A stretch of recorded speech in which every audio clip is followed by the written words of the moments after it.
After a thunderous roar from the sky, you find yourself transported to the world of Dragon Ball, specifically to planet Vegeta, at the fateful moment of Frieza's annihilation of the Saiyans. Without the bloodline of a Super Saiyan and devoid of any narrative advantages, faced with the relentless pursuit of the cosmic empire and the countdown to planetary destruction, this may be the most desperate scenario of transmigration in history. Witness how an ordinary individual struggles for survival in this seemingly hopeless situation, faithfully restoring the worldview of Dragon Ball, not a fabricated power fantasy narrative. Chapter 1. Transmigration upon Transmigration. On a fine and sunny morning, Chunja was, as usual, walking the path to the construction site for his labor. Suddenly, a deafening boom echoed through the air, and he fell unconscious. Chunja, 22 years old, an utterly ordinary young man, had seen his parents divorce when he was very young. His father, Chun Quan, a construction worker, raised him alone. During school, his academic performance was poor, and the single-parent household contributed to his reluctance to engage with others. After graduation, aside from helping his father at the construction site to make a living, he spent most of his time at home indulging in novels, anime, and films. Indeed, he was the quintessential otaku, somewhat awkward, yet untainted young man.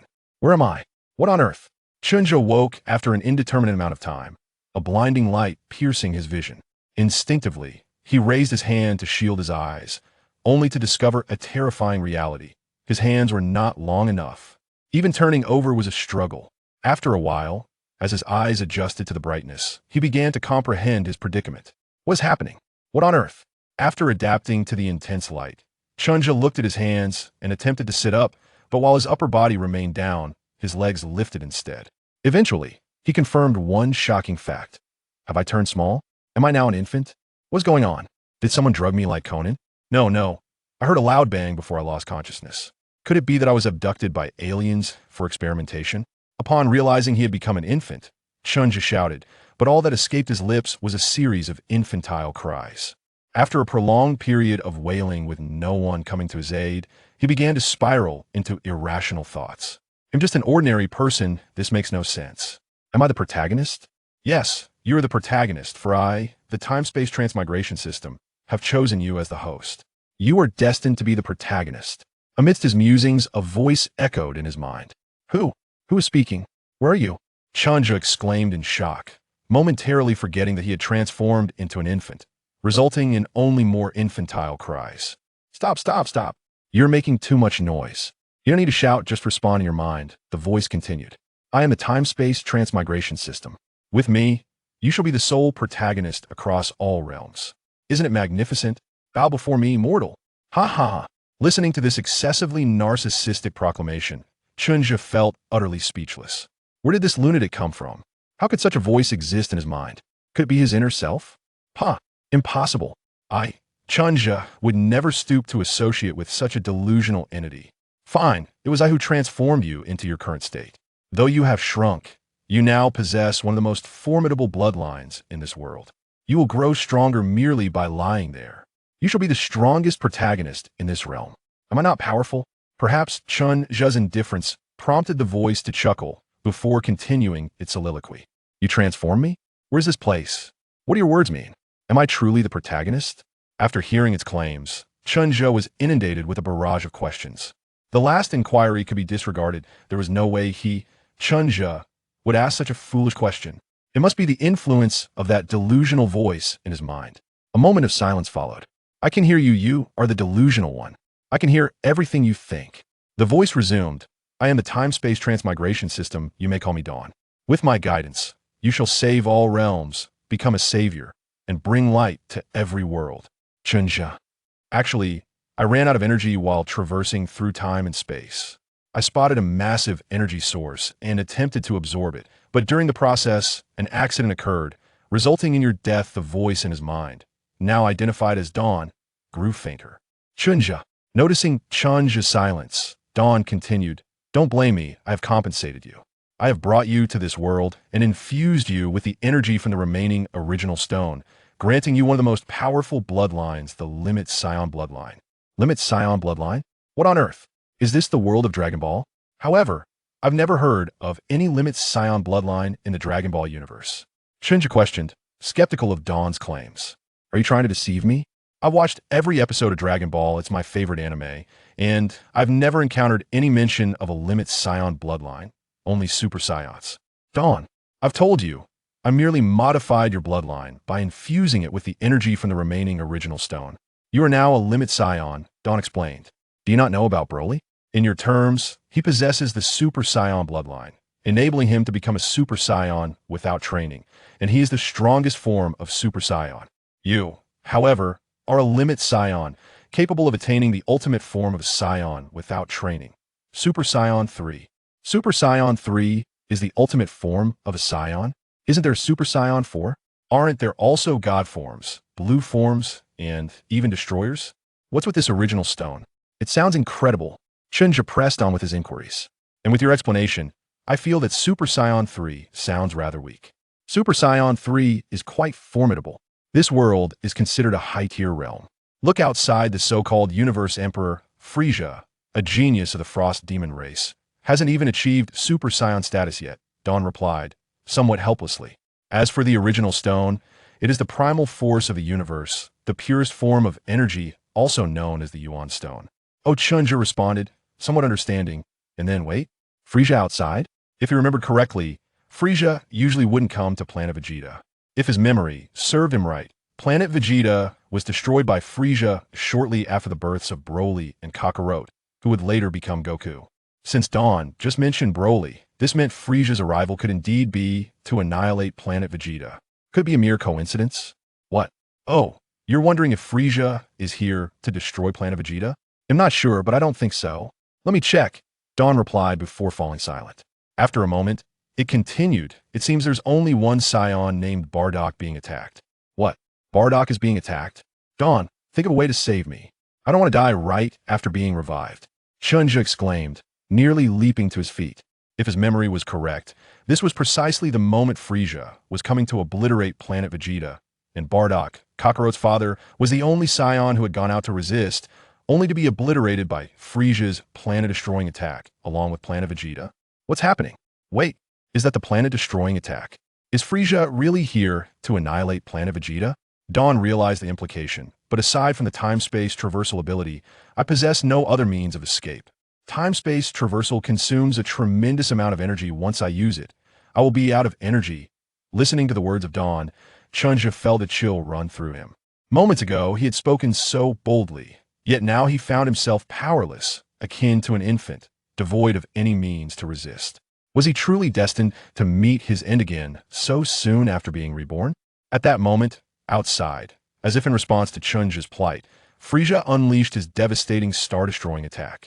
Alas, I have no choice but to utilize the remaining energy I possess. My misfortune knows no bounds, Dawn lamented. If it weren't for the fact that I had to acknowledge you as my host after inadvertently crushing you, I would have long since abandoned you. I've already lost so much over that great primordial stone. The time-space portal is opening. Prepare for temporal traversal. As Dawn's voice faded, Chunja was enveloped by an enigmatic force and drawn into the time-space portal that Dawn had opened. In his fading consciousness, he beheld the most exquisite fireworks in the cosmos, the last brilliance of Planet Vegeta. Chapter 2. Rampage. Ugh. Time passed, and Chunja awakened to find himself surrounded by a forest, lying outside a cave. The eerie silence felt unsettling. Even the usual sounds of insects and birds were absent. The pale moonlight filtered through the sparse leaves above, casting an otherworldly glow upon him. Dawn, are you there? Can you hear me? Where am I? Chunja surveyed his surroundings, the ominous stillness sending chills down his spine. He couldn't help but call out to Dawn in his mind. If you're there, please respond. I'm scared. Despite his pleas, Dawn remained silent for an agonizing duration, nearly driving Chunja to madness. After all, he was but an infant in this strange and foreboding environment, having narrowly escaped death. His heartbeat quickened, racing faster and faster, his consciousness spiraling into chaos. The air around him began to stir, and as his heartbeat intensified, the winds grew stronger. Chunja's body began to swell, an aura of energy surging around him, accompanied by arcs of electricity. His pupils constricted, and his hair stood on end, flickering erratically. The trees nearby were caught in the tempest. As Chunja underwent this transformation, a wild wind began to swirl around him, and unbeknownst to him, Within the cave, a coffin creaked ominously, as if something within was attempting to push its way out. Stop. Calm down. Chunja, regain your composure. Just as Chunja was on the brink of losing his self-control to the raging instincts within him, Dawn finally spoke up. You must calm yourself. You cannot yet harness the power of a Super Saiyan. If you force it, your consciousness will be consumed by the destructive desires of a Saiyan, reducing you to a mindless brute. As Dawn's words resonated within Chunja, he gradually began to regain his composure. The energy enveloping him receded, the winds abated, and his hair fell back into place as his pupils returned to normal. After a brief moment, tranquility returned, leaving behind only the toppled trees and the ravaged ground as witnesses to the recent upheaval. What just happened? Dawn, what was that? Once he had calmed down, Chunja weakly inquired. After confirming that Chunja was settled, Dawn exhaled in relief and explained, what you experienced was your Saiyan bloodline surging uncontrollably. You see, Saiyans are a warrior race in the Dragon Ball universe, brimming with a primal urge for destruction. As Dawn continued, Chunja felt a sense of companionship, perhaps a result of his recent near rampage, which left him feeling frail. He listened intently. In the Dragon Ball universe, Saiyans are indeed the epitome of a warrior race. While you may perceive them as subjugated by Frieza in the anime, they were once the mightiest bloodline in the cosmos, second only to the gods. Understanding began to dawn on Chunja. The Saiyans of planet Vegeta, who had been ruled by Frieza, had never awakened their true bloodline, which is why they seemed so weak. Their fear of Frieza disqualified them from the title of a warrior race. However, in ancient times, the true Saiyan ancestors of those on planet Vegeta had transcended their limits, becoming Super Saiyan gods. The Super Saiyan god was a being capable of contending with even the god of destruction, Beerus. Chunja, on the other hand, was transformed by Dawn using the purest energy of the primordial stone, granting him a Saiyan bloodline that could rival that of the legendary ancestor. With diligent effort, he could potentially ascend to the status of a Super Saiyan god. The transformation into a Super Saiyan is triggered by unstable emotions. Once physical thresholds are met, extreme emotional states can facilitate the change. Chunja's pure bloodline had activated during his state of extreme fear, a defense mechanism inherent to Saiyans. However, the power of a Super Saiyan is formidable, and as an infant, had he transformed, the overwhelming force would have shattered his mind, rendering him a mere savage obsessed with destruction. So, was that my bloodline going berserk? And your silence earlier, was there something wrong with you? After processing Dawn's explanation and regaining some strength, Chunja asked, you mentioned encountering me during time travel was unfortunate for you. Does that imply the process harmed you in some way? At Chunja's inquiry, Dawn's mood soured. It indeed was unfortunate to have encountered Chunja. Originally, Dawn was a free system, capable of traversing countless realms at will. Yet, in a moment of greed, he had attempted to consume a great primordial stone, which led to Chunja's demise and their fateful bond. Although the primordial stone was the essence of the multiverse, allowing for evolution, the cost had nearly been his own existence. Contemplating this, Dawn felt as though he might weep. Despite the hardships, Dawn stifled his sorrow and answered Chunja's questions. I didn't respond earlier because time travel is incredibly energy-intensive.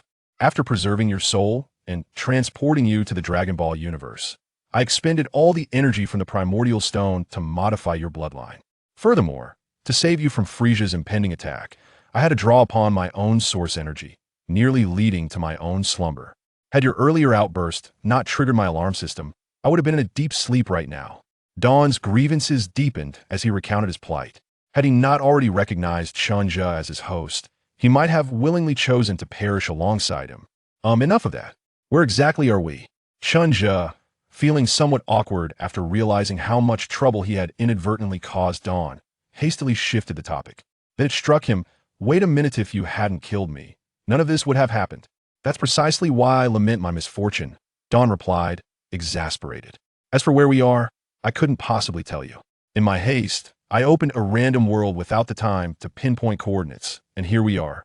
My energy has dwindled significantly. Traversing through time and space is no longer feasible. Soon, I shall succumb to a state of slumber to conserve energy, absorbing the surrounding essence to replenish myself. The voice of Dawn grew increasingly faint, as if on the verge of succumbing to sleep.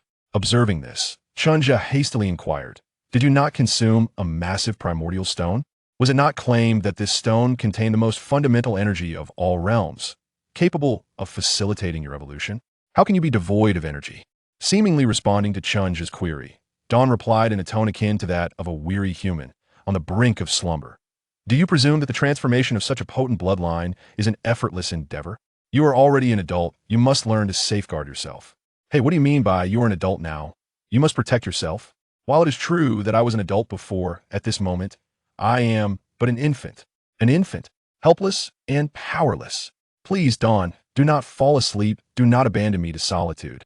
As Dawn's voice faded further, Chunja could not suppress his exasperation, eventually erupting into a cacophony of cries reminiscent of a distressed infant. However, Dawn offered no response, likely having succumbed to slumber. After his cries elicited no reaction from Dawn, Chunja surveyed his surroundings and realized that he was no longer alone. Although the silence persisted, he sensed the presence of many unseen entities encircling him, entities that, while invisible, could be felt. Chapter 3. The transformation into a giant ape. Chunja surveyed his surroundings, perceiving nothing but a scene of utter chaos. Yet, as a Saiyan, his instincts informed him that numerous entities lurked nearby, invisible to the naked eye but palpably sensed. These presences seemed intrigued by him, though they remained cautious. Likely deterred by his recent surge of power, he surmised that this observation phase would not last long, and he himself was in a state of weakness following his transformation. Even in optimal condition, in his current infantile form, he had few options beyond becoming a mindless brute consumed by an uncontrollable urge to fight and destroy. The situation was dire. That wretched Dawn has brought nothing but trouble since our paths crossed, Chunja mused silently. He dared not make a move. Uncertain of the entities surrounding him, he speculated that they had been drawn to him by his recent outburst of power, now hesitating to approach out of fear. If he remained still, he would likely be safe for a time, at least, he hoped. As Chunja had anticipated, an hour passed without any of the entities attacking him. Yet they showed no signs of leaving either. Although he could not see them, he sensed a shift in the atmosphere, thickening with tension. As if the unseen beings could no longer restrain themselves. An unsettling thought crossed Chunja's mind. What manner of creatures were they? Invisible specters? Was he ensnared in a mythological realm teeming with demons and monsters? If this were indeed a world of such entities, he found himself at a loss. For he could not recall any mention of such beings within the Dragon Ball universe. The souls that traversed to the realm of the living were corporeal, capable of tangible interaction. In contrast, these mythical apparitions were intangible, rendering him utterly powerless against them. Moreover, his inability to perceive them placed him in an even more precarious situation. Wait, perhaps there was a glimmer of hope. Their hesitation to attack suggested he could inflict harm upon them. Could his transformation into a Super Saiyan grant him the strength to vanquish them? Amidst the throng of phantoms, Chunja's mind raced with survival instincts. However, he was acutely aware that he could not transform into a Super Saiyan at present. Forcing the transformation might render him a mere fool, devoid of reason. Yet, if he chose not to transform, he would surely perish. Deprived even of the chance to become a fool, Chunja found himself ensnared in a dilemma: to embrace the foolishness of a Super Saiyan or to succumb to the fate of becoming sustenance for these phantoms. The phantoms, however, granted him little time for contemplation. As Chunja wrestled with his thoughts, the gathering darkness grew denser, attracting even more apparitions. At last, one creature resembling a raven, driven predominantly by instinct rather than intellect, could no longer resist its primal urges and began to glide toward Chunja. With urgency, he resolved, so be it. If I must become a fool, then so be it. Better let them be devoured. He attempted to transform into a Super Saiyan, but moments passed with no change. Perhaps his transformation stance was flawed? He recalled that in Dragon Ball, one must shout to trigger the transformation. Yes, that must be it. He hadn't shouted loud enough. With that realization, Chunja unleashed a primal scream. In truth, it resembled a baby's wail, yet it proved effective. The raven-like creature, startled by his sudden outcry, retreated. As did the other phantoms. Initially, his cry had erupted from his frustration with Dawn's silence, which had nearly pushed him into a full transformation out of sheer terror. Such overwhelming power was not something they could confront. Though they appeared numerous, these phantoms would flee at the sight of his true might. Chunja continued to wail. Yet no transformation occurred. Perhaps the interruption from Dawn had dulled his initial panic, or perhaps he was still too weak from his previous exertion. After all, he was merely an infant now, and while his physical prowess, due to his lineage, might rival that of an average adult Saiyan from planet Vegeta, he lacked the potential to transform into a Super Saiyan. His current condition simply did not permit it. Observing his futile cries, the phantoms could no longer contain themselves and surged forward toward Chunja. This human, brimming with vitality, is a treasure beyond measure. Consuming him would be akin to a century of cultivation, a rare opportunity not to be missed. Faced with their advance, Shinja felt utterly powerless. As an infant, he had done all he could. Resigned to his fate, he found an unexpected calmness. Gazing up at the bright sky, illuminated by the moonlight, he began to speak to himself. Ah, Dawn, you blundering fool, boasting of my destined greatness. Yet here I stand, poised to become the meal of these phantoms. Truly I, the so-called protagonist, may meet my end before I even begin. No matter, I was meant to perish by your hand anyway. Perhaps my demise will come a tad later than expected. I wonder how my father will react to my death. He likely would not mourn. After all, I am but a burden. The moon shines brightly tonight. It is indeed a full moon. Suddenly, a series of resonant thuds reverberated through the air, causing the advancing phantoms to halt as if frozen in place. Weaker spirits were even sent scattering by the shockwaves. Thud, thud, thud. Shinja's heart thumped in rhythm with the sound, feeling as though it might burst from his chest. His breathing became labored, his canine teeth elongated, hair bristling, and his body swelled as if on the verge of explosion. Desperate to release the pent-up energy, he struggled to vocalize, yet no sound emerged, his frustration mounting. With a resounding roar, a massive black ape, towering approximately 15 meters, rose to its full height. Shinja felt an exhilarating release wash over him. The roar seemed to expel all the pent-up frustration he had endured. Now, he was invigorated, brimming with boundless energy. Another thunderous roar erupted, accompanied by a powerful energy blast. Boom. As the blast struck the ground, the earth trembled as if bombarded by artillery fire. Roar.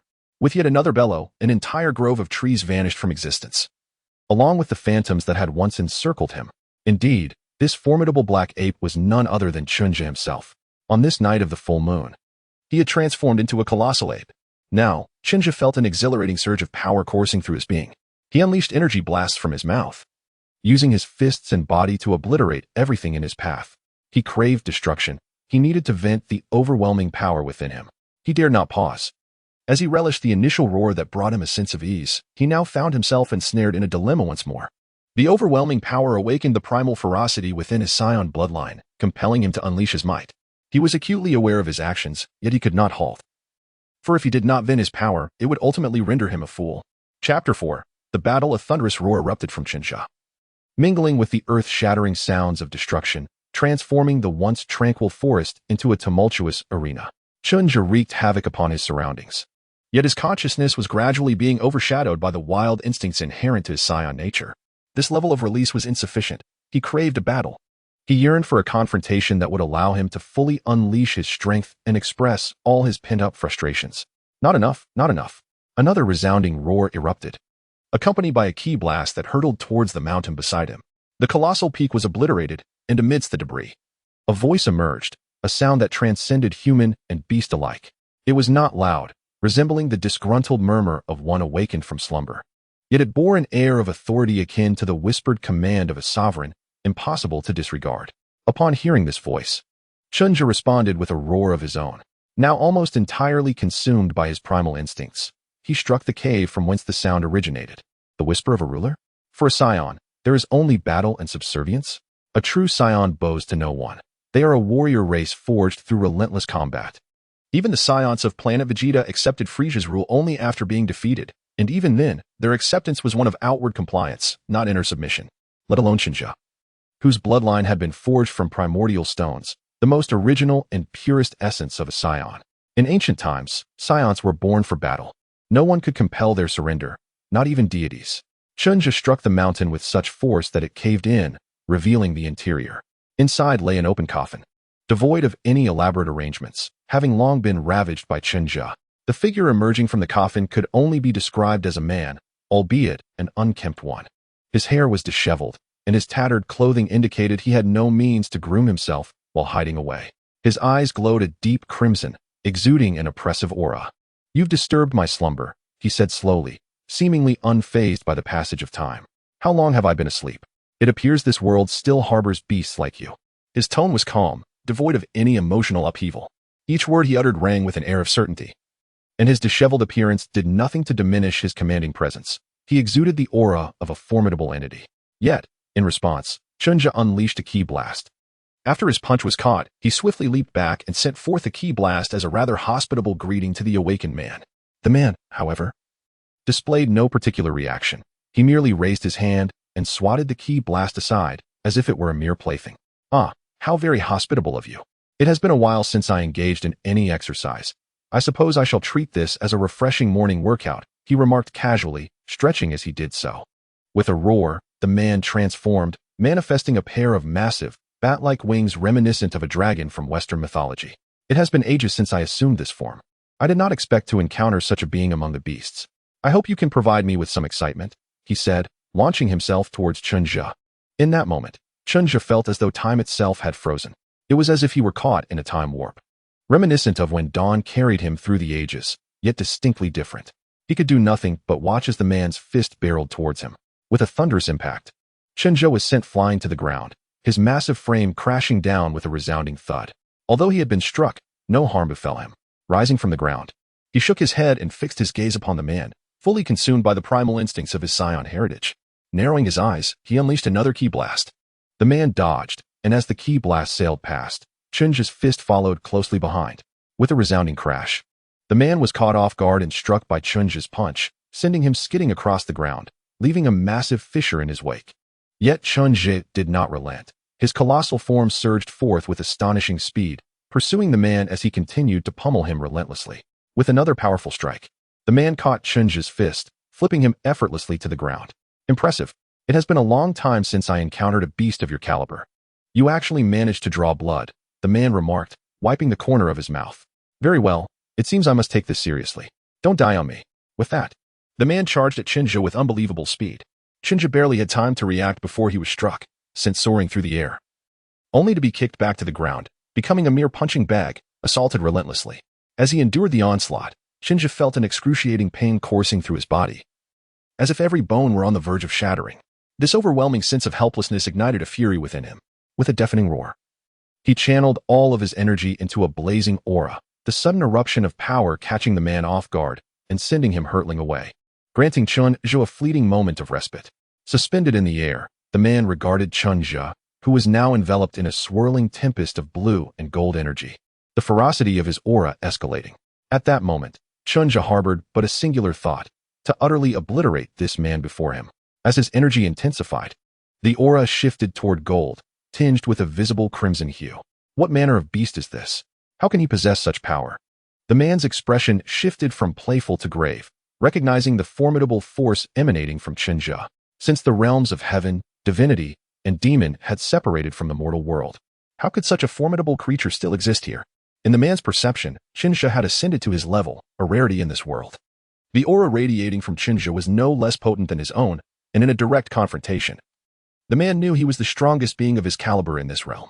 Yet, at that moment, he sensed that if he did not deploy his ultimate technique, the outcome of their battle could very well be a 50-50 chance. Moreover, Chunja's aura was still on the rise. If it continued to escalate, even his ultimate technique might not suffice to subdue him. Where on earth did such a beast emerge from? Have the realms of heaven, divinity, and demon forged a new passage to the mortal realm? The man's countenance grew dark with uncertainty, for he had never before encountered a creature of this magnitude. Chunja offered the man little time for contemplation, charging at him once more. This time, his speed matched that of his opponent, leaving the man unable to evade and forcing him to absorb Chunja's punch. A thunderous crash echoed through the air as the man did not merely withstand the blow. With Chunja's explosive power surging, his strength intensified and his speed quickened, sending the man flying. Chunja immediately followed up with a flurry of continuous energy blasts. The booming sounds reverberated, yet Chunja swiftly pivoted, delivering a punch toward the rear. The man narrowly dodged Chunja's strike and retaliated with a forceful blow to Chunja's body, sending him staggering backward. Seizing the advantage, the man pressed forward relentlessly. In the midst of retreat, Chunja executed a roll on the ground, utilizing his immense tail like a whip to strike at the man, who deftly avoided the attack while continuing to assault Chunja. However, the distraction from the tail allowed Chunja to recover, and he countered with a punch that connected with the man's fist. With a resounding clash, their fists collided, unleashing a tremendous energy that upheaved the earth within a 500-meter radius, creating a crater at least 5 meters deep around their positions. After a moment of confrontation, the man was sent hurtling backward, while Chunja fell to the ground, both sustaining significant injuries from the sheer force of their clash. Although the man flew away, he did not land. Instead, he flapped his muscular wings, soaring into the air, locking eyes with Chunja from a distance. His arm, which had met Chinja's, hung limply, the bones evidently shattered, and his body bore multiple wounds exposing deep tissue. Unable to contain himself, the man spat blood, a peculiar hue due to his species. This spurt signified that he was perilously close to his limits, hovering in midair, surrounded by an enigmatic energy. Chinja recognized this as the very force that had once immobilized him, akin to the temporal power of dawn, though lacking the ability to traverse dimensions. Despite the dimming of his rationality, the Saiyans' combat instincts surged forth, sensing the urgency to thwart the man. Compelled by instinct, Chinja prepared to rise and charge at the man once more. Yet, the man anticipated Chinja's intention, manipulating the temporal energy to hinder him, rendering his movements akin to the exaggerated slow motion of an old film. In his prime, the influence of temporal energy would have had minimal effect on him.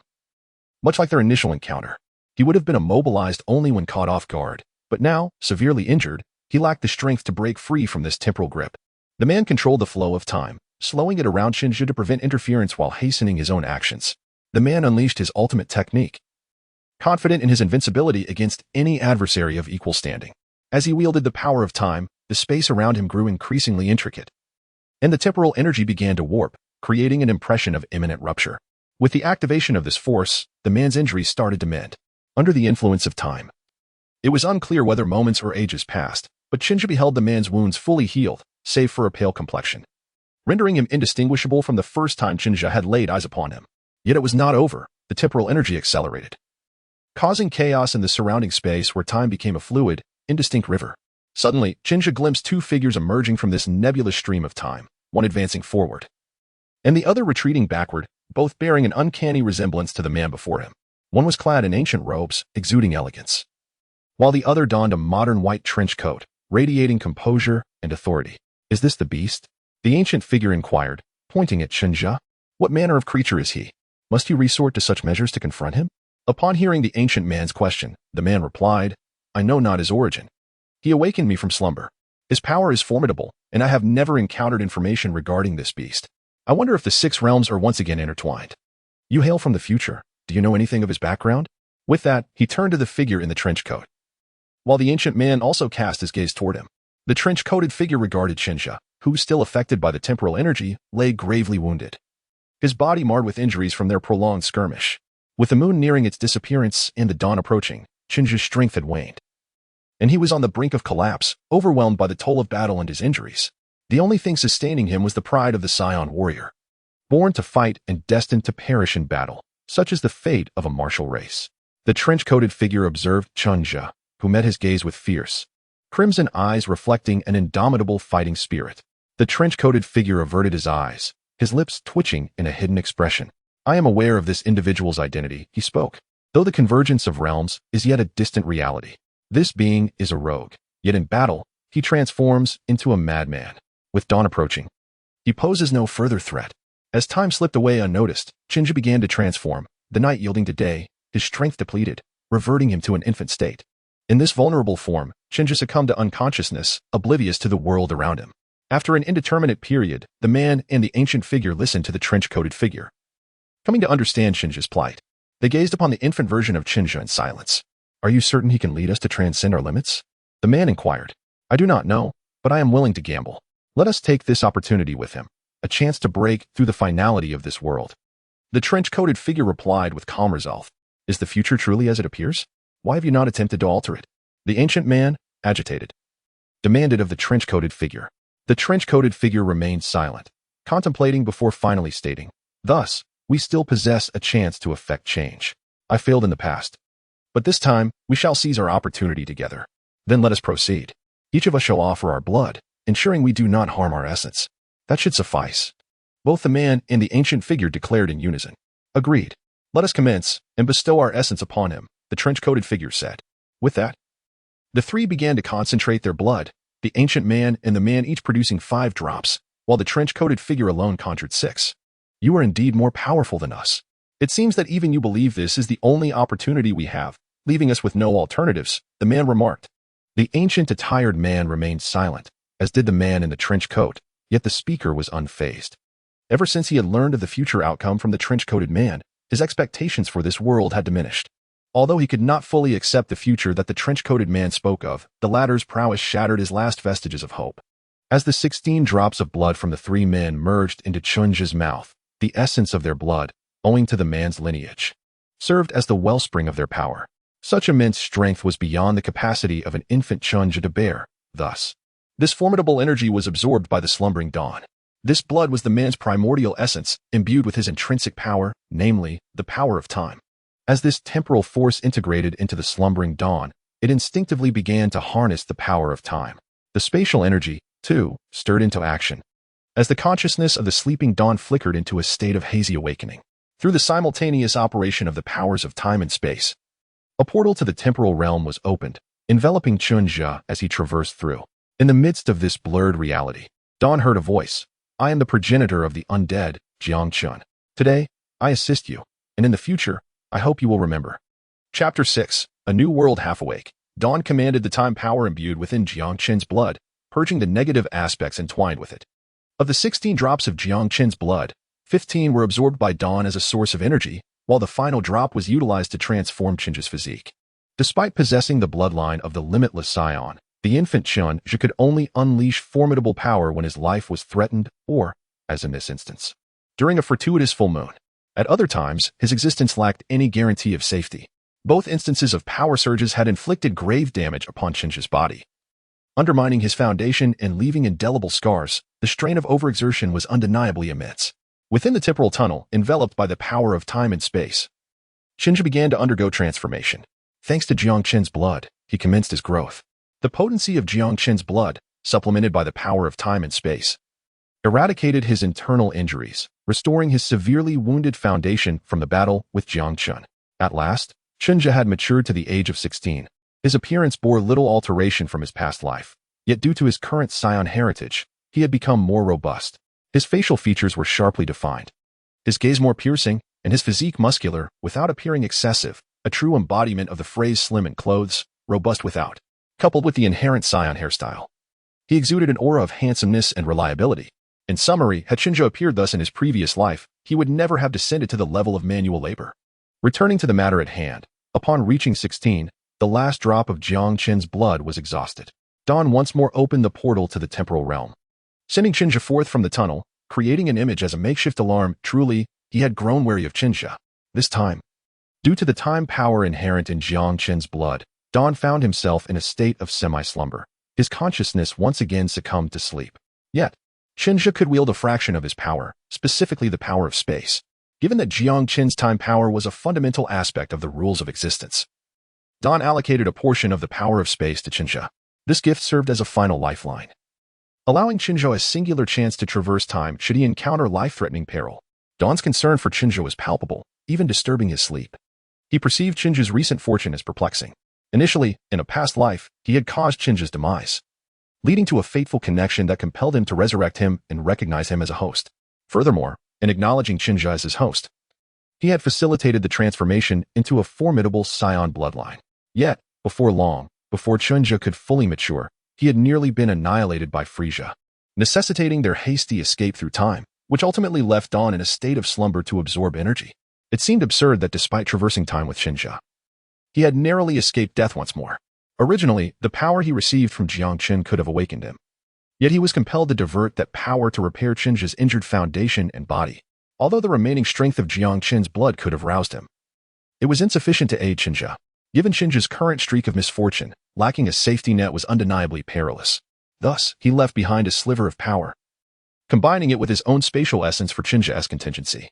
Alas, for the unfortunate host Chunja, Dawn found himself entangled in his plight. Indeed, fate is fate. Before encountering Chunja, he had lived in carefree ease. Now, recognizing Chunja as his host, he faced a tragic end. Truly, one cannot revisit the past. How lamentable. This encapsulates the genuine reflections of Dawn's consciousness upon awakening, a tale of profound hardship. Boom. A resounding noise erupted within Chunja's mind, startling him into a jolt. Who is it? Which scoundrel dares to frighten your father Chun? Before he could finish his tirade, he noticed the image Dawn had left behind. Chunja, my host. Time is short. I shall not elaborate further. This world is one I sensed before my slumber, a realm containing the primordial stone. You must seek it to awaken me. I am uncertain of the specific world, but I implore you, whatever you do not engage in self-destructive behavior. Dawn's final admonition, pronounced with fervor, nearly rendered Chun's mind to mush. My head almost exploded from the noise. What do you mean by self-destructive? I am also a victim. Chun just shook his head, feeling unjustly accused by Dawn. He had been struck down by Dawn, nearly exterminated by Frieza, and had narrowly escaped death once more. Although he was unsure of how he had traversed worlds again, he was ultimately driven by the primal combat instincts of the Saiyan within him. None of these events were of his volition. If anything, he was the one ensnared in this web. Dawn was the one instigating chaos. All of this stemmed from Dawn's avarice. Were it not for the power he had helped him to forge, the promise of aiding him to become the protagonist, and the fact that he had rescued him once more, Chunja would have undoubtedly expressed his grievances more vocally. As he reflected on these tribulations, his voice dwindled, overwhelmed by the thrill of danger. Despite the harrowing experiences that left his life hanging by a thread, he found them exhilarating. These were the very adventures he had longed for in his previous mundane existence, scenarios he could only dream of in anime, novels, or films, now manifesting as his reality, even if they nearly cost him his life. However, the Dawn truly bestowed upon him the power to become the protagonist, granting him the exhilarating experiences that one could only encounter in the fantasies of others, providing him with the opportunity to realize his youthful dreams. Enough of this, Dawn. You shall wait for me. You have wronged me so, and I will settle the score once you awaken. With such thoughts swirling in his mind, Shinja ultimately confronted reality. Where exactly am I? What manner of world is this? The Dawn, when opening the portal through time and space, deliberately chose a desolate location. For in any world, the power of time and space is paramount, not to mention Dawn's ability to traverse it. As the saying goes, a common man bears no sin. However, possessing treasures can lead to one's downfall. Recently, Chunja seemed to be plagued by misfortune. A larger crowd signifies a greater risk. Thus Dawn intentionally discarded him in this particularly barren place, leaving him to reflect and regain his composure. Now, Chunja found himself in a desolate area, devoid of civilization, with no one to inquire about his whereabouts. Dawn had mentioned that this place contained raw stones, and upon acquiring one, he could absorb its power to awaken. But at present, Chunja had no sense of direction. As he pondered, the veins on his forehead throbbed slightly. He truly wished to seize Dawn and give him a good thrashing. You scoundrel, when you awaken, I shall ensure you understand the meaning of cruelty. It was evident that Chunja had failed to grasp Dawn's good intentions. Had he known that his current predicament was a result of Dawn's deliberate arrangement, he might have wished for Dawn to remain in slumber indefinitely. However, oblivious to this, Chunja chose a random direction and continued on, eager to explore this, his first true venture into another world. Chapter 7. The child in the vast expanse of the desert, a fierce wind swept through, and in the distance, a tornado approached. As the tempest drew near, it became apparent that within its eye stood a figure, barely visible amidst the storm. Indeed, it was Chunja. Dawn, you absolute scoundrel. When you awaken, I shall make you suffer to the point of self-sufficiency. He gritted his teeth, adjusting the rudimentary apron fashioned from grass and thorny shrubs tied around his waist. I will ensure you experience my plight. Nay, I shall return it to you tenfold, 100-fold. Just you wait. Initially filled with curiosity and trepidation about exploring this new world, Chunja took his first step, only to be gripped by an ominous premonition. Yet he dared not believe it. This must be a dream, a mere hallucination spawned from the confusion of the recent events with Dawn. Until a gentle breeze caressed his skin, as if to whisper, indeed, you are correct. You are, quite frankly, unclothed, and if anyone were to see you, they would undoubtedly affirm that you are a peculiar exhibitionist. At that moment, despair washed over Chunja. From the instant he had been revived by Dawn to his transformation into a colossal ape, he had remained in an infantile state. Thus he had not perceived the issue of his nudity, even just moments ago. He had subconsciously failed to register the embarrassment until the breeze not only swept away his hopes but also his dignity. Chunja nearly succumbed to humiliation. His powers, largely acquired through fortuitous encounters, were not something he could control effectively, leading him to become a man whose very presence stirred up storms. Indeed, this tempest was a result of his uncontrolled strength, initially a mere byproduct of his power, which he later learned to manipulate consciously. In his current state, he felt utterly mortified. With nothing around him, he could only endure the whirlwind stirring up dust to shield himself. With his present vision, he was confident in his ability to spot anyone before they could see him, and then seize their clothing. He had abandoned all sense of decorum. His dignity had vanished with the gentle breeze, and now, he simply wished to preserve his modesty. Yet he wandered for an extended period without encountering any living being, let alone a person, not even a plant to serve as a temporary garment. Only after a long search did he stumble upon a sparse cluster of desert shrubs, which he used to weave an apron from the thorns and grass whipped into a frenzy by the wind. Were it not for the inherent strength of the Saiyan race, Combined with the enhancement of his physique from the blood of the Lord of the Spirits, he would not have dared to don such an apron. Unbeknownst to Chinja. Just nearby, the ground suddenly rippled like the surface of water, and a child, no more than 3 years old and clad in a diaper with a mouse mask, emerged from the earth, gazing at Chinja. Wow, how powerful. Who is this guy? So impressive, even more so than me. The child mused, contemplating for a moment. Then with a serious expression declared, is he trying to steal my spotlight? Humph, I won't let that happen. This is my battlefield. Asked Chinja. The man who commanded the winds noticed the child. He realized he had been walking for quite some time through this desolate expanse, where encountering any person was a rarity, let alone a child. Furthermore, since Dawn had mentioned that this realm contained raw stones, it was clear that it held some significance. Indeed, the child could manipulate the surrounding sand and rock, conjuring a dragon made of earth that charged toward Chinja.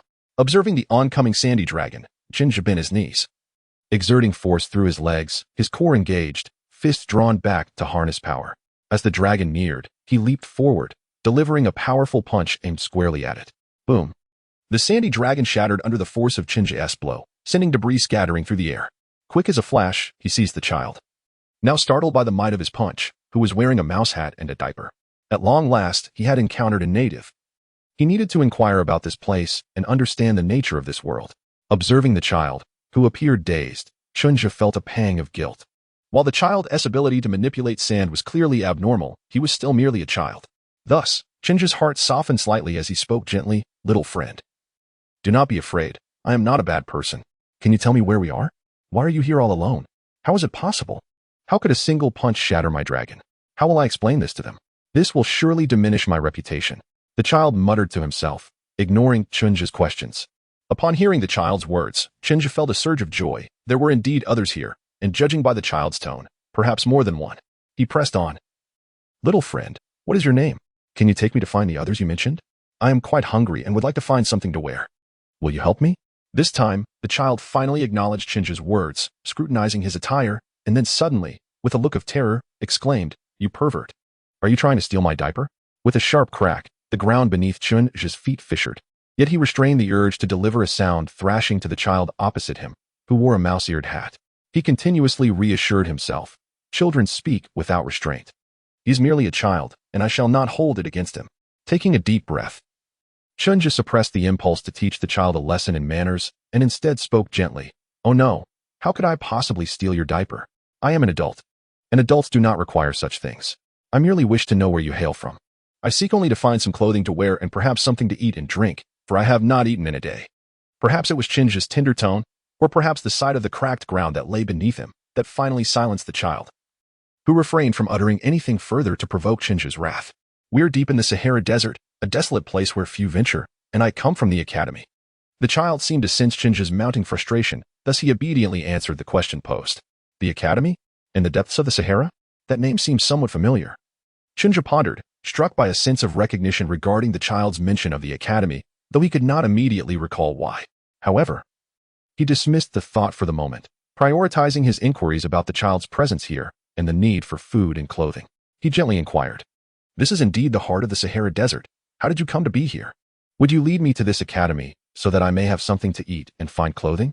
I cannot return just yet. I have a mission," the child responded. Falling into contemplation, Chinja felt the veins in his forehead pulse with impatience as the child continued. "I came here upon hearing rumors that the Black Moon Iron Riders have a base in this vicinity. Chapter 8. The Great Move. I seek to collaborate with the Black Moon Iron Riders, to unite against Lucifer and his 12 fallen angels, to thwart Lucifer's nefarious schemes." The child declared, "The Black Moon Iron Riders? The Academy? Could it be that I have entered that world?" Chinja realized with sudden clarity, indeed. This was that very world. The child's mention of the Black Moon Iron Riders, combined with the reference to the Academy, revealed to Chinja that he had arrived in the universe of his once-beloved comic, Thief Star, The September Sky, which had once been hailed as the pinnacle of domestic comics. If this truly was the world of Thief Star, The September Sky, then the child's use of sand manipulation, an expression of earth element power, along with his peculiar attire and juvenile demeanor, suggested that he was not merely a child but rather the ancient being known as Pajun, transformed into his current state due to the side effects of the seventh sense, often inciting a desire to sacrifice him. Indeed, Chinja reflected on his previous tone and words, now contemplating whether he ought to venerate the elderly or cherish the youth. "Then I cannot escort you back to the academy. How about I take you to the base of the Black Moon Iron Riders instead? The child, no, Pajun proposed. While secretly relishing the prospect of leading Shinja into a trap, unbeknownst to Shinja, Pajun's thoughts were far from noble.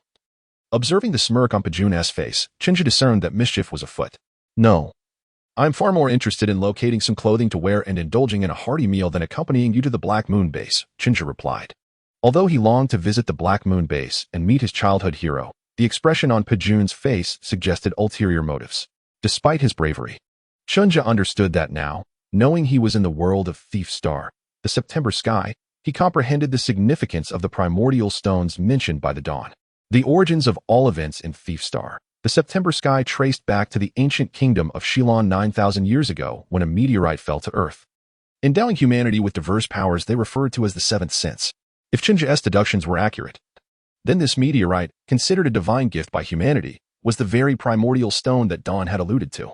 Initially, peace reigned until human greed ignited conflict, leading to the rise of the kingdom of Shilon, which ultimately crumbled due to insurrections. Decades ago, a group of archaeology enthusiasts uncovered remnants of the Shilon civilization, gaining extraordinary abilities but suffering side effects that caused their bodies to shrink irreversibly until they vanished. They soon realized they had inadvertently released the demon responsible for the kingdom's downfall, a demon that threatened to bring about the world's end as it had done to Shilon. Betrayed by a companion who absconded with 12 ice coffins, descendants of the Shilon civilization meant to prepare for the impending apocalypse. These 12 individuals alone could wield the seventh sense without consequence. Now, those entombed within the ice coffins had become the Black Moon Iron Riders, and the academy that Pajun hailed from was established by those enthusiasts united by their shared passion. Shinja hesitated to visit the Black Moon Riders. As the leader, once a member of the archaeological group, had been possessed by the very demon they had released during their first foray into the ruins, leaving Shinja uncertain of his true power. Moreover, the primordial stones had long scattered, and the so-called seventh sense was derived from fragments of these stones, now referred to as elemental stones. Shinja was uncertain whether the Black Moon base possessed any elemental stones, but he recalled that the academy still had some in its possession. The protagonists of this world had developed their seventh sense using the elemental stones from the academy.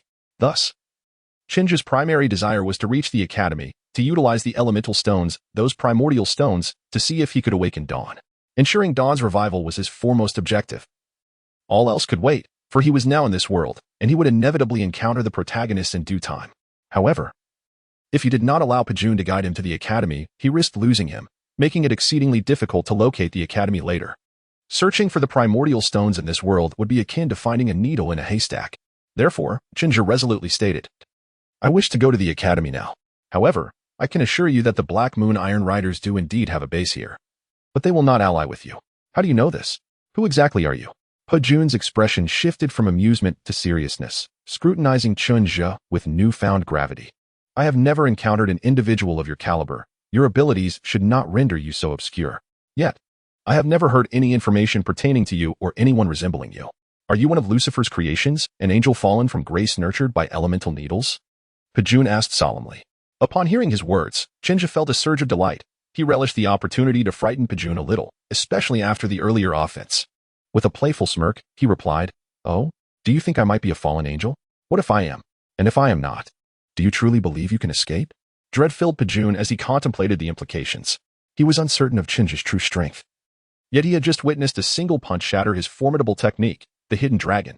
Clearly, this adversary was not to be underestimated. How could he possibly flee now? After a moment of silence, Pajun met Shinja's gaze, his expression grave. It seems you are indeed no friend of mine. Thus I must resort to my ultimate technique.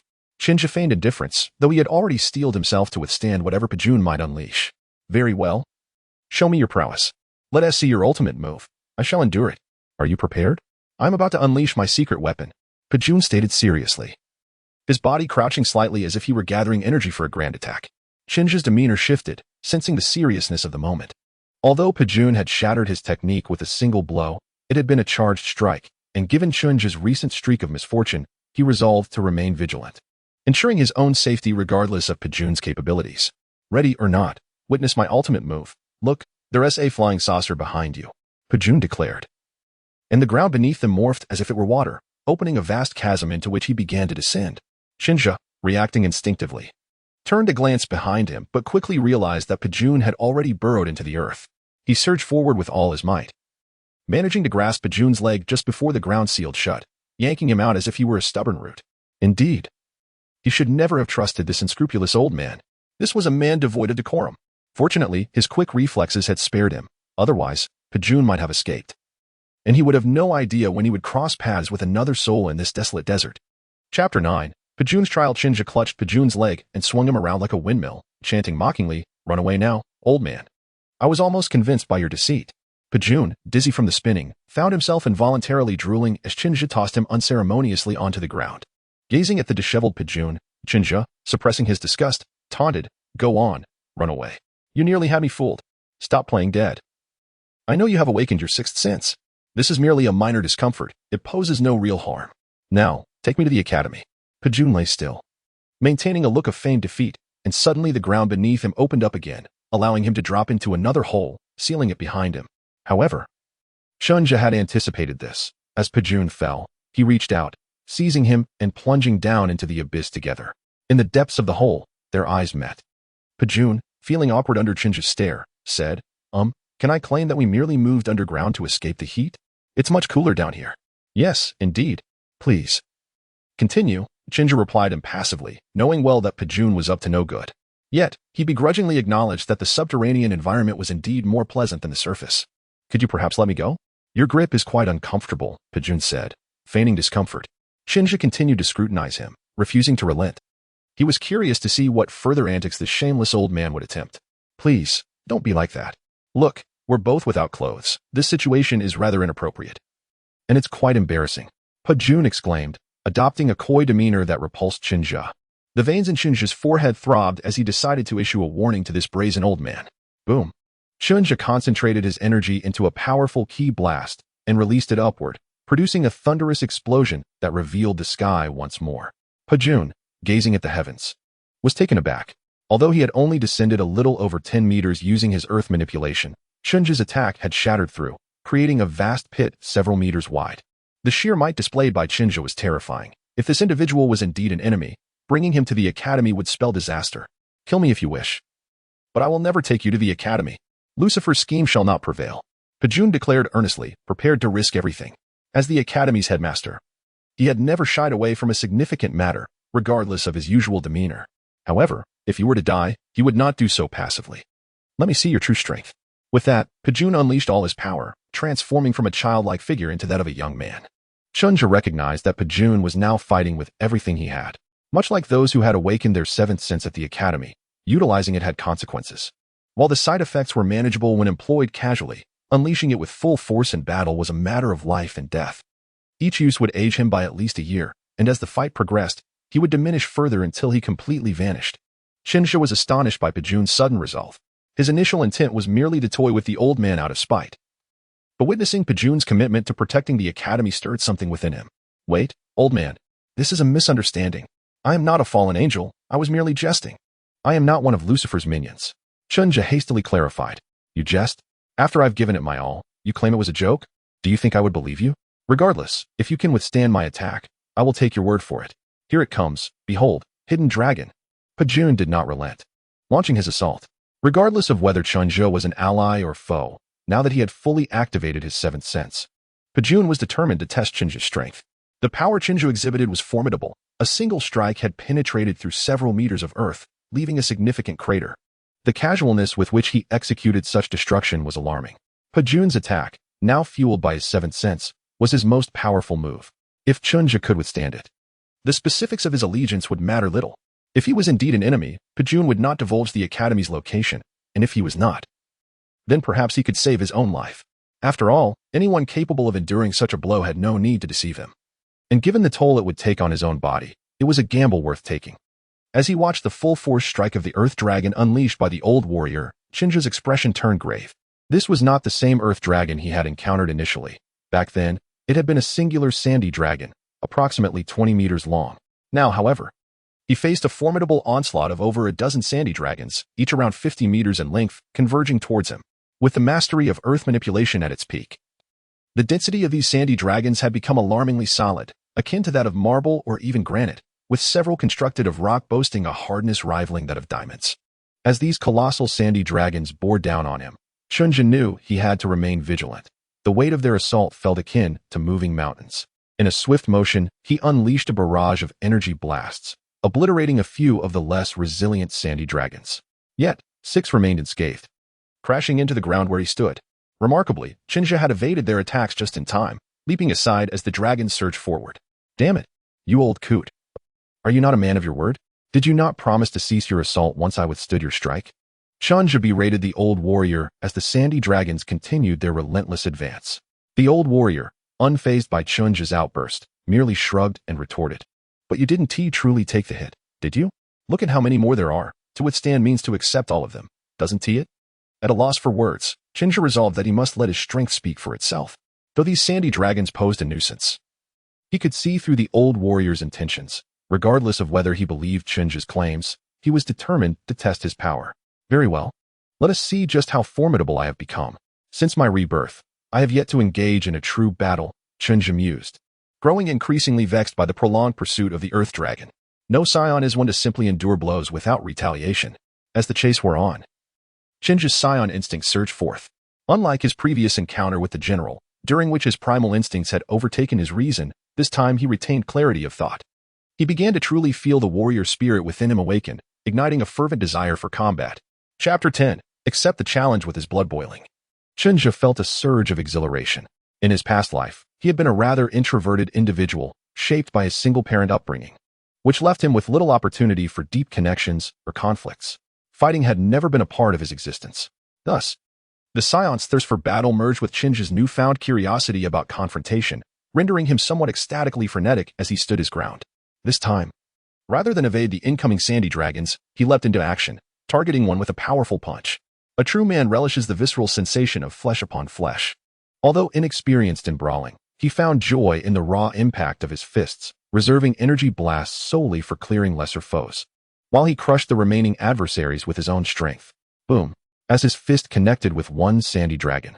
The diminishing number of opponents allowed the old warrior to exert greater control, resulting in an increase in the density of the remaining dragons, which now surpassed even diamond in hardness. The sandy dragon struck by Shinja began to crumble, its formidable hardness rendered moot against the strength of his physique. In the Dragon Ball universe, Saiyans are renowned for their combat prowess, each possessing remarkable physical strength. Indeed, in this realm, physicality is the cornerstone of battle. True power lies in the robustness of the body. In this world, regardless of how powerful an energy attack may be, its ultimate vessel is the body itself. As energy is derived from one's life force, which can only be amplified by a strong physique, thanks to the modifications granted by the Dawn. Shinja's body was already superior to that of an average Saiyan. Furthermore, the infusion of the general's blood had further enhanced his physicality. The general, a progenitor of the undead, was legendary for his unparalleled strength in Chinese mythos. Shinja remained oblivious to the limits of his own body. In a head-on clash, he shattered the sandy dragon, which had hardness exceeding that of diamonds, with merely superficial injuries to his fist. The old warrior, witnessing Shinja's ability to destroy his sandy dragon with only minor injuries, was left in awe. Shinja was far more formidable than he had anticipated. However, Shinja paid no mind to the old warrior's thoughts. After obliterating one sandy dragon, he skillfully evaded the attacks of the remaining 5. Landing on the ground and leaping towards another sandy dragon, he struck again in a brutal collision, shattering it, though this time, his left hand bore significant injury, with bones protruding. Yet, this pain invigorated him rather than instilled fear. It only heightened his excitement. Yes, this is it. This exhilarating clash. The thrill of impact. Come on. Shinja felt an overwhelming urge to shout, his injuries not deterring him, but rather propelling him forward. He deftly evaded the remaining 4 sandy dragons, which had now doubled in hardness compared to diamonds. Finding an opening, he used his right fist, despite its fracture, to destroy one, followed by a kick that obliterated another. Only one remained, the most powerful sandy dragon under the old warrior's full control. Having released his pent-up excitement, Shinja refrained from recklessly charging forward. Although he relished the visceral sensation of confrontation, he understood the necessity of strategy. The last sandy dragon's hardness was nearly equal to his own strength. If he were to engage directly again, he could indeed shatter it, but he would also suffer grave internal injuries due to the reciprocal nature of force. Thus, after defeating 5 sandy dragons at the cost of a fractured hand and exposed bone, Shinja began to seek weaknesses in the final sandy dragon, specifically at the juncture between its head and body. Boom! After evading several attacks, he struck the sandy dragon's underjaw with a well-placed energy blast, unleashing the culmination of his efforts. Phew, I have withstood your challenge, have I not? If not, then bring it again. Chunja stood proudly. Having vanquished the last sandy dragon, eager to witness how the old warrior would attempt to justify his actions. If he dared to argue further, Chunja would ensure he experienced the true weight of his own words. However, Pidgeon did not respond to his words. Instead, he continued to stare. Genuinely startled by Chunja, the sight of Chunja shattering a sand dragon with a single punch made him question whether he had truly awakened all 7 senses. Attempting to emulate Chunja, he struck his own sand dragon, only to find his knuckles swollen, which indicated that the issue was not with him. He was not delusional. Chunja had indeed shattered a sand dragon with one blow. If such a person were an enemy, he couldn't help but compare his own frail form to that of his sand dragon, realizing that one must be true to oneself to discover the beauty in the world. No, I believe you now. You're really not a fallen angel, are you? Although Pidgeon accepted Chunja's words, he sought confirmation once more. He deactivated his powers, reverting to a childlike form, but this time, he appeared even smaller, resembling a 1-year-old, with evident fatigue etched on his face. This time, he had activated his heightened senses with desperate determination. The toll of unleashing such a powerful 7th sense on his body was immense. Normally, activating it would cause him to regress a year in age, but in his fervor to match Chunju's intensity, he had overexerted himself, regressing 2 years instead. From 3 to 1. This meant he could only activate his heightened senses 2 more times, once to revert to infancy and once to disappear entirely. Thus, he believed Chunja's words, for someone of Chunja's caliber had no need to deceive him, and more importantly, Chunja's strength made him realize that he could not match him. If Chunja truly was not a fallen angel under Lucifer, continuing to fight would only establish a threat to the academy that rivaled, if not surpassed, that of Lucifer himself. Therefore, he had no choice but to trust Chunja. I am not a fallen angel under Lucifer. I was merely teasing you. After all, you, old man, always try to annoy me and think of fleeing. Chunja replied, somewhat irritated. He had not anticipated that Pidgeon would fabricate such wild notions and confront him. Had he known, he would never have indulged in teasing Pidgeon. His current aim was to visit the academy to verify whether his suspicions were correct, particularly regarding the elemental stones capable of awakening the 7th sense. If his hypothesis proved accurate, he could awaken the dawn. More importantly, after such a long time, he had finally encountered a living being like Pidgeon. He had already spent an exhausting day, feeling both weary and famished, especially after their recent battle. Moreover, his body required energy to recover. For instance, the injuries sustained during the fight with Pidgeon were beginning to heal, intensifying his hunger to the point where he felt capable of devouring a full-grown cow. Listening to Chunja, Pidgeon refrained from speaking further. He was genuinely exhausted, on the verge of sleep. This was a side effect of activating all 7 senses. So he pointed towards a direction and stated, if you head in that direction for about 1 or 2 hours, you will find a trade route. You can intercept a vehicle there and travel to the town. Chapter 11. February and May. Hey, don't sleep. What then? Wake up, don't sleep. Why do you always falter at critical moments, old man? Chunja listened to Pidgeon's words, but gradually, Pidgeon's voice faded. He initially thought this old man had more to say, but after a brief statement, there was silence. What was this? A narrative interruption? Chunja shook Pidgeon, but received no response. He was deeply asleep. This left Chunja in a state of exasperation, and he consoled himself. Well, at least I know which direction to take. I won't be aimlessly wandering like a headless chicken. I'll find the town Pidgeon mentioned, have a meal, and rest. If this guy wants to be left here to fend for himself, so be it. Glancing at Pidgeon, who was sleeping soundly and almost drooling, Chunja was tempted to abandon him in the desert to fend for himself. However, in the end, he decided to carry Pidgeon in the direction indicated, as he still required the old man's guidance to reach the academy. Not that he was soft-hearted or anything. Thus, Chunja carried Pidgeon towards the destination he had indicated. Time passed, and eventually, a helicopter arrived at the site of the battle between Chunja and Pidgeon. 2 individuals descended from the aircraft. One was tall, muscular, and dark-skinned, exuding an intimidating presence, with long yellow hair styled in a high ponytail and a serious demeanor. The other appeared more ordinary, around 15 or 16, with light yellow hair covering his eyes, handsome features, albeit slightly tanned, and a noticeable scar on his face. May, it seems a battle has just taken place here. The aftermath suggests involvement from Pidgeon and the earth element, the scar-faced youth remarked to his imposing companion. Do you think the Academy's people have found this place? How would I know? We should hurry back. This situation is not our concern, the tall man replied. We need to report to October. We gathered news about September. By the way, February, why are you getting involved in this? Are you hoping for a taste of October's affection? The youth named February rolled his eyes at May's comment. Are you foolish? The Academy's personnel are nearly at our doorstep. As a member of the Black Moon Cavalry, I came down to assess the situation. What is wrong with that? It turned out that these two were indeed the May and February of the Black Moon Cavalry mentioned by Pajuan. The tall figure was May, while the scar-faced youth was February. And so what? If the Academy's people arrive, can they defeat us? It's not our responsibility anyway. The most we can do is report back to the Sir when we return. This matter is his concern, May stated nonchalantly. We finally have news about September. This will surely bring a smile to October's face. He hasn't laughed much since September disappeared. True, but May, when did you start sounding so sensible? February mused, looking at May with surprise. When did you become so clever? Are you sure you're not a fake? Get lost. You're the fake, May retorted, striding towards the helicopter. If you don't get on board, I'll leave you here to eat dirt. Wait, don't. February hastily followed, climbing aboard the helicopter. You think you're smarter than me? I'll never hear the end of it. Do you want to fight? Do you believe I want to toss you out and make you run back on your own? May shot back, irritated by February's taunts. Come on, who's afraid of whom? If it weren't for me, would you have gotten any news about September? February countered, landing a punch on May. You sneak attacked me, May exclaimed, retaliating without hesitation. The two engaged in a playful scuffle within the ascending helicopter, exchanging punches and kicks. February, you cheat.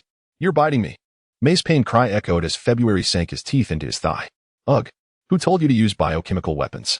Get your filthy foot away from me. February mumbled through clenched teeth as May bit into his arm in return. As the two engaged in playful tussles, a sudden, thunderous noise reverberated, causing the helicopter to lurch violently, sending both of them sprawling to the ground.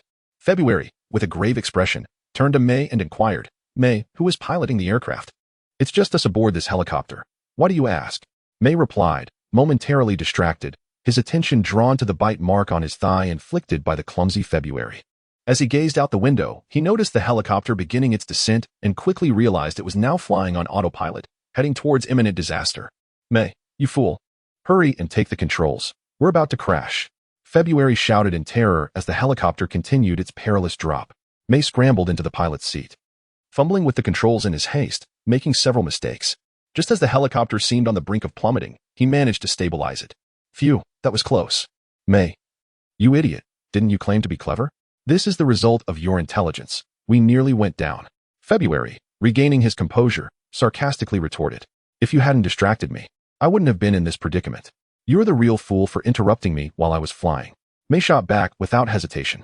Ridiculous. You're so daft that you forgot how to pilot the helicopter because you were too busy fighting with me. February continued. We're almost at the base. Are you keen on continuing this brawl? Once we arrive, I will gladly oblige. May retaliated, refusing to back down. Come on, who is afraid?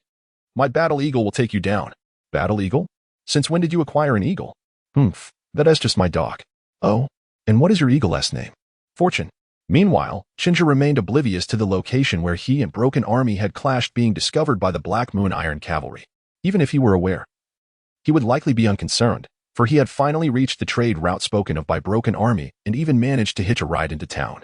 Just as he felt the pangs of hunger and yearned to indulge in a hearty meal to replenish his energy and rest, he realized he had forgotten something crucial.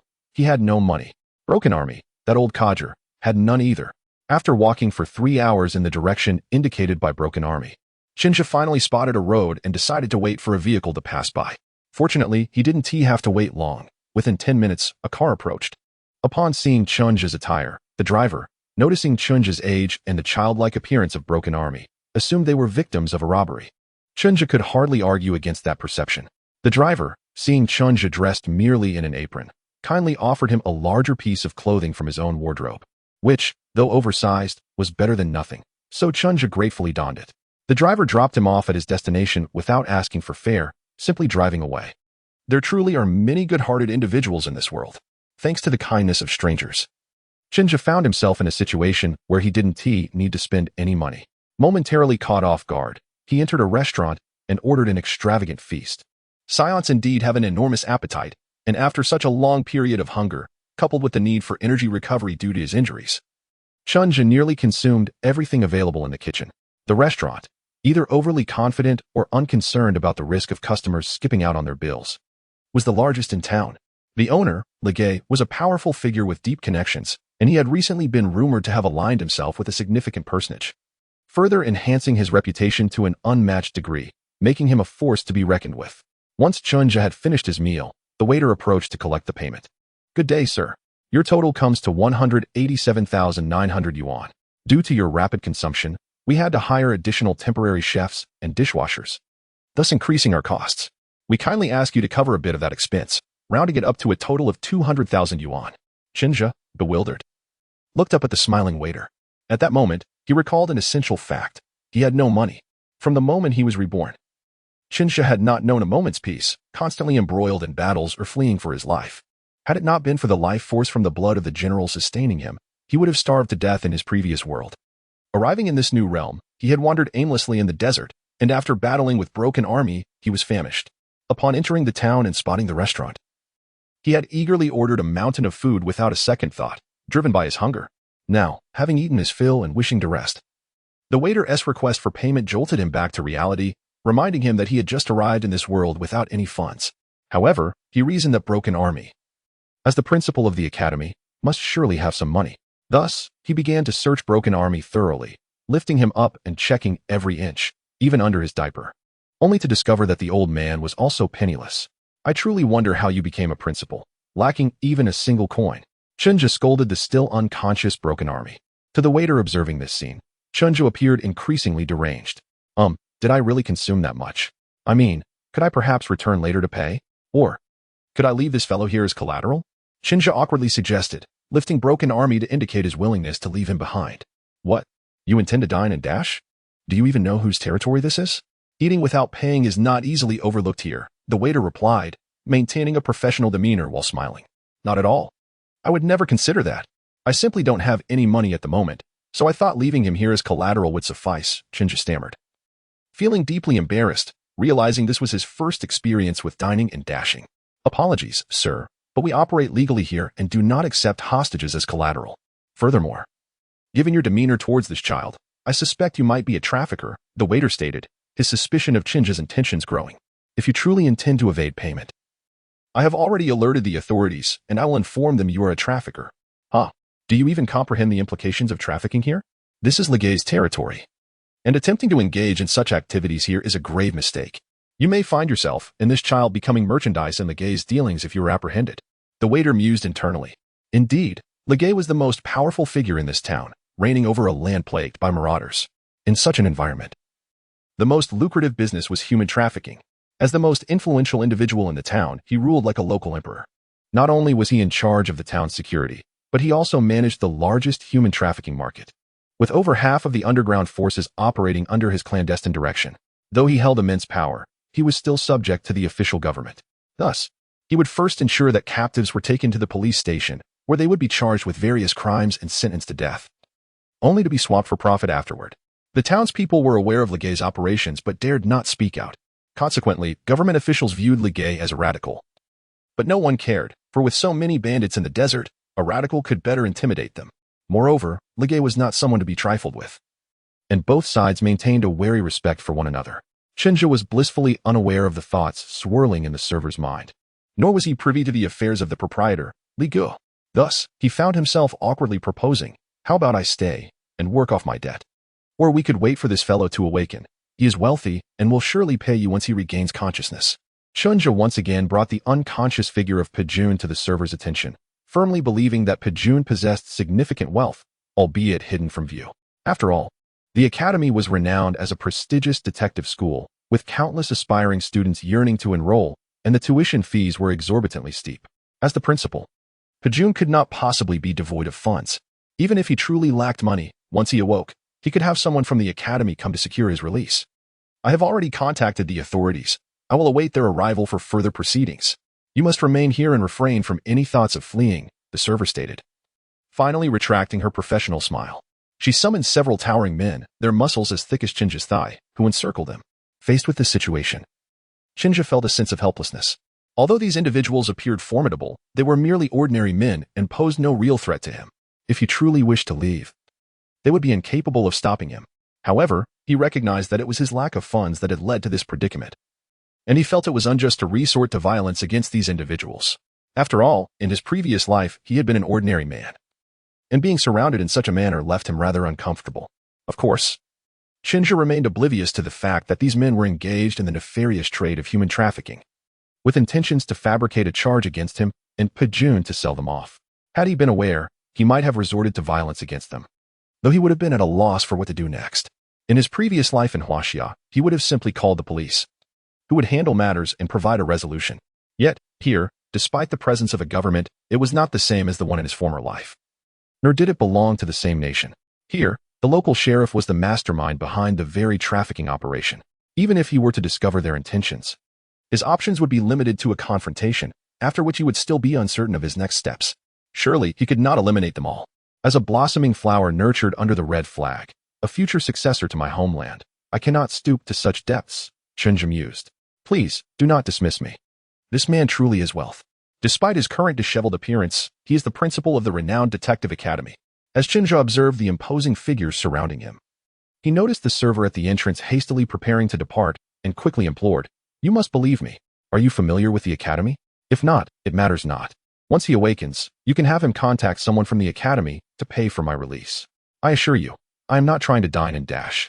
Unmoved by Shinja's appeals, the server proceeded to the restaurant's entrance, where other staff members and an individual who appeared to be the manager had gathered. The staff formed two lines as if awaiting the arrival of a distinguished guest, their smiles radiant like blooming spring flowers. "Welcome, esteemed boss, to our humble establishment." They greeted a man of modest stature, with a corpulent physique but an air of menace about him, who entered the restaurant. "Go. Inform the kitchen to utilize their utmost skills and prepare their finest dishes. I have the honor of hosting a distinguished guest," the man commanded, disregarding the staff's salutations. "If they fail, they shall all be dismissed." After issuing his orders, he paid no further heed to the manager and exited the restaurant, approaching his favored vehicle, which he had previously reserved for himself alone, and with a sycophantic demeanor, he opened the door. Chapter 13. Ligu the man stood respectfully beside the vehicle, his demeanor ingrained with obsequiousness as he invited the occupant to disembark. This display of reverence astonished all who recognized him, even as the individual inside seemed lost in contemplation. Showing no intention to exit, the man dared not express dissatisfaction. Regardless of the incredulity surrounding him, he remained unfazed, continuing to hold the door open, awaiting the arrival of the esteemed guest. The sight stirred trepidation among those familiar with the man. Patrons began preparing to settle their bills and depart. The likes of Ligu, the most powerful figure in town, treating someone with such deference was a sign that they were not to be trifled with. Remaining in the vicinity could provoke the ire of a significant figure, leading to unforeseen misfortune. Ligu, the man by the vehicle, took note of the restaurant's atmosphere and realized the gravity of the situation. How could this esteemed guest share a meal with these lowly individuals? He pondered, recognizing that he had failed to make the necessary preparations. With humility, Ligu approached the vehicle and offered a discreet apology, observing the guest still lost in thought. He retreated respectfully, fearful of inciting displeasure, and gently closed the door behind him. Upon entering the restaurant, he sought to mitigate any potential offense to the distinguished guest and, in a rare break from his usual demeanor, announced, "Due to personal reasons, I must entertain a valued guest today. I, Ligu, kindly request that all of you vacate the premises. This esteemed individual holds great significance for me and even for the entire government. Thus, I hope you can understand. To compensate for your inconvenience, I shall cover all expenses today." Li Ji's eloquent speech conveyed a clear message. The guest outside was of such high status that neither he nor the government could afford to offend them. The implication was that everyone should vacate promptly to avoid incurring the guest's wrath. His words prompted an immediate exodus among the patrons, allowing Chunja to slip away from his encirclement for the first time. Having never before dined without paying, Chunja felt an indescribable sensation as he prepared to leave. In his previous life, had someone declared that all expenses would be covered, he would have eagerly joined the exodus, perhaps even reveling in the unexpected fortune. However, in this life, he was no longer an ordinary person, and the thought of departing without doing something felt unsettling, an inexplicable discomfort gnawing at him. Standing still, Chunja remained while Ligu did not urge him to leave. It was mealtime, and the restaurant was bustling, making it impossible for all patrons to exit simultaneously. Thus, he was not alone in his wait.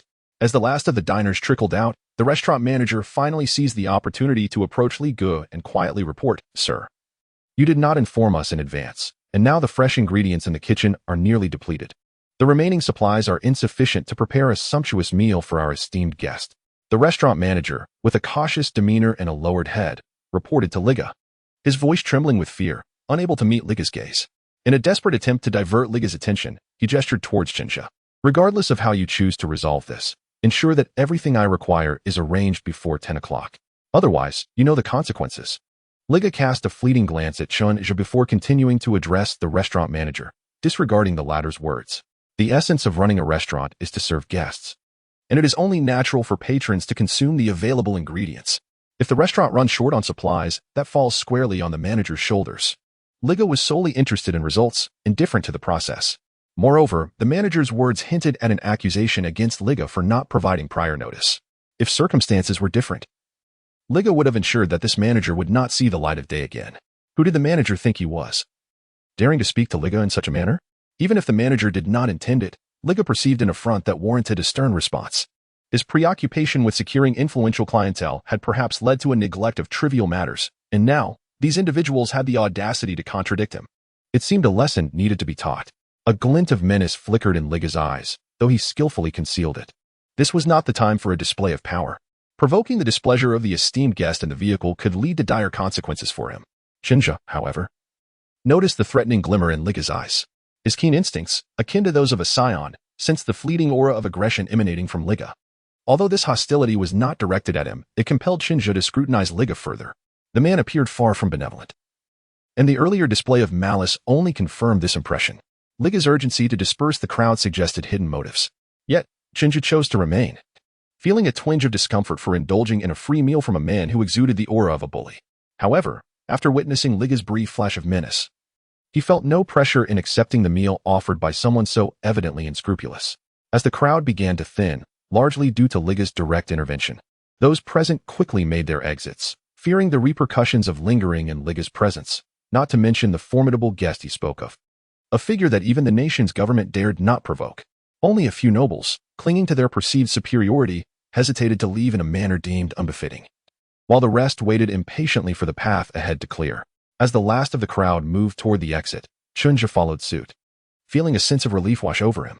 Although he was not a champion of the downtrodden, he felt no guilt in partaking in a meal provided by a man of questionable character.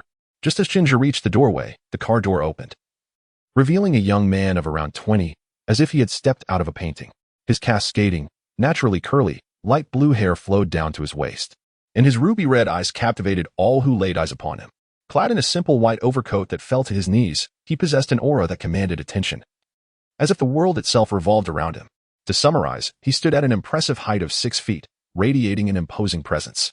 Behind him stood a young man with half of his face concealed, his white hair contrasting sharply against his dark, shadowy eyes, exuding an air of aloofness that contrasted starkly with the vibrant figure before him. Upon seeing the two descend from the vehicle, Liga hurriedly approached, bowing respectfully to the young man with the blue hair. "My lord, I apologize for the delay. The area has been cleared, and you may enter and wait briefly. Dinner will be served shortly." The young man with the blue hair shook his head, offering no response to Liga as he walked directly towards Chinja. "Greetings. It is a pleasure to meet you. I am Xianyu, though you may now call me Lucifer." He introduced himself with an air of confidence. "Hello, Lucifer. I am Chinja. Are you here to see me? What brings you here?" "It seems we are not acquainted." Chinja feigned ignorance, curiosity piqued by the encounter. In truth, Chinja had suspected from the moment he laid eyes on the young man that he was indeed Xianyu, or Lucifer as he now preferred to be called, given the unmistakable aura that surrounded him. The confirmation of Xianyu's identity solidified Chinja's suspicions, though he remained uncertain whether Xianyu's interest stemmed from the side of the broken military officer he was carrying or if it was personally directed towards him. If it were merely the former, Chinja felt little cause for concern. After all, Xianyu's fallen angels had significant ties with the academy, and seeing the principal, Mr. Pajun, in such a state of unconsciousness, would warrant a visit from a rival, regardless of the circumstances. Moreover, the current condition of Pajun was precarious. Had it been any other adversary, the situation could easily have escalated to a lethal confrontation, effectively eliminating the academy's leadership, an act that would undoubtedly cripple the institution. However, Chinja felt no such apprehension regarding Xianyu. Despite adopting the moniker Lucifer and becoming a figure of considerable danger, Chinja understood the reasons behind Xianyu's transformation. Though misunderstood by many, he remained the compassionate individual who had sacrificed himself for the sake of his siblings, striving to ensure humanity's survival through the prophesied cataclysm of the ancient civilization of Zuzulin. If Xian Yu's visit were motivated by an interest in Chinja himself, then Chinja would need to tread carefully. Having only just arrived in this world, with less than a day having passed, Xian Yu's intentional approach indicated an extraordinary level of intuition. In this realm, meteoric stones derived from primordial crystals endow certain individuals with powers reminiscent of the divine, referred to as the seventh sense, a formidable force. Theoretically, the seventh sense represents the pinnacle of human potential, with each person capable of unlocking only one such ability. Yet, exceptions exist. A select few possess unique circumstances, granting them two extraordinary powers, unlocking the seventh sense while also acquiring an additional ability akin to it, known as the eighth sense. As far as Chinja was aware, only 3 individuals in the universe of Stealing Stars, September Sky possessed the eighth sense. One was the demon foretold by the ancient prophecies of Zuzalan, recently awakened from the ruins, whose method of acquiring the eighth sense had slipped Chinja's memory. This eighth sense, dubbed body fusion, allowed him to absorb and merge with others, thereby gaining a fraction of their abilities. To devour an individual entirely, in simpler terms, it means to consume a person. Secondly, it is estimated that Songyue is still immersed in the nutrient solution at the Black Moon base. Songyue, also known as Iced Songyue, possesses the seventh sense of ice manipulation, making her the Ice Sovereign. However, before her sealing, her blood merged with Xuan Yue's, resulting in a mutation that developed her eighth sense. The manipulation of time and space. Indeed, Songyue can open portals to different dimensions and traverse them. Although it is only dimensional travel, not world travel, it is still exceptionally powerful. The final entity is Xian Yue, who is transformed into Lucifer. It was the awakening of the eighth sense that led Xian Yue to become Lucifer. His eighth sense is foresight, acquired during a meticulously arranged mission. He can perceive all future events, including the impending apocalypse. He seeks to prevent this catastrophe, fully aware of its causes, and thus chooses to bear all the burdens alone, ultimately transforming into the nearly reviled figure of Lucifer. The demon prophesied to bring about the end times according to the ancient myths. Hence, if Xianwei could find Chinja before he had even been in this world for a day, it would indeed signify that his eighth sense is extraordinarily formidable, bordering on omniscience. If such a being were to target someone, it would be impossible to foresee their demise. Yes, I have come specifically to seek your assistance. Xianwei disregarded Chinja's pretense and spoke directly. Although they were strangers until now, he earnestly requested Chinja's help. Xianwei's demeanor was calm, even somewhat humble, especially in his plea for assistance, which astonished Legay, who stood ready to obey, and the masked man accompanying him. However, regardless of their internal surprise, Legay and the masked man maintained their composure, Legay out of fear, and the masked man due to his unwavering belief that all of Lucifer's actions were justified. Requiring no further understanding, only obedience to his commands, Chinja furrowed his brow upon hearing Xianwei's words. Realizing that the troublesome situation he had anticipated had indeed come to pass, Xianwei had intentionally sought him out. This is not a suitable place for discussion. Let us relocate to converse about your purpose and the meaning behind your words. Chinja acknowledged that he could not evade Xianwei. Having just arrived in this world, Xianwei was already able to find him. Even if he managed to evade him this time, as long as he remained in this world, Xianwei would be able to locate him. Chinja harbored immense apprehension regarding Xuanyue's eighth sense, as it was indeed too formidable. Yes, esteemed lords, please follow me. I shall arrange for you the finest room. You may converse there without any interruptions. Legay, who stood behind Xianwei, immediately approached and spoke, leading the way. Xianwei Chinja and the unconscious Bokuju, along with the masked man, followed Legay back into the establishment, which now housed only the staff, devoid of any other patrons.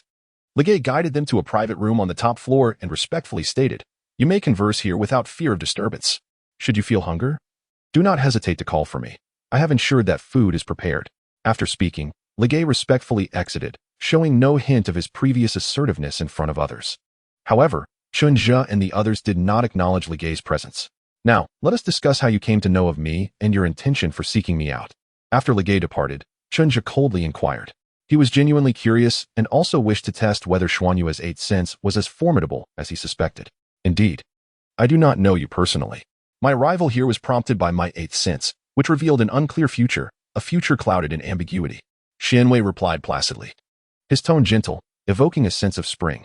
Yet, Chinja could sense an uncontrollable joy beneath his words, as the pivotal moment for the future lay here, prompting my visit. The future has become filled with countless possibilities, and the apocalypse is merely one of them. As for my reason for seeking your assistance, I apologize for my earlier rudeness. With that, Xianwei rose and bowed to Chinja, continuing, I sought your aid because I perceived the Bokuju you carry, and my seventh sense was ineffective against you. Thus, I believe you are the one who can alter the course of the future. Chapter 15. Elemental Needle.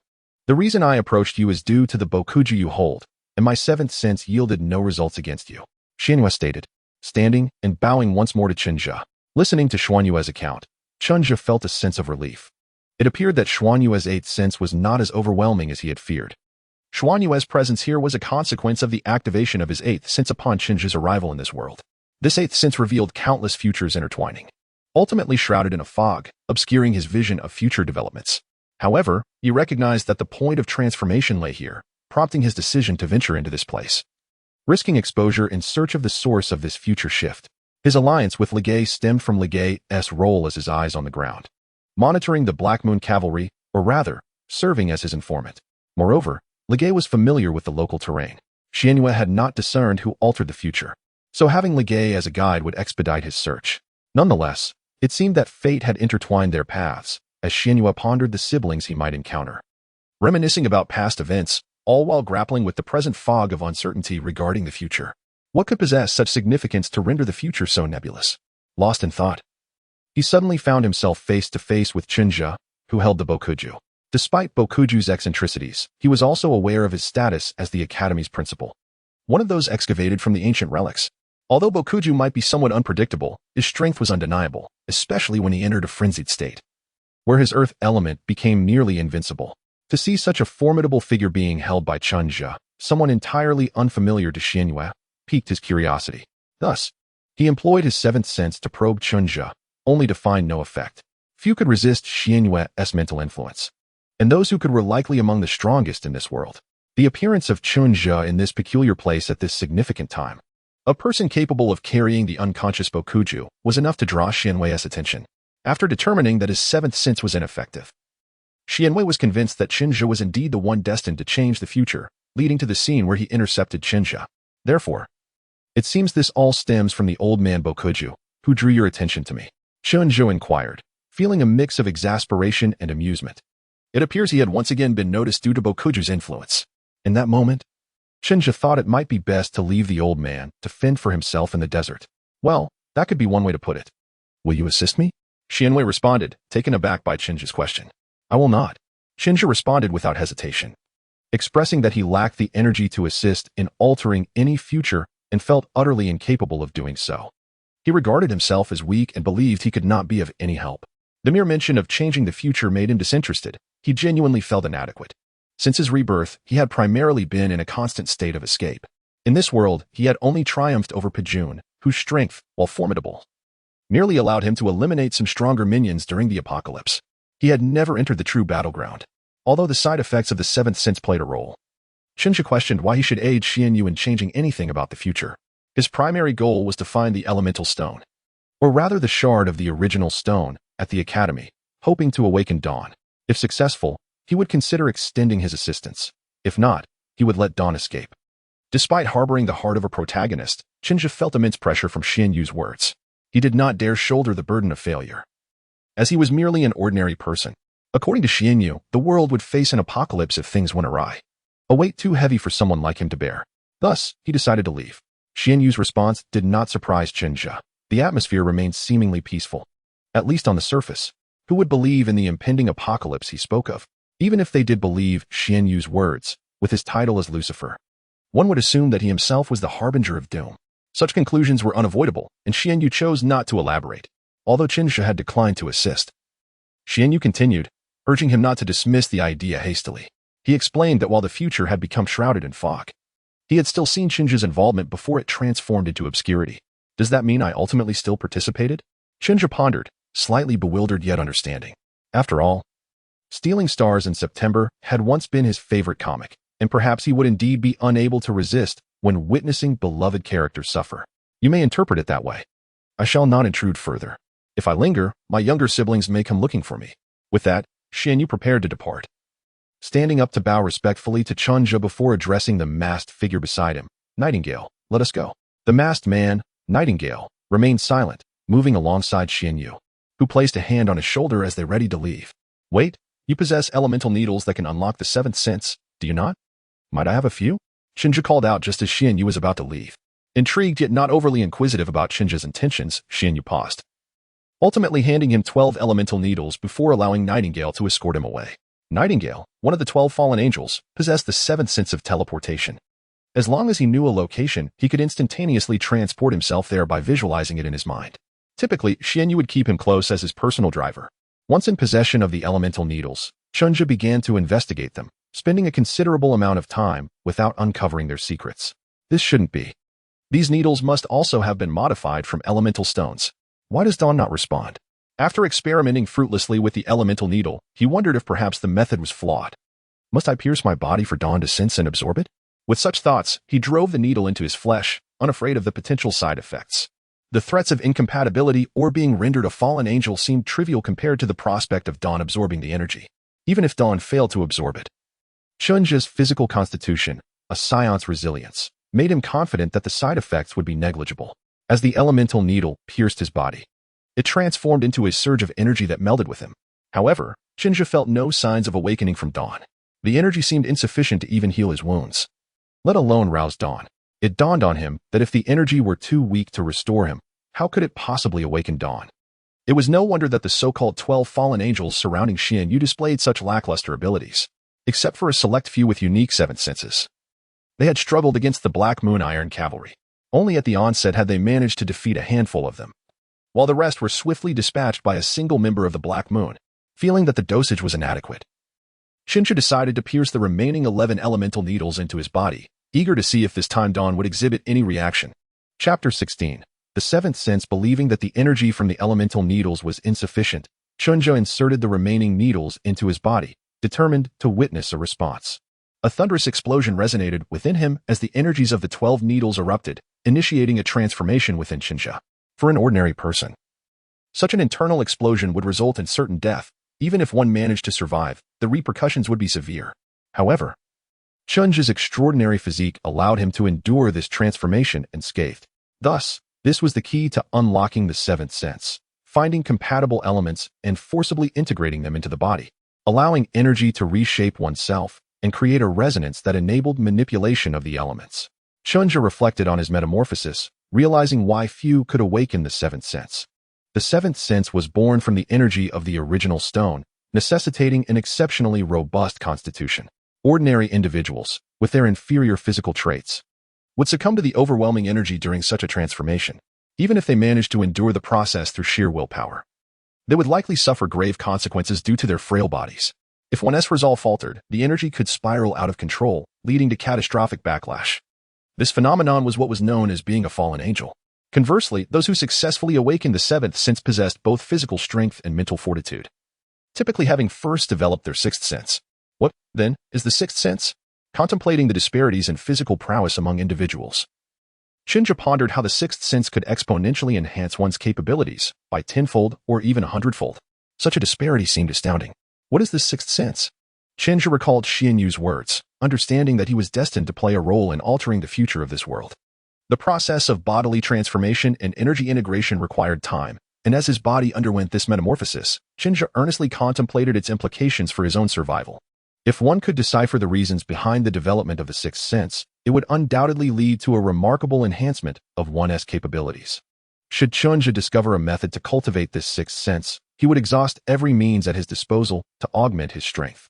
The cultivation of the 6th sense holds even greater significance for him than the pursuit of the elusive 7th sense.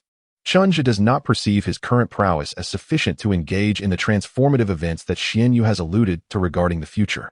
If memory serves him right, the greatest peril during the apocalypse originated from the demons unleashed within the Gu-Shilan ruins, which sought to guide his homeland, Kalawankia, into a catastrophic collision with Earth.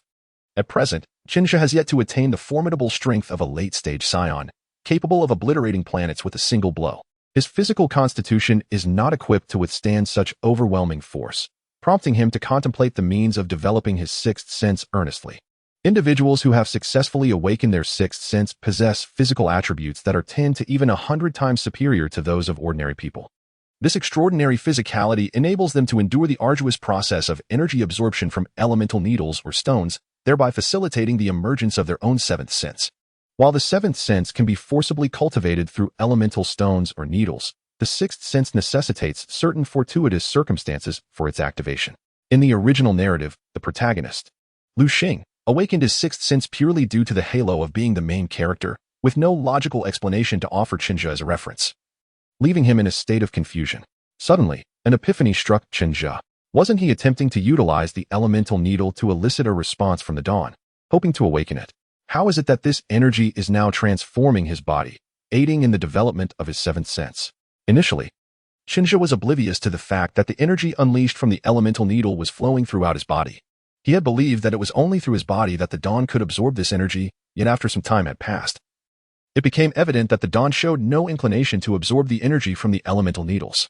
Instead, this energy began to integrate and reshape Chenja's body, allowing him to adapt to it. In other words, at present, this energy from the elemental needles is assisting Chenja in cultivating his seventh sense. However, if his conjecture is accurate, shouldn't the seventh sense be developed through the fusion and resonance with an element that is in harmony with oneself? After all, he had employed 12 different elemental needles.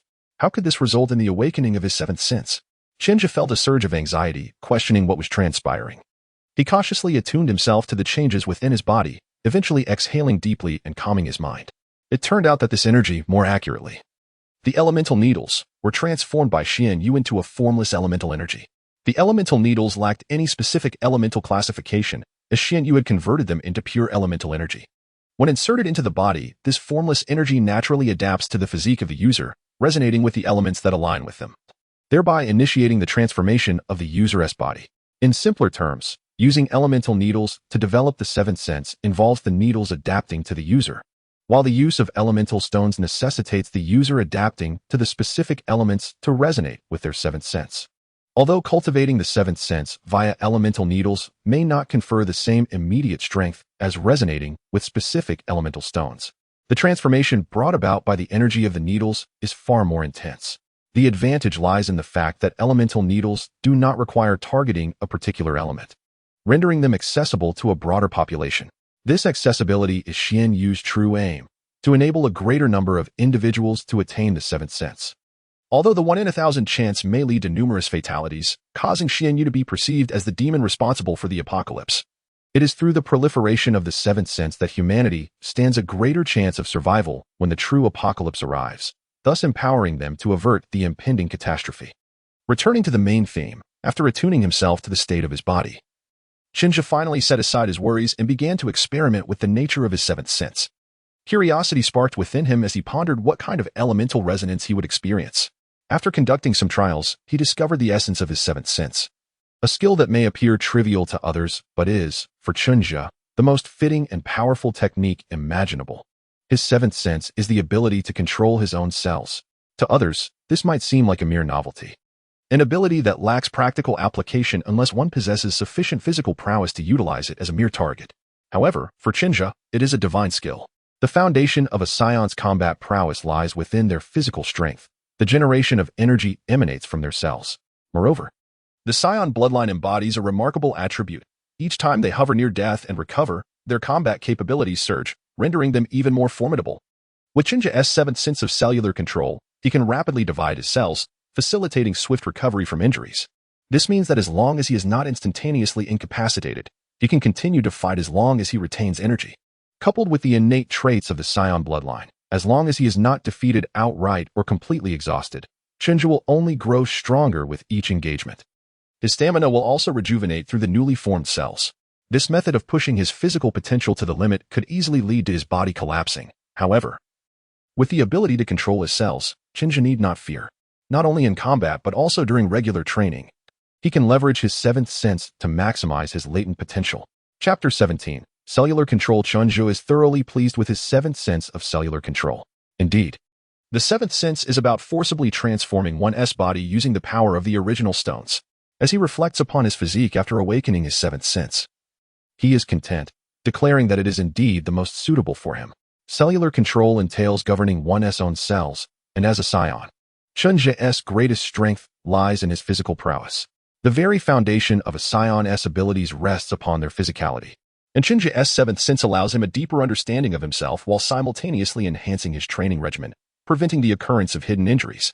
From the insights gleaned over a decade from anime, novels, and films, Chunja understands that any form of physical training inevitably leaves behind hidden injuries. For him, this notion may seem fantastical, yet he recalls numerous athletes from his past life whose excessive training in youth led to debilitating ailments in later years. This is a reality closer to Chunja's own experiences. Regardless of the circumstances, it underscores one undeniable truth. Hidden injuries are the greatest adversaries of physical cultivation. Therefore, it is evident that no matter how powerful a practitioner may be, their internal structure will bear the scars of hidden injuries, which are inescapable for those who engage in physical refinement. Some hidden injuries may manifest as ailments, while others can lead to untimely demise. For instance, in Dragon Ball, if not for the intervention of the time-traveling Trunks, Kakarot would have succumbed to a heart condition resulting from excessive strain on his body. A being capable of transforming into a Super Saiyan and renowned for his ability to obliterate planets with a single strike. Kakarot, once hailed as the strongest in the universe, would meet an untimely end due to a heart ailment. Can you believe that? Thus, one could assert that the ability of cellular control is undoubtedly the most formidable skill for physical cultivation, without exception. Feeling the transformation of his body, Chunja continuously activated his seventh sense, maintaining it in an entirely open state. He exerted control over his cells, prompting them to undergo incessant division and reorganization, a form of exercise for his physique. Although this process lacked external pressure, rendering its effects somewhat negligible, it was nonetheless better than nothing. Moreover, Chunja had only recently unlocked his seventh sense. He was also testing the limits of his capabilities. Engaging his full power in combat with this newfound ability, he pondered how long he could sustain such a state. This instinct, deeply ingrained within the warrior spirit of a battle-hardened nation, was to understand oneself and recognize one's limits, enabling him to relish the thrill of combat without reservation. Suddenly, he heard a knock at the door. It was the voice of Lig, the proprietor of the establishment and the most influential figure in the town, who inquired with utmost respect, "Gentlemen, dinner is ready. Shall I bring it to you?" His tone was exceedingly deferential and his demeanor cautious. To an untrained ear, he would not be associated with the notorious Lig. Had Shinja not sensed his murderous aura earlier, he might have perceived him as merely a stern-looking, honest man. "Come in. Arrange for my accommodation and have the food delivered to my lodgings," Shinja commanded, pausing his exploration of the seventh sense. As he closed this extraordinary ability, a wave of hunger washed over him. Despite having recently dined, he found himself craving more. Lig entered upon hearing Chunja's words and was taken aback to see not only Chunja, but also the unconscious Pajun present. With Lucifer and Nightingale conspicuously absent, he regarded Chunja with trepidation, hoping for guidance. A month prior, Lucifer and Nightingale had appeared before Lig, requesting his assistance in monitoring the movements of the Black Moon Iron Cavalry. Nothing too detailed, merely a general awareness, as Lig was not equipped for extensive surveillance. At first, Lig had refused. After all, he was the undisputed sovereign of this town. Who could command him? He instructed his subordinates to draw their weapons, aiming them at Lucifer and Nightingale, intending to teach these impudent youths a lesson about the consequences of their audacity. What followed was a terrifying turn of events. Lig's men found themselves pointing their guns at themselves, and even Lig's own body betrayed him, turning the weapon toward himself. The sound of gunfire erupted, and aside from Lig, all his men felt an uncontrollable urge to pull the trigger. In that moment, Lig recognized that had he not held value, he too might have succumbed to the same fate as his subordinates. Thus, he chose to heed the deepest instincts of his heart. That encounter left Lig acutely aware of Lucifer's terrifying power, an imprint of fear he would never forget. Consequently, he resolved to assist Lucifer for the sake of his own survival. In return, Lucifer did not disappoint him. He elevated Lig from the town's ruler to one whose authority was respected even by the national government. Thus, Lig harbored a mix of reverence and dread towards Lucifer. Now, with Lucifer absent, Lig's anxiety grew. He feared that Lucifer might deem him useless and discard him, marking the end of his prosperous days. Rest assured, they have merely departed. It concerns you not. Your only task is to assist me in finding suitable accommodations, Shinja assured Lig, keenly aware of his apprehensions. Also, please ensure the prepared food is sent to my lodgings to avoid waste. Upon hearing the first half of Chunja's statement, Lig visibly relaxed, though the latter half caused his lips to twitch. Just moments earlier, while Chunja and his companions conversed in the private room, Lig had learned of Chunja's substantial appetite while arranging the meal. Had it not been for the arrival of Lucifer, Lig would have treated Chunja to a meal. Now, Chunja's demand for the food to be sent to his accommodation, which Lig himself had arranged, made him question, "Do you have the means to pay?" Nevertheless, Lig kept his thoughts hidden. He dared not express them, despite not fully understanding why. He felt compelled to show deference to the youth before him, who appeared merely in his teens, realizing that this young man was beyond his capacity to confront. Of course. My lord, please follow me. Your meal will be delivered shortly, Lig replied respectfully, leading the way. Chinja paid no heed to Lig's thoughts. Even if he were aware, he would not concern himself with them. To him, Lig was simply an ordinary man, and he had no intention of engaging in disputes with him. Initially, Chinja might have viewed this as bullying, but after sensing Lig's murderous aura, his perspective shifted. Lig was not a benign character, and thus Chinja felt no pressure in commanding him. However, Chinja remained cautious of any potentially dangerous intentions Lig might harbor. He understood that certain individuals, particularly those of ill repute, often harbored ulterior motives. To preempt unnecessary complications, as Lig drove Chinja to a secluded villa far from town. Chinja halted Lig's departure and pointed at a distant, unsightly cliff. That cliff is quite obstructive. It hinders my view of the scenery. What do you propose we do about it? I will arrange for someone to address it immediately, though it is a natural formation and may not be removable. Perhaps, my lord, we should consider relocating? Lig responded respectfully. Oh, how troublesome. I rather enjoy this place. It is quite tranquil, save for that unsightly cliff. I am one who appreciates peace and quiet, Chinja casually remarked. It seems I must take matters into my own hands.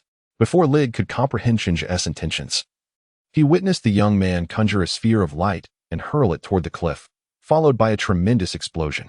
Chapter 18. Dreaded appears I must take matters into my own hands. Lig had yet to grasp Chinja's meaning when he saw the light sphere soar toward the cliff, culminating in a deafening blast. Coughing ensued as a violent gust of wind swept through, sending debris flying and causing Lig and his companions to choke. The shockwave from the explosion nearly toppled Lig, had it not been for the support of his men who steadied him. Since ascending to his position of power, the years of indulgence had diminished Lig's once robust physique, leaving him weakened. Though he did not fall, Lig succumbed to the ground once the winds calmed, and his men, stunned into silence, hesitated to assist him. In their shock, they instinctively reached for their sidearms, as if that would provide them security. Despite the futility of such measures against a force capable of such destruction, before Lig and his subordinates lay an endless expanse of desert. The cliff's previous location now replaced by a vast crater. This time, Chinja's performance far surpassed that of Lucifer, making Lig more acutely aware of Chinja's formidable strength. The last time Lucifer appeared before Lig, he emanated a terrifying aura capable of compelling others to take their own lives. This eerie display left Lig with an impression of fear of the unknown. However, Chinja's current nonchalance in casually conjuring a glowing orb, which unleashed a power akin to a missile explosion, resulted in the complete obliteration of a naturally formed cliff. This overt exhibition of power made Lig understand that if he disobeyed or displeased Chinja, retribution would be effortlessly swift, and he would have no escape from such a potent light sphere. Lig now stood in the villa arranged for him by Chinja, where the once magnificent cliff had vanished entirely.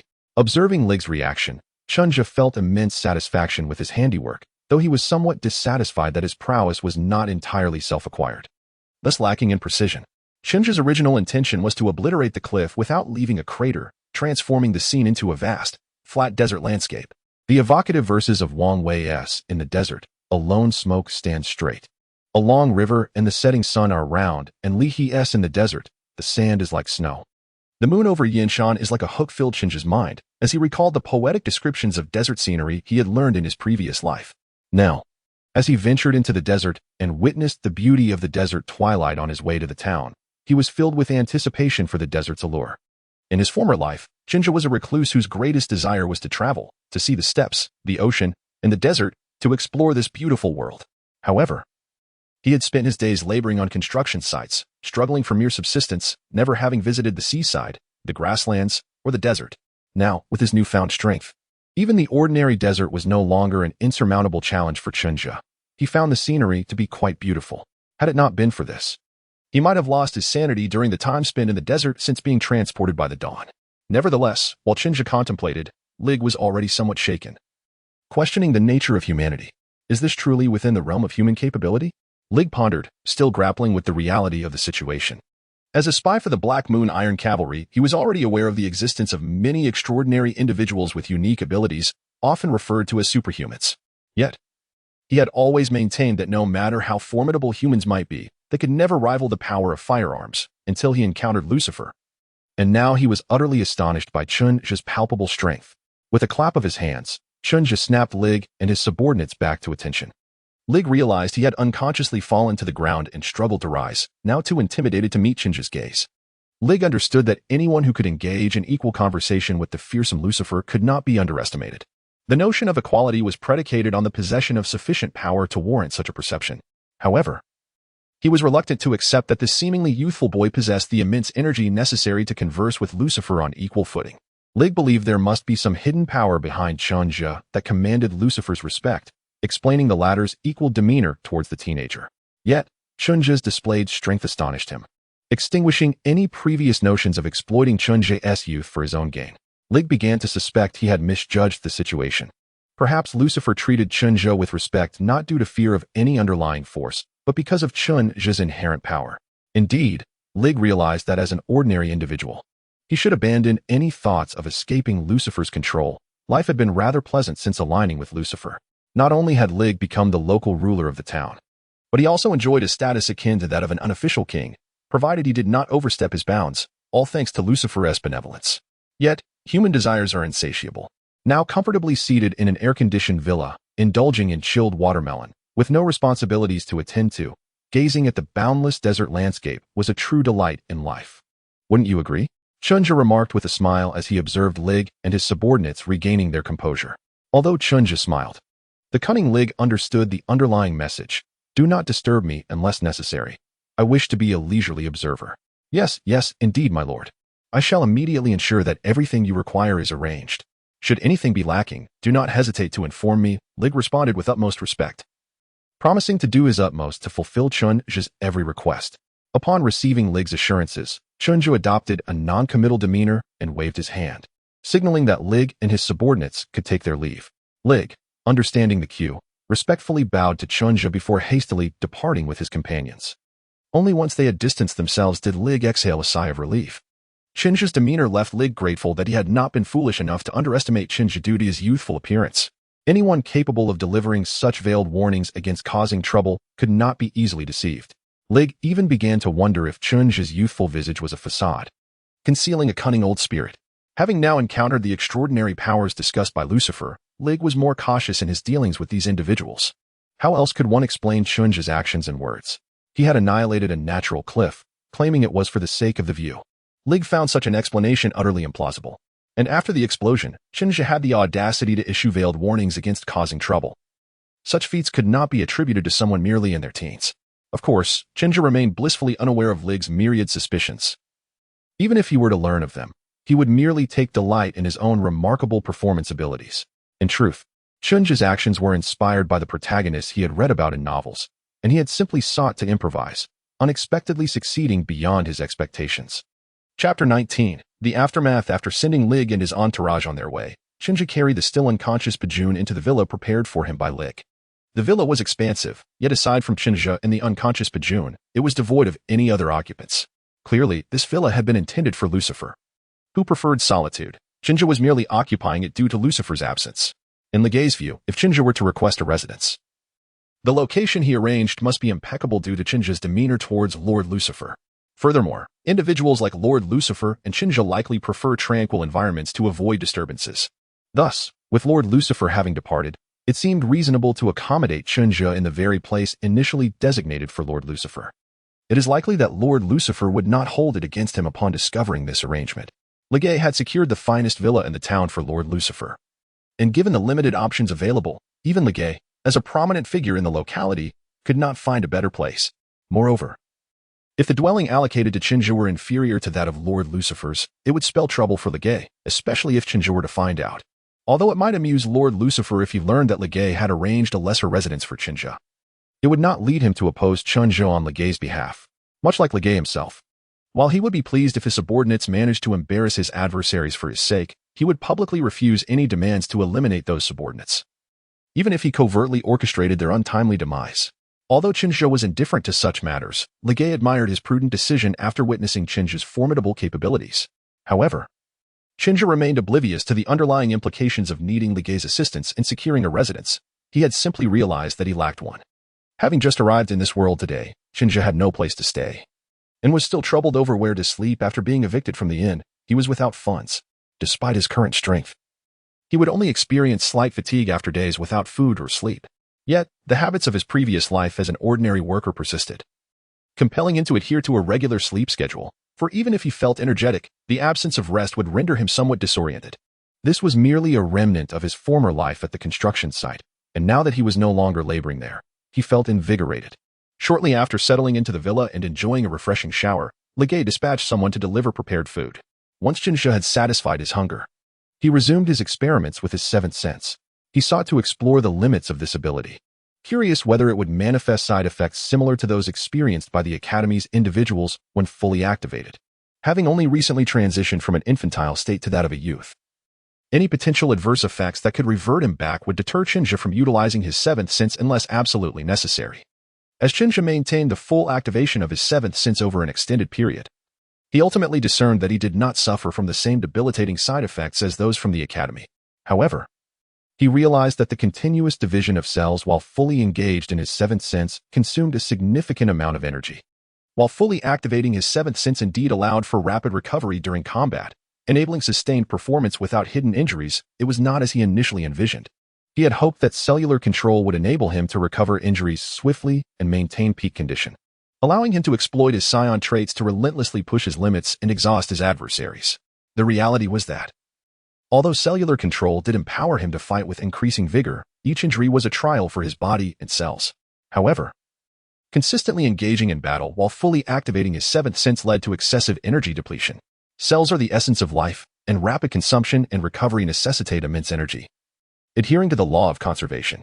Thus, while his seventh sense was powerful, it ultimately served as a supplementary skill. Upon realizing this, Jinja felt a tinge of disappointment. He had initially perceived it as a divine technique. Indeed, Jinja's cellular control was formidable, and even as a support skill, it was among the most exceptional. For physical cultivators, it was undoubtedly a divine technique. The ability to heal hidden injuries alone would evoke envy among other practitioners. And it also enhanced Jinja's understanding of his own body, allowing him to master his current strength more effectively. It was merely that Jinja had harbored excessively high expectations for cellular control. As the saying goes, greater expectations yield greater disappointments. Nevertheless, Jinja's despondency was fleeting. As a Saiyan, he thrived on his inherent strength, and auxiliary skills were secondary, so he refused to dwell on his sadness. Yet, the thought lingered, evoking a hint of sorrow. Ultimately, Jinja decided to call Legay once more to arrange for additional food. The depletion of energy had left him hungry again, and he resolved to transform his frustration into appetite. Upon receiving Jinja's call, Legay felt a sense of despair. Not long ago, Jinja had indulged in a lavish meal, and shortly thereafter, he had sent a larger feast than that previous banquet. How much time had passed? 3 or 4 hours. Now, Jinja requested yet another meal of equal or greater magnitude. Legay thought to himself that had it not been for the foreboding cliffs nearby reminding him to remain calm and not act recklessly, he would have confronted Jinja for funds, understanding the nature of his seventh sense. Jinja also came to comprehend why the Academy's practitioners experienced side effects while the members of the Black Moon Iron Cavalry did not. It was simply due to excessive energy consumption. The reason the Academy members shrank when fully activating their seventh sense was that the energy from the elemental stones within their bodies was insufficient to sustain their full usage of the seventh sense. The transformation of energy was too great, and the energy absorbed from the elemental stones was too little, resulting in a deficit that had to be drawn from the user's body, manifesting as a direct reduction in physical energy, essentially, using one's body as fuel. This is why those who activated their seventh sense at the Academy experienced physical diminishment each time they employed it. Conversely, the members of the Black Moon Iron Cavalry exhibited no such side effects because they were descendants of the ancient Siren from 9,000 years ago. When the primordial stones transformed into meteors and fell to Earth, their energy merged with the environment. The ancient Siren thrived in this energy-rich atmosphere, with every breath infused with the essence of the primordial stones, subtly transforming them over generations. This transformation was gradual, yet successive offspring became inherently intertwined with the energy of the primordial stones. In simple terms, there was no intermediary profiting from the transaction. Jinja, in fact, shared similarities with the members of the Black Moon Iron Cavalry. He could fully utilize his seventh sense without adverse effects because his body had been modified by the primordial stone of dawn. If one were to compare Jinja, the Black Moon Iron Cavalry, and the primordial stones were akin to a biological son versus an adopted son, Jinja was the biological son of the primordial stones, while the Black Moon Iron Cavalry merely represented the adopted descendants. Chapter 20, Bloodline. The reason why Jinja is referred to as the true son of the original stone is that he is the first generation. directly resurrected and transformed using the original stone by dawn.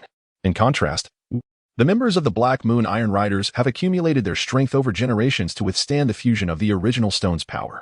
Although Chunja can indeed be considered the original stone's true son, he now feels the pangs of what it means to be a generational heir. While it is true that Chunja experiences no physical diminishment from fully activating his seventh sense, the excessive energy consumption due to the control of his seventh sense cells leaves him fatigued. Prolonged use leads to debilitating weakness, necessitating the absorption of energy or sustenance to replenish his strength. This can be regarded as a unique aftereffect of his seventh sense. It appears that the Black Moon Iron Riders do not suffer from such consumption, or perhaps their energy expenditure is negligible. The Black Moon Iron Riders seem to convert energy on a one-to-one basis, whereas Chinju's control over his seventh sense cells directly impacts his body.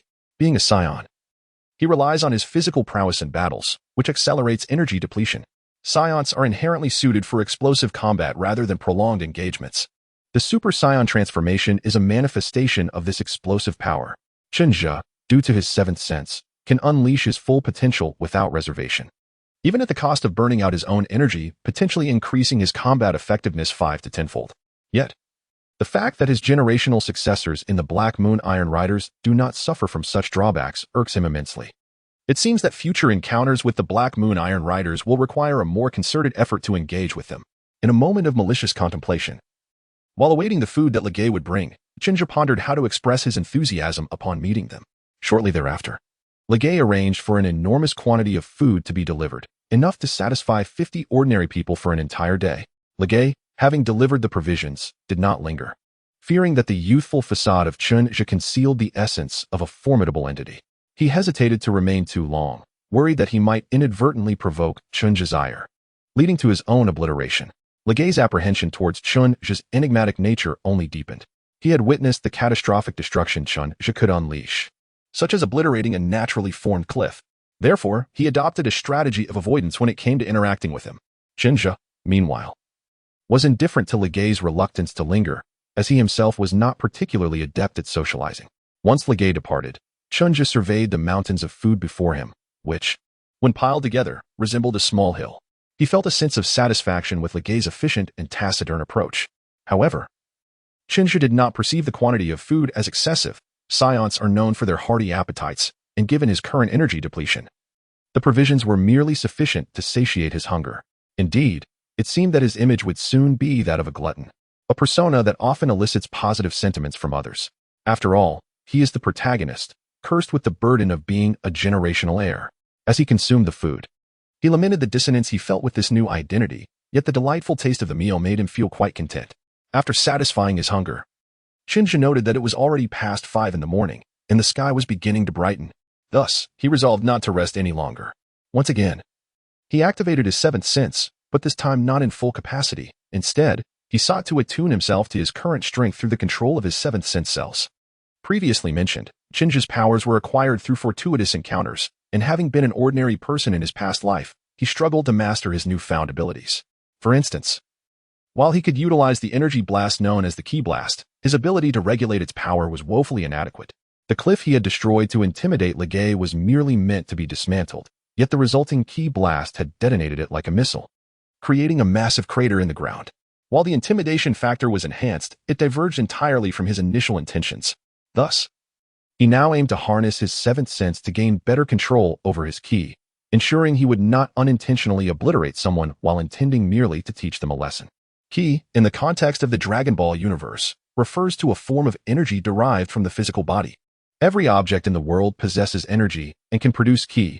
However, animals generate more ki than plants, which in turn produce more than inanimate objects like soil and stones. Chunja now sought to utilize the power of his seventh sense to more effectively harness his ki.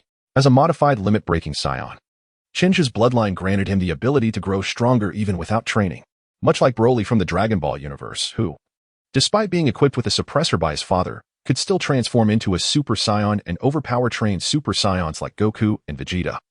Chunja possessed even greater strength. However, unlike Broly, who fought instinctively due to his fractured psyche, Chunja found himself grappling with the challenge of fully mastering his newfound power. If Chunja were to act solely on instinct, his combat prowess would likely surpass Broly's. This is due to the superiority of Shinja's limit-breaking Saiyan bloodline compared to Broly's natural Super Saiyan lineage. Yet, if Shinja were to operate purely on instinct like Broly, would that truly be the essence of Shinja? While the Dragon Ball universe does not explicitly rank bloodlines, it does acknowledge inherent limitations. For instance, pure Saiyans like Goku and Vegeta possess stronger combat instincts compared to their descendants. Although the narrative suggests that hybrid Saiyans have enhanced potential, Goku's sons have yet to surpass their father, and Trunks, the son of Vegeta from the future, has only matched his father's prowess. Even Goku and Vegeta, as pure Saiyans, exhibit disparities in their bloodlines. In Shinja's previous understanding of the Dragon Ball lore, it is evident that Goku, a low-class warrior, consistently outperformed high-class warrior Vegeta due to their differing environments and mindsets. During the Dragon Ball saga, the possessed Vegeta, transformed into a golden great ape, was able to overpower Kakarot, who had attained Super Saiyan 3. Even when Kakarot eventually achieved Super Saiyan 4, he faced a grueling battle before triumphing over the golden great ape form of Vegeta. It is essential to note that the transformation into a great ape merely amplifies strength tenfold, whereas becoming a Super Saiyan elevates it by 50 times.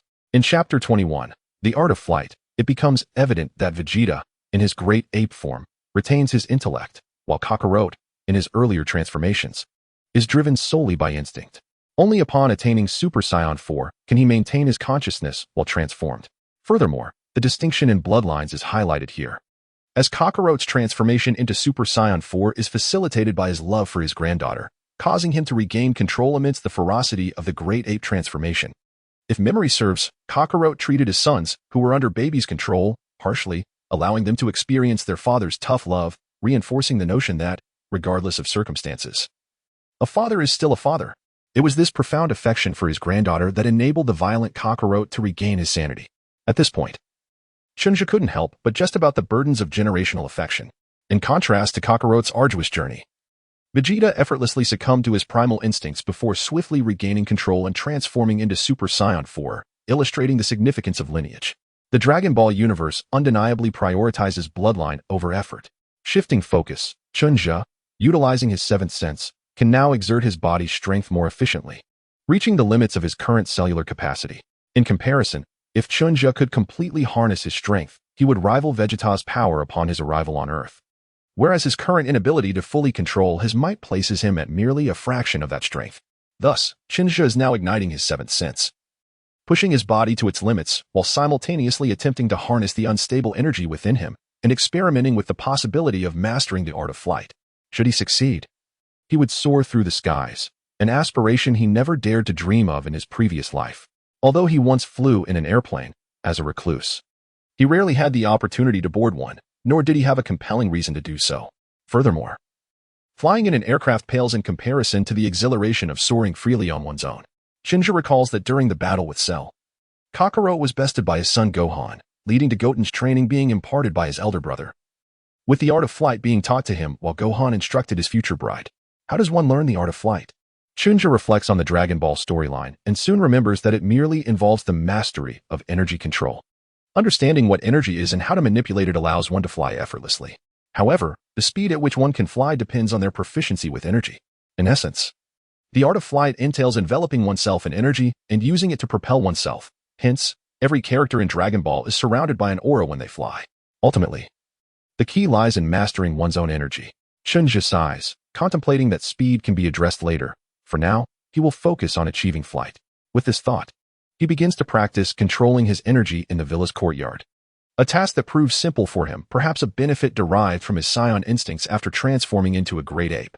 Shinja envelopes his entire being in energy, attempting to lift himself off the ground.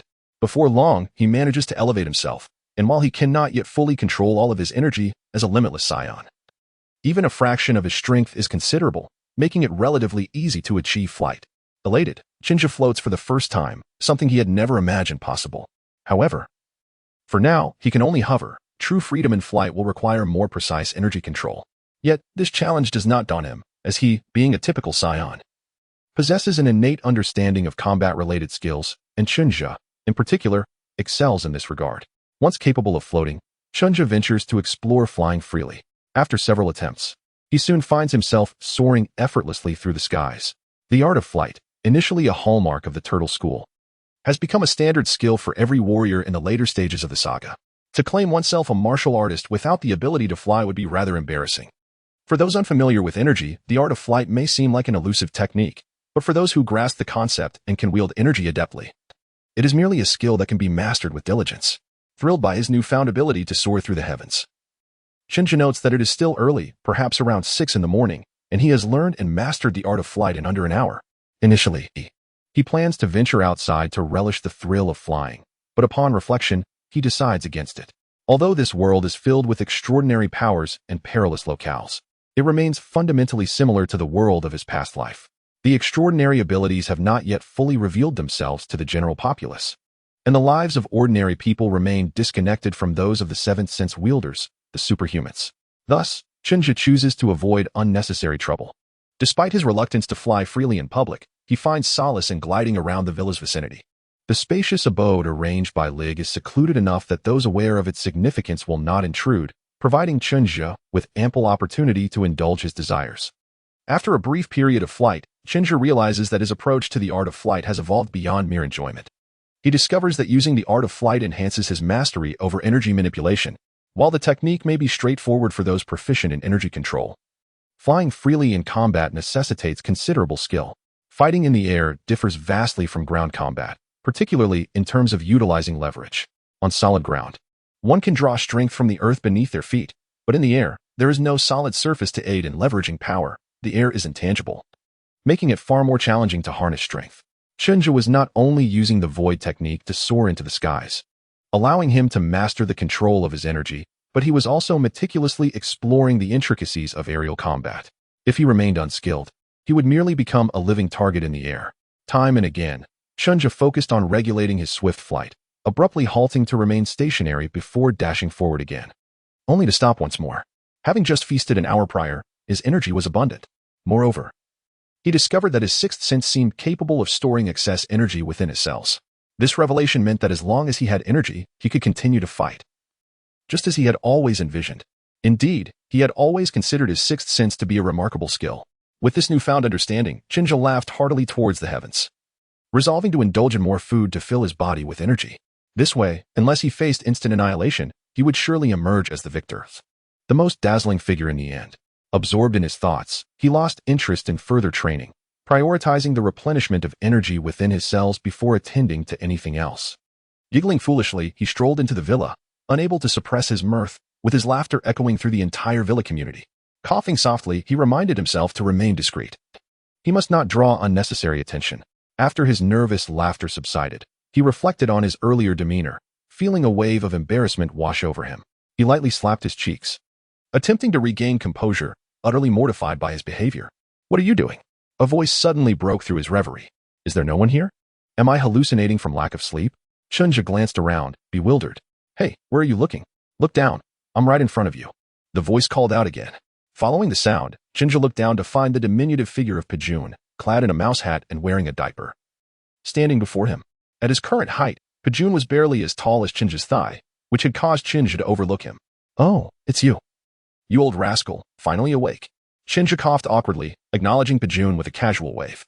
"Hold on, I'll order some food, and then we can head to the academy. You still haven't explained what you were doing just now. Why were you slapping your face and laughing so loudly?" "You woke me up." Pajun pressed on, not letting go of Shinja's earlier antics. "What is it to you? Mind your own business, old man. I have things to do, so don't bother me." Shinja dismissed Pajun's inquiries, replying coolly before contacting the gay to request breakfast once more.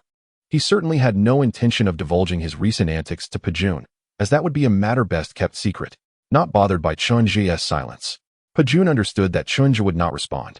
After Chunja had arranged for breakfast and settled onto the sofa, Pajun posed another question. "You called me an old rascal, so you must know me. You should have some knowledge, yet I know nothing about you.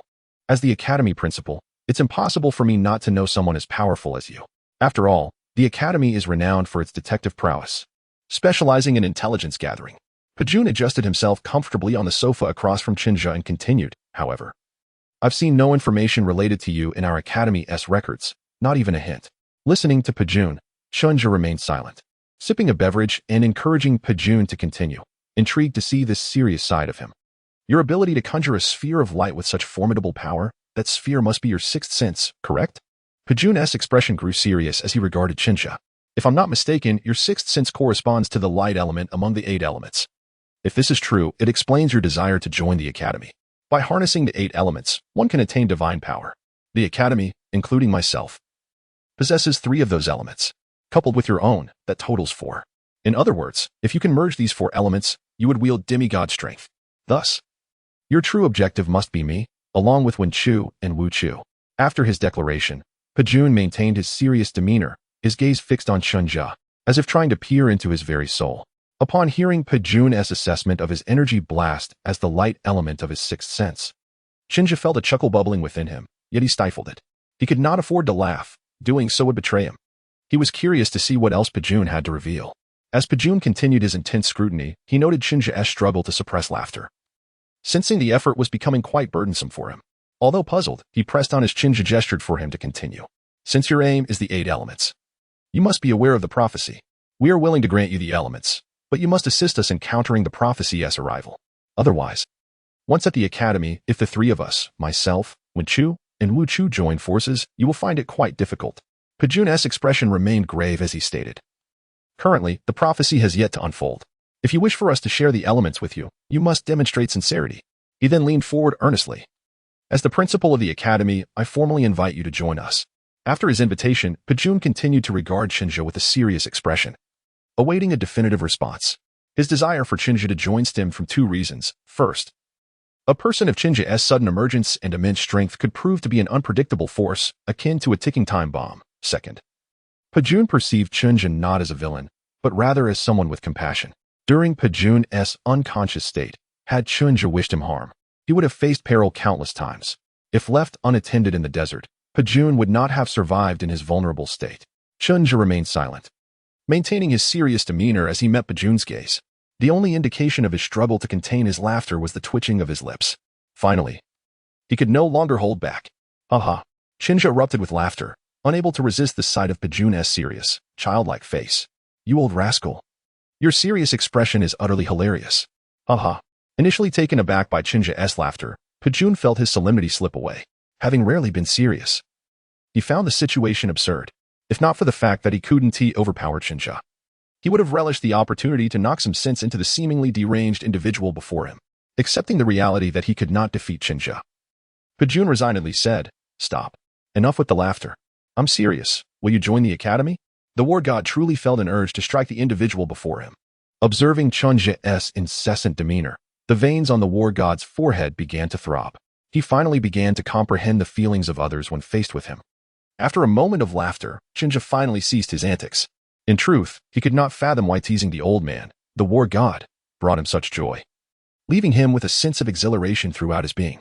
Recognizing that this amusement might not bode well, Chunja resolved to continue his playful banter with the war god. Once Chunja halted, he gazed at the war god with a beaming smile and inquired, Are you truly contemplating inviting me to join the Academy? Are you not afraid of inviting a wolf into your fold? Upon hearing this question, the war god paused to reflect once more and replied with a serious tone. I trust my judgment. The mere fact that you did not abandon my unconscious self in the desert to fend for myself speaks volumes of your character. Therefore, I ask you again, do you wish to join the Academy? Moreover, even if you were indeed a villain harboring intentions to obliterate the Academy, your presence within its walls would be easier to guard against than lurking in the shadows. If you are not a villain, then that is even better. The Academy would gain a formidable ally. Very well, I accept your invitation. Chapter 23. Departure to the Academy. Furthermore, even if you were a villain with plans to exterminate the Academy, your presence would be more manageable than if you remained hidden. Besides, the Academy is not to be trifled with. If one truly sought to annihilate it, a 3-to-1 advantage would certainly increase the odds of success. If you were not a villain, then even better, the Academy would welcome a strong addition to its ranks. Of course, the war god did not voice these thoughts. Although he appeared childlike and often lacked seriousness, those who dared to underestimate him would regret it deeply. After all, he was a man in his 50s or 60s. One does not extend such an invitation without careful consideration. As the saying goes, age brings wisdom.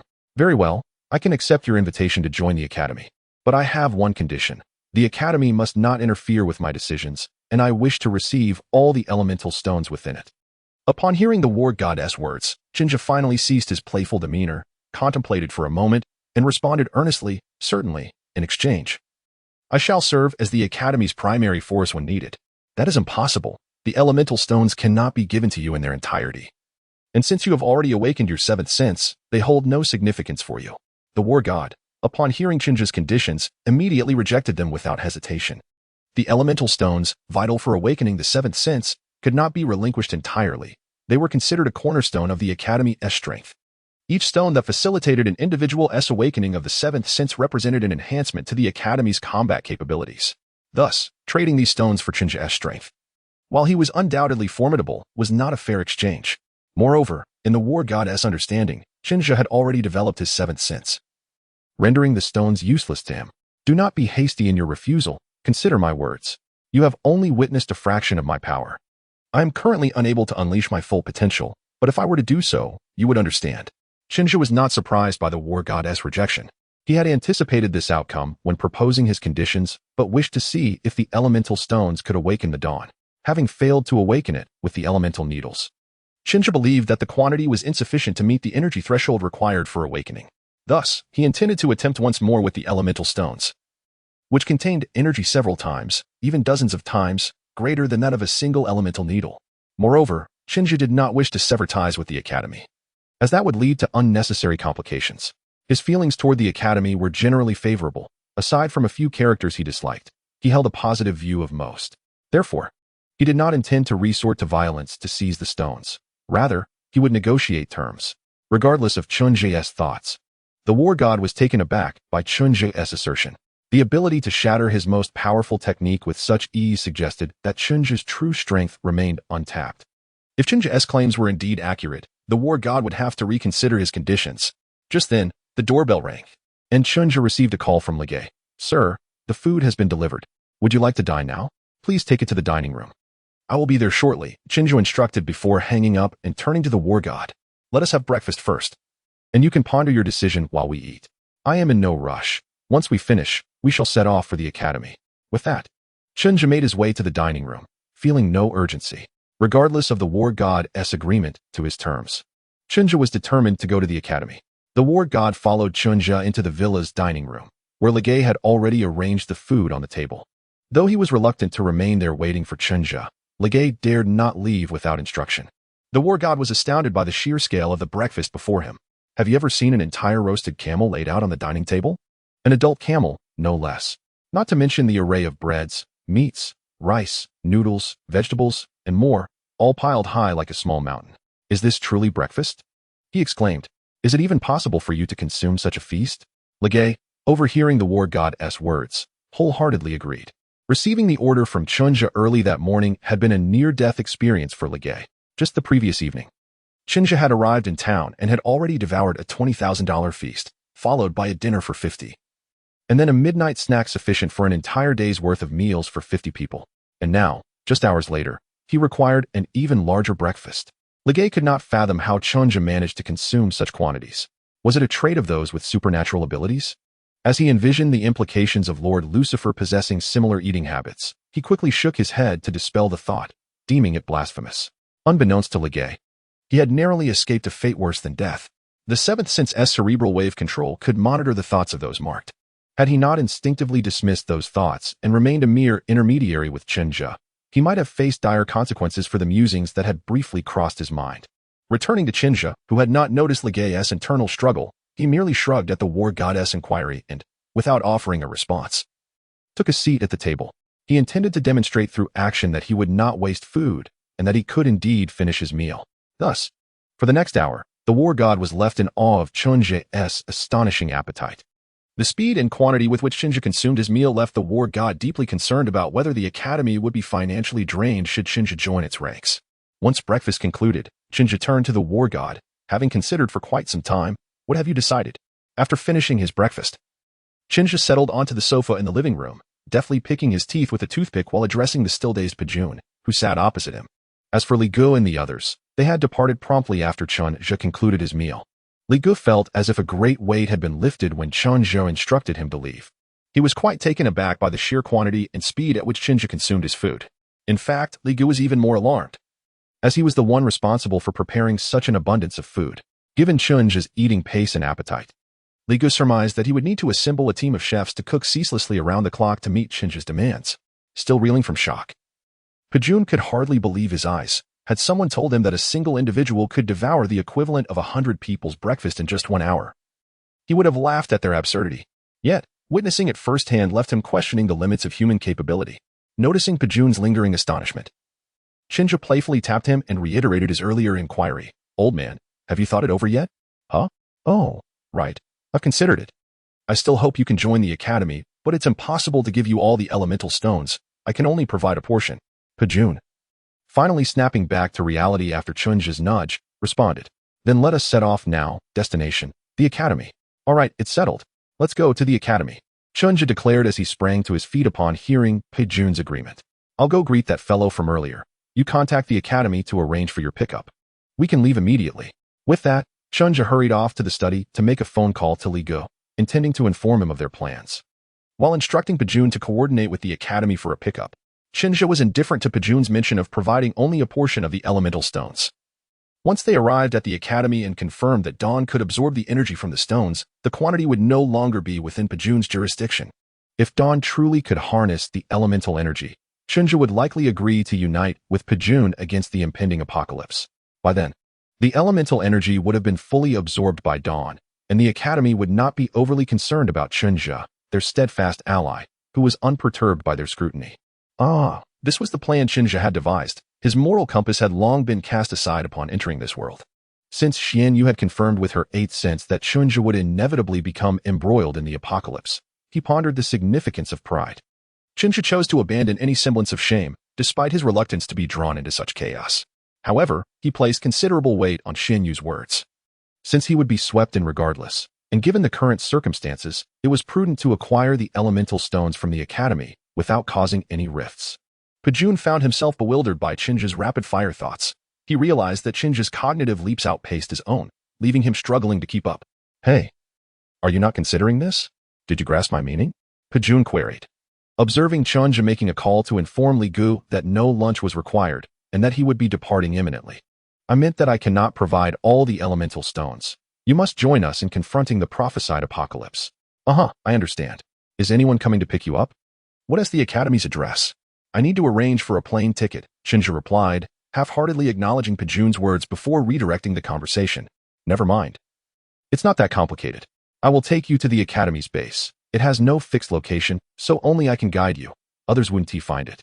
Pajun conceded, noticing Chunja's nonchalant demeanor. Oh, is that so? Chunja responded, then continued speaking to Li Gu over the phone. You needn't worry. We'll manage on our own. I might not return for a while, so prepare ample food in the meantime. Having concluded the call, Chunja acknowledged that he would indeed visit the academy, yet he would often return to the accommodations arranged by Li Gu, as it was his initial refuge upon arrival in this world. Furthermore, the desert offered a convenient environment for Chunja to hone his control over Qi. To ascertain the precision of his Qi control, he needed to test it with Qi blasts, which the academy typically conducted in populated areas. However, given the power of his Qi blasts, they could easily cause collateral damage. Thus, practicing in the desert allowed Chunja the freedom to evaluate his progress without concern for unintended consequences. As Pajun rushed over after hanging up, his eagerness was palpable, leaving Chunja bemused. Shouldn't he, as the academy's principal, be the more composed one? Why did it seem that Pajun exhibited greater enthusiasm for their journey to the academy than he did? Ultimately, Pajun guided Chunja to the academy. As for their means of travel, Pajun employed his 7th sense of earth manipulation, directly leading Chunja underground, where they traversed as though through the earth itself, seemingly propelled by the very ground beneath them. Initially apprehensive about the air supply, Chunja soon realized that Pajun's earth manipulation could extract oxygen from the earth itself. No wonder. I always wondered how those techniques, like earth or water escape, worked without suffocating the user. Chunja mused quietly to himself upon this revelation. What did you say? Pajun, focused on the path ahead, turned to inquire. Nothing. You must have misheard me, Chunja quickly replied, unwilling to admit his earlier concerns about oxygen, knowing it would only provoke Pajun's amusement. Really? I distinctly heard you say something. You must have been awed by my earth manipulation skills, Pajun exclaimed, his tone playful. Chunja felt a vain throb on his forehead upon hearing Pajun's teasing, but restrained himself. After all, he still relied on this individual to lead the way. Indeed, I was right. I am the most impressive and powerful one here. No need to worship me.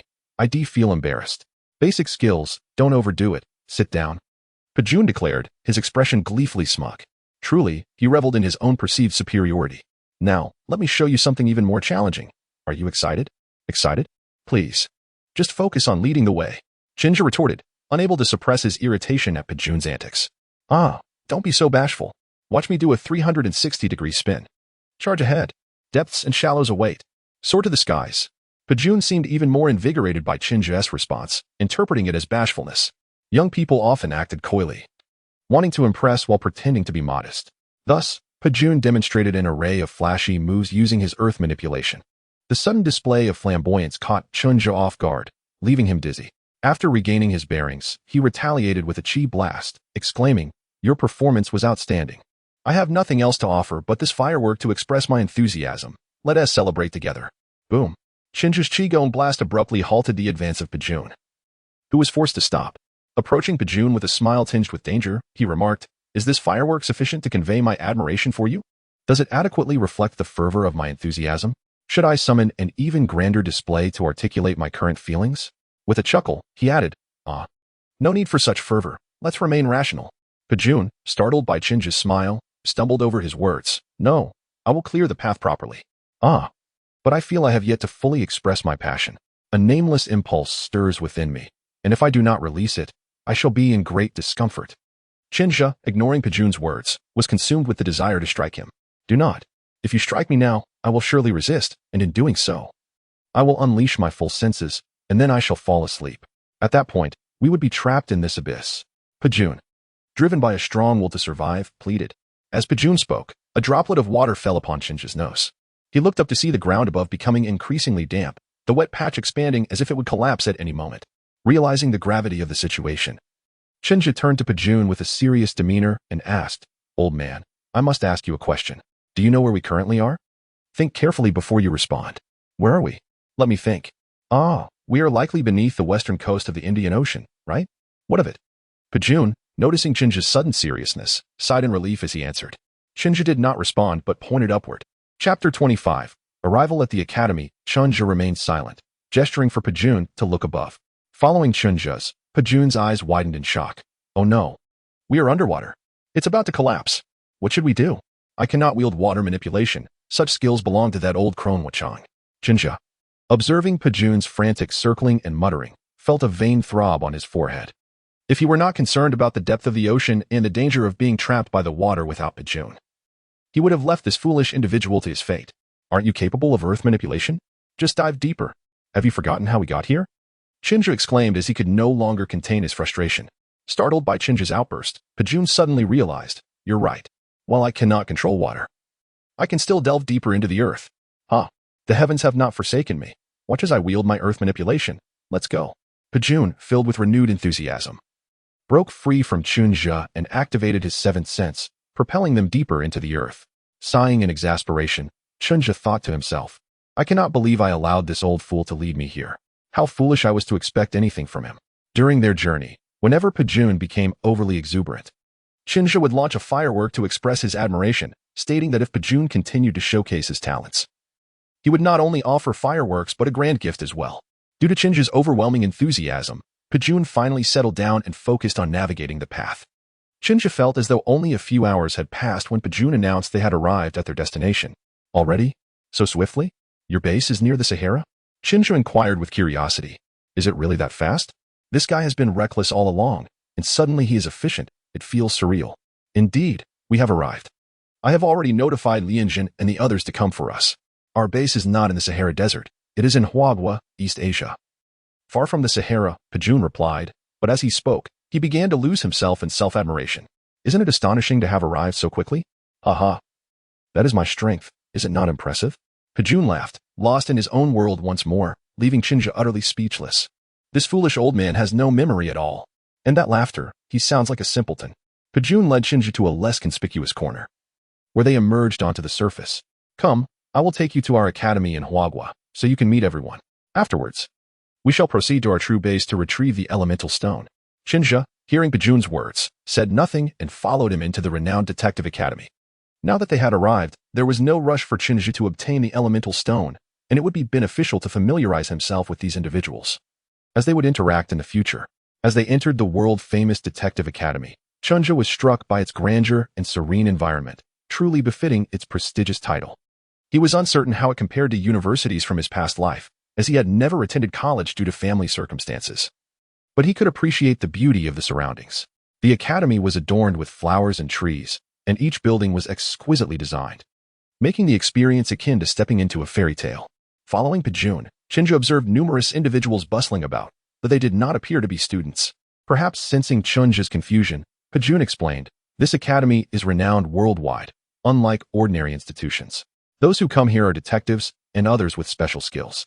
Upon hearing Pajun's explanation, Chinja realized that the Visible Academy was merely a FAAD, where individuals possessed knowledge of abilities unknown to ordinary people. In essence, their lives were separate from those of the average populace. The purpose of attending this academy was to gain superpowers, specifically to unlock the seventh sense. The academy intended to select capable and trustworthy individuals from among them to assist in preparing for the impending apocalypse foretold in prophecies. So, this academy serves as a filter to identify qualified individuals? Chinja asked, intrigued. Yes, you could understand it that way. So, once you join the academy, you will serve as a teacher here, Pajun replied. What? A teacher? Are you serious? Chinja was taken aback by Pajun's assertion that he would become a teacher, having never attended university in his previous life and lacking knowledge of college courses. He felt a mix of emotions upon hearing that he would be a teacher, especially considering his poor academic performance in the past due to family issues. Yes. Why else would you join if not to teach? Do you wish to be a student? Pajun countered, surprised by Chinja's reaction.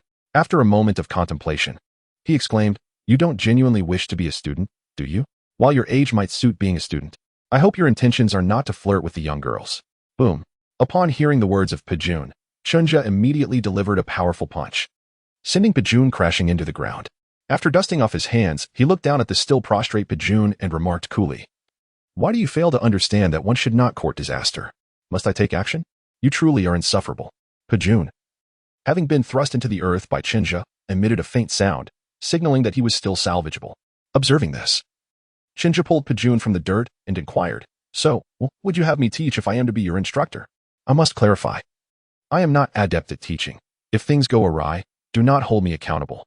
Initially, Chinja felt a myriad of emotions at the prospect of becoming a teacher. But after being diverted by Pajun, he began to feel a surge of excitement.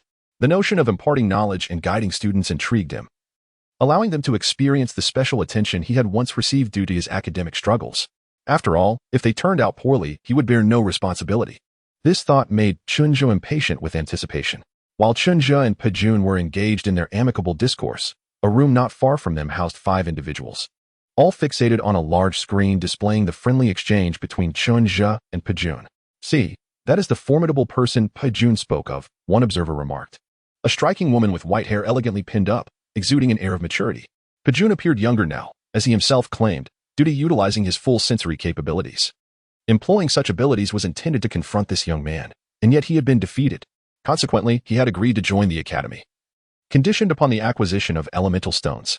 What are your thoughts on this? His demeanor towards Pajun does not suggest malicious intent, nor does he seem to harbor ill will towards the academy. One of the individuals, a red-haired girl wielding a folding fan, responded. However, it is premature to draw conclusions. Let us greet them. After all, Pajun is our esteemed principal. Chapter 26, The Welcome. Let us proceed to welcome our principal and the young companion he has brought, the red-haired girl declared. Following her words, the group exited the room, making their way towards the location of Pajun and Chinja. Meanwhile, Pajun did not immediately respond to Chinja's question, instead rolling around on the ground to express his discontent. This behavior attracted the attention of passers-by, who began to point and whisper. With a swift motion, Chinja seized the rolling Pajun, feeling exasperated by his shameless antics. He hastily relocated to a more secluded area before asking the still squirming Pajun, "At your age, do you not feel embarrassed? By the way, did you not claim to have notified someone to come for us? Where are they?" Before Pajun could reply, a light, feminine laugh floated from behind Chinja. "Our principal's young companion seems a bit impatient. We're here to escort you now, hee. Turning in the direction of the voice, Chinja beheld a mature woman clad in attire reminiscent of a traditional kimono, accompanied by a red-haired girl with a fan, a short-haired girl with yellow locks, a tall man with a receding hairline, and a smaller man with forgiving green hair seated atop the larger individual. This group approached Chinja and Pajun directly. Recognizing them, Chinja maintained his composure, revealing that he was familiar with them would complicate matters, given his capabilities. Failing to provide a satisfactory explanation could lead to suspicions of being a spy sent by Lucifer, resulting in a cascade of troubles, despite his slight entanglement with Xianyu. Moreover, admitting that he recognized them from a comic in his past would only exacerbate the situation, leading to further complications. Thus, he feigned ignorance and inquired, "Who are you?" In response to his question, the mature woman introduced herself. "Greetings, welcome to our academy. We are the ones Pajun mentioned would be here to meet you. I am Lianjin." Following her introduction, she proceeded to introduce the others. Pointing to the red-haired girl and the yellow-haired girl beside her, she continued, "This is Ms. Wen Chu, one of our academy's instructors, and her sister, Ms. Wu Chu, who is also an instructor. Hello, I am Wen Chu. It is a pleasure to meet you," the red-haired girl said, delicately concealing her face with her fan in a demure manner. In response, Chinja replied, "Hello, I am equally pleased to make your acquaintance. Kid, do not be deceived by this old woman's outward appearance. Despite her current gentility, she is not easy to deal with," Pajun whispered to Chinja, noting Wen Chu's seemingly gentle demeanor. However, Wen Chu did not immediately retaliate against Pajun's comment, but instead addressed her sister. "Sister, this old man has revealed our ages, calling us old women." Wen Chu's sister, the short-haired girl, immediately approached Pajunum. "Old man, have you become restless?" With a thunderous crack, the short-haired girl unleashed her seventh sense, employing her lightning technique to administer an electrifying massage to Pajun. The sound of his anguished cries revealed the pleasure of the experience. The girl providing the electric massage, Wu Chu, acknowledged Chinja with a nod. Despite being preoccupied with Pajun, "My apologies, my sister has a rather fiery temperament," Wen Chu said, covering half her face with her fan while maintaining her composed demeanor. Though Wen Chu appeared refined, Chinja understood her true nature, calculating and shrewd. Conversely, Wu Chu exhibited a fiery disposition, often used as a pawn by her sister. Thus, Chinja paid little mind to their dynamic. "These are Mr. Zhu Min and Mr. Lu Xiyuan," Wen Chu continued. "Hello, I am Zhu Min." The tall man with a jovial smile greeted Chinja, who found him somewhat simple-minded. "I am Lu Xiyuan. It is a pleasure to meet you." The slender man with forgiving green hair seated on Zhu Min's shoulders added. After their introductions, Chinja reciprocated, "Greetings, I am Chinja. I look forward to a pleasant camaraderie. Now that we are all acquainted, please follow me. I shall take you to our base," Lianjin instructed, leading the way. Following her lead, Chinja accompanied Lianjin and the group towards the academy's tallest building. Throughout this brief journey, Lianjin engaged Chinja in conversation, while he absorbed the layout of the academy. As Chinju observed the academy, unbeknownst to him, Lianjin, who led the way, exchanged a knowing glance with the red-haired girl beside them. This was a prearranged plan made before their arrival. One individual would engage Chinja in conversation to divert his attention, while the others would assess his behavior, a form of scrutiny, indeed, given Chinja's prowess. They felt compelled to exercise caution until they could ascertain whether he was friend or foe. Before long, Chinja followed Lianjin and her companions into the tallest building within the academy. Lianjin ushered him into the elevator, first pressing the button for the ground floor, then the button for the highest floor, and subsequently several others in rapid succession. After an incessant period of ascending and descending, approximately 5 minutes later, as Chinja began to grow impatient, the elevator doors finally opened. To maintain a semblance of secrecy, the design is rather intricate, Lianjin remarked apologetically, noticing Chinja's slight annoyance. "It's quite all right. However, next time, I would prefer if Pajun could escort me directly. This is rather cumbersome." "And I struggle to remember it," Chinja replied with a shake of his head, though the complexity of Lianjin's actions gave him a headache. He contemplated how challenging it would be to navigate the academy's base on his own in the future. Lianjin, unsure of how to respond to Chinja's words, could only offer an awkward smile before stating, "In a moment, I will introduce you to the founder of this academy, and afterward, I will take you to where we store the elemental stones." Chinja was taken aback by her words. He could not comprehend why.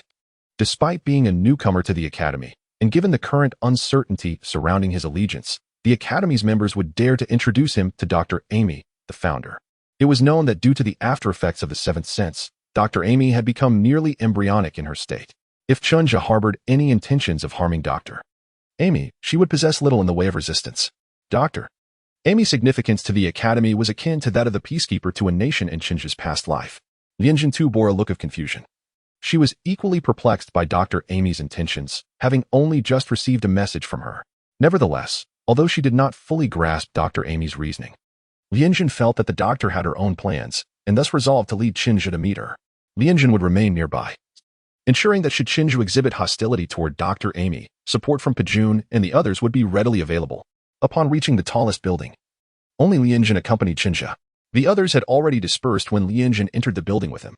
The separation was prompted by Pajun, that obstinate old man, who had foolishly provoked Wu Chu. As the academy's principal, Pejun had to uphold the institution's dignity, resulting in Wu Chu escorting the now twitching Pejun to a secluded area for a rather memorable electrotherapy session. Meanwhile, when Chu encouraged her sister, suggesting that they consider the academy's reputation, hence the change of venue was her idea. As for Ju Min and Lu Siyuan, they merely sought to prevent Pejun from meeting a dire fate on the spot, attempting to mediate the situation. Despite the presence of such high-ranking individuals, the academy remarkably did not falter or fall. Instead, it blossomed into a renowned detective academy, a truly commendable achievement. On the other side, Shinja followed Lianjin into a chamber reminiscent of a scene from a science fiction film of his past life. The room was filled with numerous tubes connected to nutrient pods containing a green liquid. Among these pods, only the central one housed a figure, an entity that appeared to be a human embryo, having only developed its head and limbs, resembling a nascent form. Tubes were affixed to its back and cranial region, akin to the extraterrestrial beings depicted in the science fiction films Chun-ja had once watched. However, Shinja was aware that this embryo was not an alien but rather Dr. Amy, the founder of the academy. Dr. Amy was the leader of the archaeological enthusiasts who discovered and excavated the ancient Sealand ruins half a century prior, a person endowed with a formidable seventh sense. Shinja, familiar with the comics, understood that Dr. Amy's seventh sense was exceptionally powerful, known as limitless healing. The name itself indicated its potency as long as one was not dead, or even if they were, as long as a certain time had not elapsed. They could be revived. A true resurrection, flesh returning to bone. It was precisely due to Dr. Amy's exceedingly powerful seventh sense that she had suffered the after-effects, resulting in her current embryonic state. Now, submerged in the nutrient pod, Dr. Amy could only rely on the tubes connecting her to the room's computer to communicate. Initially, Shinja held this belief until Dr. Amy greeted him, at which point he realized how gravely mistaken he had been. "Hello, it is a pleasure to meet you. Mianjin has likely informed you. I am one of the founders of this academy, Amy." Her voice resonated directly within Shinja's mind, accompanied by a unique force that penetrated the depths of his consciousness. The experience surprised him momentarily, but he soon deemed it to be a natural occurrence. As a Saiyan, his instinctual perception was remarkably acute. When Dr. Amy's voice echoed in his mind, he perceived it as a direct mental dialogue. Moreover, being aware of the true nature of Dr. Amy's seventh sense, Shinja understood the implications of this interaction. Dr. Amy's ability to communicate telepathically was not merely a facet of her seventh sense. It might have unlocked her eighth sense of telepathy. Reminiscent of the professor's powers in a film he had seen in his past life, Battle Cop. While Dr. Amy's abilities might not rival the professor's, they nonetheless represented a formidable form of the eighth sense. No wonder. He had previously wondered what had disrupted Xin Yu's perception of the seventh sense during the assault on the Black Moon base, allowing the Academy's members to escape. And the emergence of Xiaocong Yu now made sense. Reflecting on Dr. Amy's greeting, Shinja mused to himself. Indeed, there were reasons these individuals could maintain their stalemate for so long without resorting to conflict. Dr. Amy, of course, was unaware of Chunja's extensive thoughts following her greeting. After all, if she intended to avoid offending him, she would not probe into his mind using her eighth sense.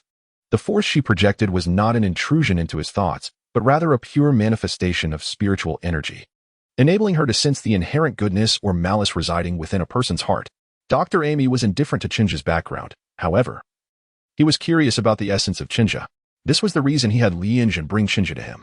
Utilizing his eighth sense, he aimed to perceive Chinja's true nature. If it was benevolent, it would bring joy to all. Conversely, if it was malevolent, and he had arrived at the academy with ill intentions, Dr. Amy would take the risk of disappearing entirely to employ his eighth sense for a mental suggestion. He intended to suppress the darkness within Chunja and guide his goodness. After all, having received news from Pejun, he was aware of Chunja's formidable strength. This would maximize their mutual benefit, trading his own dwindling life for such a powerful ally as Chinja would be worthwhile. Unbeknownst to Dr. Amy, his eighth sense would prove ineffective against Chinja, much like Xuan Yue's seventh sense, which controlled brainwaves. Chinja possessed an immunity to such abilities. Not to mention, the dawn of hope resided deep within Chinja's mind. His yet uncontrolled Saiyan instincts were beyond the manipulation of the supernatural powers found in stealing stars from the moon. Despite this, Chinja did not resist the profound mental influence Dr. Amy emitted, as he realized it bore no adverse effects on him. In fact, it proved beneficial. Although this power could not dominate Chinja, it could enhance his mental strength, allowing him to contain his wild Saiyan instincts, which he had yet to fully master. Thus, Chinja lowered his mental defenses and allowed Dr. Amy's psychic force to penetrate deep within his psyche. Within the depths of Chinja's mind, Dr. Amy perceived the suppressed Saiyan instincts and recognized the strain under which Shinja was containing them. The sheer brutality of these instincts was palpable, and Dr. Amy understood that it was only because they had not truly erupted that Shinja was able to maintain control. Witnessing Shinja's fierce suppression of his violent Saiyan nature, Dr. Amy comprehended that, regardless of his moral standing, Shinja was at least not an evil person. Shinja was a limit-breaking Saiyan, transformed from raw stone by dawn, embodying the purest Saiyan bloodline. Typically, such a lineage would enable one to master their primal instincts. However, Shinja struggled to fully control his. This was due to the fact that, while Shinja possessed a pure bloodline, it was directly altered by dawn, while his soul remained that of an ordinary human. True-blooded Saiyans could harness their instincts because they were a warrior race, raised in a culture where combat was fundamental from birth. The mental strength cultivated by these Saiyans from incessant battles far surpassed that of a peaceful, sheltered individual like Shinja, who had never even harmed a chicken. The disparity was akin to that between an egg and a stone. Shinja's mental fortitude was merely an egg compared to the unyielding rock of the Saiyan's primal nature. Therefore, when the Saiyan instincts surged forth, Shinja's innate protective mechanisms would forcibly disengage his consciousness to prevent total annihilation by these instincts. Chapter 28. Suppression. Shinja guided Dr. Amy's eighth sense to repress his Saiyan instincts. Dr. Amy, sensing the ferocity of these instincts, collaborated with Shinja. He felt that the power within Shinja was beyond their capacity to contend with, if unleashed.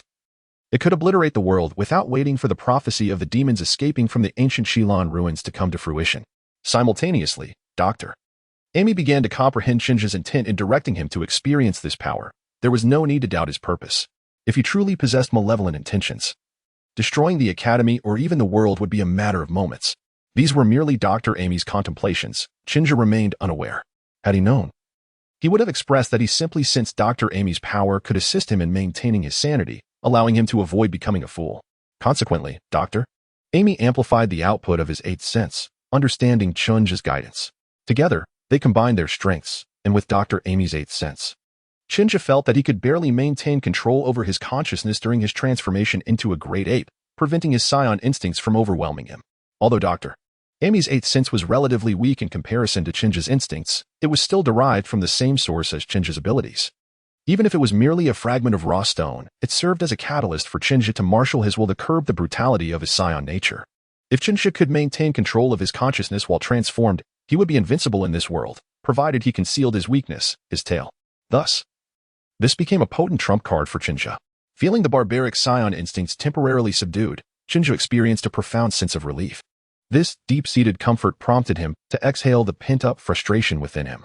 After releasing the negativity, he tempered his joy, adopting a serious demeanor as he addressed the now seemingly diminished Dr. Amy with utmost sincerity.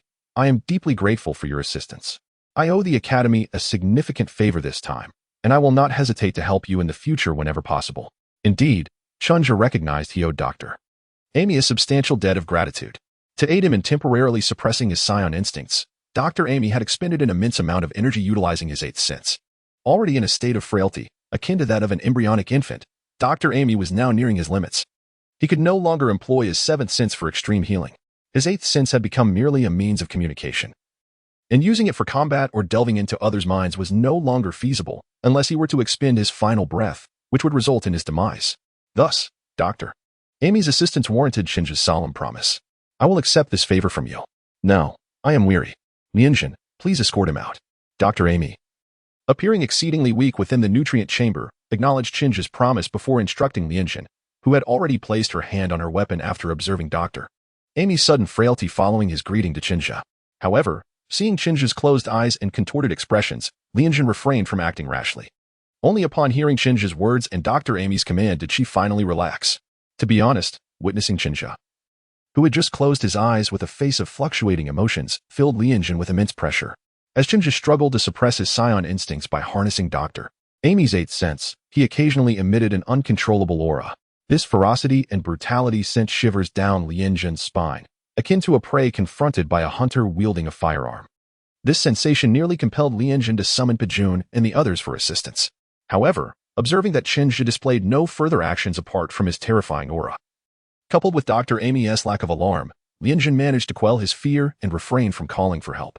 Upon hearing Dr. Amy's weakened words, Lianjin could not help but inquire, "Doctor, what is happening?" Before he could finish, Dr. Amy interrupted him. shaking her head and signaling for Lianjun to escort Chinja outside. With a reluctant acceptance of his curiosity, Lianjun bowed to Dr. Amy and sheathed his large blade, leading the equally respectful Chinja out of the room. Once outside and after closing the door, Dr. Amy murmured to herself, "I wonder where this person's immense and savage power originates. If he loses control, it would spell disaster." With the time of the ancient Saiyan prophecy drawing near, the emergence of such a formidable yet brutal individual is concerning. How foolish it was to have opened that relic back then. Indeed, these are tumultuous times. After exiting Dr. Amy's chamber, Lianjun glanced at Chinja, seemingly on the verge of asking what had just transpired, yet he ultimately withheld his questions. Although Chinja recognized Lianjun's expression of inquiry, he too chose silence. The two remained in an uncomfortable quiet until Chinja, unable to endure the tension, broke the silence, asking, "Mr. Lianjun, where did your large blade come from? I recall you didn't have it when you met me." "There's no need for such formality. You may simply call me Lianjun. I retrieved my blade after you met the doctor," Lianjun replied, leading the way. "Oh, I see," Chinja said, still puzzled but at a loss for further words. He had not noticed such a large blade in Dr. Amy's room and was certain he had not misremembered. Watching Chinja fall silent again, Lianjun felt the uncomfortable atmosphere linger and decided to elaborate. "Actually, it merely utilizes a bit of molecular recombination technology we discovered in the ancient Saiyan relics." Listening to Lianjun's explanation, Chinja recalled this technology. Molecular recombination involved breaking items down to their molecular state and storing them in a specialized device that could instantaneously reconstitute those molecules into predefined objects. This technology stemmed from the ancient Saiyan civilization, known for its advancements 9,000 years ago. Currently, the protagonist of this world, Jiu Tian, was using this technology to pilfer remnants of ancient Saiyan relics, engaging in international thievery. As their conversation progressed, Lianjun led Chinja into another expansive room, designed like a cellar with doors that did not align with the floor. "This is the Academy's storage for elemental stones. You may descend and attune yourself to the elemental stone that resonates with you," Lianjun stated at the entrance. Upon hearing Lianjun's words, Chinja leaped into the room, focusing intently on the elemental stones while attempting to awaken the dawn. Observing Chinja's fervent attempt to connect with the elemental stones, Lianjun pondered. "I recall Pajun mentioning that Chinja has developed the seventh sense. For those who have attained the seventh sense, elemental stones hold little value. I wonder what he aims to achieve." As Lianjun contemplated, he speculated about Chinja's origins. Chinja had encountered Pajun deep in the Sahara Desert, where the Black Moon Iron Cavalry's base was rumored to be. According to Pajun's intel, Lianjun learned that Chinja possessed the seventh sense, a power to manipulate orbs of light, which were quite formidable. Furthermore, he had not observed any adverse effects on Chinja's physique post-usage of the seventh sense. Chinja's physical prowess was remarkable, having shattered Pajun's full-powered technique, Potential Dragon Unleashed, with sheer brute strength. Moreover, Chinja was acquainted with Pajun, who claimed Chinja recognized him and was aware of the Academy. Dr. Amy, after witnessing Chinja's explosive and savage aura, had said nothing and even aided in suppressing that ferocity, indicating that Chinja was not a malevolent individual. Lianjun, or rather the core figures within the Academy, were aware that Dr. Amy had developed the eighth sense, which could perceive the essence of one's heart. No one could disguise their inner goodness or evil in her presence. All these factors led Lianjun to conjecture whether Chinja might also be a child emerging from the ancient Saiyan relics. Perhaps, after their betrayal, he was unearthed from a newly discovered relic, infused with a brutal and formidable power while still encased in ice. This child, unable to control such power, had escaped to seek help from Pajun and the Academy. Chinja's request for elemental stones might be an attempt to harness their power to awaken the eighth sense and seek vengeance. The more Lianjun contemplated, the more he felt his assumptions were accurate. After all, Chinja's strength was substantial, yet he was quite young. This youthfulness was not a result of the seventh sense's side effects, but rather Chinja's actual age, possessing the might to defeat Pajun. It was likely the consequence of the brutal power infused within him. What a pitiable child, Lianjun thought, utterly consumed by his assumptions as he observed Chinja, who was intensely focused on attuning to the elemental stones. Unbeknownst to him, Chinja was wholly engrossed in his task. After what seemed like an eternity, he realized that none of the elemental stones resonated with him, let alone fused with him. This outcome was unexpected. Chinja had assumed that, being a modified original stone himself, he would have a close affinity with the elemental stones, which were merely fragments derived from the original stone. In his mind, the elemental stones were akin to younger siblings obeying the commands of their elder brother. He believed that simply standing there should suffice for the elemental stones to rush toward him, as was often depicted in novels of his former life. After all, Energy derived from the same source was naturally inclined to attract one another. In dire circumstances, Dawn had mentioned that during its slumber, it could absorb the surrounding energy to awaken itself. However, this self-absorption was a slow process, requiring at least a century for a full revival. Now, with Chinja having discovered the element stone, he believed that merely possessing it would enable Dawn to absorb energy and subsequently awaken. Yet, the current situation appeared to deviate markedly from Chinja's expectations. It seemed that this younger sibling, the element stone, refined from raw stone fragments, completely disregarded its elder brother, who was also transformed from raw stone energy. The element stone showed no inclination to acknowledge its elder brother, let alone to merge with him.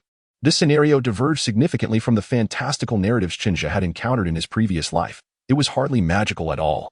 Furthermore, it appeared that Dawn had been in a rather deep slumber, contrary to the promise of retaining the ability to absorb surrounding energy. Was it possible that what Dawn retained was merely the ability to absorb energy that I, Chinja, had already absorbed? So you, Dawn, are using me as a mere tool. I, Chinja, refuse to be a pawn in this game. I declare a strike. Chinja's thoughts were not without reason. The last time he utilized the element needle, it was clear that although it was in his hands, he felt no intention from Dawn to absorb energy. In the end, he had to pierce the needle into his own body, and Dawn had the audacity to complain about the insufficient energy before finally developing the seventh sense. Moreover, if Dawn could indeed autonomously absorb energy to restore itself, then being in Chinja's mind, which was also part of Chinja's body, should have meant that there was an abundance of energy surrounding him. Yet, Chinja felt none of it. Was it truly necessary for me to consume it to absorb the energy? Eat stones? Of such size? This is a bit excessive. Chinja gazed at the element stones, encased within an energy shield emitted by 3 machines, sparkling like countless stars, and felt a twitch at the corner of his mouth. The smallest of these element stones was the size of his fist, while the largest resembled a basketball. If fusion required consumption, how could one possibly eat such things? Chinja resolved that Dawn could continue to slumber. There was no need for it to awaken. Alas, he would have to contemplate alternative methods. Looking at the element stones protected by the energy shield in the distance, Chinja felt a sense of helplessness. Eating stones was out of the question. It was something he could never do in this lifetime. He could only seek other solutions to address the absorption dilemma. If he could not find a resolution, then Dawn might as well rest in peace, as Chinja lamented his utter helplessness. Despite trying to comfort himself with such thoughts, the once hopeful Chinja could not shake off the feeling of disappointment. With a sigh directed at the element stones before him, Chinja decided he would no longer linger in the basement. Thus, he utilized the sky dance technique to fly directly to Lianjin's side, addressing her, "Let us depart. Guide me around the academy, and in the process, enlighten me on the responsibilities I should shoulder as a teacher upon joining." Lianjin, waiting at the door for Chinja, noticed his despondent demeanor and, speculating about his background, offered him solace. "You need not lose heart. Pajun mentioned that you have already developed the seventh sense, which renders the element stones ineffective for those who possess it." Having witnessed the entire ordeal, Lianjin believed Chinja felt disheartened due to his inability to resonate with the element stones, prompting her comforting words. After all, Chinja was only 16, not unattractive. And after becoming a Saiyan, he exuded a certain sunny charm. This aura, coupled with Lianjin's own conjectures, easily ignited her nurturing instincts as a mature, single woman. You aspire to utilize the element stones to unlock the eighth sense, do you not? The eighth sense cannot simply be accessed through the element stones. With her maternal instincts stirred by Chinja's demeanor, Lianjin could not help but draw him into an embrace, comforting him as a mother would her child. "You are already remarkable. Even Pajun cannot rival you, and he is a hallmark of our academy. Therefore, there is no need for you to feel so disheartened." Suddenly enveloped in Lianjin's embrace, Chinja was taken aback. What was happening? Why was he being held? Yet, he did not resist her embrace, as her words and the care within them left him somewhat bewildered. Chinja desired to break free, yet for reasons unbeknownst to him, he felt a longing for this warmth, especially while being comforted by Lianjin, an experience he had never encountered before. In his past life, his father, Chen Quan, would not have offered such solace. Any misdeeds on Chinja's part were met with a slap rather than comfort. During his childhood, Chinja had often faced his father's ire over academic failures, and their relationship was characterized by silence. With only the two of them left to rely on one another in a world devoid of relatives. Why did Chinja perceive it this way? In his previous life, he had never witnessed his father take him to visit any relatives during holidays or festivals, nor had he ever seen any relatives visit their home. Thus, being held by Lianjin evoked a sensation within him that made his nose tingle, as he felt an overwhelming urge to express the grievances he had harbored over the past few days and the fears of solitude in this world. This unprecedented feeling filled him with trepidation. This sensation, one of warmth from the opposite sex or perhaps maternal affection, was something his father could never provide. Chinja's parents had divorced when he was very young, and he had no memories of his mother. He had always walked to and from school alone, with his father too preoccupied to escort him. Consequently, due to familial circumstances, Chinja developed a rather introverted and taciturn personality, with few friends of either gender. In his previous life, he was a reclusive individual, and after dropping out of high school, he spent his days either laboring with his father or remaining sequestered at home. Having had almost no contact with the opposite sex throughout his life, the few interactions he did have were minimal. Now, overwhelmed by a complex blend of emotions, tears began to stream from his eyes. It's all right. Let the tears flow. Do not keep everything bottled up inside. You will feel better once you cry. Lian Zhan reassured him, gently patting his back as she held him close, her soothing voice enveloping him like a balm. Listening to Lian Zhan's tender words, Chinja could no longer contain himself. He wept loudly in her embrace. The emptiness of the room amplified his cries, echoing around them. This time, Chinja could not fathom the reason behind his tears. However, being cradled in Lian Zhan's arms instilled a profound need to release his emotions. He pondered why he had met such a tragic fate, crushed to death, and what would become of his father, Qin Quan, left alone in this world. They had relied on each other for so long, and now he had perished. Just moments after his resurrection, he felt the elation of discovering he had become a Saiyan, only to be gripped by the dread of impending annihilation by Frieza. Having narrowly escaped the fate of being effortlessly obliterated by Frieza, he found himself alone, a helpless infant surrounded by malevolent spirits. Despite not knowing how he ultimately extricated himself from such dire straits, he was left utterly isolated.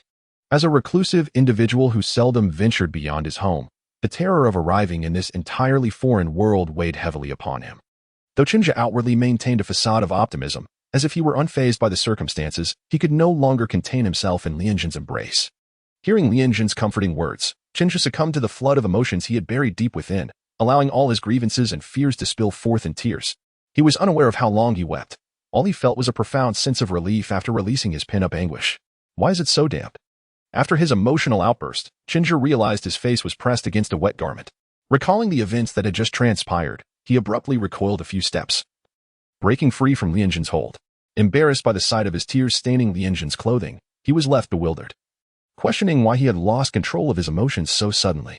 I'm sorry, Mr. Lian Zhan. I didn't mean to. I'm truly sorry. I'll just step outside now. Chinja blurted out, flustered and at a loss for words, his apologies tumbling out in disarray. He dashed out, evoking a sense of hasty retreat. Ah, he is indeed still just a child, Lian Zhan mused softly, recognizing the burdens this young boy must have borne. This time, I cannot allow that old fool, Pajun, to lead him astray. Greed Wolf has already been corrupted by that old man. This child will be under my guidance. Meanwhile, in a nearby room, Dr. Amy, utilizing the remnants of her eighth sense, observed the interaction between Chinja and Lian Zhan. Watching Chinja flee, she murmured to herself, it appears he truly is a child, not as mature as he pretends to be. Perhaps that is a blessing in disguise. Unbeknownst to Chinja, he would have fled back to Li Gu upon learning Lian Zhan and Dr. Amy's thoughts. The embarrassment he felt was overwhelming, to the point he wished to vanish into a hole in the ground, but fortunately, no one else had witnessed his mortification. Recalling the route he took upon entering, Chinja swiftly made his way to the elevator and pressed the button for the first floor. The underground base was a labyrinthine design, fortified against intruders with a password system that made his head spin. Exiting, however, was straightforward. It functioned like any ordinary elevator, allowing him to reach his desired level with a mere press of a button. After all, the intricate entry protocols were for security, but if leaving was equally cumbersome, he would have little chance to escape if the base were compromised. Stepping out of the building, Chinja took a deep breath, steadying himself. He had been inhaling deeply in the elevator to calm his emotions, anxious about anyone witnessing his earlier disgrace. Once composed, he took a few steps and spotted Pajun lurking in the greenery nearby. Chinja approached Pajun, curious about his furtive demeanor. Hey, old man. What are you up to? Chinja's sudden question startled Pajun, who, without looking back, attempted to use his earth manipulation technique to burrow underground and escape.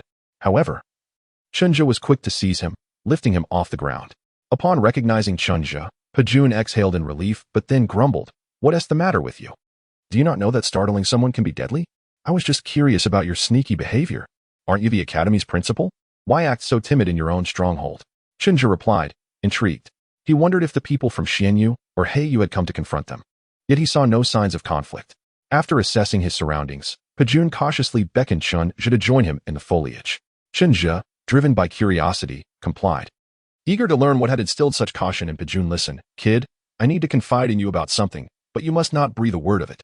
It pertains to my personal safety, Pejun stated, his expression serious. The notion of Pejun's safety was alarming. As the Academy's principal, what could possibly threaten him within their stronghold? Chenja took Pejun's seriousness to heart. This matter involves that fool, Wu Chu. He wants to take me down. My earth manipulation technique had them all in disarray, and I managed to escape. Now, they're furious and searching for me. Unfortunately, I've tricked them with a few decoys made from my earth manipulation. Huh. It's been utterly hilarious. Is that all? Chenja, nearly falling over from laughter, found it hard to believe the gravity of Pejun's earlier demeanor had shifted so dramatically. He was at a loss for how to express his feelings in that moment. While being caught by Wu Chu would be dire, who was he? The esteemed principal of the Academy. Wu Chu could never capture him. As he observed Pejun reveling in his own cleverness, Chenja felt an urge to deliver a punch. Pejun, you are courting disaster. I thought something serious was afoot, and you wasted my concern. Just as Chenja could no longer restrain himself and was about to engage Pejun, he accidentally caught sight of 4 figures approaching. These 4 shapes belonged to Wu Chu, Wen Chu, and the duo of Zhu Min and Lu Siyuan, who were in pursuit of Pejun. It appeared that Wu Chu and his companions had been drawn by the sound of Pejun's triumphant laughter. Chenja, witnessing Wu Chu, who was crackling with electricity like a walking storm, and observing Pejun, who remained blissfully ignorant of the calamity looming behind him, decided against confronting him. As the menacing figures of Wu Chu drew closer, Chenja thought it might be more entertaining to observe as an onlooker rather than to take center stage. He glanced at the oblivious Pejun, contemplating whether he should point out the impending explosive force lurking just behind him. Old man, this time I finally caught you. There's nowhere left for you to escape. Wu Chu's voice echoed ominously, accompanied by a colossal bolt of lightning. Completely oblivious to the arrival of the formidable Wu Chu. The unfortunate Pejun was struck by a colossal bolt of lightning, rendering him utterly speechless. Seizing the opportunity, Wu Chu swiftly captured Pejun, unleashing a relentless barrage of punches and kicks upon the twitching figure, still reeling from the electric shock. Throughout this ordeal, Wu Chu employed her 7th sense, the thunder control technique, ensuring that the hapless Pejun could not escape his fate. Observing this scene, Chenja, who had been relatively close to Pejun, discreetly shifted his position, distancing himself. Is that not little Chenja? What brings you here? Were you not accompanying Lianjing to sense the elemental stones? Where is Lianjing? As Chenja silently distanced himself from Pejun and watched the spectacle unfold, the voice of Wenchang reached his ears.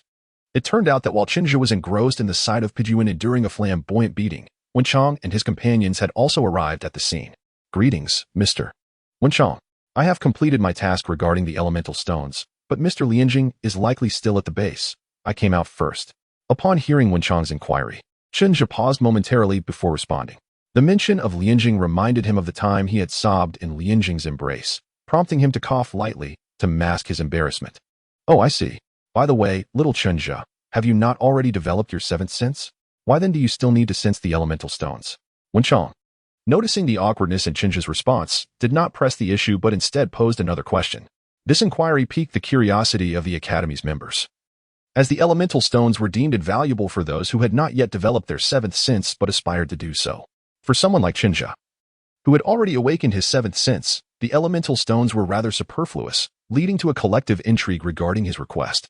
However, as Chenja was new to the Academy, his unguarded question might have seemed presumptuous. Yet, having joined the Academy and having previously sensed the elemental stones, he felt free to inquire out of mere curiosity, without any fear of being obstructed by the institution. At that moment, Chenja found Wenchang's address somewhat peculiar. Observing Chenja's conflicted expression, Wenchang, concealed behind his folding fan, allowed a slight smile to escape. Just as Lianjing remarked, he is still but a child. After a brief moment of contemplation, Chenja replied, I wish to use the elemental stone as a source of energy. A friend of mine requires immense power to awaken, and I hope to see if the elemental stone can rouse him. Chenja spoke candidly. Indeed, the energy derived from the fragments of elemental stones was extraordinarily potent, capable of awakening the 7th sense or serving as a significant power source. The 3 machines at the Academy S base, encased in elemental stones, were designed both to protect and extract energy from these stones, providing power for the institution. Chenja's desire to use the elemental stone's energy to awaken the light within him was, therefore, reasonable. Oh, I see. However, Wenchang interpreted this differently, choosing not to probe further, as everyone harbored their own secrets. What a rather reticent child, Wenchang mused inwardly. After Wenchang acknowledged Chenja, he returned his focus to Wu Chu as she continued to discipline Pejun, leaving Chunja to remain silent. After a while, perhaps fatigued from the exertion, Wuziu released Pejuan, tossing him onto the ground, indifferent to his plight, and approached Wenchang. Sister, I am hungry. Let us dine. Once we have eaten, I shall have the strength to continue teaching this old fool a lesson. Hearing Wuziu's words, Chunja's lips twitched slightly. Again, he gazed at Pejuan, who lay on the ground, still convulsing from the electric shock, a shadow of his former self. Chunja couldn't help but marvel at how Pejuan had survived thus far, crediting his sixth sense for granting him a recovery rate far beyond that of an ordinary person. Otherwise, given Pejuan's reckless nature, it would indeed be a miracle for him to be alive. Indeed, it is getting late. Dinner time has arrived. Let us go, Wenchang concurred with her sister's suggestion, calling the others to join her for dinner. Observing the group preparing to dine, Chunja noted that none seemed inclined to check on Pejuan, still convulsing on the ground. He hesitated, contemplating whether to assist Pejuan, who, after all, was the first person he encountered upon arriving in this world. Ah, little Chunja, are you not joining us for dinner? After walking a short distance, Wenchang noticed Chunja lingering behind and inquired. Hearing Wenchang call out to him, Chunja pointed to Pejuan on the ground, asking, should we not bring Pejuan along? Oh, do not concern yourself with that old fool. He will recover and come over on his own. There is no need to mind him. Wuziu interjected before Wenchang could respond, and the others echoed her sentiments without objection. It seemed that Pejuan had offended more than just Wuziu. Even the originally intervening giants, Juman and Lu Han, had chosen to ignore him. Such a penchant for self-destruction was truly remarkable. Very well then, let us proceed to dinner. Chapter 32. Avoiding trouble. All right then, let us go and have dinner. With everyone in agreement, Chunja set aside his concerns. The night had fallen, and the academy was largely deserted. Even if there were onlookers, Pejuan's current position in a secluded corner posed little threat to the institution's reputation. Upon reflection, it seemed that Pejuan, as the principal, was somewhat of a facilitator in this scenario. Chunja followed Wenchang and her companions to the academy's dining hall, where he encountered Lianjing, who had also come out to dine. Feeling a wave of awkwardness, Chunja avoided making eye contact with Lianjing, instead diverting his gaze during the meal. However, Lianjing appeared unfazed by the tension, even serving Chunja a variety of dishes with a warm smile as she watched him eat. Her gentle yet affectionate gaze, filled with anticipation, left Chunja feeling an overwhelming sense of pressure. Though Chunja felt a pang of embarrassment from Lianjing's attentiveness, he was also touched by her kindness, prompting him to focus intently on his meal. The other four members of Wenchang's group observed the interaction with bemusement but remained silent. Dinner proceeded in this peculiar atmosphere. As the ambience at the dining table shifted, Chunja's eating became increasingly hurried, his sounds of consumption growing louder. Slow down, there's no need to rush. You might choke. Here, have some soup. It tastes quite good, Lianjing urged, offering him a bowl of soup as she watched him devour his food. Seeing Chunja's ravenous demeanor, Lianjing's expression softened further with compassion. Oh, poor child, you must have been hungry for quite some time. Do not worry. You shall not go hungry here. If Chunja were aware that Lianjing was observing him with such voraciousness, he might assume that he was starving. Chunja, however, felt he would endure it. Ever since he had wept in Lianjing's embrace, he found himself at a loss for how to express his feelings towards Lianjing. Aside from feeling a bit awkward, particularly in this moment, as Lianjing offered him food, the prospect of refusal loomed heavily over Chunja. The seriousness on Lianjing's face only amplified his discomfort. After being reborn as a Saiyan, for the first time, Chunja experienced eating as a torment. Despite Saiyans typically possessing hearty appetites, this time, however, he could not discern the flavors of the food before him. All he wanted was to hastily consume the meal and escape the strange atmosphere. Alas, despite Chunja's rapid pace, Lianjing was equally swift. Being a person with heightened senses, with a physical prowess far superior to that of an average person, Lianjing could keep pace with Chunja, who was in a relatively ordinary state. Due to the unique nature of Lianjing and his companions, their dining establishment was distinctly different from ordinary restaurants, with ample provisions. Thus, when Pejuan regained his composure and entered the dining area, he was met with an unusual sight, the kitchen continuously delivering food to the dining room. While Lianjing swiftly placed the freshly delivered dishes before Chunja, who exaggeratedly devoured them. Meanwhile, Wenchu, Wuchu, Jumin, and Lu Siyuan stood by the table, mere spectators to this spectacle, as Chunja consumed the food voraciously, leaving them to watch in hunger. What is going on here? Have you all finished eating? Pejuan's questioning voice shattered the peculiar silence, as he had witnessed Chunja's exaggerated appetite before. The small amount Chunja had consumed now was hardly a substantial portion. If everyone else had not dined and merely watched him eat, they would surely starve. Upon hearing Pejuan's inquiry, the others at the table turned to look at him. Yet no one answered. instead fixing their gaze upon him in silence. Lianjun's eyes, in particular, seemed to gather a murderous intent, which Pejun could not ignore. Apologies for the interruption. I shall take my leave. Feeling the weight of their stares, Pejun, perhaps still reeling from Wu Chu's earlier reprimand, became unusually cautious. Perceiving the murderous glint in Lianjun's gaze, Wu Chu and Wen Chu, displeased at the disruption of their entertainment, promptly prepared to make their escape. Wait, come back. No. Hold on. I need to speak with you about something. Let us leave together. Pejun's voice reached Chunja's ears, and for the first time, he perceived the old man's voice as a soothing melody. He hastily called out to the departing Pejun, and upon Pejun pausing in confusion, Chunja seized the moment to unleash his speed, dragging Pejun away. After running a considerable distance, Chunja only halted when he sensed Lianjun's presence had grown faint. The technique for sensing energy, which Chunja had practiced while learning the air dance technique from the anime Dragon Ball in his previous life, proved effective. Indeed, Saiyans were a warrior race. Mastering such abilities was remarkably effortless once one grasped the concept. Exhaling deeply, Chunja casually dropped Pejun onto the ground and informed the still-dazed man. I shall return to the Sahara now. You can head back to the academy. Contact me if anything arises. Farewell. With that, he disregarded the bewildered Pejun and took to the sky using the air dance technique, orienting himself before soaring towards the Sahara Desert. Though Chunja had not provided any contact information, he was confident that, unless he wished to remain hidden, the academy could easily reach him. Besides, Pejun was aware of his residence at Li Ji's place. Thus, Chunja resolved that he would only return to the academy if summoned. Otherwise, he would seclude himself in the Sahara Desert for training. Presently, he harbored a genuine apprehension of encountering Lianjun again, though he could not quite articulate the sensation. It was clear that avoiding him was prudent. As Chunja took flight, Pejun, still seated on the ground in a state of disbelief, blinked before realizing. I merely intended to have a meal to soothe my wounded spirit. What on earth is happening? Who am I? Where am I? Clarify things before you leave, you rascal. Thus, Pejun inwardly berated Chunja numerous times. Wait, did that kid just fly away? Isn't his seventh sense supposed to control those immensely powerful light spheres? Did I misjudge? Pejun pondered, confusion creeping in. No, if it wasn't the seventh sense, who else could condense such a powerful light sphere? I recall this fellow didn't fly when he faced me. After berating Chunja in his mind for quite some time, Pejun finally comprehended that Chunja had indeed taken flight. He recalled that during their last battle, Chunja had merely leveraged the terrain to evade his sand dragon, rather than flying outright. Never mind, I'll leave this conundrum to Dr. Amy and the others. My head is starting to ache. With that thought, Pejun relinquished his quest for understanding, deciding to let others tackle the issue. He then oriented himself and utilized his earth manipulation technique to return, arriving back at the academy a few minutes later, where he shared his findings with the others. It is certain that he has awakened his seventh sense. I felt the fluctuations of it when he lifted me, Pejun declared, articulating his perspective and turning to Lianjun with a question. I can confirm that he could not fly before.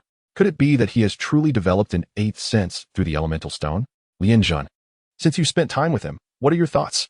No, he did not resonate with the elemental stone while in the basement. As you all know, the elemental stone is ineffective for those who have awakened their seventh sense, Lianjun replied, sharing his insights upon hearing Pejun's query. Chapter 33. Lost upon hearing Lianjun's perspective, Wen Chu and the others nodded in agreement. Although they feigned a lackadaisical demeanor, they had been discreetly observing Chunja. As the academy was renowned for its detective prowess, they had the ability to lower people's defenses and observe their true nature when they least expected it. Pejun, upon hearing Lianjun's response and witnessing the others' agreement, felt a twinge of confusion. Have I missed something? Lianjun, noticing Pejun's bewilderment, exchanged a knowing glance with Wen Chu, signaling a conversation understood only between them. Did you not inform Pejun that Dr. Amy has met this child, Chunja? Wen Chu, understanding Lianjun's silent message, discreetly shielded half his face with his fan and replied with a subtle glance. No, there was no time. Pejun was in such a state that before I could inform him, he had already gotten into trouble and escaped, and then kept getting into trouble. There was no opportunity to tell him. Realizing the implication of Wen Chu's message, Lianjun shot a blank stare at Pejun. This guy never fails to cause concern. After a brief internal lament about Pejun, Lianjun finally relayed the news of Dr. Amy's encounter with Chunja.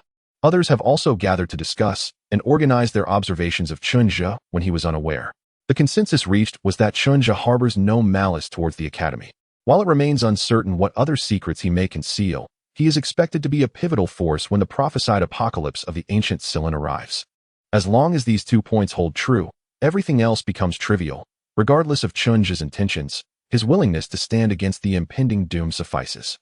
As the discussions concluded and the night deepened, the remaining individuals, Pejun and Lianjun, were about to part ways when Lianjun called out to Pejun, who was preparing to leave. Pejun, wait a moment. I have something I wish to inquire. What is it? If it can wait until tomorrow. Let's not dwell on it now. I am utterly exhausted and must rest early, lest I start to develop wrinkles, Pejun replied, continuing towards the door.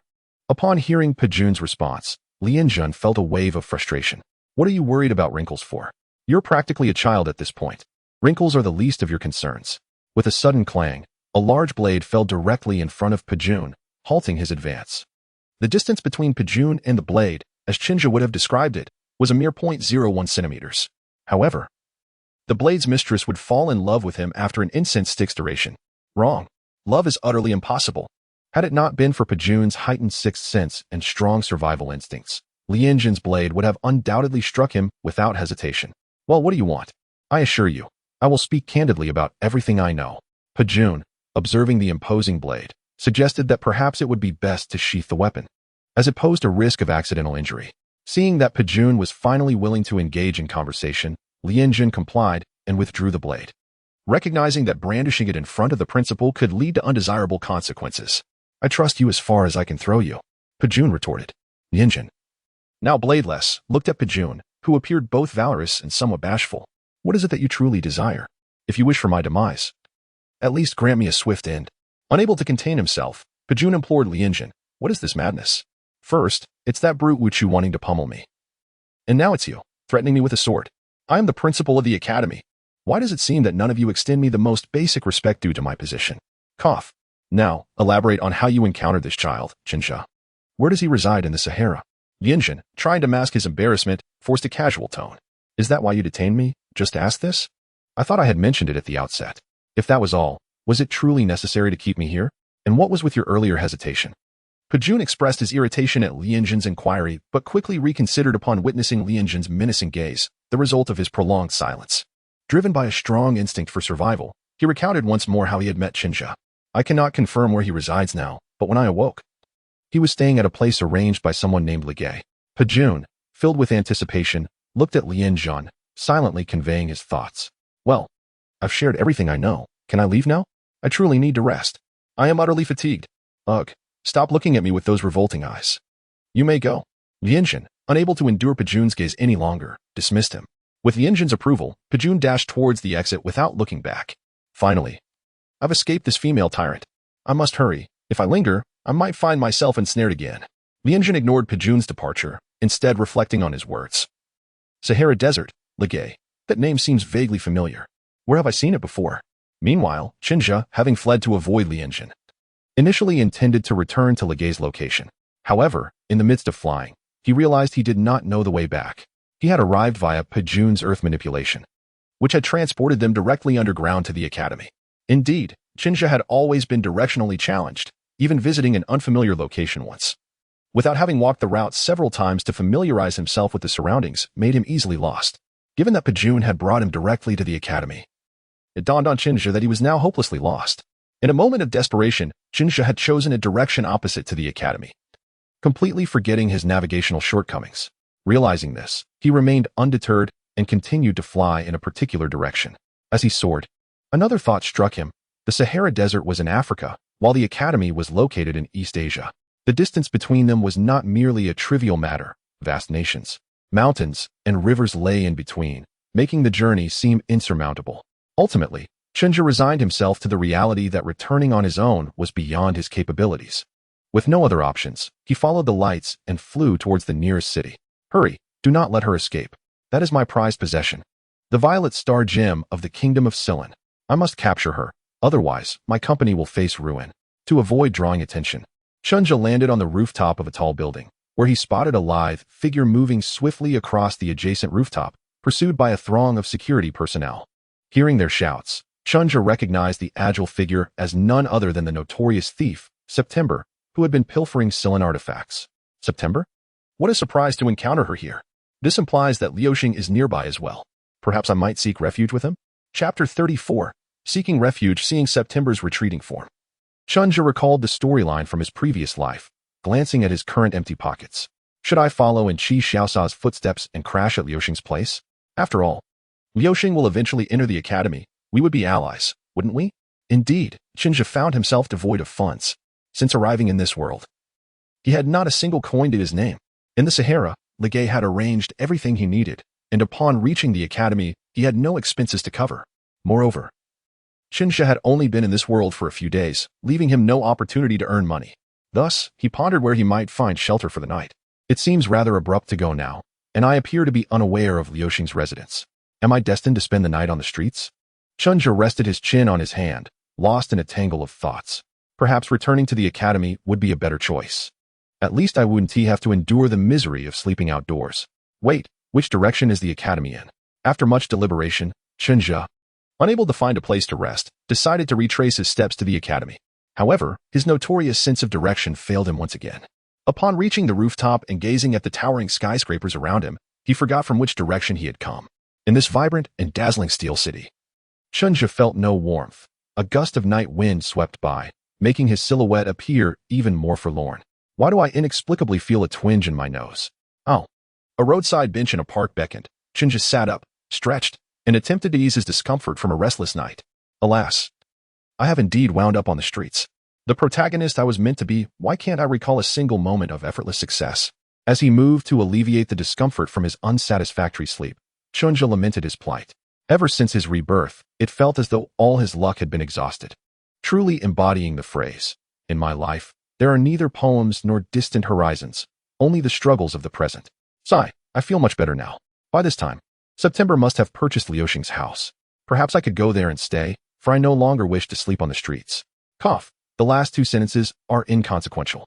Taking a deep breath, Qinzhi ceased his movements, preparing to follow the essence of September he had memorized yesterday to seek out Liuxing and find shelter. You may wonder why, having remembered September's essence, he still found himself on the streets. Well, it was primarily due to Qinzhi's penchant for mischief. He was reluctant to reveal his identity too soon, desiring to appear as an ordinary person, much like that suave fellow Qi. In truth, the underlying reason was Qinzhi's aversion to trouble. Had he followed September last night, he would not have had to endure the streets. However, he certainly would have ended up in a confrontation with September, and given her current prowess, she would undoubtedly have been a formidable opponent. Following her, engaging in a scuffle, and then coercing his way into staying. This entire sequence felt somewhat dubious. Why did he feel as though he were acting like a lecherous villain? Qinzhi had been experiencing a string of misfortunes since his rebirth, and few antagonists ultimately met with a good fate. Thus, he hesitated. A night on the streets would suffice. After all, it was only one night, and given his recent streak of bad luck, it was wiser to tread carefully. Following September's essence, Qinzhi arrived at a villa. Sensing September's presence within, he also detected 4 other presences, likely belonging to Liuxing and his 3 companions, Dazhuang, Xiaofei, and Baozi. With that realization, he pressed the doorbell. Ding dong, ding dong. Coming, coming, just a moment. A voice called from within. The door swung open, revealing a blue-haired youth clad in a maid outfit, holding a broom. How did Qinzhi know it was a boy? Because he recognized this individual as one of the protagonists of this world, the future demon lord Liuxing. May I ask who you are? Whom do you seek? Liuxing. Upon seeing the youth of similar age, searched his memory but found no recognition. I have no recollection. He must not be here to collect a debt. To be honest, if Qinzhi hadn't known the plot, he might not have recognized this boy in the maid outfit. His youthful appearance, although delicate, was somewhat marred by an unflattering hairstyle. Indeed, handsome boys look quite charming in women's attire, leaving little for the girls. Ahem, though Liuxing's appearance was somewhat unexpected. It was also amusing enough to almost make Qinzhi chuckle. Yet, for the sake of securing a place to stay, he needed to maintain his composure. Qinzhi quickly gathered his thoughts, and, looking at Liuxing with urgency, asked, "Are you Liuxing? Why have you transformed into a girl? What has happened to prompt such a change? If you are facing difficulties, do tell. Why the despair?" Liuxing was momentarily taken aback by Qinzhi's barrage of questions. Who is this person? It seems he knows me, but why can't I recall him at all? Qinzhi smirked inwardly at Liuxing's bewilderment. Desperate to avoid another night on the streets, he discarded any remnants of dignity. Liuxing, why are you so silent? Surely it's not because the gender reassignment surgery went awry, leaving you daft? What on earth has happened to you? Why the despondence? Confused by Qinzhi's incessant questioning, Liuxing shook his head to clear his thoughts and asked again, "Who are you? How do you know me? And I have not undergone gender reassignment." The last statement was almost a shout, prompted by Chunja's incessant remarks about his supposed transformation. Hearing Liu Xing's outburst, Chunja remained silent, merely gazing at the boy in the maid outfit with a look of skepticism. His silence spoke volumes. If you haven't transformed, then why are you dressed as a maid? A pervert? Cinderella, what's the matter? Who is blocking the entrance? Why not invite him in? Such behavior is quite impolite. Just as Liu Xing was about to engage in a debate with the boy who resembled himself, a clear, melodious voice rang out from within the house. Chunja recognized this voice as belonging to September, now Liu Xing's creditor. Nevertheless, September's address to Liu Xing as Cinderella was met with disdain from Chunja. His expression conveyed a singular sentiment. How revolting. Liu Xing, witnessing this exchange, felt a vain throb on his forehead. However, under September's directive, he reluctantly stepped aside, allowing Chunja to enter the house. Alas, since Xia Xue was now his creditor, despite the desire to confront the unfamiliar boy, he had no choice but to comply with her request. As Chunja followed Liu Xing into the house, he noticed that while the villa appeared modest from the outside, it felt quite spacious within. The decor was beautiful and inviting, exuding a sense of home. No wonder September had chosen this villa. Hello, may I ask who you are? Are you here to see someone? Upon entering, Chunja was greeted by Xia Xue, also known as September, who was lounging on the living room sofa. Upon hearing her question, Chunja unleashed the emotions he had been carefully crafting since the beginning. It was time to showcase his acting skills. I am Liu Xing's distant cousin. My mother is the daughter of his grandfather's cousin's sister. Although we haven't been in contact for a long time, recently, my mother mentioned that my cousin, Liu Xing's father, has become wealthy, and she suggested I come to seek employment with him. Chapter 35, the performance begins. I am Liu Xing's cousin. My mother sent me to seek a position with Liu Xing's father, my cousin, who has apparently agreed, hence my arrival. As Chunja spoke these words, he felt no pangs of guilt. Maintaining control over his emotions and expressions was an essential skill for any actor. Regardless, Liu Xing would never be able to contact his father, Liu Chuanfeng, for verification. After discarding his principles, Chunja felt no anxiety whatsoever. This time, having lost his way in this completely unfamiliar world, encountering someone who could barely be considered familiar, Liu Xing, was indeed a stroke of luck amidst misfortune. Staying at Liu Xing's home for a while was not a problem, and once Liu Xing entered the academy, he could take care of him, ensuring that Liu Xing would not suffer any losses. Wait, since when do I have such a cousin? Why have I never heard my father mention you? You look even younger than I am. Chunja was seated across from Lan Shui, the current alias of Jiuyu, who had yet to respond. Liu Xing could no longer contain himself and asked Chunja, "Are you not a fraud? If you are a fraud, then let me inform you that my father's company has gone bankrupt, and I have no money for you to swindle, so don't waste your efforts." Before Chunja could respond, Liu Xing appeared to recall something and spoke again. "How could you think that way? I truly am your cousin. It's just that we haven't been in touch for a long time, and you might have forgotten since you were so young back then. Did I mishear something? You mean I was so young that I couldn't remember?" Liu Xing looked at Chunja, then back at himself, and finally at Chunja, who seemed to be about the same age, perhaps even younger. "Are you sure you didn't make a mistake? If I was too young to remember, how could someone younger than me recall it?" It was confirmed. This guy was indeed a fraud. Even if Jesus came to defend him, it would be futile. As far as Liu Xing was concerned, upon hearing Chunja's words, not only did Liu Xing mentally label him as a fraud, but also his three companions and Lan Shui regarded Chunja with peculiar expressions. "What is wrong with you all? Why are you staring at me? Is something amiss?" Perhaps due to Chunja's heightened sensitivity after becoming a Saiyan, he immediately sensed the shift in atmosphere around him. "No, it's nothing. Please, have a seat and continue. We are listening." Lan Shui was the first to respond to Chunja's retort, inviting him to sit down and asking Liu Xing to fetch a cup of water, signaling Chunja to continue, as if they were eager to hear a story. Observing Lan Shui's gesture, Liu Xing poured a cup of water for everyone, and he and his three companions took their places on the sofa, adopting an attentive demeanor. Though Liu Xing and his friends thought Chunja was a fraud, they had no intention of expelling him. Liu Xing, due to his family running a security company, often trained alongside the security personnel. His father only had one requirement for the company members: to run fast. The faster one could catch thieves, the better one could hone their physical reflexes and endurance. Thus, Liu Xing's physical condition was commendable.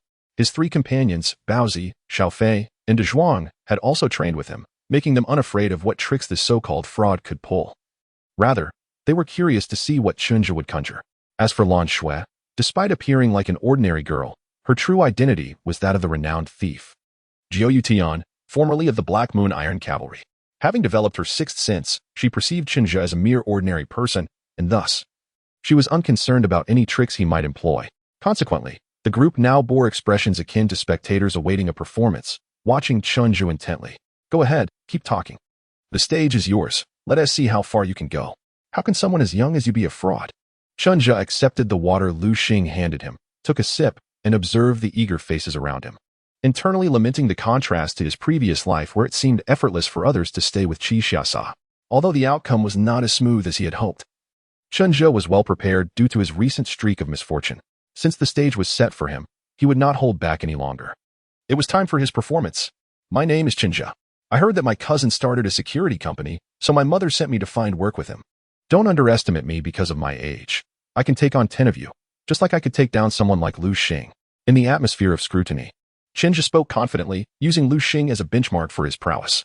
This provoked Lu Xing to nearly leap up for a duel. What do you mean you can take on 10 of me? Come on, let us see if you can actually take on 10. Are you trying to stir trouble? Though Lu Xing was incensed, he was restrained by his 3 friends. Calm down, young master. Let us hear what he has to say.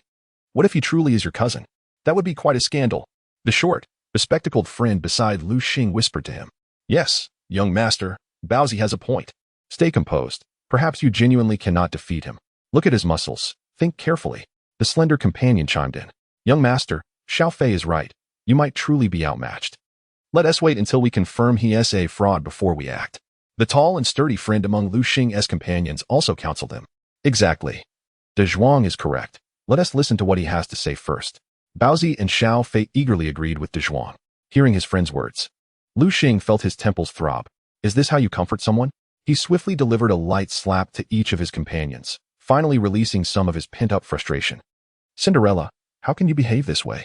How can you strike a guest? Have you forgotten my rules? Apologize at once. Initially engrossed in Shinji's storytelling, Lan Shui interrupted upon witnessing Lu Xing's actions towards his friends, her displeasure evident. Yes, one must be polite to guests. I'm sorry. Lu Xing was momentarily taken aback, recalling Lan Shui's rules. Seeing her gradually shifting to a dangerous expression, he hurriedly apologized to his companions. In this household, the hierarchy flowed from high to low, with Xiao Shui at the top, followed by her cat, Xiao Nao, and then Lu Xing himself, with the guest's status equating to that of Xiao Shui. Had it not been for his debt of 100 million, he would definitely have retaliated. I apologize for the earlier incident. I speak on behalf of my maid. Please do not take offense, Lu Xing said to Qinja, offering an apology, and motioned for him to continue. It seems you all doubt what I have said. Allow me to share something only Lu Xing knows, something he confided to me personally. Observing their expectant expressions, Qinja felt that he had laid a solid foundation and it was time to showcase his true skills. That was something you told me in your childhood. Although I am your uncle, our ages are quite similar. And you confided in me about that incident, an experience that felt like a vivid dream. Chapter 36, The Successful Stay. Do you remember the cheese star? You must still have that brooch in your collection, right? In truth, it was not merely a dream, Qinja said with a serious expression directed at Lu Xing. Upon hearing the name cheese star, Lu Xing's face shifted dramatically. How do you know about this? Don't say anything. Before Baozi and Xiao Fei could react, Lu Xing rushed towards Qinja, extending his hand as if to cover Qinja's mouth. In his excitement, Lu Xing failed to notice the subtle twitch at the corner of Lan Shui's mouth when she heard about the cheese star and the brooch Lu Xing had collected. Qinja, surprised by Lu Xing's intense reaction to his mention of this past, could not fathom why Lu Xing was so agitated. However, given Qinja's prowess, it was impossible for Lu Xing to overpower him. As Lu Xing charged forward, Qinja took advantage of the moment to seize Lu Xing's hand that aimed to cover his mouth, twisting it back and applying pressure to pin Lu Xing to the ground. Observing Lu Xing restrained beneath him, Qinja feigned confusion, saying, Lu Xing, what are you doing? Are you trying to revolt? I am your uncle. Young master, release him at once, or we shall not be courteous. Lu Xing's 3 companions, seeing their friend in distress, shouted at Qinja. When they saw Lu Xing charge at Qinja, they quickly tried to intervene. Unfortunately, Qinja's speed was too swift, and he subdued Lu Xing in an instant. The 3 of them hesitated, wanting to rush in to help Lu Xing, but fearing they might inadvertently harm him. Meanwhile, Lan Shui, witnessing Qinja's rapid subjugation of Lu Xing, was startled and prepared to intervene discreetly to rescue Lu Xing. However, upon sensing Qinja's lack of malice through her heightened perception, she settled back into her seat, feigning the demeanor of a frightened girl while readying herself to observe the unfolding drama. Qinja, hearing Baozi and the others, paid them no mind, instead subtly observing Lan Shui. Though her actions were discreet, Qinja, aware of her true identity, noted her readiness to watch the spectacle. He silently praised his own acting skills, thinking, "It seems I've deceived her. Now I merely need to keep Lu Xing engaged, and this ruse will be secure." At this thought, Chunja nearly lost control of his emotions, almost laughing out loud, causing his grip on Lu Xing to tremble slightly, but he quickly regained composure. "I am now a professional actor, rigorously trained. I must not laugh. I can hold it together. How did you come to know about this?" "I only told my father." As Chunja attempted to stabilize his emotions, Lu Xing, still pinned to the ground, persistently questioned him. The matter of the cheese star and the brooch was a regrettable chapter from Lu Xing's childhood. One he was certain he had never disclosed to anyone after learning the truth from his father.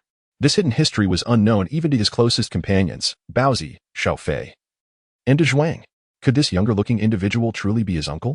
Had he gleaned this information from his father's loose lips? "Oh, is that so? You only mentioned it to my cousin.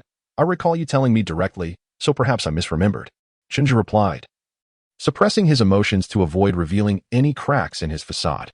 "Can this prove that I am indeed your uncle? Release me first, it hurts." Lu Xing, still pinned down, cried out upon hearing Chunja's words. With that, Chunja withdrew his hold, allowing Lu Xing to rise and return to the sofa, where his companions immediately checked on him with genuine concern. It was evident that Lu Xing and his friends shared a strong bond, their concern sincere. However, as Lu Xing rubbed his wrist, which had just been restrained, Chunja could not resist teasing him. "Lu Xing, your physical condition seems lacking, just one little push. And you're already nursing your wrist." Chunja said this while conveniently overlooking the extent of his own strength against an ordinary person, even if he had controlled his force. Yet, his own ability to manage his strength was not always precise, and he had trembled slightly during the encounter. "Look at yourself. Don't you feel any guilt while saying that?" Lu Xing retorted, pointing at his now swollen wrist, glaring at Chunja in indignation. "Oh, cough, let us just say. Can this matter prove I am your uncle?" Observing Lu Xing's red and swollen wrist and his aggrieved expression, Chunja awkwardly cleared his throat, attempting to shift the conversation. Realizing Chunja was shamelessly changing the subject, Lu Xing weighed the disparity between their strengths and decided to let the issue go. No longer dwelling on Chunja's audacity, Lu Xing contemplated seriously. Although he had no recollection, anyone who knew this embarrassing secret must have been acquainted with his father. Given that his father's company had gone bankrupt, if Chunja were a fraud, he would have likely retreated by now. Yet, he remained, even striking Lu Xing, insisting on proving himself. Perhaps he truly was his uncle. Could it be that he simply forgot due to his youth? Or was it the incident with the cheese star that left a mark on his memory? Reflecting on his childhood naivety regarding the cheese star, Lu Xing felt a surge of shame, nearly wishing to vanish underground. How could he have been so foolish? The ruse had been so apparent. And yet he had fallen for it. Enough rambling. Can you provide a definitive answer? The stolen item was the silent crown, which your father secured in the secret chamber of your grandfather's castle. This chamber is said to withstand peace bullets. And the origin of the cheese star lies in the password your father devised, which required your palm print and the joyful declaration of love. Noticing Lu Xing's silence, Chunja, though pleased with his performance and reasoning, recognized potential flaws if one pondered too deeply. Thus, he quickly continued speaking to disrupt Lu Xing's train of thought. Sure enough, upon hearing Chunja's words, Lu Xing, disregarding his still swollen wrist, reached out again to cover Chunja's mouth. This time, Chunja evaded him, refraining from mentioning Lu Xing's past, instead asking, "Can you still prove it? Or shall I continue?" All right, I concede, but my father's company truly has collapsed, and I cannot arrange work for you now." Seeing Chunja's insistence, Lu Xing relented, recalling that he had only shared this secret with his father. No one else knew. The individual before me undoubtedly knows my father. Perhaps he is indeed my cousin. However, I have traveled from my hometown, which is quite far from here, and upon my arrival, I found myself devoid of fare and living expenses. Upon hearing Liu Xing's words, Chunja immediately adopted a pitiable expression as he gazed at Liu Xing. After all, I possess considerable fighting skills, which is why my cousin agreed to arrange a security job for me. Liu Xing, observing Chunja's woeful demeanor, could not help but twitch the corners of his mouth. Yet, listening to Chunja, he reluctantly replied, "Do not look at me. This house now belongs to Xiaoxue. I am currently in debt to her. Perhaps you should inquire whether she would be willing to take you in." Upon hearing Liu Xing's response, Chunja's eyes brimmed with tears as he cast a forlorn look at Lan Xue. "Oh, such a pitiful sight. I shall now employ you as my bodyguard." Chapter 37. Jealousy transforms the countenance. On yet another fine morning, Chunja found himself seated in the yard of what was now Xiaoxue's villa, observing Liu Xing, who was exercising on the lawn, appearing quite lethargic. It had been the 7th day since Chunja had managed to secure accommodation by playing the victim. Since that day, he had been hired by the villa's owner, Lan Xue, to serve as a bodyguard, tasked with ensuring her safety and training Liuxing, the maid, to enhance her physical capabilities for her household duties. Nevertheless, Chunja understood that Lan Xue's motivations were solely for the benefit of that foolish Liuxing. Since Chunja was masquerading as Liuxing's cousin, Lan Xue had taken him in. Otherwise, given Lan Xue's current status, a bodyguard would be completely unnecessary. Moreover, as the notorious thief known as September Sky, hiring a bodyguard would only invite trouble. After repaying Liuxing's debt of 100 million, there was no stipulated timeline for repayment. And with Liuxing now homeless, she had taken him in. Although it was ostensibly due to her need for a maid, it was quite absurd for the illustrious thief September Sky to require an outsider as a servant in her own residence. Such a contradiction exemplified her proud, yet tender-hearted disposition. Sighing, Chunja mused about Liuxing's extraordinary fortune in encountering a girl like Xiaoxue. Observing Liuxing, who was currently performing weighted push-ups, Chunja could not help but lament. How I wish to have a girl like Xiaoxue. Just one would suffice. After all, I am the protagonist. While others of his ilk enjoyed numerous wives and concubines, gentle and virtuous, or proud and aloof, he himself, as the protagonist, was nearly on the brink of disaster. Now homeless and reliant on the charity of others, being taken in should have been a source of joy. Yet knowing the plot and understanding Xiaoxue's intentions, to aid Liuxing in developing his sixth sense by utilizing him as a mere tool, left Chunja feeling somewhat indignant. I have my pride, you know. I can't take it anymore. I need to rest. Just as Chunja was lost in his thoughts, Liuxing, overwhelmed from the exertion of her weighted push-ups, collapsed onto the grass, gasping for breath as she shouted at Chunja. Why must I undergo this training? I fail to comprehend Xiaoxue's reasoning. What benefit does it hold for me? Gazing at the exhausted Liuxing sprawled on the ground, Chunja once again sighed inwardly. People can be infuriatingly oblivious. Liuxing remained entirely unaware of Xiaoxue's true intentions to enhance his physical fitness, subsequently creating an opportunity to help him develop his sixth sense. Xiaoxue had likely assumed that Chunja had developed a sixth sense while subduing Liuxing, which is why she entrusted him with her training. Liuxing truly does not appreciate the fortune he possesses. How infuriating. As Liuxing observed the increasingly furious expression on Chunja's face as he approached, a flurry of questions raced through her mind. What is wrong with this person? Has he lost his mind? Initially reluctant to acknowledge Chunja as her cousin, Liuxing had come to suspect that he might genuinely be related. Given that he was privy to her dark past involving Cheese Star, information that her father would never disclose to others unless they were indeed family. Such a revelation could severely tarnish her father's company's reputation if word got out that the son of the underwriter assisted a thief in stealing insured items. Consequently, after observing Chunja's capabilities and analyzing his remarks, Liuxing had concocted a plausible narrative. Her father must have recognized Chunja's prowess and sought to recruit him as a security personnel for the company. With such formidable skills, he would undoubtedly instill a sense of safety and reliability in clients, positively impacting the business. However, reality had unfolded differently, due to the notorious thief September Sky. Her father's company had gone bankrupt, and he had fled. As a result of the debts incurred, Liuxing had become Xiaoxue's maid to repay them, which left her seemingly younger cousin homeless as well.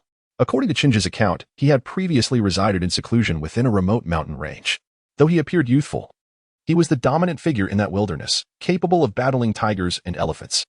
Chunja claimed that he had reluctantly left after being compelled by his mother, whom he referred to as his grandmother, to experience the outside world, under the condition that he must not return home for a year. Thus, having constructed a narrative in her mind, Liuxing felt a twinge of guilt towards her cousin, especially since Chunja was now serving as Xiaoxue's appointed trainer. As she watched Chunja advance towards her, visibly enraged, Liuxing, though uncertain of his motives, instinctively sensed the malice emanating from him. Cousin, what are you planning? Put down that hammer. It soon became evident that Liuxing was indeed one of the protagonists of this world, as her ability to sense malice proved remarkably accurate. The very scenario she feared materialized. As Chunja approached, he casually picked up a hammer intended for Liuxing's training and control. With a face full of terror, Liuxing looked at Chunja, who, with a gentle demeanor, said, "My dear nephew Liuxing, it has been far too long. I have noticed your physical condition has deteriorated significantly. After just a smidgen of exercise, you are already exhausted. You were capable of so much more in your youth." Chunja proceeded to berate Liuxing, feeling a sense of imbalance within himself, needing to unleash his frustrations upon her. Jealousy transforms my very being. You have become so weak. Let me assist you in regaining your strength. Now, I shall follow closely behind you at the same pace. Let us engage in a weight-bearing run around this neighborhood. If you manage to catch up with me, then, what will happen next? Chunja did not articulate it, yet he casually lifted the hammer in his hand. balancing it with a menacing grin that left the implication unspoken. Come on, must you be so brutal? Uncle, I am your nephew. Observing the seemingly modest yet specially crafted hammer, designed to weigh 50 pounds for the purpose of honing one's strength, Lu Xing felt his throat, already parched from exertion, grow even drier. He could not help but swallow hard and weakly protested. This is too much. Chinja remained impassive, utterly unmoved. Blood is thicker than water. Witnessing Chinja's unwavering demeanor, Lu Xing's instinct for survival surged within him. If you don't get up, I will take action. Although Lu Xing's will to survive was formidable. Chinja declared, jealousy has transformed me beyond recognition. Your words are futile. I refuse to listen. Rise, let us run together under the morning sun, Lu Xing. This is the essence of our youth.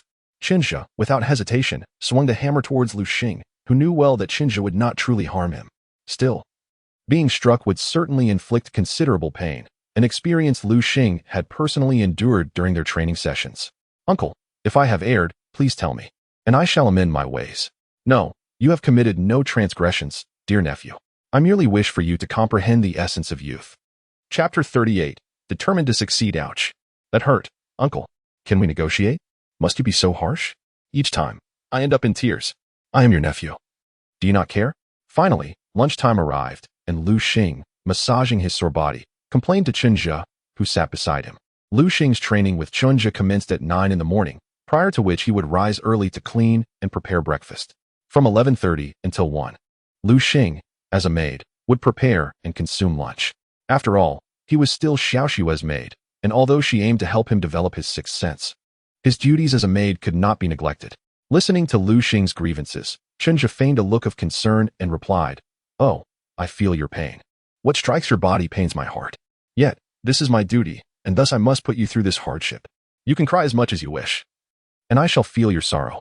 Upon hearing Chinja's words, Lu Xing felt a wave of exasperation wash over him.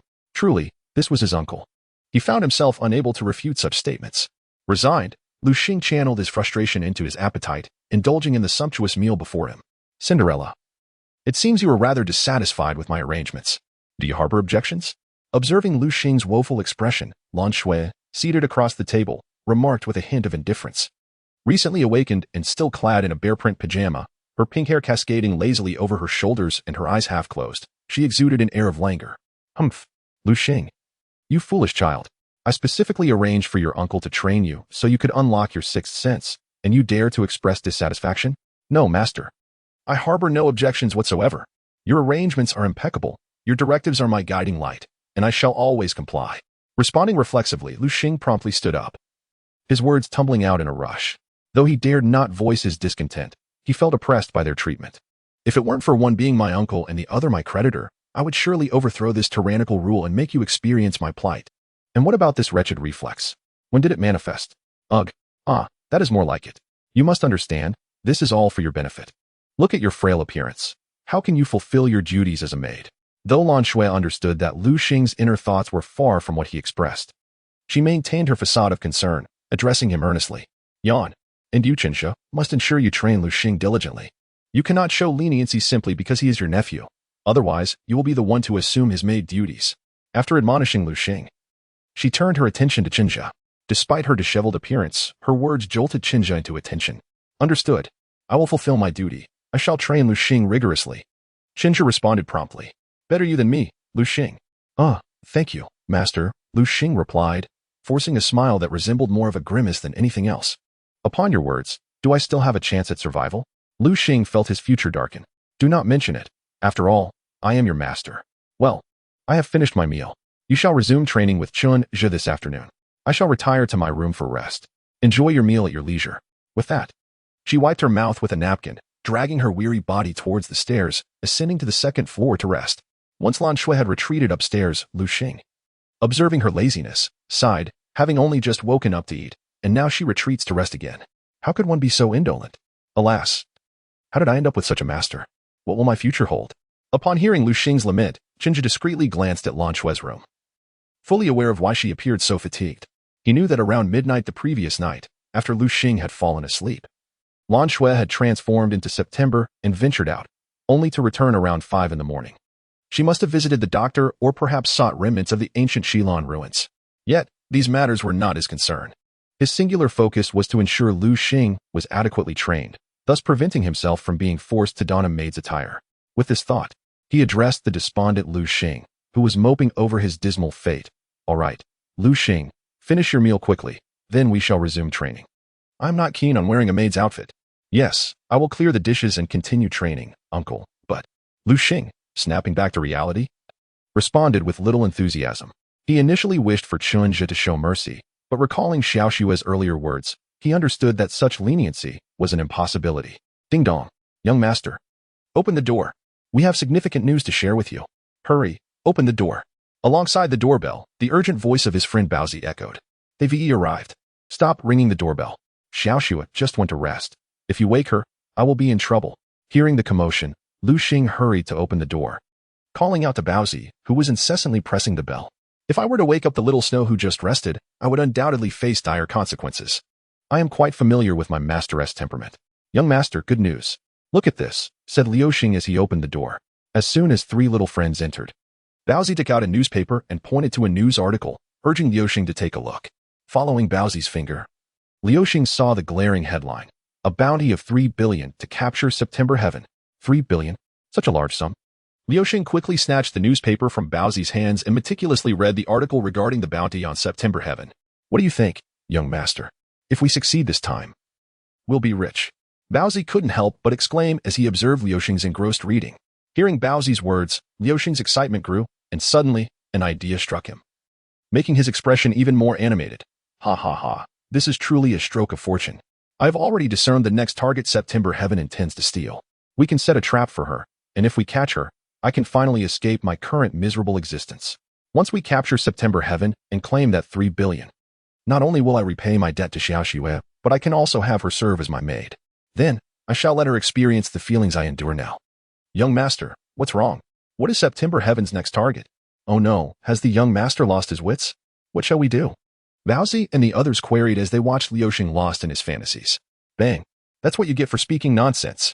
Liu Xing playfully smacked Baozi on the head and then mysteriously declared to his friends, I have already deduced September Heaven's next target, based on my extensive research on her thefts.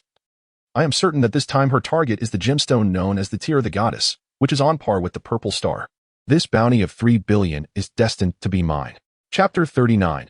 I will make her my Lady Chun. Watched Liu Xing and his three friends, their faces brimming with excitement after Liu Xing revealed he knew September Heaven's target. The four friends were lost in their imaginations, as if they had already captured September Heaven and were contemplating how to spend the bounty. Ahem, it's still broad daylight. Save the dreaming for night, dear nephew Liu Xing. It's time to train. Just as they were completely absorbed in their daydreams, Chinja gently coughed to pull them back to reality.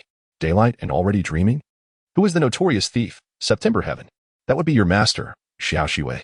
Do you think you can catch her? Perhaps it's best to wash up and sleep. Dream about anything you wish come nightfall. Liu Xing felt a wave of anxiety as he noticed Chinja gazing at them with a patronizing expression. He excitedly retorted, Uncle, how can you say that? I will definitely capture September Heaven and claim that 3 billion. After that, who needs to engage in this pointless training? Just wait. Once I catch her, I will insist Xiao Xue becomes my lady. Upon hearing Liu Xing's enthusiastic proclamation, Baozi and the others chimed in. Though they only dared to support the first half, they felt Xiao Xue was quite kind, always treating them to lavish meals. What lady? Cinderella, what are you trying to say?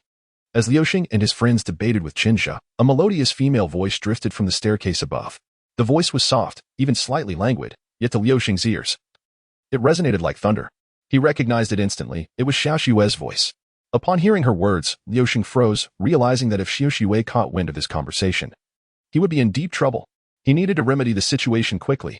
Chinja, following Xiao Xue's voice, turned towards the staircase and saw her descending, now dressed in casual attire, having changed from her teddy bear pajamas. Liu Xing awkwardly turned around, stammering, I didn't say anything. Truly, nothing at all. As Xiao Xue approached, scrutinizing him with a skeptical gaze, Liu Xing felt his body stiffen, trembling as if afflicted with a malady. She casually inquired, Really? I could have sworn I heard you say something about wanting me to be your lady. Your demeanor seems rather suspicious. Speak up. At her words, Chinja noted that the previously anxious Liu Xing, who was already trembling, now appeared soaked in cold sweat. Liu Xing cast desperate glances at his three companions and Chinja, hoping someone would come to his aid. Seeing the pleading look from Liu Xing, Chinja shrugged his shoulders behind Xiao Xue, conveying an expression of helplessness. He silently communicated that he was also living under her roof and could not assist him. Meanwhile, Liu Xing's three friends were utterly bewildered by Liu Xing's frantic gaze. What is wrong with the young master's eyes? Why do they keep twitching? Did something get in them? Liu Xing was on the brink of despair. He had been caught bad-mouthing his creditor. What should he do? Cinderella, what is wrong with your eyes? They seem even more suspicious. Speak, what were you about to say? Were you bad-mouthing me? As Liu Xing remained silent, his eyes twitching, Xiao Xue's suspicion deepened, and her tone turned ominous. If you don't speak up, I'll ask Qinzhe. He will tell me. If I find out you've been speaking ill of me, get ready for an extra 2 hours of training every day. Hearing Xiao Xue's words, Qinzhe eagerly chimed in. I can certainly say that. Yes. Liu Xing has definitely been saying bad things about you. Make him train more. Liu Xing, noticing Qinzhe's eager demeanor, felt a surge of panic. Suddenly, a brilliant idea sparked in his mind, and he quickly declared, what I meant was, I want you, Xiao Xue, to be my lady. After all, I am your little maid. And you are so kind, gentle, and lovely.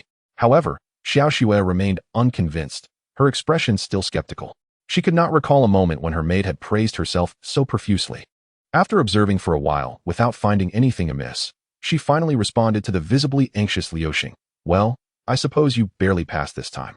But if I learn you've been bad-mouthing me behind my back, expect a rigorous training regimen. Phew, I've finally escaped a disaster. I must refrain from being so overconfident in the future. As Xiao Xue ceased to dwell on his words, Liu Xing exhaled a sigh of relief and discreetly wiped the cold sweat from his brow. Qinzhe, witnessing Liu Xing's narrow escape, felt a twinge of disappointment. Liu Xing, why must you be so agreeable? If you had stood your ground, I could have ensured more training for you. You would improve your physical fitness. And I would be pleased. What a win-win situation. However, since Lan Shui chose not to pursue the matter, Qinzhe also refrained from stirring up trouble by exposing Liu Xing's shortcomings. Although Qinzhe felt a slight urge to intervene, Liu Xing, who had just discreetly wiped away a bead of cold sweat, then noticed Lan Shui's attire. To shift the topic, he curiously inquired, by the way, Xiao Xue, weren't you supposed to be resting? Are you heading out now? Oh, you nearly made me forget. I suddenly feel the urge to take a stroll. Qinzhe, as my bodyguard, must accompany me. Would you like to join us? I'll grant you a half-day off. Upon hearing Liu Xing's question, Lan Shui no longer pressed the earlier issue and responded to Liu Xing's inquiry along with his three companions. Is that so? What a stroke of luck. I was planning to ask my capricious master for leave, but now I don't even need to. Tonight, I shall stake out Jiu Yuetian, 30 billion. Wait for me. I'm coming. While Liu Xing thought this way, Baozi and his companions displayed excited expressions upon hearing Lan Shui's words. Xiao Xue is indeed a wealthy heiress.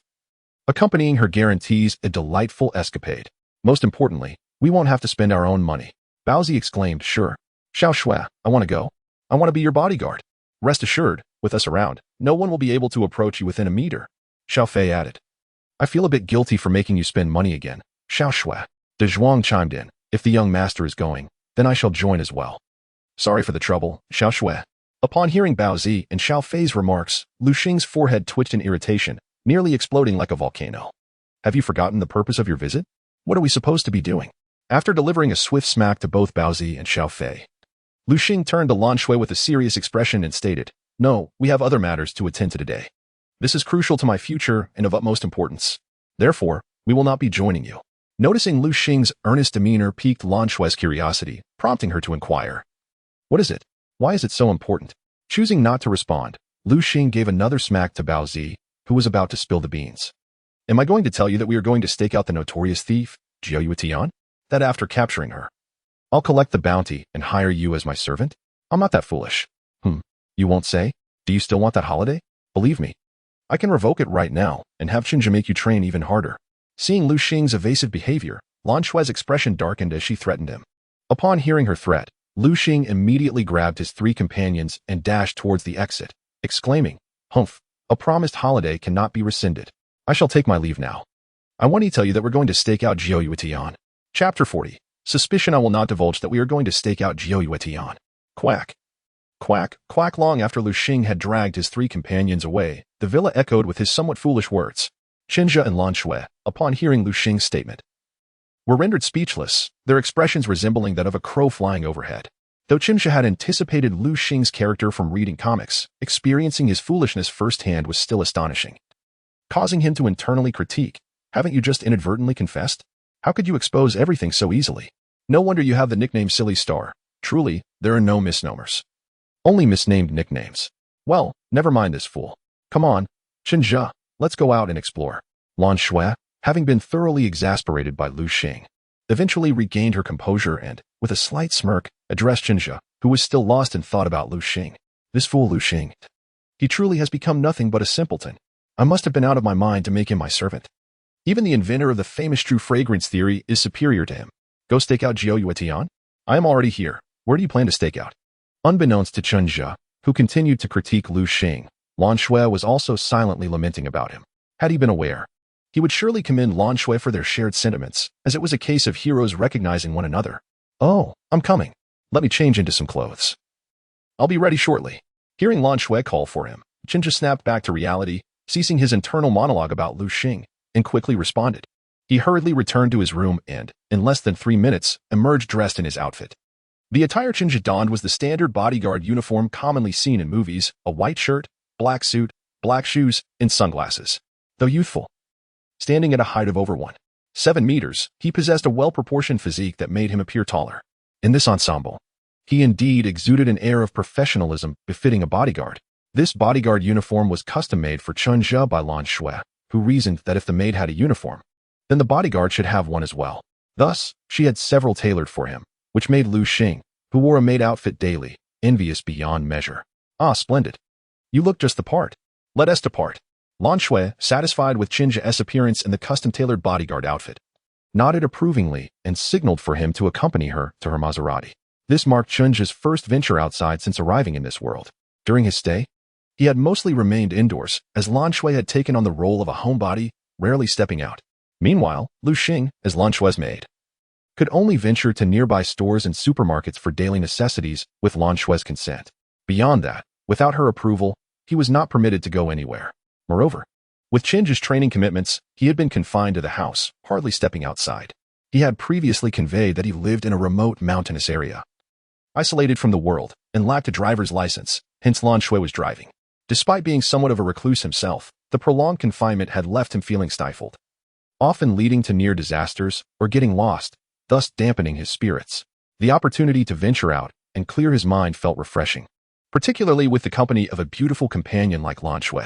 Though she was his employer, and Chinja harbored no special feelings towards her, having a beautiful presence by his side was undeniably pleasant. However, as they drove, Chinja began to sense something was amiss. Where on earth was Lan Shui taking them? The road seemed to grow increasingly desolate, leading them into a derelict district. Xiao Shui, where are we headed? This route seems to be going awry. As Lan Shui's car veered further off course, Chinja could no longer contain his curiosity and turned to her for clarification. Upon hearing Chinja's inquiry, Lan Shui halted the vehicle and turned to face him, her gaze fixed intently on him from the rear seat. Her muscles tensed, prepared for any eventuality. As she spoke in a grave tone, who exactly are you? What is your purpose in getting close to Lu Xing, or rather, to me? Caught off guard by Lan Shui's question, Chinja momentarily faltered, fearing he had done something wrong and that she intended to dismiss him. He quickly replied, Xiao Shui. What's wrong? I've told you before, I am Lu Xing's cousin. What do you mean by this? You're not thinking of firing me, are you? Do not. Xiao Shui, tell me what I have done wrong. Please do not dismiss me, for I am already homeless. Upon hearing Chinja's words, Lan Shui remained unmoved. And with a grave demeanor, she replied, Cease your deceit. I have conducted my investigation. Liu Xing has no such relative as you claim. Moreover, I have discovered that there is no record of your identity in this world. Speak plainly. Are you a man sent by the Master or a minion of Lucifer? What is your true purpose in approaching me? Upon hearing Lan Shui's inquiry, Chinja realized that she harbored suspicions about him. Understanding her doubts did not surprise him. He had long prepared himself for the possibility of exposure. Although the tale he spun was somewhat convincing, it was riddled with flaws, sufficient only to deceive temporarily. At most to mislead Liu Xing. Even a master thief possesses a keen sense of perception. A stranger's sudden appearance in one's circle invariably prompts an inquiry into their identity, to ascertain whether they might be an undercover agent from the authorities. This was especially true for someone like Lan Shui, whose thievery was not of trivial treasures, but rather fragments of ancient cyclone relics dating back 9,000 years. These fragments were tied to a catastrophe that could bring about the end of the world. Thus, when Chinja sought refuge, Lan Shui began to harbor doubts about him. Nevertheless, she could not be certain, so she refrained from alarming him and allowed him to stay. While uncertain of Chinja's identity, she deemed it easier to manage a spy under her watchful eye than one lurking in the shadows. During Chinja's stay, Lan Shui utilized the pretext of needing his assistance to train Liuxing, ensuring he remained within her sight. Subsequently, she contacted her partner, the doctor, to investigate Chinja's background. It was the doctor's reliable expertise that had enabled Lan Shui to become a world-renowned thief, adept at pilfering ancient Cyclone relics. After several days of investigation based on Chinja's fabricated stories, the doctor found no information linking to him. Last night, Lan Shui ventured out as the doctor's findings confirmed that Chinja's claims were nothing but fabrications. The mountains he spoke of did not exist, nor were there any of the people and events he described. Upon learning this, Lan Shui initially intended to continue observing Chinja, curious about his ulterior motives due to her connection with Liuxing. However, while preparing to rest at noon, she heard Liuxing's words and decided to confront Chinja directly. Seizing the opportunity while Liuxing was out, it was prudent to address the potential threat of a spy in her midst. Once Chinja comprehended that Lan Shui suspected him but was not intent on dismissing him, he regained his composure, recognizing the subtle difference between the two scenarios. Ah, so you have indeed looked into me. Rest assured, I am neither a sent agent nor a servant of Lucifer, he asserted, feeling no need to conceal the truth from her. If I must define my allegiance, I belong to the Academy. Therefore, you may find solace in knowing that I am not your adversary and harbor no ill will towards you. Lan Shui, still fixated on Chinja from the driver's seat, remained unconvinced by his response and pressed further. You claim to be from the Academy? Then what purpose does your clandestine approach serve? Surely, you too have designs on the ancient Cyclone relics. Hearing the sardonic tone in her voice, Chinja replied earnestly. I assure you, I have no intentions regarding the ancient Cyclone relics. In my past life, I read a comic titled Stealing Stars in September, which revealed to me that your current thievery of these ancient relic fragments is due to the maps concealed within them.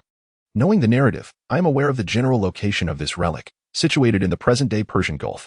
If I truly sought to claim that relic, I would have already made my move. However, my knowledge of the plot renders me indifferent to the so-called ancient Cyclone mausoleum. It holds little allure for me. Even if there were valuable items within, they would have long been appropriated by Lucifer himself, a prince of the ancient Cyclone kingdom, who could directly inherit the throne. Even as a weapon against apocalyptic calamities, arriving here 9 millennia later was his choice. The so-called ancient Cyclone relics are merely his personal domain, ripe for the taking. Consequently, Lan Shui and the Black Moon Iron Riders, as well as the Academy, are merely pawns in Lucifer's grand design, intended to test and temper your will, dear September. Lucifer's foresight has already glimpsed the grim future where all perish, with September emerging as the sole savior capable of averting this catastrophe, facing her beloved, who has become the embodiment of doom. It is because of Lucifer's vision of such a harrowing fate that he sought to erase September's love for October, shedding the identity of the Black Moon Iron Rider and transforming into the fallen angel who brings calamity and death. In sum, all that Lan Shui endeavors now is but a trial orchestrated by Lucifer. Of course, while cognizant of this manipulation, Chinja would never disclose such knowledge. He could not risk Lan Shui's disbelief or the inevitable questions that would follow. He certainly could not confess, I know this because I read a comic. And you are but a character whose fate has been scripted. Who could say how she might react to such a revelation? Presently, Lan Shui was but a girl slightly stronger than ordinary. She had yet to endure the tribulations that would shape her into the formidable September of the future. Chinja harbored no desire to inadvertently cause Lan Shui, the world's potential savior, to suffer a mental breakdown. For that would surely be a cause for lamentation on his part. Through his observations of Lan Shui in recent days, he recalled a pivotal moment from the comic's finale when September, having ascended to divinity, extracted the 7th sense from all beings and harnessed the power of every elemental stone in existence, using this might to reverse time itself. The essence of the powers extracted from September, these elemental stones and the 7th sense, represented the collective strength of all the raw stone fragments in this world. Should Chinja wish to avoid consuming stones, this was his singular opportunity to absorb the power of every raw stone in existence. Thus, to prevent Lan Shui from misconstruing his intentions and casting him away, nurturing a favorable relationship with her became imperative. In light of Lan Shui's sardonic remarks, Chinja resolved to reveal a portion of the truth, merely a fragment of his reality. No, I have not entertained thoughts of the ancient Cyclone relics. They hold no allure for me. As for the Academy's interest in that relic, I cannot say. As Lan Shui observed the contemplative silence that enveloped Chinja, her smirk grew ever more pronounced. Upon hearing Chinja remained silent for a considerable duration before uttering such a statement. The hint of sarcasm at the corner of his mouth was unmistakably revealed. Heh, you truly have a short memory. Just moments ago, you claimed to belong to the Academy. And now you contradict yourself. So, tell me, who exactly are you? What is your purpose in approaching me? This vehicle is rigged with explosives. If you choose not to speak, then you shall remain here forever. After delivering this ultimatum, Chinja witnessed Lan Shui, who had previously been seated at the driver's seat, suddenly erupt in a blinding flash of molecular reconfiguration. When Chinja opened his eyes, he found that Lan Shui was no longer in the driver's seat. She had exited the vehicle. Simultaneously, he discovered that the car door was now unopenable. He knocked on the vehicle and realized that its material had transformed, now exhibiting extraordinary hardness. From an outside perspective, it was evident that the confinement enclosing Chinja was no longer the Maserati driven by Lan Shui. Instead, it had morphed into a solid steel cage, meticulously designed to resemble the Maserati model, yet entirely constructed of impenetrable steel. Despite this, after a few knocks around, Chinja discerned that this cage would not be able to restrain him. A single energy blast from him could obliterate this prison. The hardness of this confinement was comparable to that of the last Earth Dragon conjured by the formidable character of Beijun when his senses were fully awakened, merely slightly harder than diamond itself. As Chinja continued to inspect the structure, Lan Shui's slightly triumphant voice resonated from outside. This is a masterpiece developed by the doctor utilizing technology discovered in the ancient relics of Shilan. The hardness of this alloy surpasses that of diamond. There is absolutely no escape for you. If you do not clarify who you are and what your intentions are, then... Hearing Lan Shui's boastful words, Chinja felt no perturbation within. In fact, he almost wanted to laugh. Are you so certain that this contraption can contain me? Step back a little. Once I emerge, I will gladly inform you of my identity. Lan Shui, still brimming with confidence, dismissed Chinja's playful tone. Perhaps this individual had no true comprehension of the hardness of diamond. Diamond, being one of the hardest materials in nature, is 10 times harder than steel. There are scarcely any substances in existence that surpass the hardness of diamond. It could almost be said there are none. To think you could escape this cage? A mere fantasy. If you manage to escape, I will become your maid, serving you tea. She retorted with pride. However, if you cannot escape, you must reveal who you are and what your intentions are. Upon hearing Lan Shui's challenge, Chinja felt a surge of excitement. Was there such an opportunity? He quickly agreed. All right, it's a deal. But you must step back. I wouldn't want my maid to get hurt and unable to serve me tea later. Despite Lan Shui's confidence in the doctor's invention, she took a step back as a concession to Chinja, allowing him to confront reality head-on. Sensing that Lan Shui had retreated about 50 meters away, Chinja gathered his energy into a blast and directed it at the car's roof. Boom. To Lan Shui's disbelief, the so-called steel cage, reputed to be harder than diamond, was shattered into fragments by Chinja's explosive force. Chinja emerged unscathed from the wreckage, his attire perfectly intact, as if the tremendous explosion had no bearing on him whatsoever. Who exactly are you? Lan Shui stammered, astonished at Chinja's unharmed appearance. Had he truly developed the seventh sense? Yet, even if he had, it was inconceivable that he could obliterate that steel cage in an instant. That was steel harder than diamond. Watching Lan Shui's stunned expression, Chinja pondered how protagonists in novels from his past life would respond in such a situation. Straightening his attire and wearing a subtle smile, he approached her, gazing into her eyes, and softly remarked, "Hi, you are now my maid." Chapter 42. The confrontation. The atmosphere grew tense as silence enveloped the space. Facing the dazed expression of Lan Shui, Chinja felt as though a crow had flown overhead, just as he had broken through the steel cage. He uttered that utterly embarrassing line, and Lan Shui stood frozen, as if petrified by fear, staring blankly at him. Noticing her vacant gaze and rigid expression, Chinja waved his hand in front of her face, hoping to snap her back to reality. "Hey Xiao Shui, what's wrong? Are you alright? I was just joking. You don't need to be my maid. If you're fine, please respond." However, Lan Shui appeared completely oblivious to his words, remaining in a state of shock, resembling someone with cognitive impairments. Could it be that she was truly frightened? This was hardly plausible. Lan Shui's psychological resilience should not be so fragile. Even with the destruction of her so-called diamond-hard steel cage, she ought to have reacted differently. After all, she was aware of the seventh sense and its unpredictable capabilities. Previously, during her time with the Black Moon Iron Cavalry, her companions had all developed the seventh sense. Logically, she should not have reacted in such a manner. Furthermore, as a renowned international thief, her psychological fortitude should be far greater than this, unless she was feigning it. Just as Chinja began to suspect that Lan Shui's demeanor was a ruse to lower his guard, she suddenly sprang into action. Molecular reconfiguration. Once again, a blinding light erupted before Chinja. Although the brilliance had little effect on him, it compelled him to instinctively shield his eyes.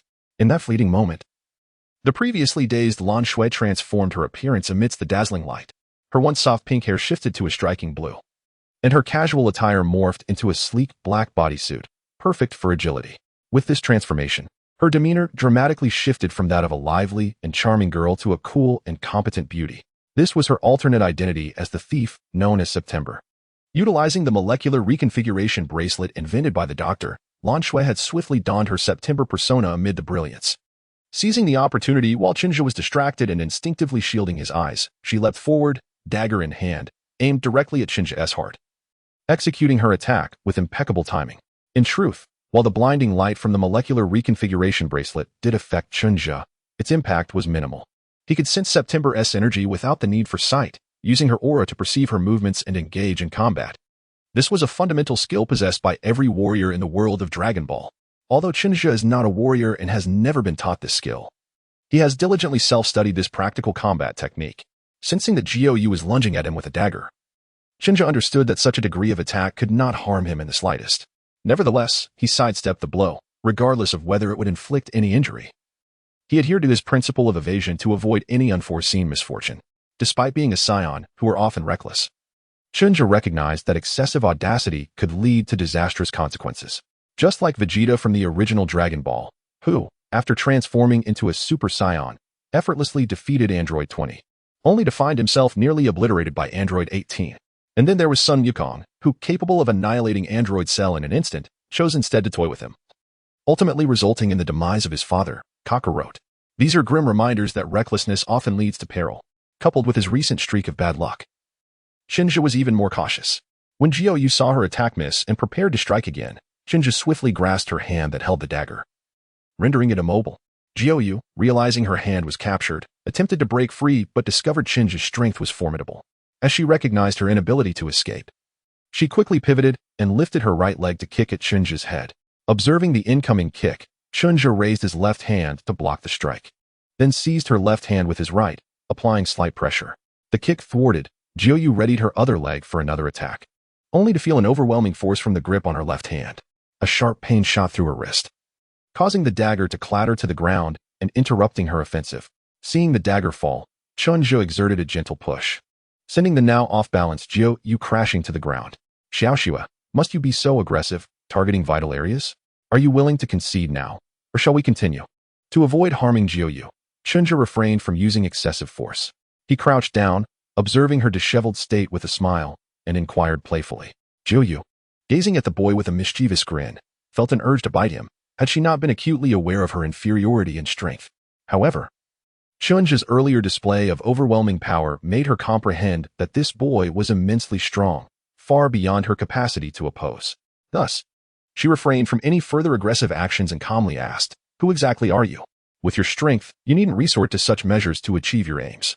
What is your true intention?" Hearing this question again, Chinja felt a headache coming on. Why was this the persistent inquiry?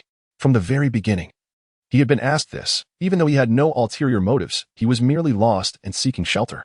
Yet, observing Jiu's earnest demeanor, he realized that if he did not provide a satisfactory answer, his quest for refuge would come to an abrupt end, forcing him back to the streets. He could neither engage in combat nor pressure Lan Shui. Thus, he resignedly addressed the still-seated Jiu. "I assure you, I harbor no ulterior motives. I am affiliated with the Academy, and I am merely lost, hoping to find temporary shelter with you." Chinja decided to be forthright with Lan Shui, albeit only revealing his connection to the Academy and his lack of malicious intent. Upon noticing Jiu's skeptical expression, he ultimately resolved to share a portion of his background, half-truths, as he anticipated the Academy would investigate him. If even the doctor could uncover the absence of his identity in this world, the Academy would undoubtedly do the same. Thus, he thought it prudent to share a semblance of truth with Lan Shui, preparing for future encounters with the Academy. "Well, to be honest, I only recently joined the Academy. I am not from your world. I hail from another realm. If you don't believe me, look, I still have my tail." As he spoke, Chinja revealed his concealed tail, which he had disguised as a belt, waving it before Jiu, who stared in astonishment. Ultimately, Chinja decided to lay all cards on the table with Jiu, as he did not wish to sever ties with her and the others he had once admired in the comics. You could call Chinja a sycophant, forever kneeling before the protagonists, or you might consider him a naive idealist, lacking decisiveness. Regardless, he was merely an introverted otaku who had traversed into the world of his cherished manga, unable to confront those he once admired, motivated solely by a profound passion. He would not misuse his newfound powers. Chinja was an ordinary, somewhat deluded individual. Even with great strength, he could not bring himself to act recklessly. Chapter 43. I come from another world. Perhaps recognizing the vast disparity in strength between herself and Chunja, Lan Shui ceased her attempts to resist, remaining seated on the ground as she listened to Chunja's narrative. You see, this is the truth, as you can observe. I am not deceiving you. So, would you consider not dismissing me? After expressing his plea, Chunja demonstrated the authenticity of his words by manipulating his tail in front of her. After a prolonged silence, Jiuyu finally stood up, although Chunja's fantastical tale felt surreal to her. To confirm his truthfulness, she grasped the tail he had been showcasing. Let go. My tail is a weakness of mine. Though it doesn't affect me greatly now, being held by you is quite uncomfortable. Feeling the grip on his tail, Chunja stiffened momentarily. Though brief, that instant of rigidity could prove fatal in genuine combat. He had been aware from the beginning that a Saiyan's tail was their greatest vulnerability, and he had been training to mitigate its effects. However, since he had recently transformed into a Saiyan, he could only manage a momentary stiffness thanks to his mastery over his seventh sense. As Jiuyu inspected his tail, Chunja pitifully remarked, Xiao Xue, look, I've even revealed my weakness. Given my candor, would you kindly allow me to stay? Otherwise, I may truly find myself homeless. Perhaps due to Chunja's sincerity or the sight of his pitiful demeanor, Jiuyu's compassion was stirred. Upon hearing his words, she released her hold on his tail and replied earnestly, if what you say is true, I can offer you shelter. However, you must explain why you know so much about me and Liuxing. Although Jiuyu now believed 7/10 of Chunja's story, her experience as a thief had taught her to remain vigilant against deception. These individuals have already demonstrated that they do not belong to this world, but rather hail from other realms. This notion is acceptable to September, as she had heard of the legend of Iced Songyue during her time with the Black Moon Cavalry. Apart from possessing a formidable seventh sense that allows for the manipulation of ice, Iced Songyue is also endowed with a powerful eighth sense, interdimensional travel. If Songyue can traverse alternate dimensions, it is plausible that beings from other dimensions could inadvertently find themselves in this world. However, Chunja claims that he is not of this world and has only recently arrived. When they first met, he introduced himself as Liuxing's cousin. Moreover, he possesses detailed knowledge of Liuxing's childhood and the Cheese Star plan orchestrated by himself and the Black Moon Cavalry for the ancient Siren Crown, which presents a contradiction. Upon hearing September's question, Chunja was prepared, knowing that this inquiry was inevitable from the moment he decided to reveal his true identity. Thus, he began to weave a tale, one that was half truth and half fabrication, confident that September and her companions would not be able to dismantle his narrative. In truth, I can glimpse fragments of the future and the past. In the vision I beheld upon arriving in this world, it will soon face an apocalypse. Contemplating this, Chunja turned to the serious-looking Lan Shui and commenced his performance once more. I sense that when Liuxing is with you, you both play a crucial role in the future of this world. Your destinies are intertwined, and I followed the thread of fate to witness the point at which your paths converged, the Cheese Star incident. Who would intertwine their fate with that fool? Lan Shui interjected. Her face flushed. During Chunja's performance, she had reverted to her Lan Shui guise, as her September attire was rather ostentatious. Although they were far from the city, the explosive noise caused by Chunja was significant enough to attract attention, and should anyone catch sight of it, a swarm of reporters could descend upon them, leading to a myriad of troubles. But is that the crux of the matter? What are you blushing about? We're not discussing how I know so much about you and Liuxing, are we? Is what you're saying relevant? The focus should be on my answer to your question. My knowledge stems from my ability to perceive fragments of the future and the past, which is how I came to know about you. Despite saying this, upon witnessing Lan Shui's bashful demeanor, Chunja inwardly remarked about Liuxing's fortuitous luck. If October were to see Lan Shui in her current state, she would likely wish to tear that fool Liuxing apart. After all, she is known as the Queen of Jealousy. Therefore, Chunja resolved to arrange additional training for Liuxing upon returning, to spare him from October's wrath. However, for this plan to unfold, Lan Shui had to be willing to take him in. Observing Lan Shui's continued shyness, Chunja cautiously asked, Xiao Shui, considering my honesty, could you? Hearing Chunja's voice and seeing his apprehensive demeanor, Lan Shui finally regained her composure, clearing her throat to mask her embarrassment before responding, Ahem. Fine, I believe you. However, since you claim to see the trajectories of my past and future, you may disregard the future for now. If you can accurately recount my past, I shall continue to employ you as my bodyguard. Indeed, Xiao Shui, let me elaborate, Chunja replied, relieved and eager to share what he knew about her past. He recounted tales such as her guise as the Cheese Star's fairy sister, deceiving the naive Liuxing, her partnership with October, the Grim Reaper who smiles, and the origins of her title, as well as her siblings in the Black Moon Cavalry who possessed various seventh senses. In order to avoid homelessness, Chinja fabricated these revelations as if they were insights into Lan Shui's destiny. As she listened, Lan Shui grew increasingly astonished. While some of Chinja's revelations were verifiable, others were secrets known only to the individual involved. This further solidified her belief in Chinja's words, as some details were unknown even to September herself. All right, I believe you. I shall continue to shelter you. We will act as if nothing has transpired. You remain Lu Xing's foolish cousin, and I will still hire you as my bodyguard. Noticing Chinja's anxious attempts to prove his worth by elaborating on Song Yue's origins and powers, Lan Shui interrupted him. Fine, Xiao Shui, whatever you say goes. However, I recall you stating that if I were to escape your confinement, you would become my maid, serving me tea and water. Upon hearing that Lan Shui had decided not to expel him, Chinja eagerly responded. As he spoke, he remembered her initial delight upon capturing him, prompting an involuntary reaction. Indeed, upon hearing this, Lan Shui erupted like a volcano, shouting at Chinja, "You are fired. Go sleep on the streets. Please, Xiao Shui, I was wrong. Give me another chance, and I will serve you tea and water." Chapter 44, Lu Xing's girlfriend La La La. La La La. As Lu Xing prepared dinner that evening, he hummed a cheerful tune, seemingly floating with joy. He busied himself in the kitchen, showing no signs of having just been dismissed from the Feng Baozhai Museum.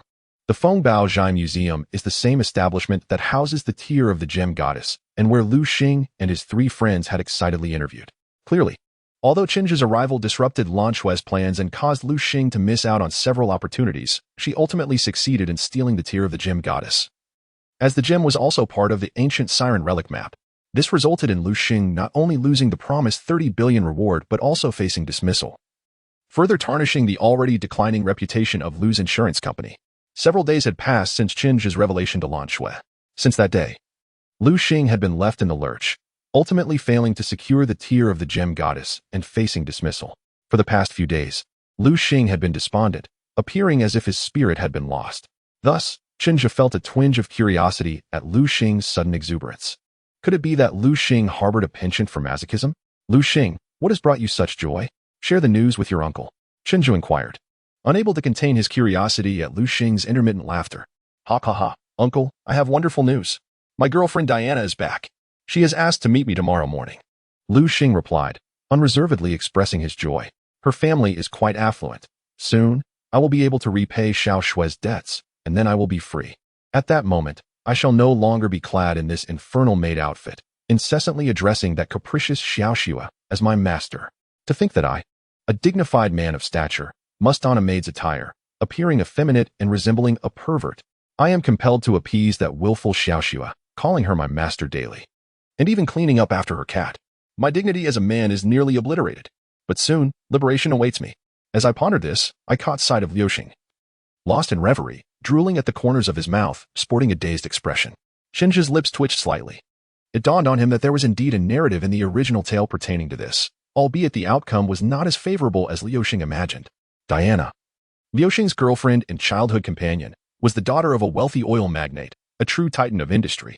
Liu Xing's father, Lu Chuanfeng, had leveraged connections to enroll Liu Xing into a prestigious global academy, where every child's parent possessed wealth exceeding millions. Though Liu Xing was somewhat naive, his affable nature endeared him to others.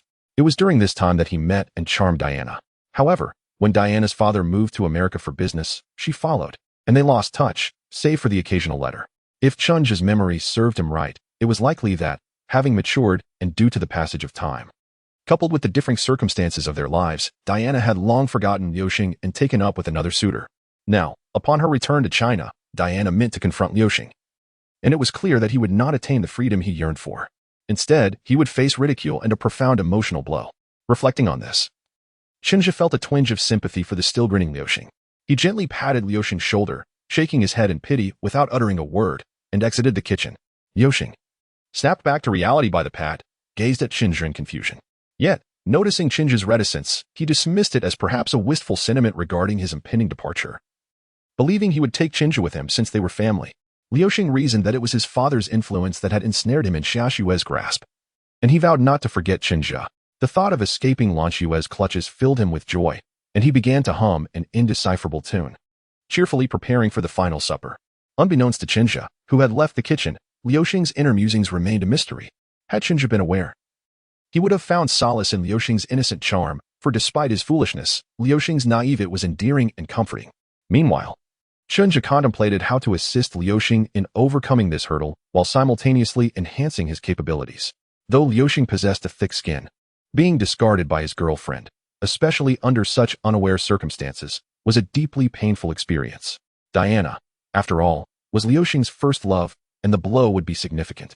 Chunja understood that while Liuxing would ultimately navigate this challenge, sometimes sorrow could be transformed into strength. Liuxing had been languid and unmotivated, and Chunja had lacked a valid excuse to spur him into action. With the recent revelation, Lan Xue no longer needed to use training Liuxing as a pretext to monitor Chunja, thus allowing a perfect opportunity to rigorously train Liuxing, ensuring he would not be rendered powerless in the impending apocalypse. Having lived alongside Liuxing for so long, Chunja had developed a fondness for him. Despite the fabricated nature of their relationship, Liuxing's daily calls of uncle stirred a sense of responsibility within him. In truth, Liuxing's plight was rather tragic throughout the narrative. He had been abandoned by Diana early on. As he finally acknowledged his feelings for Lan Xue, he found himself troubled by her other identity, Jiuyue Tian. Just as he grasped that Lan Xue and Jiuyue Tian were indeed one and the same, a formidable rival, Shiyue, emerged. In the end, neither secured the fair maiden's heart, and both became mere children in a tale of woe. Liuxing's saga was indeed a tragedy, primarily due to his insufficient strength. Thus, it was imperative to expedite Liuxing's training. While Chunja was lost in thought, Liuxing had completed dinner and was beckoning him to join. Today, Lan Xue had ventured to see the doctor to gather information and arrange the next heist of the ancient Xilan relics, offering an excuse to be away for dinner. Therefore, it would be just Chunja and Liuxing dining together. After their meal, Chunja observed Liuxing humming a cheerful tune, buoyantly tidying up the remnants of their feast, and he began to plan Liuxing's training regimen. At some point, Chunja developed a sense that he should refrain from interfering too heavily with major events in this world. For instance, during the impending apocalypse, he could assist Liuxing or other narrative figures in augmenting their strength, potentially leading to swift victories. However, if he were to personally eliminate the yet-to-be-recovered Mu Erv, the demon foretold in the ancient Xilan prophecy is heralding the end of days, the world would undergo profound changes, fraught with uncertainty. This feeling, which had eluded him upon his arrival in this realm, had only recently begun to manifest. Chunja realized that the longer he remained in this world, the more pronounced this sensation grew, until he would ultimately find himself relegated to the role of an observer. Any attempts to intervene in the world's course would propel it into an unknown trajectory. This unsettling notion spurred Chunja to expedite Liuxing's training. Perhaps this was what Xianyue had meant when she spoke of his eighth sense becoming shrouded in mist following Chunja's arrival. Chapter 45, Companions Ding Dong. Welcome home, Master. Early the next morning, as the doorbell rang, Liuxing, adorned in his maid attire, hurried to the door and respectfully addressed the visitor. Young Master, what brings you to call us Master so suddenly? It feels quite unfamiliar. Your newfound reverence is rather surprising, young Master, chuckled the trio at the door, Xiao Fei, De Zhuang, and Baozi.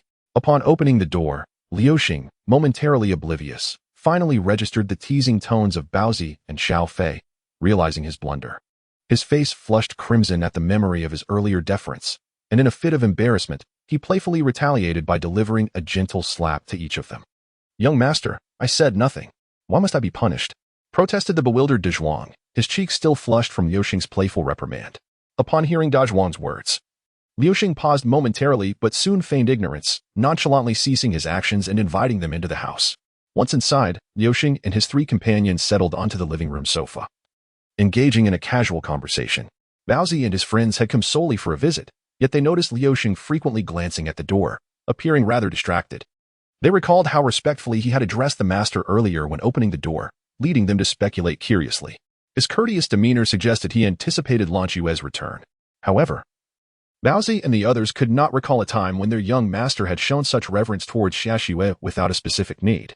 Typically, Liuxing had expressed his grievances about Xiaoxue's behavior to them, often lamenting her capriciousness and vowing to extricate himself from her grasp. His current distracted state was undoubtedly peculiar, hinting at some hidden agenda. Could it be that the young master had developed feelings for Xiaoxue? Was he, in fact, envisioning himself as Cinderella, striving to capture the attention of his prince, Xiaoxue? It seemed an intriguing tale was unfolding. You haven't had breakfast yet, have you? I'll prepare something. If Uncle Chun rises and needs to eat, I'll make extra for you, he said. By 8:30 in the morning, Lan Xue still had not returned. After a prolonged wait, Liuxing, visibly disheartened, turned to his three companions. Upon learning they too had skipped breakfast, He lethargically made his way to the kitchen to prepare a meal, leaving his friends lounging on the sofa. As Liuxing busied himself in the kitchen, Baozi and the others, feeling bored, began discussing Liuxing's earlier behavior.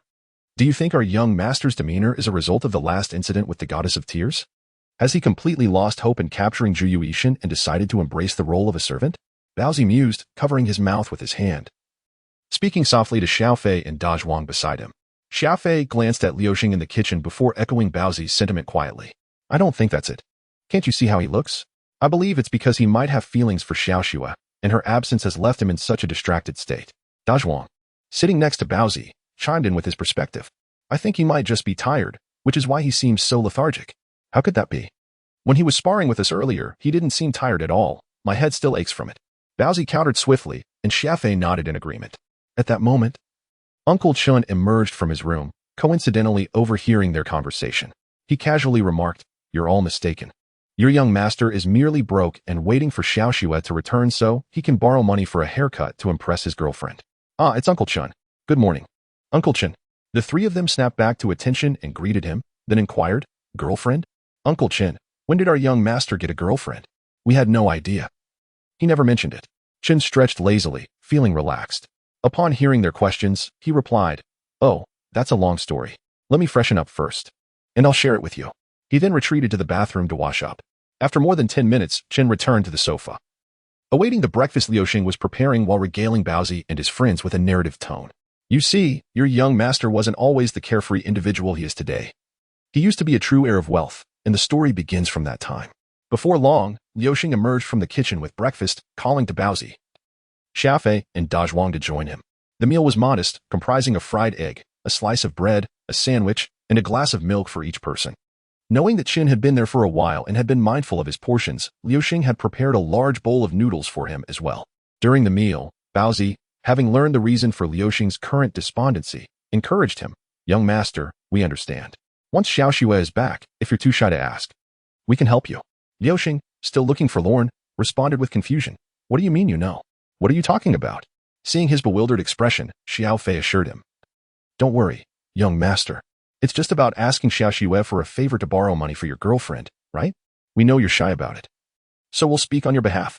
Did Uncle Qin tell you? Liuxing instinctively questioned, realizing he was about to uncover the source of their knowledge. He shot a reproachful glance at Qin, who had finished his sandwich and egg and was now slurping the noodles.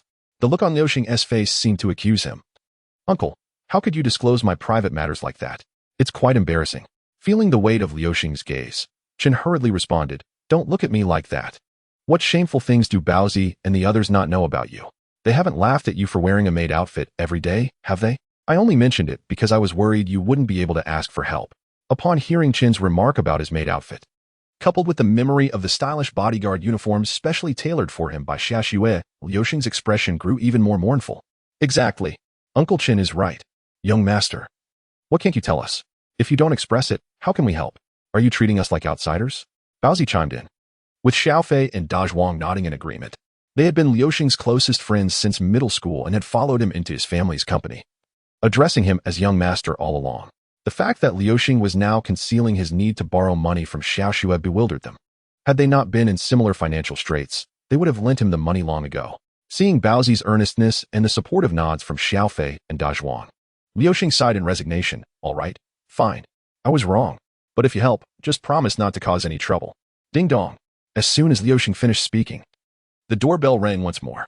Chapter 46, asking for leave to meet his girlfriend Ding Dong. Upon hearing the doorbell again, Liuxing dashed to the door with renewed speed. Though still swift, he was now cautious, mindful of Baozi and the others' earlier teasing. This time, he would ensure he was prepared before opening the door. Taking a moment to steady his racing heart, Liuxing calmly opened the door, revealing none other than the object of his longing, Lan Shui.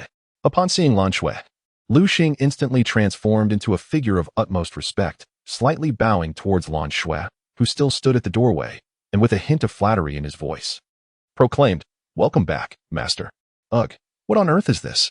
Lan Shui remarked, visibly repulsed by Liuxing's demeanor, a chill running down her spine. She addressed him, You must be tired, right? Allow me to assist you in carrying your belongings upstairs. Please, do step inside. Liuxing, seemingly oblivious to the disdain in Lan Shui's tone, eagerly took the bag and box from her hands, encouraging her to enter the house. The obsequious smile he wore had not faded since he first laid eyes on her. In a bid to change his hairstyle for a meeting with Diana, Lu Xing had once again resolved to cast aside his dignity. Has he lost his mind? Has he taken some sort of strange medication?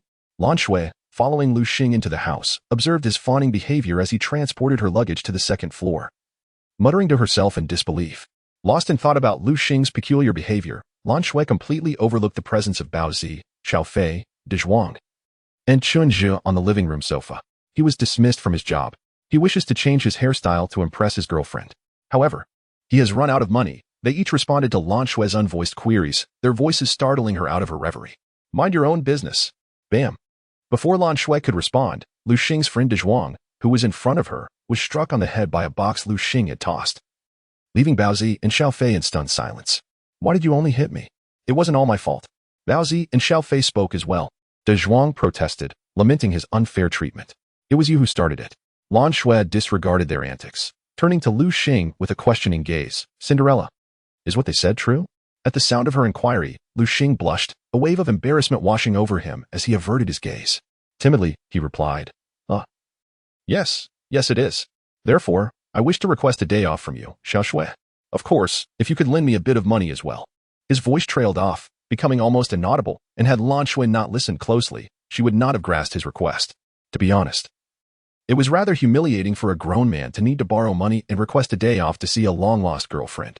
Despite Lu Xing's resolution to cast aside his shame, he could still feel the heat rising to his face.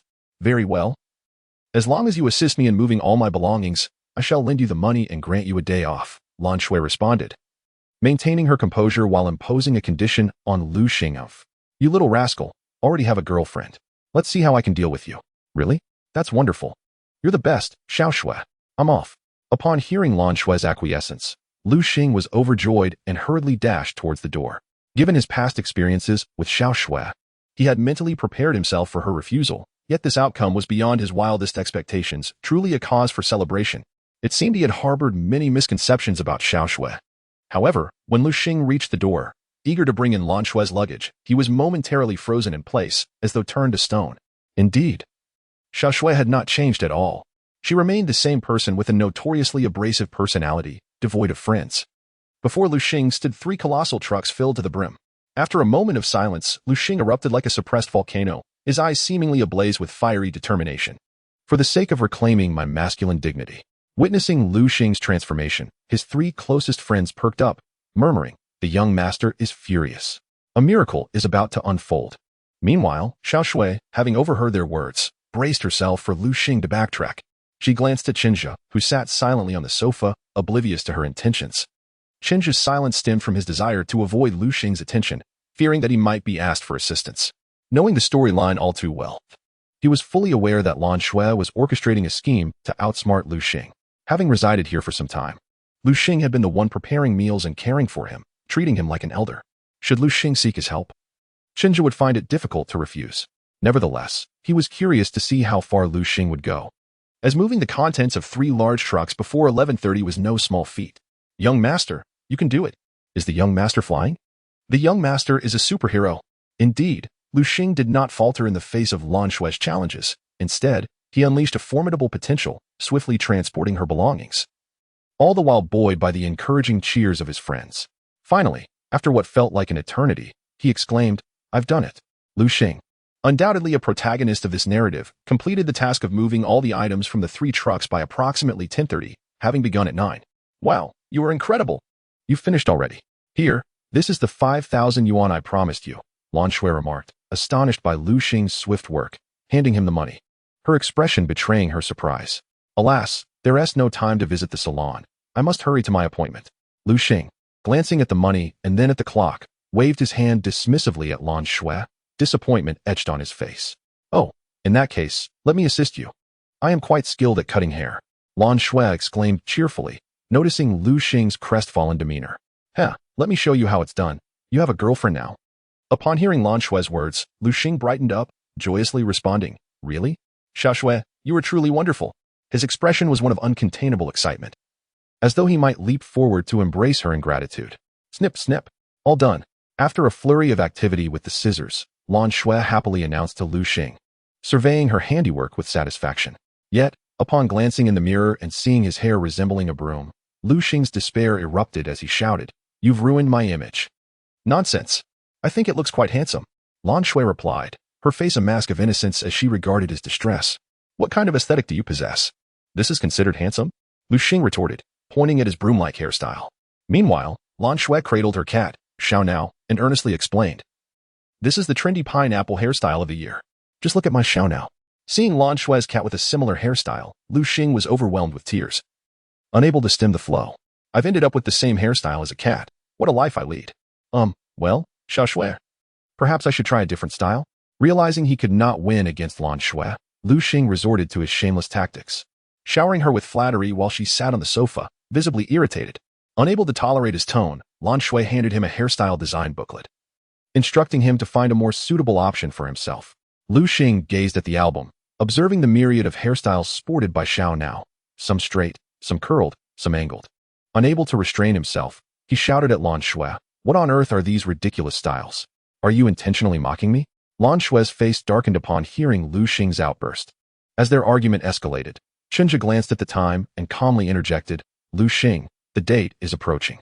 Upon receiving Chenja's reminder, Lu Xing checked the clock and ceased his quarrel with Lan Shui, dashing towards the door while declaring, "If I end up breaking up with my girlfriend, I will hold you accountable." Chapter 47. Only by acting can one understand well. "Honestly, I think the young master's hairstyle is rather decent," murmured Lu Xing's three companions, their survival instincts kicking in as they observed Lan Shui sulking over Lu Xing's parting words. Their feeble compliment lifted Lan Shui's spirits, transforming her frown into a smile as she responded, "You truly have an eye for talent, unlike that fool Cinderella. To celebrate my move today, I shall treat you all to a grand feast." "Absolutely. You're the best, Xiao Shui," exclaimed the trio, demonstrating their loyalty to Lu Xing in an instant. Watching the jubilant trio, Chenja shook his head, choosing to disregard them. As for the feast that Xiao Shui mentioned, he was content that his share would be assured. Lan Shui's celebration for her move was merely a facade for her visit to the doctor. Although she had been residing in Lu Xing's villa for some time, she insisted that today marked her official relocation, having spent the previous day packing her belongings, which accounted for the 3 large trucks filled with her possessions. Disregarding Lan Shui and her friends, Chenja pondered how to swiftly enhance Lu Xing's abilities, ensuring he would not suffer the same fate as depicted in the original narrative during the impending apocalypse. Despite his reluctance to admit it, Chenja recognized that he had received considerable support from Lu Xing since his arrival in this world. Moreover, Lu Xing's daily calls of uncle could not go unanswered. At present, Lu Xing was perilously close to unlocking his sixth sense, a realization Chenja had made while assisting him with his belongings. It was inconceivable that Lu Xing could single-handedly transport 3 entire trucks of luggage in a mere hour and a half without some latent potential. Chenja was perplexed as to why Lu Xing had developed his sixth sense so swiftly. He had not observed any extraordinary traits in Lu Xing, nor had he witnessed any actions that would suggest Lu Xing had previously pushed his own limits. However, the evidence was undeniable. Lu Xing, despite his apparent lack of effort, possessed physical capabilities that surpassed those of ordinary individuals who had trained for years. Even after exertion, he was not far from transcending the limitations of an average person to unlock his sixth sense. This enigma could only be classified as a manifestation of the protagonist's halo, a phenomenon beyond the reach of ordinary beings. Chenja possessed methods to enhance Lu Xing's strength, specifically through teaching him the energy control techniques from the Dragon Ball universe. This was currently the only approach he could employ to facilitate Lu Xing's rapid development. The dilemma Chenja faced was whether to impart the techniques of energy manipulation to Lu Xing, or to introduce him to the power system of the Dragon Ball universe. In the original narrative of Stealing Stars in September, Lu Xing's seventh sense was the mastery of energy flow, akin to the ancient Sila's prophetic element, ether. Lu Xing's seventh sense bore a striking resemblance to the combat methods employed in the Dragon Ball universe, albeit one relied on internal energy while the other resonated with external forces. Thus, if Chenja were to instruct Lu Xing in the art of energy combat, Lu Xing would likely master it swiftly. However, the combat system of energy manipulation from the Dragon Ball universe differed significantly from the power system of Stealing Stars in September. The collision of these two disparate systems could yield unpredictable outcomes. Whether they would be beneficial or detrimental remained a mystery to Chenja. Recently, he had sensed that excessive interference in the workings of this world could lead to an unknown future, potentially preventing September from achieving true divinity as depicted in the original narrative. If September could not ascend to godhood, Chenja would be unable to harness her divine power to absorb elemental stones and fragments scattered across the globe. unless he was willing to resort to consuming raw stones himself. Clearly, Shinja had no desire to gnaw on stones, despite being a Saiyan with a hearty appetite and superb digestive capabilities. The prospect of testing whether he could digest elemental stones was utterly unappealing. Moreover, the issue was not merely one of digestibility. It was a matter of common sense. No rational individual would engage in such behavior. Yet, if he refrained from teaching Lu Xing, allowing him to develop his abilities in the same reckless manner as in the original story, Lu Xing's growth would inevitably lag behind the impending apocalypse. He would then, much like his original counterpart, foolishly gamble his life by consuming the blood of hell in a desperate attempt to gain the strength necessary to protect those he cared for. The tragedies depicted in the original narrative would inevitably repeat themselves. Furthermore, Shinja was uncertain whether this world, now under his influence, would develop similarly to the original narrative, or if Lu Xing's desperate gamble with hellish blood would yield the same outcome. After all, Xianyu had mentioned that his eighth sense could no longer perceive future changes, and the original narrative had foretold a future where Lu Xing and his companions met their demise, leaving Mere V to dominate the earth. At that juncture, Shinja questioned whether he could bear to remain a passive observer, waiting for the original narrative's conclusion. Ah, what a conundrum. Teaching would lead to uncertainty, while withholding instruction would also result in ambiguity. Every possible course of action seemed fraught with unknowns, driving him to the brink of despair. In his frustration, Shinja shook his head vigorously, attempting to dislodge all thoughts from his mind as if that would alleviate his internal conflict. His actions did not go unnoticed by Lan Shui, who observed him with curiosity. What is wrong with this individual from another world? Is this a customary behavior in his realm, or is he simply having a moment of madness? Although Lan Shui was intrigued, she refrained from questioning Shinja. Since learning of his origins, she had maintained a respectful distance, allowing each to live their own lives. While she continued to extend her hospitality to Shinja, she remained uncertain about the veracity of his claims and whether he harbored friendly intentions toward this world. The only certainty she possessed was that Shinja wielded formidable power, at least superior to her own. This was one reason she had chosen to continue accommodating him. In the presence of someone significantly stronger, her consent seemed inconsequential. Despite his inner turmoil, Shinja possessed keen perceptiveness, immediately sensing Lan Shui's gaze upon him. Given his extreme indecision, he considered that perhaps seeking counsel from others might prove beneficial. Embracing this thought, upon noticing Lan Shui gazing at him, Shinja spoke to her. Sha Shui, I wish to pose a question to you. If I embark on a certain endeavor, and regardless of my approach, the outcome remains uncertain, neither good nor bad, should I still pursue it? As Shinja approached her, Lan Shui felt a flutter of anxiety. Could it be that he was aware she had been watching him? Or perhaps this being from another realm possessed the ability to perceive the innermost thoughts of others and discern her silent criticisms. As Shinja drew nearer, Lan Shui's mind raced with these thoughts. Suddenly, confronted by Shinja's inquiry, she paused, momentarily taken aback, before replying, "Why do you ask? What is it that you intend to do?" Relieved that this otherworldly individual lacked the power of mind reading. Otherwise, it would certainly be troublesome. She felt a weight lift from her shoulders. Observing Lan Shui's apparent relief, Shinja instinctively touched his face, pondering if there was anything amiss. However, upon hearing her response, he chose not to dwell on her subtle gestures. Instead, he insisted, "You need not concern yourself with that. Just answer my question. This matter is of great significance." "All right. Let me think," Lan Shui replied, her initial irritation at Shinja's brusque tone dissipating as she recognized the gravity of his question. After a moment of contemplation, she responded, "You mentioned that no matter how you approach this endeavor, its outcome remains unknown. If the result is indeed uncertain, how can you ascertain whether it is good or bad? Life is inherently filled with uncertainty. Only by pursuing what you desire can you unveil its outcome. Whether it be favorable or unfavorable, action is the only path to understanding." Listening intently to Lan Shui's words, Shinja contemplated deeply. After a prolonged silence, he solemnly expressed his gratitude. "Thank you, Xiao Shui. I believe I now comprehend. I will strive alongside you all. I have matters to attend to outside, so do not wait for me for dinner." With that, he hastened out of the villa before Lan Shui could respond. "Hey, wait a moment. What a peculiar fellow. Did he not claim to be unfamiliar with the surroundings? Where could he possibly be going alone?" Lan Shui wondered, bewildered, as she watched him exit without heeding her words. Was there a disconnect between the minds of beings from other realms and her own? What had he truly grasped? It felt as if they were not communicating on the same wavelength. After pondering for a while, without reaching a conclusion, Lan Shui decided to let it go. Let him do as he wishes. It is of no concern to me. He is grown and should not get lost. Wait. Was he not taken in by me because he was lost? She dismissed the thought. Never mind. If he gets lost again, it is no concern of mine. After all, I took him in precisely because I could not overpower him. Ideally, he would leave and not return. Yet, a hint of worry crept in regarding Lu Xing's well-being. As she reflected on Chen Zhe's departure, Lan Shui, now calmed by the distraction, found her thoughts drifting back to Lu Xing, shaking her head vigorously. Why should I care about that fool Lu Xing? What could possibly happen to him? Perhaps he is currently engrossed with his girlfriend. But then a nagging thought emerged. Did I go too far with that hairstyle I styled for him? What if my meddling caused him to break up with her? Shushue, what are you rambling about? Baozi interjected. Weren't we supposed to enjoy a feast? Where did Uncle Chinja wander off to? Oh, I'm not sure where he went. I need to change and head out for groceries. It's too late for lunch now. You all can nibble on something. I will treat you to dinner tonight, and I shall cook for you. Lan Shui replied, shaken from her reverie by Baozi's voice. Ignoring their reactions, she ascended the stairs to change her clothes. As Lan Shui silently wished for Chen Zhe to become lost once more. He had already exited the villa area of Lu Xing's home, catching up with Lu Xing who had left not long before.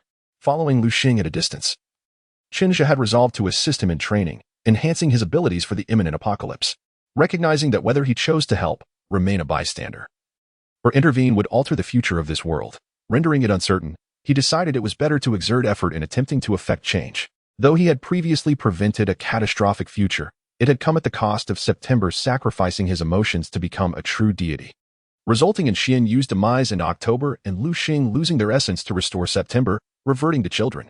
In another potential future, Mirvi triumphed in war. Yet every soul perished in battle, and before he could celebrate, a greater calamity obliterated all, leaving humanity to merely survive. Ultimately, regardless of whether the outcome was good or bad, it could not be worse than the latter scenario. Having already faced death once and fortuitously encountering this new dawn, he pondered whether he must once again live as a mundane recluse. Given the opportunity to amend past regrets, there was no need to be ensnared by the uncertainties ahead. With newfound determination, Chen Zhe resolved to disregard the vague sense of foreboding, prepared to transform into a colossal ape and unleash his might upon that scoundrel Mirvi if necessary. Having sensed this ominous feeling, he also recognized the limitations of power within this realm. Should he become the giant ape, he could obliterate the world entirely. Thus, he speculated this might be the reason he felt constrained by that enigmatic presence, which had initially caused him such turmoil.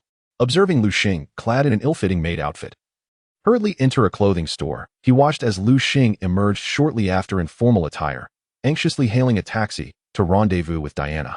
Chinja trailed behind at a respectful distance, opting not to greet Lu Xing. His intention was to witness Lu Xing's reaction upon learning of his rejection, subjected to ridicule from his ex-girlfriend and her current partner, ultimately propelling him to retaliate against Diana, an opportunity for Lu Xing to grasp the essence of power, that those with strength can act as they wish. In this way, Lu Xing would indelibly imprint upon his mind the truth that personal strength is the foundation of all things, a lesson he would carry into his training. The narratives of his previous life often depicted such scenarios of broken engagements, divine interventions, and defiant triumphs. Shinji was well versed in these tropes. Thus, he believed that if the protagonists from the novels he once read could soar, then Lu Xing, too, as a fellow protagonist, could rise to greatness under his guidance, achieving a stunning ascent into success. With this conviction, Shinji observed as they neared their destination, spotting Lu Xing leaning against a tree. Clad in his formal attire and top hat, a rose he had just purchased from the roadside dangling from his lips. His gaze distant and contemplative, waiting for his girlfriend Diana's arrival. Shinji almost burst into laughter at the sight. However, Shinji managed to restrain himself and reminded himself that this was inappropriate. He was there to assist his nephew Liuxing in regaining his footing, not to witness his misfortune. As a professional actor, he had endured numerous trials in this world, and it was imperative to cultivate the right emotions. Yet, observing Liuxing's pretentious demeanor, Shinji, who already knew the outcome, found it exceedingly difficult to contain his amusement. The sight of Liuxing, that foolish boy, attempting to appear profound was truly comical. And it was only a matter of time before he faltered. Before long, a pink BMW came to a halt before Liuxing, and a fashionably dressed girl emerged from the vehicle. Shinji recognized her as Diana, Liuxing's ex-girlfriend. He stood at a distance, watching the unfolding drama. The situation did not deviate significantly from what he had anticipated. Upon seeing Diana, Liuxing was overwhelmed with excitement and rushed towards her, yearning to embrace her affectionately. However, that fool stumbled unexpectedly, knocking off his top hat and revealing the unkempt hairstyle that Lan Shui had deliberately crafted for him. Diana, upon seeing his disheveled appearance, derided his hairstyle and informed him that he was no longer her boyfriend, introducing him to her new partner, Tom. Together, they mockingly critiqued Liuxing's appearance and demeanor, advising Tom against associating with Liuxing, lest he too become as mundane as Liuxing himself. They effectively belittled him, leaving Liuxing feeling utterly despondent. Witnessing the couple's camaraderie only deepened Liuxing's heartache. Indeed, people do change. Up to this point, everything aligned with Chun's expectations. Just as he prepared to make his grand entrance to impress Liuxing, he suddenly realized that he had seemingly misplaced his script. Just as Diana and her current boyfriend Tom were preparing to depart after humiliating Liuxing, an unexpected figure appeared, Lan Shui. This time, she did not arrive in her usual Maserati, but rather in a Ferrari sports car. Chinja watched as Lan Shui parked beside Liuxing, exited the vehicle, and helped the fallen Liuxing into the car, fastening his seatbelt while ignoring both Diana and Tom entirely. After securing Liuxing, she departed, leaving behind the thunderous roar of the Ferrari and the lingering glow of its taillights for the two spectators. Chinja was left astounded by Lan Shui's actions. Why was he even there? Had he not lost his mind, coming to witness such a pitiful spectacle instead of enjoying his lunch? Chapter 49. Don't go Xiaoxue. Didn't you say you were going to buy groceries? Why are you back so soon? And why is the young master with you?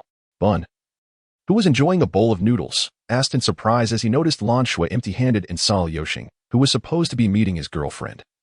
Instead, returning with Lan Shui. Bun, Xiaofei, and Liuxing were currently having lunch at Lan Shui's home, as she had mentioned a grand dinner planned for the evening. Thus, they had merely cooked some noodles to tide themselves over until then.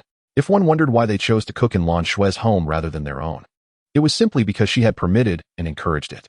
Given that they were all currently unemployed due to Liuxing's company going bankrupt, they were quite familiar with Lan Shui's residence, Liuxing's home, and could save on a meal. They had often come to this place for free meals before, making it their second home. What was wrong with that? Besides, it was the host's consent. Oh, I happened to run into that fool Cinderella while I was out shopping for groceries. He looked lost, and it seemed like rain was on the way. So I brought him back first. I'll go grocery shopping afterward, Lan Shui explained as she entered the house, initially intending to tease Liuxing. She inadvertently noticed his distraught expression and adjusted her approach. Alas, young master, what has happened to you? Didn't you say you were going to meet your girlfriend? Why do you look so glum? Upon hearing Lan Shui's words, Xiaofei also noticed Liuxing, who stood silently behind Lan Shui, enveloped in an aura of sorrow. Liuxing seemed completely detached from reality, walking mechanically towards his room without acknowledging Lan Shui or Xiaofei. He craved solitude, wanting nothing more than to be alone with his thoughts. Leave him be. You all finished eating? Since you're back, let us go grocery shopping together. You can pick out what you want, Lan Shui suggested, inexplicably defending Liuxing's dignity despite his lack of response. All right, we'll help you get the groceries, Xiaoxue. Xiaofei replied, not pressing Liuxing further. After all, their young master seemed all right. This was a familiar occurrence as he often faced setbacks from Xiaoxue, and they had grown accustomed to it. As she observed Liuxing's state, Lan Shui silently voiced her concerns, yet did not intervene. She understood that what Liuxing needed most was time to gather himself. Lan Shui was aware of his predicament, having witnessed everything unfold. As his maid, she felt it essential to be informed about all matters concerning him, not out of worry but out of duty. Why did everything transpire so abruptly? It felt as though fate had condemned him. From a wealthy heir, he had plummeted to ruin, becoming a servant to a capricious mistress, unsure of when he might escape her clutches. He sought to reclaim his honor and clear his debts. Yet September Tian had toyed with him, even mocking him. Now, even his girlfriend Diana had ended their relationship unbeknownst to him. It seemed as though the heavens conspired against him, abandoning him to his misfortune. How utterly of a failure he had become. Lost in thought, Liuxing retrieved a bottle of red wine, its label emblazoned with a series of symbols he recognized as Lafite, with a vintage year of 1982. Liuxing typically abstained from alcohol. This bottle was a collection from his father, Lu Chuanfeng, its origins a mystery. However, it mattered little now, as everything in this house belonged to Lan Shui. He simply wished to indulge in inebriation, to drown his sorrows, to forget all worries, and to ponder what he had done wrong with Diana. Was it truly just his hairstyle? In the empty room, Liuxing's fragmented murmurs echoed. He poured the wine directly from the bottle, disregarding etiquette or quality, intent only on achieving a state of drunkenness. He succeeded. Not accustomed to alcohol, Liuxing soon felt his head swirling, his thoughts muddled. He lay on the bed like a lump of clay, clutching the Lafite bottle, feeling both ill and yet disturbingly empty. Indeed, his mind had become a void. Suddenly, a thunderous clap of thunder reverberated through the sky, accompanied by a flash of lightning. Unbeknownst to me, the originally clear skies transformed into a dense shroud of clouds, obscuring the sun without my notice. The atmosphere, heavy and oppressive, was punctuated by the occasional flash of lightning and the rumble of thunder. mirroring the melancholic state of Lu Xing's heart. Diana, do you recall those days of our studies? You disdained my passion for football, wishing instead for my company after school. Yet, I would always seek you out only after exhausting myself on the field, panting heavily as I brought you your favorite white coffee. Each time, you would express your annoyance, but after sipping the coffee, you would forgive me, and we would sit beneath the tree together, watching the sun dip below the horizon, your head resting quietly on my shoulder. As the rain began to pour outside, the heavy drops pounded against the window panes, filling the silent room with a rhythmic patter. In this tranquil moment, Lu Xing drifted into slumber, occasionally murmuring in his dreams. Time passed unnoticed, and soon it was evening. After Lu Xing's companions departed, Lan Shui, having prepared a platter of crabs, approached his door. Let me clarify, I am not here to offer an apology. I merely felt pity for him, judging by his appearance. He likely had not eaten lunch. If he were to starve, I would have to find a new maid, which would be quite troublesome. Outside Lu Xing's door, Lan Shui hesitated, contemplating her next move. Knock, knock, knock. A series of knocks resonated, accompanied by Lan Shui's melodious voice. Cinderella, come out for dinner. I've saved you a plate of crabs. Knock, knock, knock. Noticing Lu Xing's silence, she knocked again. If you don't come out, I'll feed the crabs to the little rascal. After waiting a while with no response, Lan Shui pressed her ear to the door, hoping to hear any sign of movement. But silence reigned, causing her heart to race with concern. Wait, could he have taken such a drastic step as to end his life? This thought filled her with urgency. The door remained locked from the inside, compelling her to use a hairpin to pry it open. Lu Xing, please don't do anything foolish. The mere notion of him potentially harming himself spurred Lan Shui to push against the door. Upon discovering it was locked, she swiftly removed a hairpin from her hair to force the lock and rushed into Lu Xing's room. Lu Xing, she exclaimed, only to find him sprawled on the bed, clutching a bottle and snoring while mumbling in his sleep. A wave of exasperation washed over her. How foolish of me to worry about this imbecile. It seems my concerns were entirely unfounded. Diana, I promise I'll change my hairstyle. Please don't leave. Leaning beside Lu Xing's bed, listening to his fragmented murmurs, Lan Shui couldn't help but reflect on his innocence. Well, considering your naivety, I suppose I shall grant you a stylish new haircut. With that thought, she returned to her room to fetch a pair of scissors and re-entered Lu Xing's chamber, observing him unconscious on the bed. A mischievous grin spread across her face as she placed a cloth beneath him to catch the falling hair. Then, she brandished the scissors above his untamed locks. Snip, snip. The room fell into silence, save for the sound of scissors snipping through hair, echoing in the stillness. Chapter 50. An unexpected encounter as the rain poured outside. Chunja's mood mirrored the dark clouds looming overhead, decidedly dismal. After finally summoning the courage to intervene in the workings of this world by guiding Lu Xing in his cultivation, he was thwarted before he could even begin. Thanks to Lan Shui's interference, he had been left to endure the romantic displays of Diana and her current beau, Little Tom, as well as the canine affection exchanged between Lu Xing and Lan Shui, now stranded in a CAF waiting for the rain to cease. It seemed unlikely that the downpour would relent anytime soon. He had already missed the grand meal Lan Shui had promised. All of this led Chinja to ponder whether his fortunes had been depleted after glimpsing a ray of hope.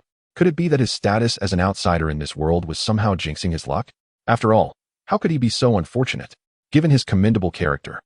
Having once earned a good student award in kindergarten, he certainly didn't deserve such misfortune. Ah, excuse me, young man, do you mind if I sit here? Oh. Since you're not answering, I'll take that as a yes. Thank you. Hey, miss, could you bring me a cappuccino? Warm, please? Thank you. While Chunja lamented his ill fortune, a captivating male voice broke through his reverie, causing him to momentarily lose his train of thought. A young man with flowing hair and piercing eyes greeted him before seating himself across the table. Did I say you could sit?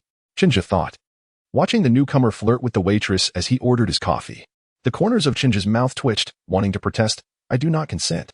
But as the young man had already settled in, Chinja surveyed the CAF, realizing it was nearly filled with patrons seeking refuge from the sudden downpour.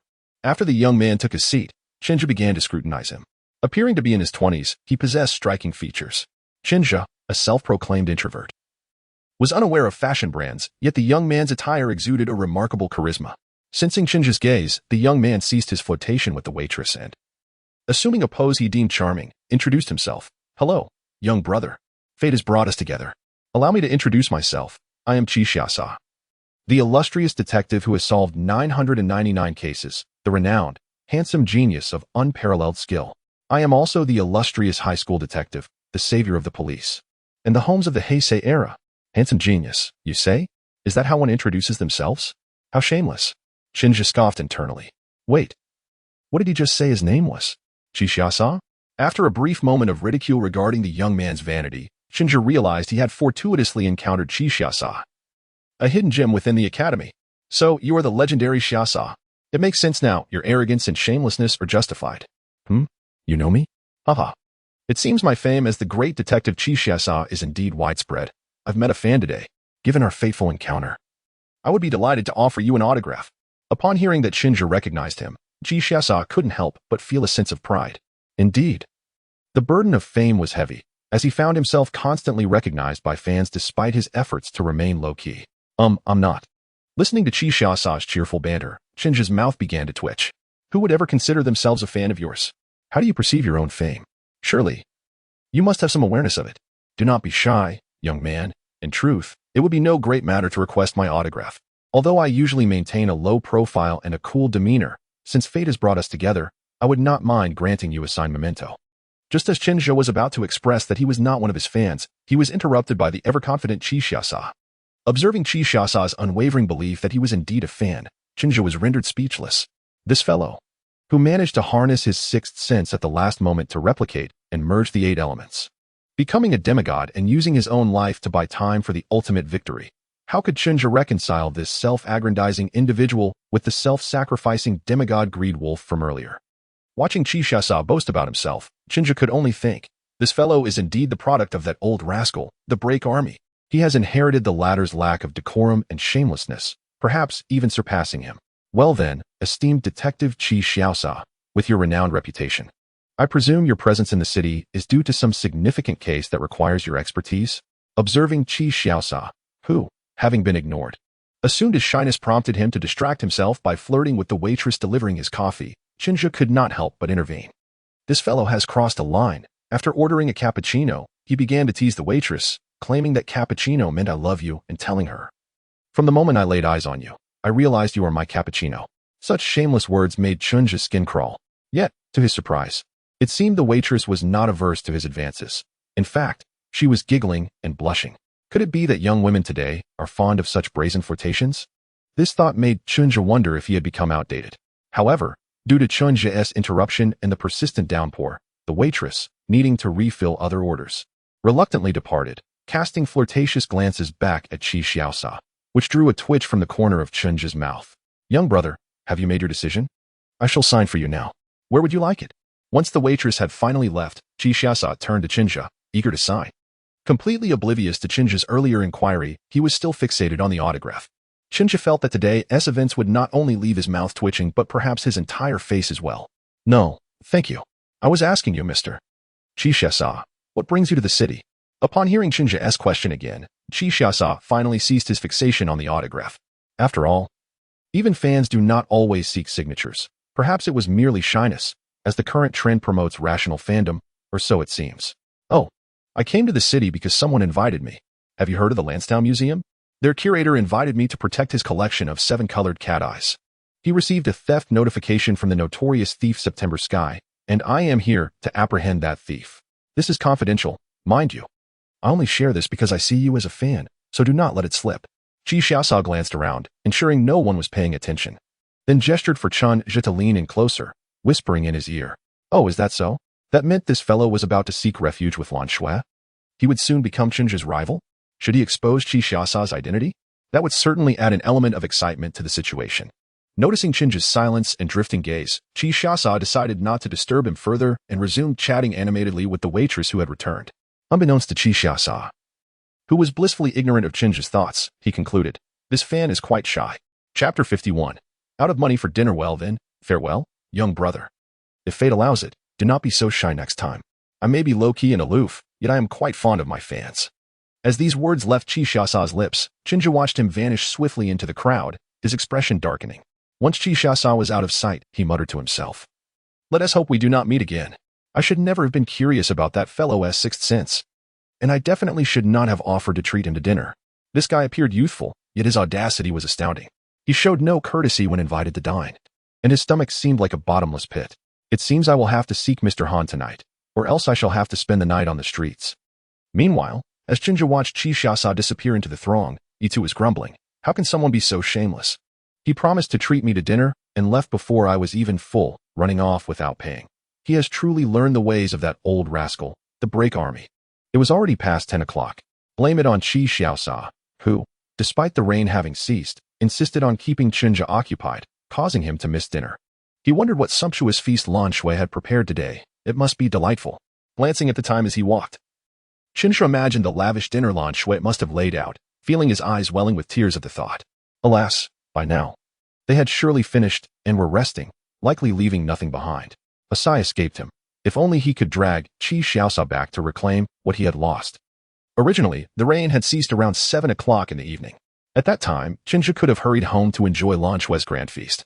But he was detained by Qi Xiaosa.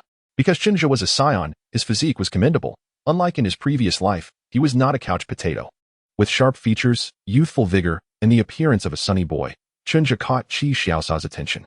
The latter's intention was to use him as a wingman to flirt with the waitress, offering a meal in exchange. Although Chinja had not disclosed his affiliation with the academy, he felt no harm in playing the wingman, especially since Qi Xiaosa had promised to treat him. It was not until 8 o'clock that Chinja and Qi Xiaosa finally emerged from the CAF, leading to a visit to a seemingly upscale hotel for dinner. Having skipped lunch and only indulged in coffee and pastries throughout the rainy afternoon, Chinja was far from full, so when Qi Xiaosa offered to treat, he eagerly began to order. It is well known that the higher the class of the establishment, the more exorbitant the prices. And the disparity between quantity and cost is glaring. With Chinja's appetite, not only was he hungry now, but even under normal circumstances, he could be considered a voracious eater. Watching Chinja devour the food as though he were an insatiable void, Qi Xiaosa's heart ached more with each passing moment. Though he maintained a facade of indifference to uphold his reputation as a prominent figure. Finally, as Chinja was about to consume all of Qi Xiaosa's assets, the latter could no longer contain himself and interrupted Chinja, who was still only half satiated and contemplating further orders. Young brother, have you had enough? Your silence implies you have. Excuse me, waiter, the check please. Before Chinja could respond, Qi Xiaosa swiftly called the waiter over, settled the bill, and dragged the astonished Chinja out of the hotel.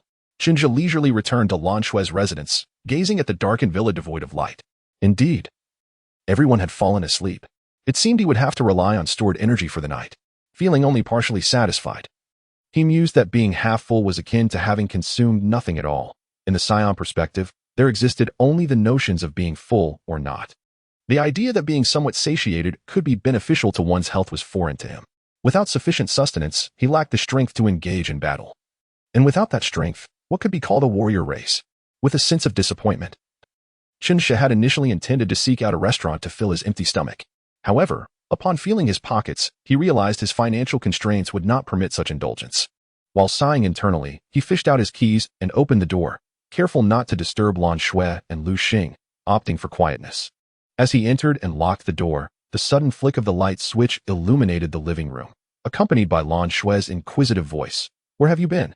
You dashed out suddenly and returned at such a late hour, sneaking around as if you were up to no good. Though now a Saiyan, possessing formidable combat prowess, the instinctual reaction to the abrupt light and Lan Shui's voice startled him momentarily. Xiao Shui, you're still awake? It's quite late. What about Lu Xing? Is he all right? Noticing that Chinja did not respond, Lan Shui narrowed her eyes and continued. You rushed out in such a hurry that I thought something significant was afoot. I was merely waiting for your return. As for Lu Xing, he fell asleep after drinking. You still haven't explained your late-night escapade. As my hired bodyguard, how dare you take leave without my permission? It's nothing major, Chinja replied. Feeling a bit awkward. I was just concerned about Lu Xing and wanted to check on him. The reason for my late return? It's simply because of the heavy rain. Faced with Lan Shui's scrutiny, Chinja felt a tinge of embarrassment. She had a point, after all. He was technically her employee. Lu Xing had to request leave to see his girlfriend, and here he was, essentially absent without notice. Upon hearing Chinja's explanation, Lan Shui's eyes narrowed again, evidently unconvinced. If it were rain that caused his delay, it had ceased around 7 in the evening, and Lu Xing's friends had returned after dinner around 8. Glancing at the clock in the living room, it was now nearly 11. However, seeing that Chinja offered no further explanation, Lan Shui decided not to press the matter. With an air of indifference, she said, since you were in such a rush, did you have dinner? I saved you some food. If you haven't eaten, heat it up yourself. I'm going to bed now. With that, she ascended the stairs, leaving Chinja to ponder. Although Chunzhe was nominally Lan Xue's bodyguard, she understood that he was only under her roof because she could not overpower him. She had no real authority over his actions. It was merely a formality, and as long as it did not concern her, she was disinclined to interfere. Observing her lack of further inquiry, Chunzhe felt compelled to speak up, disregarding his embarrassment. Xiao Xue, I assure you, I'm telling the truth.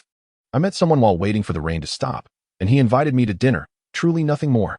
And thank you for saving me some food. I'm quite hungry now. That guy invited me out, but when it was time to pay, he bolted before I could even finish my meal. Also, can I request a leave of absence now? Despite Lan Xue's seemingly cold demeanor, Chunzhe sensed her concern. She had indeed been waiting for him to return. She had even saved him food, insisting he didn't need to wait for her to eat. While she might not fully trust him yet, he had not engaged in any misconduct during their time together. After living alongside each other for so long, she had come to regard him as a friend, albeit a somewhat proud one who struggled to express her feelings. As Lan Xue prepared to head upstairs, Chunzhe's words made her pause. Though she did not turn around, a slight smile crept onto her lips. After a moment, as Chunzhe waited anxiously, her voice drifted down from the staircase. Well, I suppose you've barely passed. However, don't even think about taking leave. For every day you skip work, I'll deduct 3 days' wages. Upon hearing her response, Chunzhe exhaled in relief. Thankfully, he had not been dismissed. Still, he felt the need to plead his case further, as he was out of funds for a meal. Xiao Xue, this is unfair. I haven't even received my salary yet, and now you want to dock my pay? How am I supposed to eat? Chapter 52. The hairstyle, oh my goodness. This is incredible. Is this really me? I look so handsome. The following morning, the bathroom echoed with Lu Xing's joyous exclamations. Gazing into the mirror at his fashion model-like hairstyle, he marveled at his own appearance, realizing for the first time just how striking he could be. Had he not been a conventionally oriented individual, he might have even fallen in love with himself. How could someone this handsome keep all this beauty to himself? Joy is best when shared. Happiness should be experienced with others, for solitary joy pales in comparison to shared delight. With a heart full of eagerness to share his happiness, Lu Xing rushed toward Lan Xue's room on the second floor, ignoring the toothpaste foam still lingering in his mouth, and knocked energetically on her door. Xiao Xue, come out. You have to see me. It's a surprise. What is it? It's so early. Hearing the knocking, Lan Xue yawned. Rubbing her eyes that were still heavy with sleep, she lazily inquired about the disturbance at her door. Usually, she would retire by 10. As she had read that the hours between 10 at night and 3 in the morning were optimal for human development. However, due to her chaotic schedule and the need to wait for an incompetent bodyguard who had taken unauthorized leave, she had not turned in until after 11.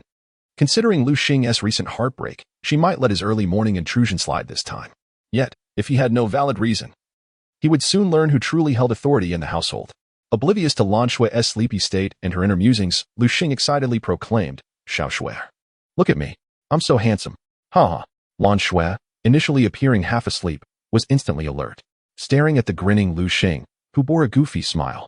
She was momentarily at a loss for words. It's not like I styled your hair for you. Considering how miserable you were yesterday, I suppose I can let it slide this time. Seeing Lu Xing's pleased expression, Lan Xue decided to humor him, hoping he would soon take his leave and let her return to her beauty sleep. All right, you're the most handsome. But could you please rinse off the toothpaste foam from the corner of your mouth first? Noticing the remnants of toothpaste on Lu Xing's lips, Lan Xue stifled a yawn and waved him off, preparing to close the door. None of that matters. Just look at me. Am I not stunning? Surely. Heaven has smiled upon me after all the misfortune I've endured. Realizing Lu Xing's giddiness was bordering on foolishness, Lan Xue halted her door-closing motion, suppressing her urge to chastise him. Gritting her teeth, she mumbled under her breath, this individual is utterly hopeless, unable to discern such an obvious matter. Huh? Xiao Xue, what is the matter with you? Are you feeling unwell? Observing Lan Xue, who trembles from her efforts to suppress her emotions, Lu Xing could not help but express his concern. Could it be that Lan Xue is overwhelmed by my undeniable charm? Indeed, I am now a figure adored by all. A sight that causes flowers to bloom and cars to suffer flat tires. Oh, that last part doesn't count. Upon hearing Lu Xing's concerned inquiry, Lan Xue resolved to retract her previous decision. This fool was indeed deserving of a reprimand. Unforgivable. Bang. Ah, Xiao Xue, what are you doing? Ouch, be gentle. Are you envious of the heavens for bestowing such handsomeness upon me? Stop, I was wrong. Ah, hiss. The Xiao Xue must certainly be envious, since you fail to appreciate. Then I shall retaliate fiercely. Early in the morning, after being pummeled by Lan Xue, Lu Xing, who initially sought to share his joyous mood, believed that her actions stemmed from jealousy over his divine favor. Since she lacked the ability to appreciate it, he decided to seek out someone who could. Knock, knock, knock. Uncle Chen, are you awake? Come out quickly. I have a surprise for you. Since Lan Shui is oblivious, Uncle Chen must surely possess the appreciation necessary, for only men can truly recognize another man as allure. Huh, why does that sound a bit strange? Creak. Ah, good morning, Lu Xing, my dear nephew. What brings you here so early? What happened to you? Who hit you? Hearing Lu Xing's knock, Qinzhi was roused from sleep, yawning as he opened the door. However, he was puzzled as to who Lu Xing had provoked this early in the day. What had he missed the previous day? Why was Lu Xing sporting such a battered appearance? Your focus is rather peculiar, uncle. This is not the point. Tada, uncle, do you not notice anything different about me? Ignoring Qinzhi's question, Lu Xing struck a pose he believed to be his most striking, his voice low and commanding. With hopeful eyes, he trusted that Uncle Chen would understand. Lu Xing, calm down. Although Diana has rejected you, you must not succumb to despair. There are still girls who will admire you. Same-sex attractions are contradictory and lead nowhere. They are an aberration.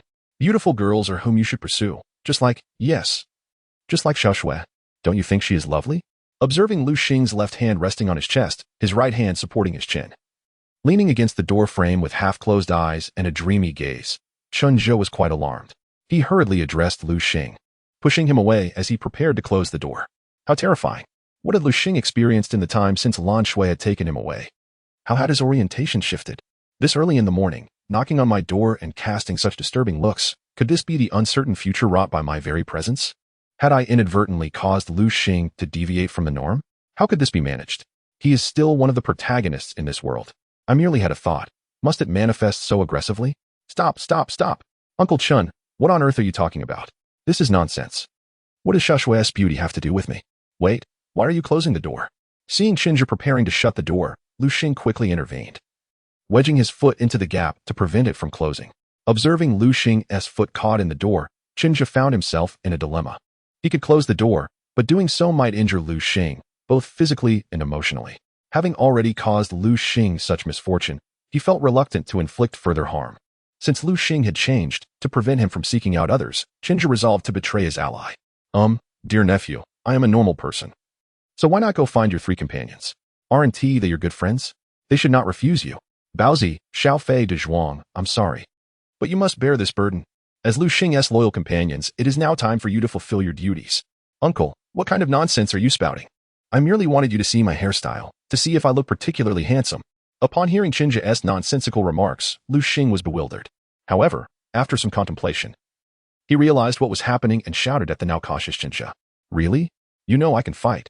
I warn you, should you make any improper moves, do not blame me for being ungracious.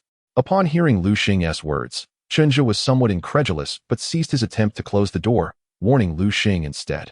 You, this early in the morning, with a bruised face, come knocking at my door, striking poses. I ask you, how can you claim not to be a weirdo? Uncle, I simply wish to show you my hairstyle. Have you not noticed? My hairstyle has changed. Isn't it handsome? Witnessing Qinzhi's continued vigilance, Lu Xing felt a wave of frustration and finally articulated his purpose. Oh, so it's about your hairstyle. You should have said so sooner. You really made it easy for misunderstandings to arise. Observing Lu Xing's earnest demeanor, Qinzhi finally took note of his hairstyle and couldn't help but twitch his mouth. Is a hairstyle truly worth such fuss? Although it does indeed suit you and looks quite handsome, could you not simply state it plainly? Must you resort to such distasteful poses? Chapter 53. In truth, you are the protagonist. Well, now that we have seen your hairstyle, what are you still doing here? Do you have further matters to discuss? Observing Lu Xing still blocking his door, Qinzhi yawned and asked him nonchalantly. Although Lu Xing had clarified his intentions, seeing his battered visage so early in the day, knocking on his door and disturbing his slumber, Qinzhi truly felt exhausted. Lu Xing typically rose early to attend to his maid duties, but due to last night's revelry, he had awakened especially early today. When Qinzhi checked the time, it was barely 6 in the morning. While he usually slept until around 8, only waking when Lu Xing prepared breakfast. Since Qinzhi became aware of the latent presence in the universe, he refrained from revealing too many peculiarities in front of Lu Xing and the others, choosing instead to hone his 7th sense during the night. Currently, Qinzhi focused on mastering control over his own power. Due to his lineage, his energy continuously increased, allowing him to use his 7th sense to control each cell, adapting them and renewing his body with that energy, thereby enhancing his physical strength. This meant Qinzhi only enjoyed 2 to 3 hours of sleep each night. For him, That was sufficient, but last night he had not eaten enough, and without adequate nourishment, he felt drained. Food had long been Qingjia's primary source of energy. Although Lan Shui had saved some food for him, fearing waste, she left only a large plate of crabs and several pork knuckles, which were specifically set aside due to Qingjia's regular consumption. Yet, this was hardly enough to satisfy his hunger. Thus, not only had he failed to replenish his energy, but he had also expended a significant portion of the stored energy from his cells to train, leaving him feeling utterly depleted. And as Qingju implied he wished Lu Xing to leave, Lu Xing failed to grasp the underlying message. Pondering for a moment, he asked, "Uncle, how did you know that Diana dumped me? Did Xiao Shui inform you? That Xiao Shui, does she truly revel in the spectacle of her own misadventures, parading her embarrassing moments for all to see? Just moments ago, she lashed out in jealousy, truly a woman of malice. With such a disposition, who could ever find her appealing? Surely she is destined for a life alone, and I shall eagerly await the day when I can witness her folly." Observing Lu Xing's oscillation between disdain and mirth, Qingju couldn't help but smirk. This fellow possesses quite the imaginative prowess. Yet Qingju had no intention of placing the blame on Lan Shui. He, Qin, is not one to indiscriminately shift responsibility. As Lu Xing continued her incessant chatter, Qingju resolved to assert his authority as an elder. "Stop. This matter was not disclosed to me by Xiao Shui. I witnessed it with my own eyes. Do not wrongfully accuse her. Am I not your uncle? As an elder, it is my prerogative to express concern for your romantic endeavors. I saw it all yesterday. Had she not accompanied you home, you might have found yourself in a more embarrassing predicament. You ought to express your gratitude to Xiao Shui." After Lu Xing's commotion, Qingju realized his chance for a brief return to slumber was lost. However, Lu Xing's interruption prompted him to persist with his plans from the previous day. While the absence of the face-to-face confrontation would undoubtedly lessen the impact, Diana, being Lu Xing's first love, had left an indelible mark on her heart, transforming affection into an obsession over time. Much like online romances, where fantasies flourish before encounters but dissipate upon meeting, the remnants of past feelings often fade into mere echoes of sorrow after the illusions shatter. Although Lu Xing may have largely moved on from this infatuation, the lingering sentiments tied to her first love remain, something every individual experiences, does it not? "Uncle, have you been following me? For the sake of gossip, you actually trailed me." Upon hearing Qingju's words, Lu Xing fell silent for a moment, then, as if she had stumbled upon a new revelation, excitedly exclaimed, "Have you misjudged the crux of the matter? Your focus is rather peculiar. Why do I say also?" Faced with Lu Xing's inquiry, Qingju struggled to maintain his elder's authority, awkwardly clearing his throat before addressing the astonished Lu Xing. "That is not the main issue. I was merely concerned for you. Yes, as an elder would be. Surely. I wouldn't confess that, although not my primary intention, I felt a twinge of delight when you were spurned. Jealousy does not distort my countenance, does it? Absolutely not. I must uphold the dignity of my position. Uncle, you're..." Observing Lu Xing's incredulous expression as she attempted to refute him, Qingju's demeanor turned suddenly serious. "All right, dear niece, we shall leave this matter behind. I have another pressing inquiry that requires your careful consideration before you respond." Lu Xing, taken aback by Qingju's sudden gravity, appeared bewildered. "Are you being unreasonable? Very well, you are the elder, so I shall defer to your judgment. What is it?" "Uncle has yet to address my previous question. Go on, ask, and I shall ponder my response with utmost seriousness," Lu Xing replied. Though Qingju's stern gaze silenced her further inquiries. "If you persist in questioning me, will I not lose face as your elder?" Seeing Lu Xing stifled, brimming with words yet unable to voice them, akin to a subdued spouse, Qingju felt a sense of satisfaction. This young one is quite perceptive. "Come. Step into my room. Standing at my door may lead Xiao Shui to misconstrue our relationship, which would not bode well. Hold your questions for now, and allow me to speak." With that, Qingju ushered Lu Xing into his room, silencing her impending interjections. This world is far from simple. It harbors many unknowns and dangers. Let me share a story, one from a time long past, about the ancient kingdom of Xilan and the Seventh Sense. As Qingju closed the door, he invited Lu Xing to sit, while he settled on the bed, recounting tales of the ancient kingdom from 9,000 years ago. The prophesied end times draw near, and the elements capable of averting this fate have begun to surface. "I see great potential in you, hence. So you wish to teach me to cultivate and avert this prophecy? Am I to be the protagonist destined to end the world?" Lu Xing interjected. Unable to contain her curiosity, Qingju paused, taken aback by her insight. "Indeed, though perhaps not the sole hero. What will you do?" Lu Xing's cheeks flushed as she struggled to articulate her thoughts, finally exhaling in resignation. "All right, uncle, I won't hold your following me against you any longer. But spare me these tales. I am no longer a child, and such stories will not deceive me." Seeing her dismissive demeanor, Qingju's expression darkened. I just praised your intellect, and now you seem so oblivious. This is not a ruse. It is the truth. You indeed possess the ability to fulfill the prophecy. But should you choose to learn from me now, you will be grateful in the future. Unmoved by his words, Lu Xing feigned agreement. Yes, uncle, you speak wisely. When the time comes for me to seek your assistance, I trust you will be magnanimous. Enough. Time is fleeting. I still need to tidy up the cat litter and prepare breakfast before Xiaoshui awakens. Qinzhi retorted, feeling a wave of frustration. As Lu Xing exited the room, Qinzhi felt a pang of annoyance.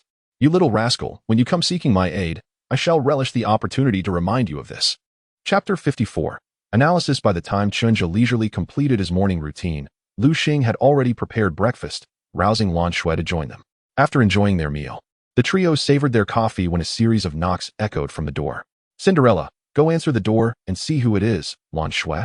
Languidly sipping her coffee from the sofa, instructed Lu Xing, who still bore the remnants of last night's scuffle, having only managed a hasty cleanup. Having been disturbed early by a certain fool, Lu Xing reluctantly approached the door, dreading the potential embarrassment of being seen in her current state. Why didn't Uncle Chen call out? He had nothing better to do than lie around.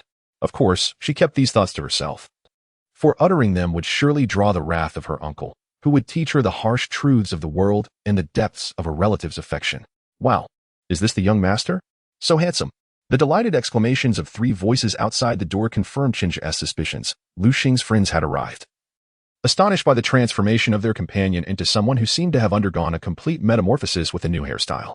Upon observing the bandage affixed to Liu Xing's head and the visible bruises adorning his face, I momentarily froze, recalling Lan Xue's unease from yesterday when Liu Xing ventured to meet his girlfriend. A wave of amusement washed over me as I recalled a humorous fragment, but the sight of Liu Xing's increasingly darkened expression quickly ignited my instinct for self-preservation. Baozi exclaimed. I think the young master looks the most handsome with the bandage. Xiaofei agreed. Yes, I think so too. Dazhuang pondered, however. Doesn't it seem a bit incompatible with the young master's character? Their exclamations, infused with a palpable desire to survive, were abruptly interrupted by a series of dull thuds, 3 consecutive impacts of fist meeting skulls. Liu Xing's companions promptly hunched over, cradling their heads on the floor. Clearly, their delayed instincts for self-preservation had proven futile, as Liu Xing delivered a thump to each of their heads. Oh, it's you 3. Good morning. Would you care for a cup of coffee? Lan Xue greeted them lazily, lounging in her seat. Good morning, Xiaoshui. Good morning, Uncle Chen. No need for coffee. We were summoned by the young master for a matter of importance, they replied, acknowledging Lan Xue and Qinzhi, who sat across from her. In response to their greetings, Lan Xue waved her hand dismissively. After all, these 3 frequently visited and were familiar with the surroundings. She did not feel the need for excessive formality, as it would only create an awkward distance. Qinzhi, equally weary from the antics of Liu Xing that morning, responded in a similarly languid manner. Aware of Liu Xing's intent in summoning his companions, it was likely another endeavor to capture the notorious thief, Ji Yuishan.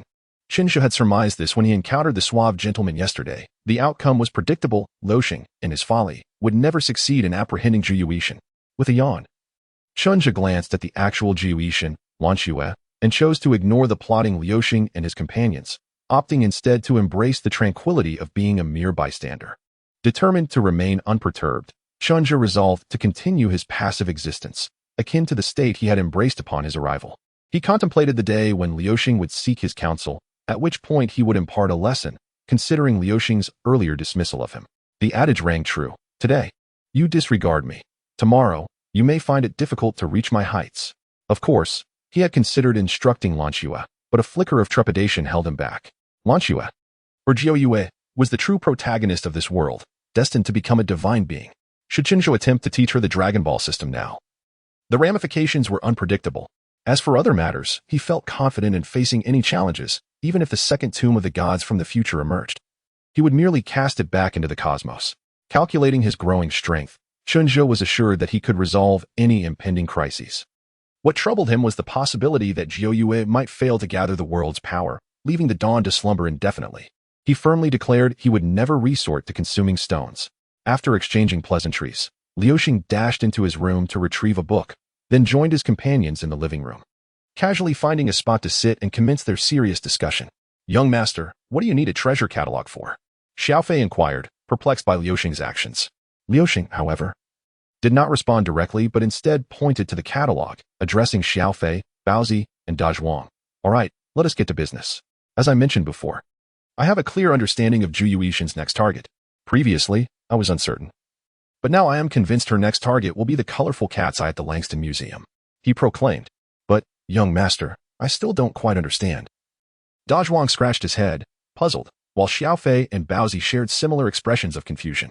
Feeling a surge of satisfaction from his friend's attention, Liuxing reveled in the moment. Ever since he became Lan Xue's servant due to his debts, he felt his status had diminished. Clad in a maid outfit, how could he maintain the faade of the master before his companions? How long had it been since they regarded him with such admiration? The previous annoyance he felt from their gazes was now replaced with a delightful sense of appreciation. On the surface, her thefts may seem arbitrary, but they share a profound cultural significance, Liuxing explained patiently, relishing in the rare validation he was receiving. He gestured to several treasures in the catalog, continuing. These are her stolen treasures, all of which date back to the ancient treasures of the ancient Siren civilization, approximately 9,000 years ago. Ancient Siren treasures? That sounds somewhat familiar, Liuxing mused, recalling the tale Qinzhe had shared with him that morning. Was it possible that Qinzhe's story was not a mere fabrication? What is wrong, young master? Is there a connection? Dazhuang's voice jolted Liuxing back to the present. Never mind. Qinzhe was likely just teasing me. His tale seemed too fantastical to be true. Liuxing dismissed the thought with a shake of his head. Let's continue. You see, the purple star and the tears of the goddess are gems from the ancient Siren crown and scepter, respectively. Based on this analysis, I deduce that Zhu Yuixin's next objective will be the colorful cat's eye from the royal Siren belt.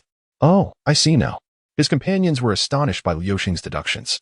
Recognizing once more that their young master had not lost his scholarly prowess, he was simply enduring a period of hardship. The admiration from his friends filled Liuxing with an unprecedented sense of fulfillment, lifting his spirits. Meanwhile, Lan Xue, who had previously appeared languid, was now fully engaged. Feigning interest in Liuxing's analysis, she naturally integrated herself into Liuxing's circle, offering to assist him with strategies. Qinzhe observed this interaction, pondering whether he should expose the suave gentleman's ulterior motives, given their earlier agreement that had fallen through. This dilemma left him conflicted. While the thought excited him, he recognized that revealing the truth could disrupt the original world's trajectory, potentially straining the relationships between Liuxing, Jiu Yue, and the suave gentleman, ultimately affecting his aspirations to attain demigod status. It was a precarious balance that led back to the notion of consuming stones. Forget it, I won't expose this fellow. Every time, this guy Don makes me lose so much joy. Considering the series of issues that would arise after revealing Qi Xiaoshui, Qinzhe felt a surge of frustration within. To traverse into a beloved comic world yet be unable to interfere with or alter the fates of its characters. Not even indulging in whims, what kind of protagonist is this? While others roam freely, I am relegated to a life of careful development, unable to revel in the experience. This traversing experience is utterly disappointing. Where can I file a complaint? I want to leave a bad review without further explanation. What was it that Qinzhe used to say in his previous life? Ah, yes, returning home in silk garments is akin to walking in the night. Though not entirely accurate here, the sentiment resonates. Simply put, it is truly difficult to refrain from showing off. Liuxing and Lan Xue remained oblivious to Qinzhe's plight, diligently refining the infrared enhancement plan proposed by Lan Xue. Occasionally, Liuxing's foolish laughter would echo, accompanied by the enthusiastic responses of his three companions. Observing this scene, Qinzhe shook his head in resignation. Since there was nothing pressing to attend to, he decided to retreat for a nap or return to his room to continue his training. It was likely that Liuxing, in his typical foolishness, would soon request leave from Lan Xue to pursue September Sky. Furthermore, ever since Qinzhe confided in Lan Xue, he no longer bore the responsibility of training Liuxing daily. Lan Xue no longer required Qinzhe to shadow her like a true bodyguard, leaving him with ample free time. Resting or training to pass the time seemed far preferable to watching Liuxing foolishly chase after nothing. Take your time chatting. I shall retire for a rest. Please refrain from disturbing me unless it's meal time. With a yawn, Qinzhe stood and made his way towards his room. As he expressed his desire for solitude, he cast a pointed glance at Liuxing, who had turned to him upon hearing his words. However, Liuxing, in his naive innocence, completely misinterpreted Qinzhe's gaze. Staring in surprise at Qinzhe's departure, he exclaimed, "Huh? Uncle Qinzhe, why are you going to rest again? You've only just gotten up. Are you feeling unwell? I was hoping you could join me in capturing September Sky. With your prowess, we would surely succeed this time." Gazing at Liuxing's utterly innocent expression, Qinzhe realized that Liuxing had not grasped the meaning behind his look, and he felt an overwhelming sense of fatigue. He also noticed Lan Xue silently observing him, seemingly at a loss for words due to Liuxing's comments. "Liuxing, My dear nephew, enough already. I'm not unwell.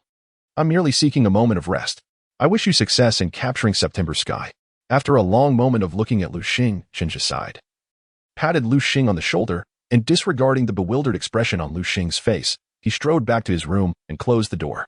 Chinja had almost wanted to say, Lu Xing, you foolish child, give it up. Unless I intervene, you will never catch that notorious thief, September Sky. Lu Xing intended to pursue September Sky using the very plans provided by September Sky himself. If he succeeded, it would be a miracle.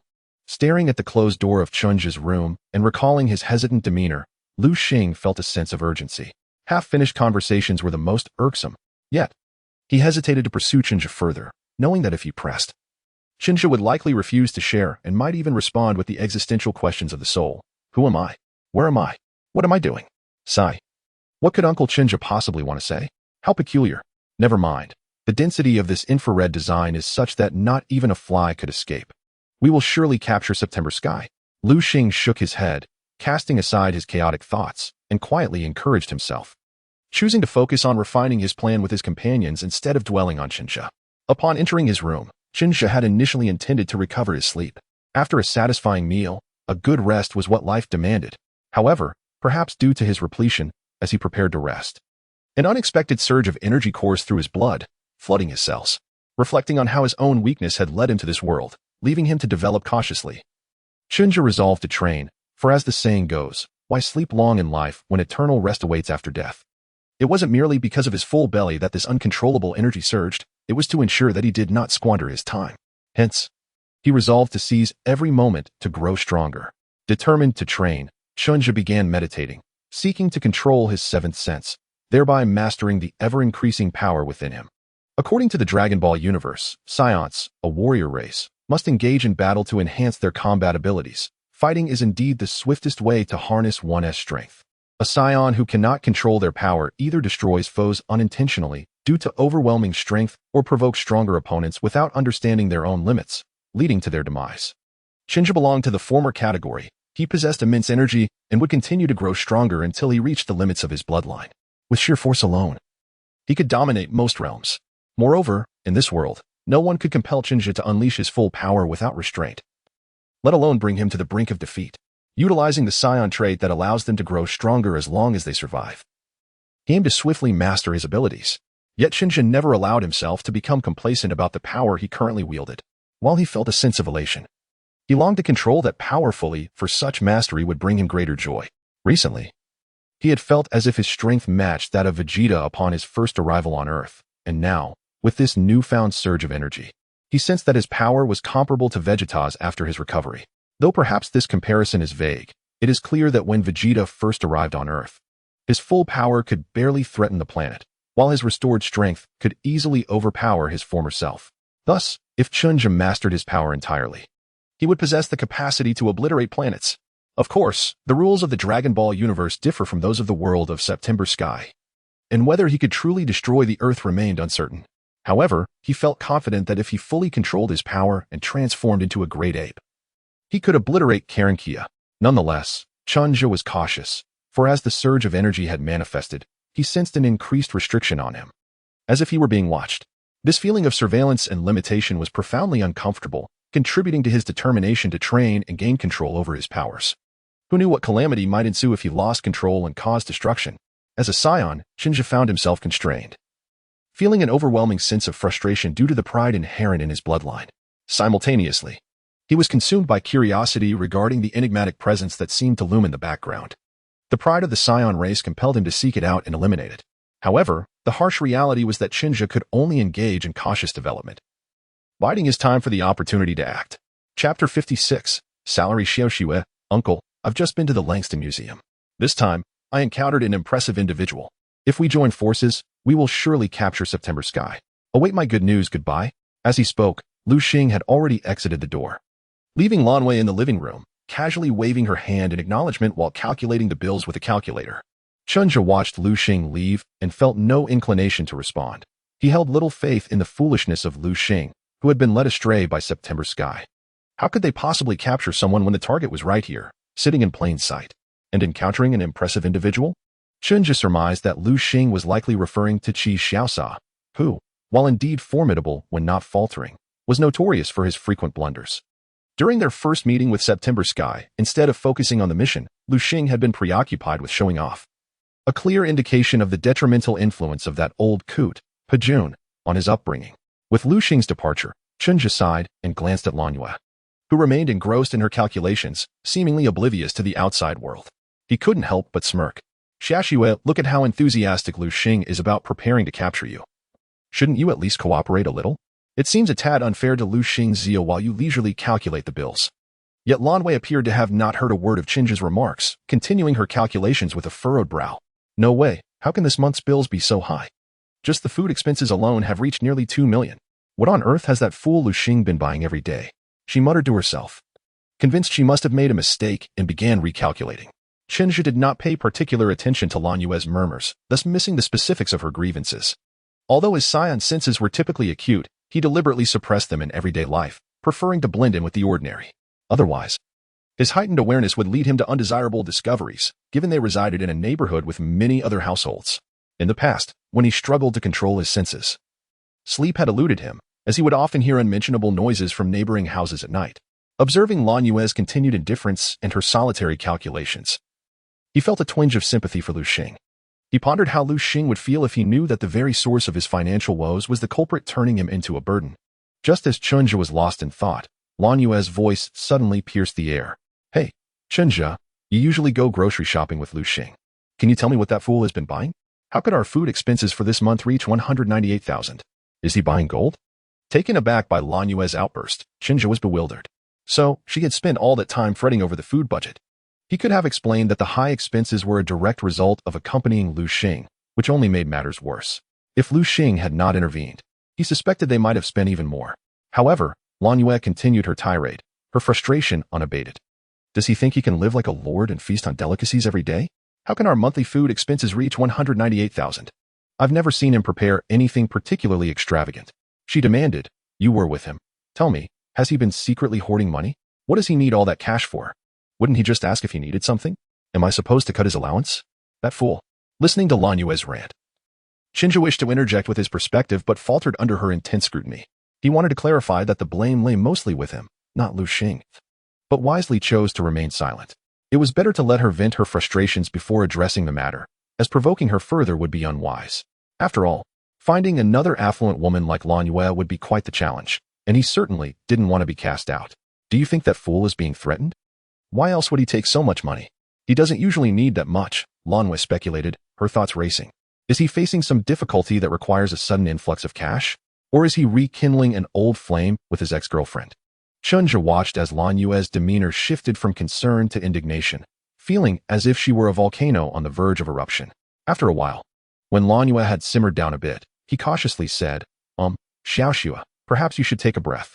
The money issue is actually my fault. You know I have quite the appetite. Feeling embarrassed, Chunja rubbed his nose nervously, glancing at Lan Yue, who now regarded him with a mixture of disbelief and skepticism. Your appetite is enough to consume 198,000 in a month? Are you a glutton from another realm? You needn't defend him. He's clearly rekindling something with Diana. Lan Yue's conviction in her assumption left no room for Chunja's defense. Indeed, it was evident that a woman in love, no matter how astute, could find her reasoning clouded by emotion. Chunja felt awkward, unsure how to navigate this situation, only to find himself awkwardly touching his nose.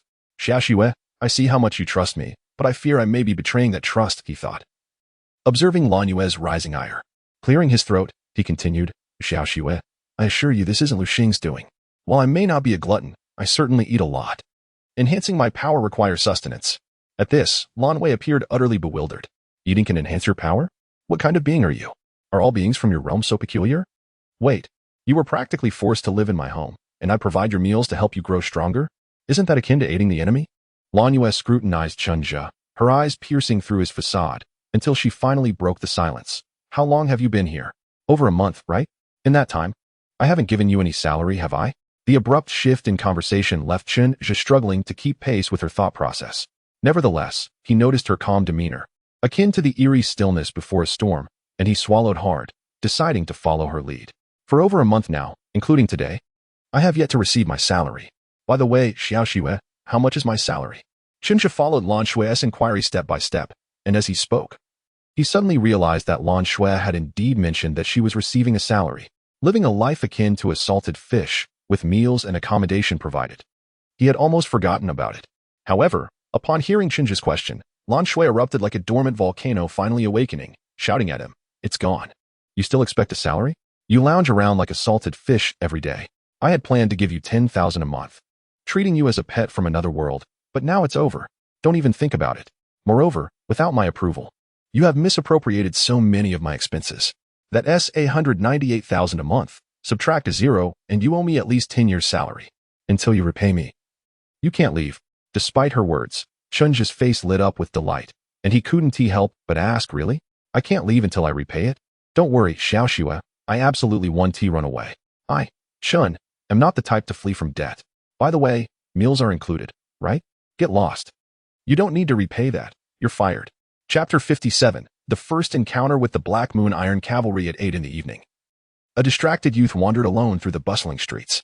"Sai, both of them have gone out, and Xiaoxue only gave me 10,000 as living expenses, claiming it was an advance on my salary."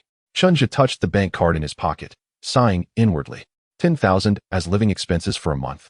For an ordinary person, that would be a generous salary, but for Chinja, a Saiyan, that paltry sum barely covers food expenses. Tonight marks the day when the notorious Lan Shui, as mentioned in the prophecy, would steal the colorful cat Si from the Langston Museum. In the morning, Lu Xing had gone ahead to set up the venue, and in the evening, it would be Lan Shui disguised as September who would execute the heist. Thus, neither of them would be home tonight, meaning there would be no dinner. As a recluse, Chinja had only immersed himself in training and meditation, lacking any culinary skills. In his past life, he could survive on instant noodles, but now those noodles provided insufficient energy for his training needs. With both Lu Xing and Lan Shui absent, he had no choice but to eat out, and the 10,000 he had managed to coax from Lan Shui felt like a meager amount. Sigh, it was an advance. It was an advance, but according to the prophecy from Gushilan, the apocalypse is said to arrive in a few months. Who knows what it will be like 10 years from now? As he sighed, Chinja found himself self-soothing. Yet the feeling of being in debt was something he was experiencing for the first time. Whenever he thought of debts, he couldn't help but recall his father. In their past life, neither he nor his father, Chen Quan, had a habit of saving. His father believed that they should live carefree, spending money as it came. For what use was saving? Otherwise, they might end up in the ridiculous situation of having no money while alive and not having spent it all when they were gone. Chinja's only memory of his father saving money was when he was young. His father had put aside some funds for his education, but that ceased when Chunja dropped out to work alongside him. Now, whether it was misfortune or fortune, Chunja felt that they had been struck by dawn. And given their past attitudes towards money, it was likely that his father was now borrowing money for his funeral. This was his first experience of debt, and it was one that would take 10 years to repay. Sigh, if that were the case, would this count as a bond between my father and me? To not owe anything, yet if one were to owe, they would owe together. As he walked along, Chinja reflected deeply. Humans shouldn't succumb to idleness. Once idle, they tend to overthink. It was imperative to eat first. I remember there's a restaurant with great deals just past this alley.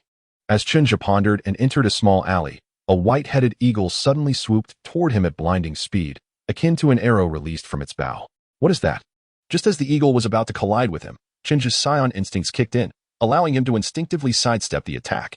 The eagle, having missed its target, did not strike again but soared into the night sky, circling high above, where it would be difficult for ordinary eyes to discern its presence. What is this creature? How could a white-headed eagle appear in this city? Isn't that something found only in America? Has it lost its way and decided to attack me?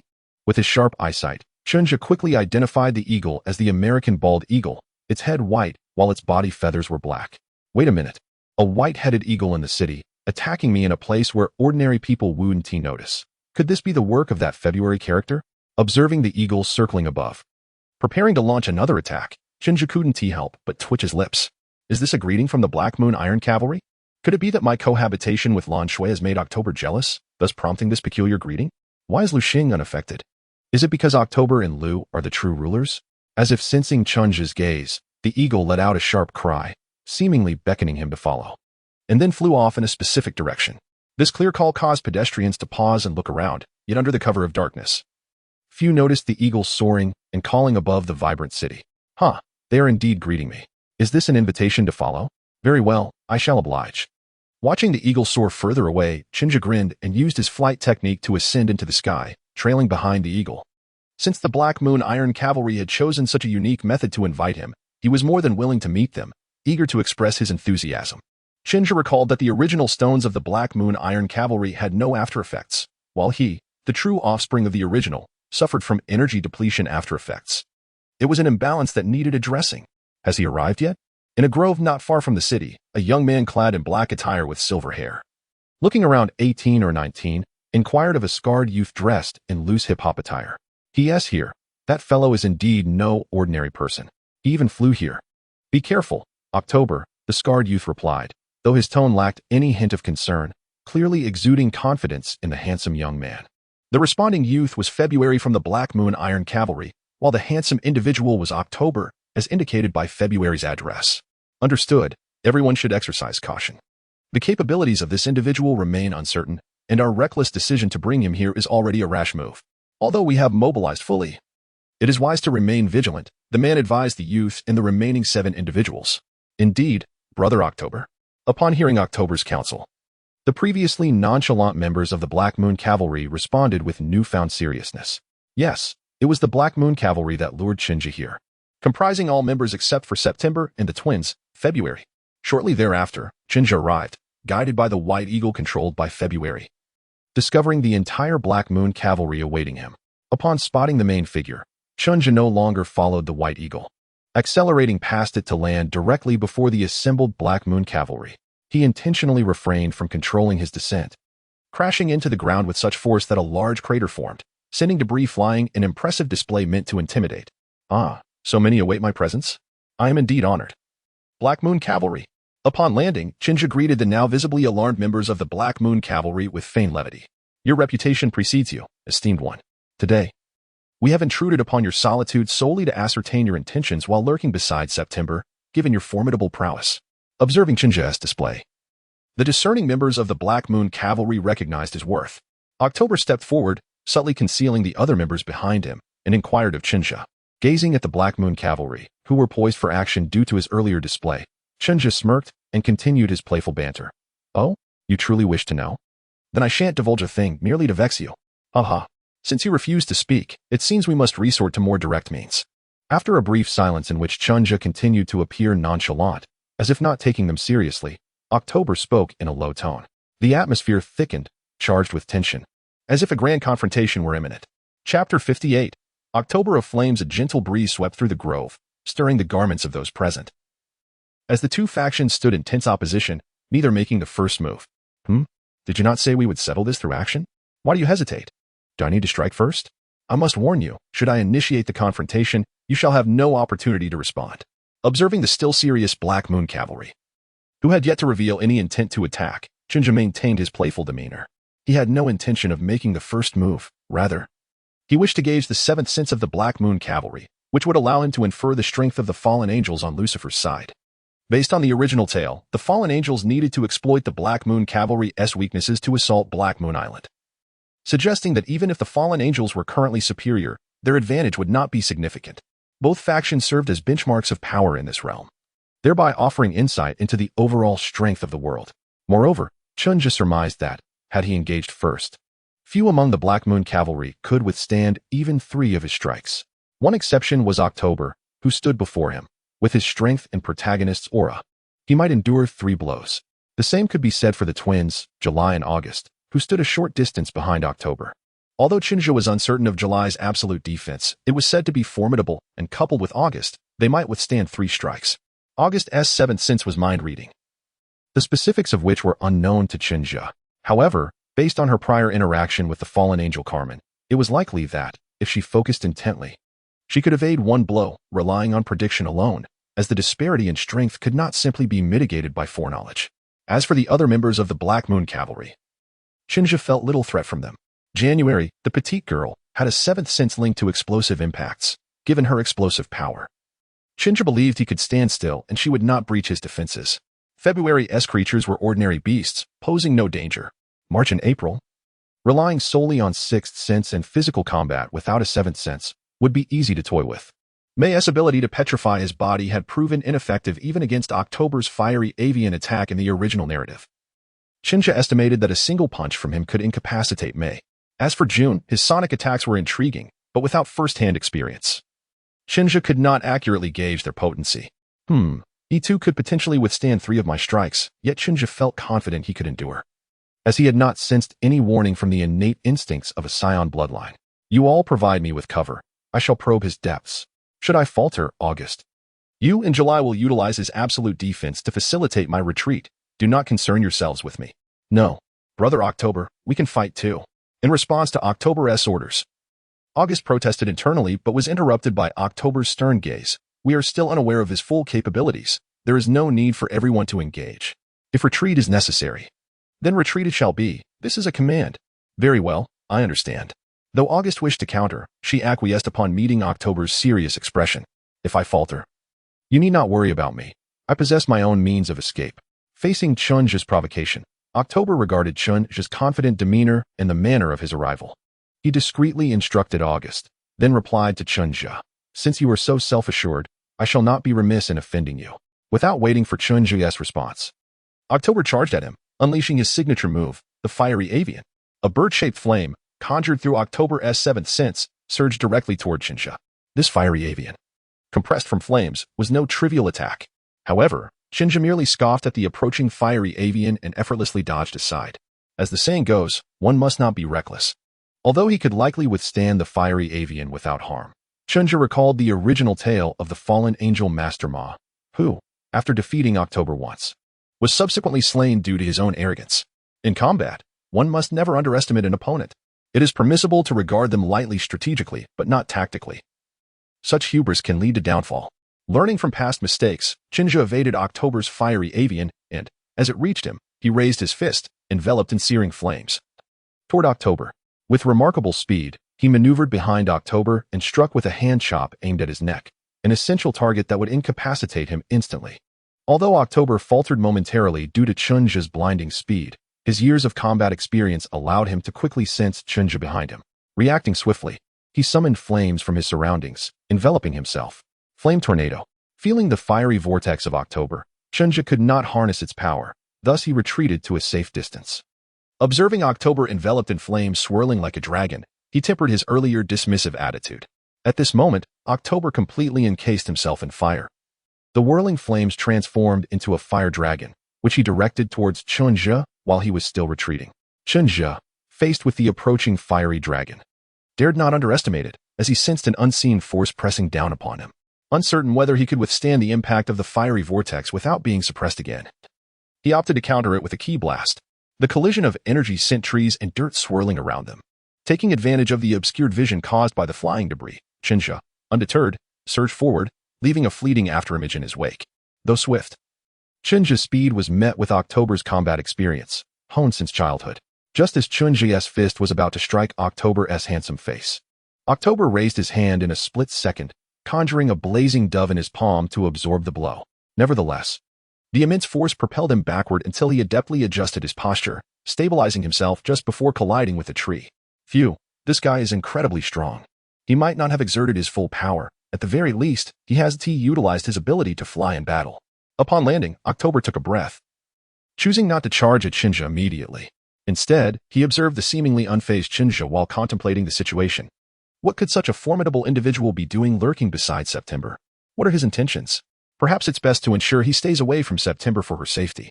Seeing October refrain from launching another attack, Shinja remained patient. From their recent skirmish, he gauged October's strength, which he assessed to be slightly inferior to that of the Broken Army. What's wrong? Are you afraid? If your fiery October boasts only this much power, then I shall thoroughly teach you all a lesson today. After a brief moment, noting that October had yet to retaliate, Shinja taunted him once more. October, however, discerned the underlying meaning in Shinja's words. It appeared that Shinja had primarily adopted a defensive stance, and his remarks about wanting to beat them seemed devoid of malice. Could it be that they had misjudged him? Nevertheless, October found Shinja's words infuriating. If that were the case, he decided to demonstrate his own prowess, at least ensuring that if Shinja harbored any ill intentions, he would think twice before acting. Sensing that Shinja might not be hostile, October chose not to resort to desperate measures involving his incomplete and volatile techniques. Instead, he resolved to unleash his strongest move, one he could control, to instill a sense of caution in Shinja. If there was any malice, it would warrant careful consideration. Chapter 59. Just want to give you all a good beating. October narrowed his eyes, gazing at the nonchalant Chunja before him. Since you wish to test my ultimate technique, I shall oblige, but I have a condition. Given the formidable presence of Chunja and the absence of overt hostility towards him and his companions, October deemed it unnecessary to wield the uncontrollable power that could harm both parties. It seemed prudent to ascertain Chunja's true identity and intentions before proceeding, acknowledging that his earlier impulsiveness stemmed from his concern for September. As the prophecy loomed, it seemed that all manner of strange beings were emerging. He realized he needed to adjust his mindset. This adversary was too powerful. Thankfully, he bore no ill will. Otherwise, their group would have faced a devastating victory. Perhaps this encounter served as a valuable reminder. Chunja, taken aback by October's words, pondered, a condition? What condition? You seem to be at a disadvantage. What right do you have to impose conditions? Do you really think that, alongside the Black Moon Riders, you could overpower me? Dream on. Yet, Chunja was curious about October's intentions, for it was quite easy to discipline them. However, he was reluctant to accept October's request too readily, fearing it would project an image of being easily manipulated. Thus, he replied, "What is your condition? You instigated the confrontation, and now you wish to negotiate? You must realize that you lack the standing to dictate terms to me." While Chunja remained indifferent to whatever conditions October proposed, he could not fathom why they believed their words held weight. They lured him here for a fight, and now sought to negotiate? Did they think their status as protagonists made them superior? I assure you, that is not happening. Perhaps I might go easy on you during our scuffle, but you will not escape the beating you deserve. Otherwise, I would be remiss in my duty. Before October could respond, the younger and more impulsive February, unable to contain herself, nearly unleashed a torrent of insults at Chunja, only to be silenced by the watchful August. Be quiet. Don't cause trouble for Brother October. This guy is not to be trifled with. The pressure emanating from Chunja was overwhelming. From the onset of their skirmish, he had maintained an air of indifference. Yet October had not managed to land a single blow. In that moment, February felt an intense sense of unease, realizing that her mind-reading abilities were ineffective against him.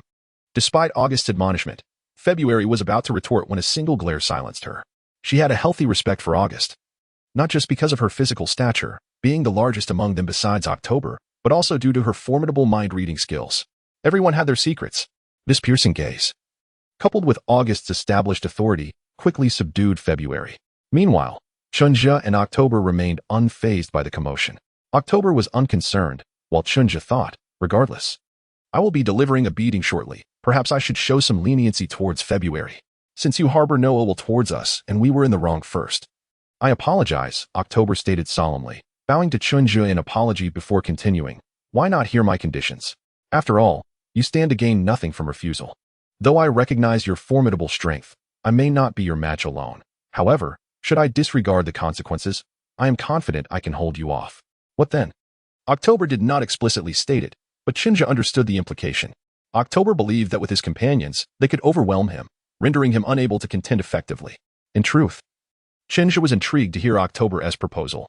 Given the opportunity presented, he decided to entertain it, reasoning that the confrontation he was due to face was inevitable, and he need not rush into it. Adjusting his expression to conceal his true thoughts from October, Chunja calmly inquired, "What are your terms? Let me see if I can comply." Observing Chunja's willingness to entertain her conditions, October felt a sigh of relief and composed herself to respond earnestly. "Let us settle this with a single move. I will unleash my most powerful technique, and if you can withstand it, we shall depart immediately. If you cannot, you must reveal your identity and your purpose for infiltrating September." Yet again, a conspiracy theorist. Why do you all assume my presence beside September must harbor some ulterior motive? I could simply be a lost soul seeking a place to rest, nothing more. October exclaimed, exasperated. Both September and now you, do you all suffer from paranoia? Besides, if I truly had something to hide, would I divulge it to you? Especially based on such a casual wager? You must be dreaming. After centuries and entombed in ice, you still possess such naivete. Moreover, you think you can just leave upon losing? I never agreed to that.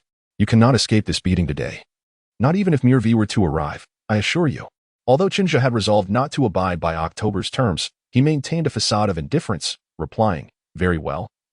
Let us proceed, but I too have a condition. If I withstand your attack, I shall have the pleasure of striking each of you in turn."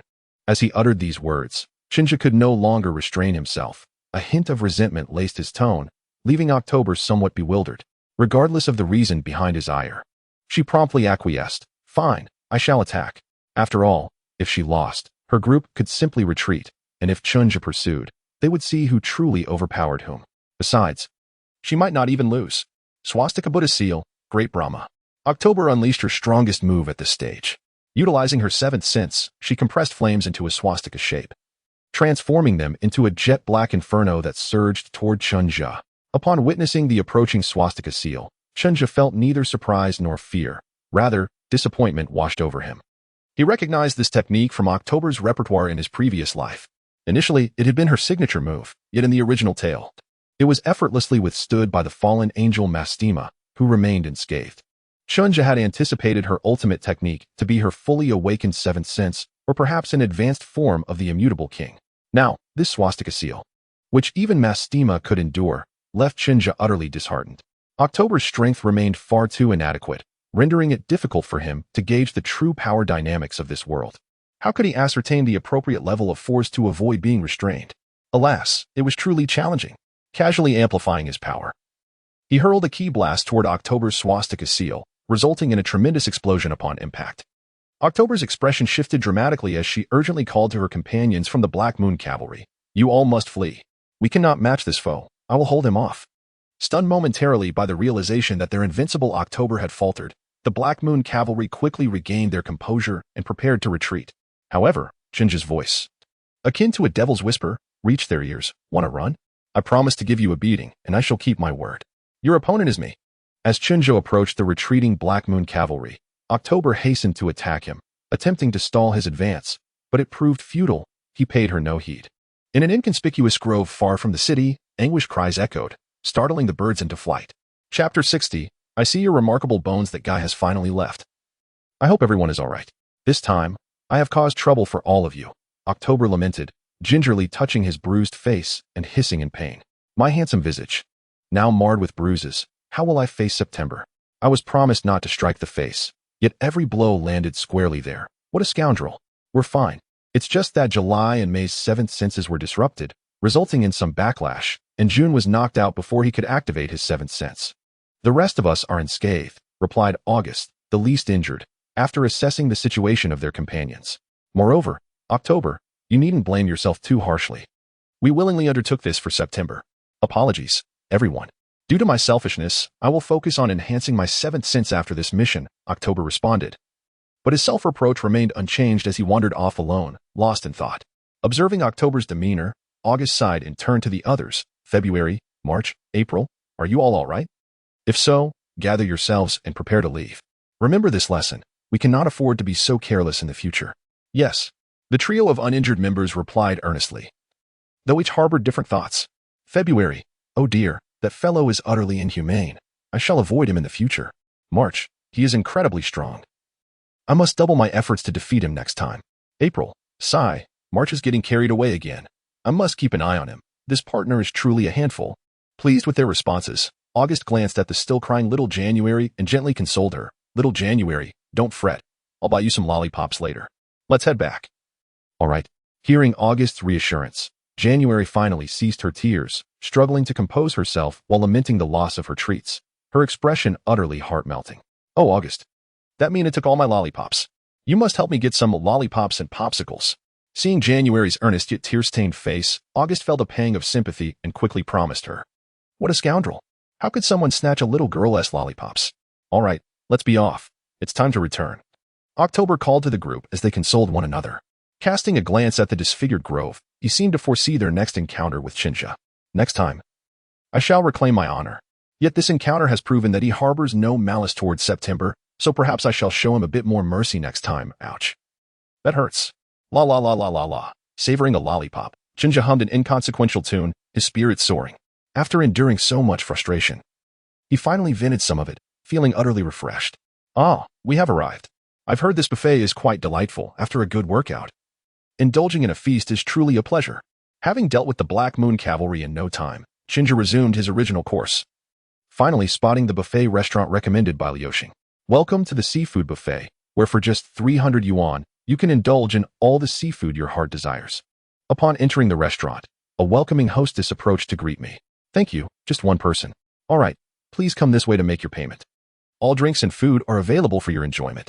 Following the hostess's lead, Chunja made his way to the cash register to settle the bill before casually selecting a seat and grabbing a plate to serve himself. Although the establishment is dubbed a seafood buffet, it offers much more than just seafood. There are various other options such as roasted lamb chops, suckling pig, and steaks, albeit with fewer varieties than the seafood. Gazing at the splendid array of dishes before him, Chinja felt his eyes sparkle with excitement. Haha. Lu Xing certainly did not mislead me. This place is nothing short of paradise. I can eat to my heart's content. Counting aloud, 98, 97, 99, 100. He had devoured 100 roasted suckling pigs and whole lambs. Remarkable. He wondered where it all went. Did you just arrive? Look at the seafood section. Not only did he consume 100 roasted suckling pigs and whole lambs, but he had also indulged in a great deal of seafood beforehand. And these were specially prepared at his request. Ah, that was satisfying. I am finally full. Chinja completely disregarded the astonished gazes of those around him. After finishing the last roasted suckling pig and letting out a contented belch, he prepared to leave. Just as he was about to exit, he suddenly heard someone calling out behind him, "Please wait a moment, young man." Turning around, he saw a middle-aged man, around 40 years old, calling out to him, accompanied by a beautiful young lady in her 20s. Chinja found the young lady somewhat familiar. After a moment's recollection, he realized it was the hostess from earlier. Not wanting to be rude, Chinja hesitated and asked, "Are you calling me? Is there something you need? I have already paid. At most, I can give you a little extra," he thought. The middle-aged man, now panting slightly, seemed to have something to say. Chinja glanced around, noticing that the once-abundant food selection had dwindled to just a few items. A hint of guilt washed over him. Oh, it seems I may have overindulged. With 300 yuan, I nearly emptied their restaurant. Is this old man, the one asking me for money, here to demand compensation? Surely. He pondered whether he should make a run for it. After a moment of catching his breath, the middle-aged man finally composed himself, aided by the young hostess. Understanding Chinja's apprehension from years in business, he began, No extra money is needed, young man. I've come to discuss a business opportunity with you." "Oh, how silly of me. My name is Manyo, and I am the owner of this buffet restaurant. Here is my business card." True to his entrepreneurial nature, he playfully tapped his forehead to ease Chinja's discomfort and presented his card. Manyo, chairman of the seafood buffet chain. Contact information. Seeing that the middle-aged man was not there to demand money, Chinja let out a sigh of relief. Lu Xing, aware of Chinja's impressive appetite, knew that ordinary restaurants could never satisfy his hunger. Even if Chinja wanted to eat his fill, he wouldn't have enough money for a typical restaurant. After thoughtful consideration, he had shared all the addresses of nearby buffets with Chinja, and this was the first one he had visited. If this first establishment blacklisted him for his lack of self-control, it would hinder his future buffet dining options, leaving him with nowhere to turn. Upon hearing Chinja's query, Manyo did not respond immediately, but gestured for him to wait, surveying the surroundings. He then addressed the onlookers, saying, "Dear friends, I sincerely apologize. As you can see, we will be closing early today. To express my regret, I will cover half of everyone's expenses. You may collect a half-price coupon at the register to use on your next visit. I am truly sorry." After making these announcements and instructing the hostess, once the curious crowd had dispersed, Manyo turned to Chinja and said, "Come, young man, let us speak inside. I would like to share my thoughts. And then I would like to hear yours." Although uncertain of Manyo's intentions, Chinja, feeling a bit embarrassed about the earlier events, followed him into the restaurant. Chapter 61. Special. Should I accept the role of ambassador for this eating contest? It's quite a conundrum. As Chinja walked home, he reflected on Manyo's proposal. The owner of the buffet restaurant, Manyo, had approached him to discuss this very matter. He wished to unite all his ventures and industry acquaintances to host a competitive eating contest to enhance his notoriety. Having witnessed Chinja's astonishing appetite, he wanted to invite him to serve as their ambassador.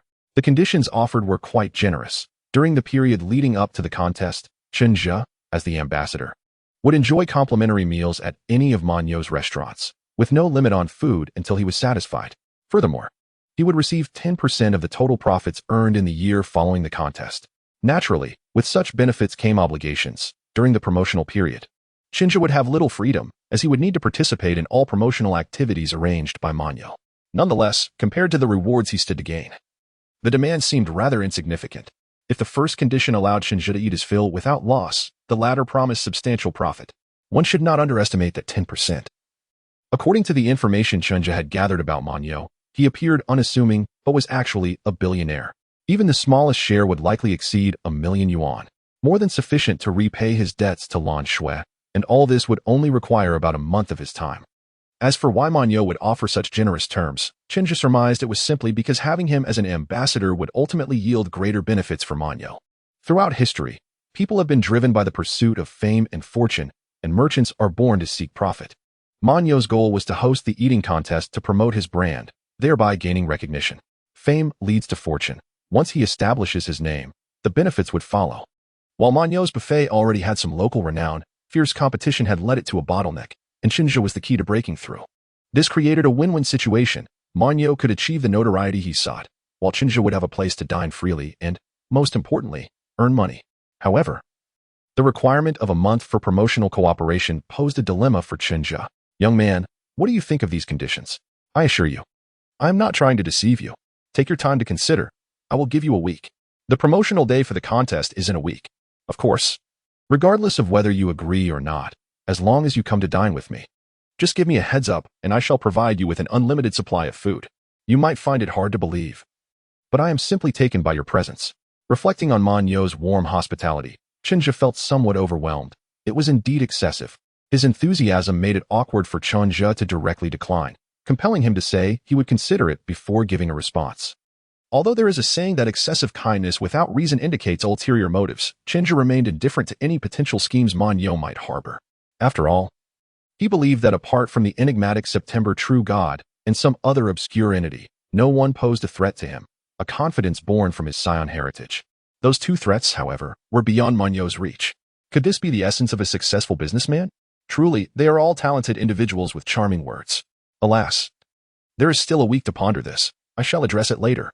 Oh, it's nearly 11. I must hurry home. Under the bright streetlights, Shinja ceased his internal conflict and gradually blended into the throngs of pedestrians.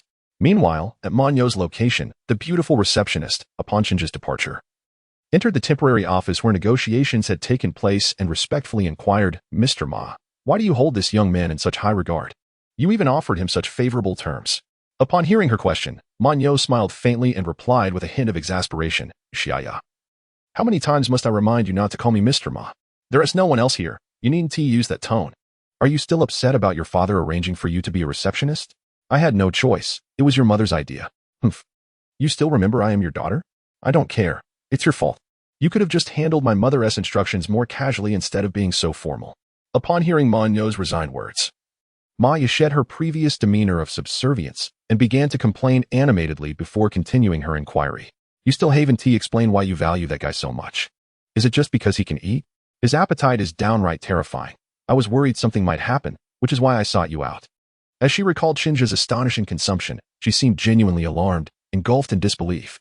Who could possibly eat so much? One person nearly devoured all the food in the restaurant. How could such a vast quantity fit into one stomach? It was simply monstrous. Observing his daughter's true nature being revealed, Manyo felt an exhausting sense of fatigue, akin to a father whose beloved daughter had grown up and no longer warmed his heart, leaving him exposed to the cold winds of life. This girl, who possesses considerable intelligence, wastes her days cooped up at home, pondering trivial matters, to ensure she could lead a peaceful life. Her mother had tirelessly arranged for her to work as a receptionist, hoping she would meet more people and engage in diverse conversations, preventing her from spiraling into unnecessary thoughts. There was no way around it. Initially, they planned for her to be a waitress, as that role would be the busiest. Yet, this girl had been pampered since childhood, and such work was beyond her capabilities. Even if she could manage it, her parents could not bear to see her overworked. After much contemplation, they concluded that the receptionist position was the most suitable. It allowed her to showcase her beauty while keeping her occupied. Now, she was the one casting blame upon him. Sigh, daughters inevitably grow up and become less endearing than in their childhood. Dad, I'm talking to you. Why are you ignoring me? Am I no longer your most beloved daughter? Seeing Manyo lost in his thoughts, oblivious to her presence, Maya stepped forward, wrapped her arms around his, and unleashed her tried and true tactic of charming him. Oh, stop it. My old arm can't take much more of this. It might break. Manyo, defenseless against his daughter's charm, found himself ensnared by her antics. Yet Maya paid no heed to his protests, continuing to shake his hand while demanding, Humph. If you want to tell me, I'll keep shaking. You don't love me anymore. You don't care for your most obedient daughter. Oh, Dad. You must not love me anymore. Though Manyo recognized her feigned tears, he felt a tightening in his chest and helplessly said, Alas, I surrender to you. At your age, still so fond of being spoiled and perpetually vexing your old father. If you have the energy to irritate me, why not direct it toward your mother?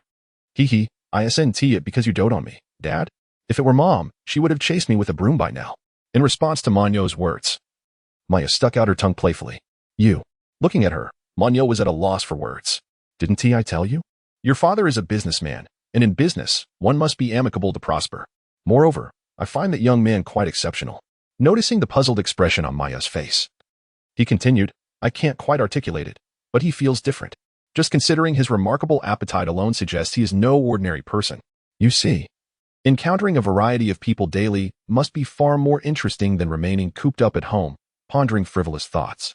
Manyo seized the opportunity to share amusing anecdotes and advantages of being out and about, unaware that his daughter's eyes had brightened with the discovery of new possibilities. Chapter 62. The Dilemma. Uncle Chin, dinner is ready. Hearing the call from outside, Chinja casually replied, concluding his internal debate about whether to go or stay, and prepared to step out for a meal. After all, the saying goes, the greatest joys of life lie in dining. 3 days had passed since Manyo had granted him time to consider, yet Chinja remained indecisive about accepting or declining the offer. If he accepted, it would mean a substantial income, but at the cost of sacrificing a month of freedom, given that he had already dealt a blow to the Black Moon Iron Riders. He felt uncertain about the potential changes in the plot during that month, questioning whether it would affect Lan Shui and the ultimate outcome, if unforeseen changes did occur. Being close to Lan Shui would at least allow him to adapt and strive to keep her destiny from veering too far off course, ensuring the emergence of the true God September. Otherwise, it would be a case of losing more than he gained. Conversely, declining the offer would likely result in an inability to repay the debts owed to Lan Shui, and as he continued to rely on her generosity, the burden would only grow heavier, leaving Chunja with an unsettling feeling of anxiety. Perhaps due to his pure Saiyan bloodline, he found his pride particularly pronounced. He felt he could not allow himself to be indebted while shamelessly mooching off her kindness. I won't divulge that my greatest wish in my previous life was to find a wealthy partner and lead a life of ease, much like the one I am currently living. This internal struggle rendered even dining a less enjoyable experience, as he had only managed to consume 10 bowls of food before feeling satiated. Sigh, you all continue eating. I'm done here. Thus, Chinja could no longer contain his sigh, setting down the large bowl typically used for soup and addressing Lan Shui, Lu Xing, and Lu Xing's 3 companions, who were still slowly enjoying their meal. This evening, Lan Shui has prepared a sumptuous feast to reward her companion, Lu Xing, for his bravery in capturing the notorious thief. September Sky. The reason for this celebration, as stated by Lan Shui, is to honor Baozi, who sustained injuries during the pursuit and deserves recognition for his efforts. In truth, however, the celebration stems from Lan Shui's previous escapade where she, in her carelessness, fell victim to Lu Xing's tranquilizer gun and narrowly escaped capture, thanks to Baozi's intervention. Lu Xing harbors considerable resentment over this matter, lamenting the near miss of apprehending September Sky and the golden opportunity of 30 billion slipping through his fingers. Yet, Lu Xing's grievances are of little consequence to Lan Shui, who dismisses them without a second thought. When Baozi expressed his desire to be treated like an emperor, with servants attending to his every whim, Lan Shui promptly designated Lu Xing as the one to serve him. At this moment, as the guests were finishing their meals and Lu Xing finally freed from the burden of serving Baozi, he turned to Chinja, who was sighing heavily, and inquired, Uncle, what troubles you? Is my cooking not to your liking? Observing that Chinja had barely touched his food, Lan Shui remarked, Lu Xing, you are right. He has indeed eaten very little today. Usually, he devours at least 20 bowls before expressing any semblance of fullness, almost like a bottomless pit.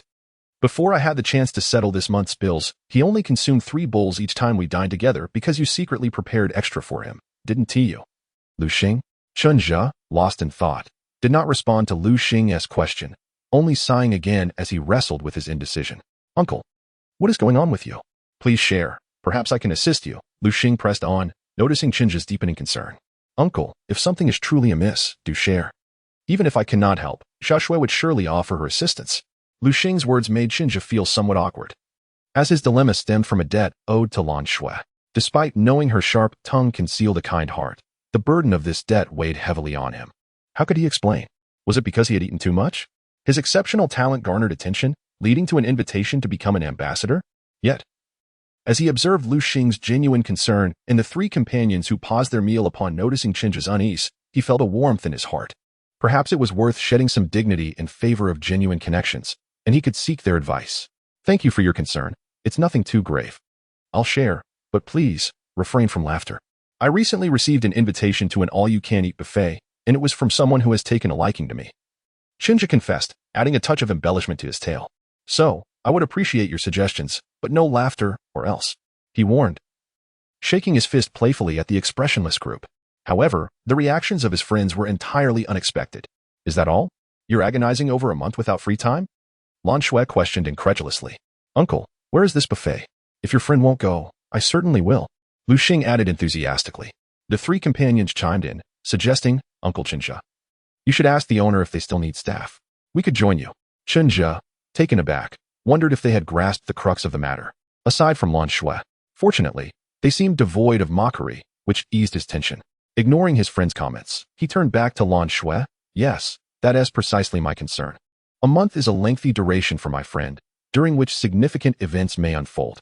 Lu Xing, calling out to Chenjia, sought to establish his presence but was silenced by a glance. Meanwhile, Lan Shui pondered the implications of his words. What significant events could transpire in a month? She knew that Chenjia had mentioned being from another world and likely had no friends here. The friend he referred to was likely himself.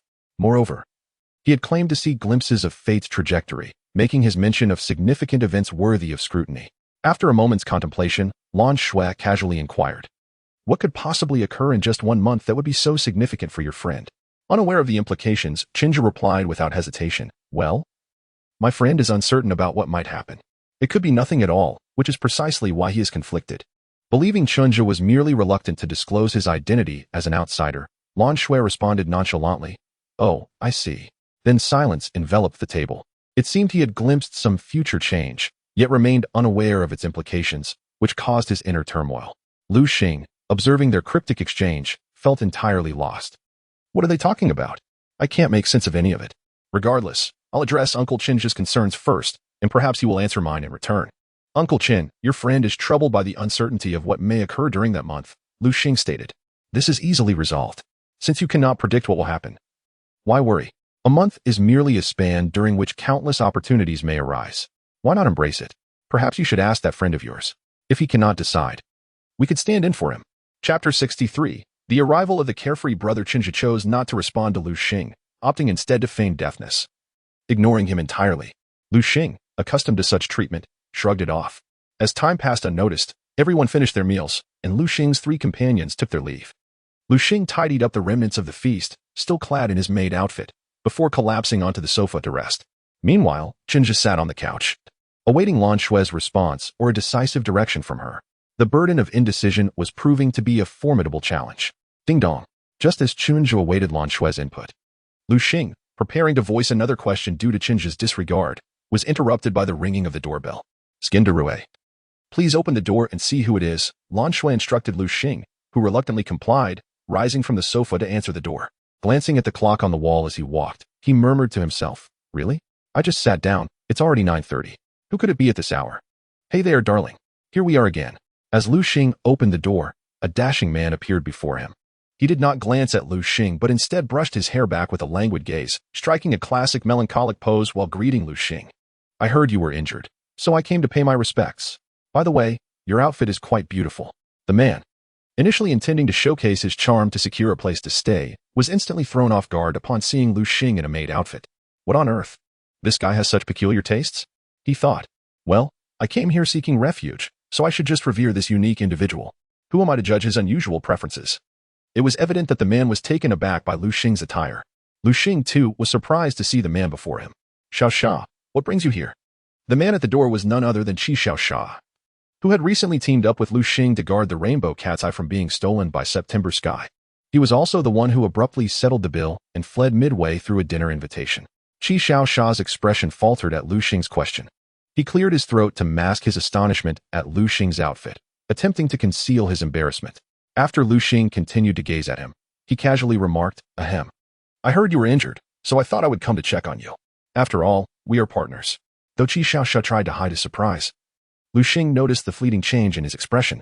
Observing Qi Xiao Xia's luggage and personal belongings, Lu Xing asked flatly, did you really come to visit me?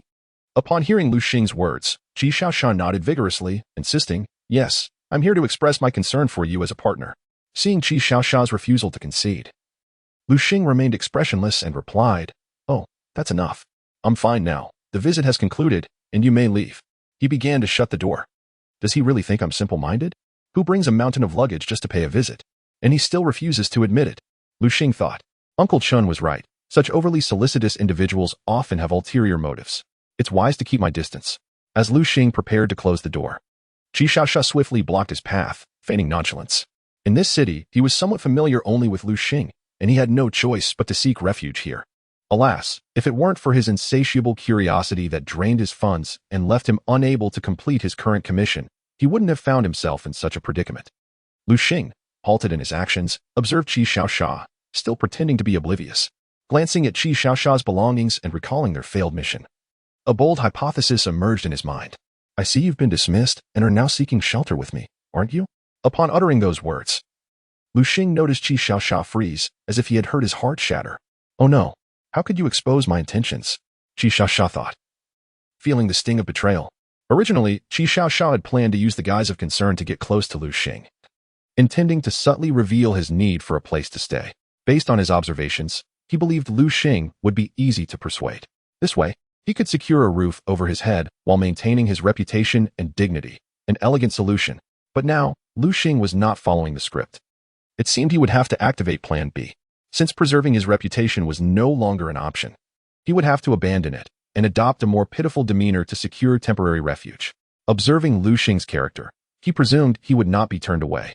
With this thought in mind, Qi Xiaoxia dropped his previous facade and adopted a woeful expression, pleading with Lu Xing, "You're right. Please take me in. I am now homeless." As expected, Lu Xing, though somewhat lacking in emotional intelligence, was indeed a well-meaning, naive protagonist. Faced with Qi Xiaoxia's pitiful appeal, he found it hard to refuse outright. Reluctantly, he replied, "I am no longer the master of this house. The lady of the house now has the final say, and I am merely a victim in this scenario." To emphasize the truth of his words, Lu Xing pointed to his maid outfit. Upon hearing Lu Xing's response, Qi Xiaoxia immediately shed his earlier pitiful demeanor and confidently declared, "Why didn't you say so earlier? Don't you know that a man as handsome and charming as I am makes women wish to serve me as slaves?"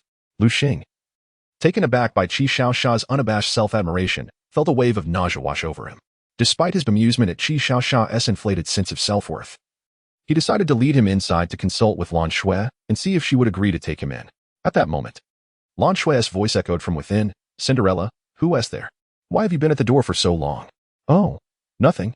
I'll be right in," Lu Xing responded, signaling for Qi Xiaoxia to follow him inside while leaving his luggage outside until Lan Shui approved. Upon entering the living room, Lu Xing noticed the sofa was empty. He called out to Lan Shui on the second floor. "Hey, is someone looking for me?" Lan Shui, having prepared to rest, descended while brushing her teeth, clad in pajamas, her pink hair cascading loosely over her shoulders. She looked at Lu Xing with a puzzled expression. At that moment, Qi Xiaoxia, upon seeing Lan Shui, seemed to be electrified, his demeanor shifting to one of sharp focus and seriousness, as if he had entered a state of heightened awareness. Could it be that he has recognized me? He wondered. As Qi Xiaoxia drew closer, Lan Shui became increasingly vigilant. Although he had faltered during their last encounter, he remained a formidable opponent. It was he who had provided Lu Xing with the tranquilizer gun, nearly leading to her downfall. Step by step, Qi Xiaoxia approached, and as he neared, Lan Shui's tension escalated. If he discovered her presence, she was ready to flee. Yet she maintained a calm exterior. Just as Qi Xiaoxia stopped in front of her, looking serious, Lan Shui felt compelled to act. Qi Xiaoxia suddenly knelt before her, holding a rose that appeared to have come from nowhere, and professed, "My angel, my goddess, today, I shall bow before you, willingly becoming your servant." Chapter 64. Decisions and discussions. "I must seek out Manyo," Jinja muttered softly, contemplating Lan Shui's suggestion. "Sigh, perhaps I've been overly cautious. It's only been a month. Nothing may come of it." With that, he resolved to find Manyo and earn enough for the meal expenses first.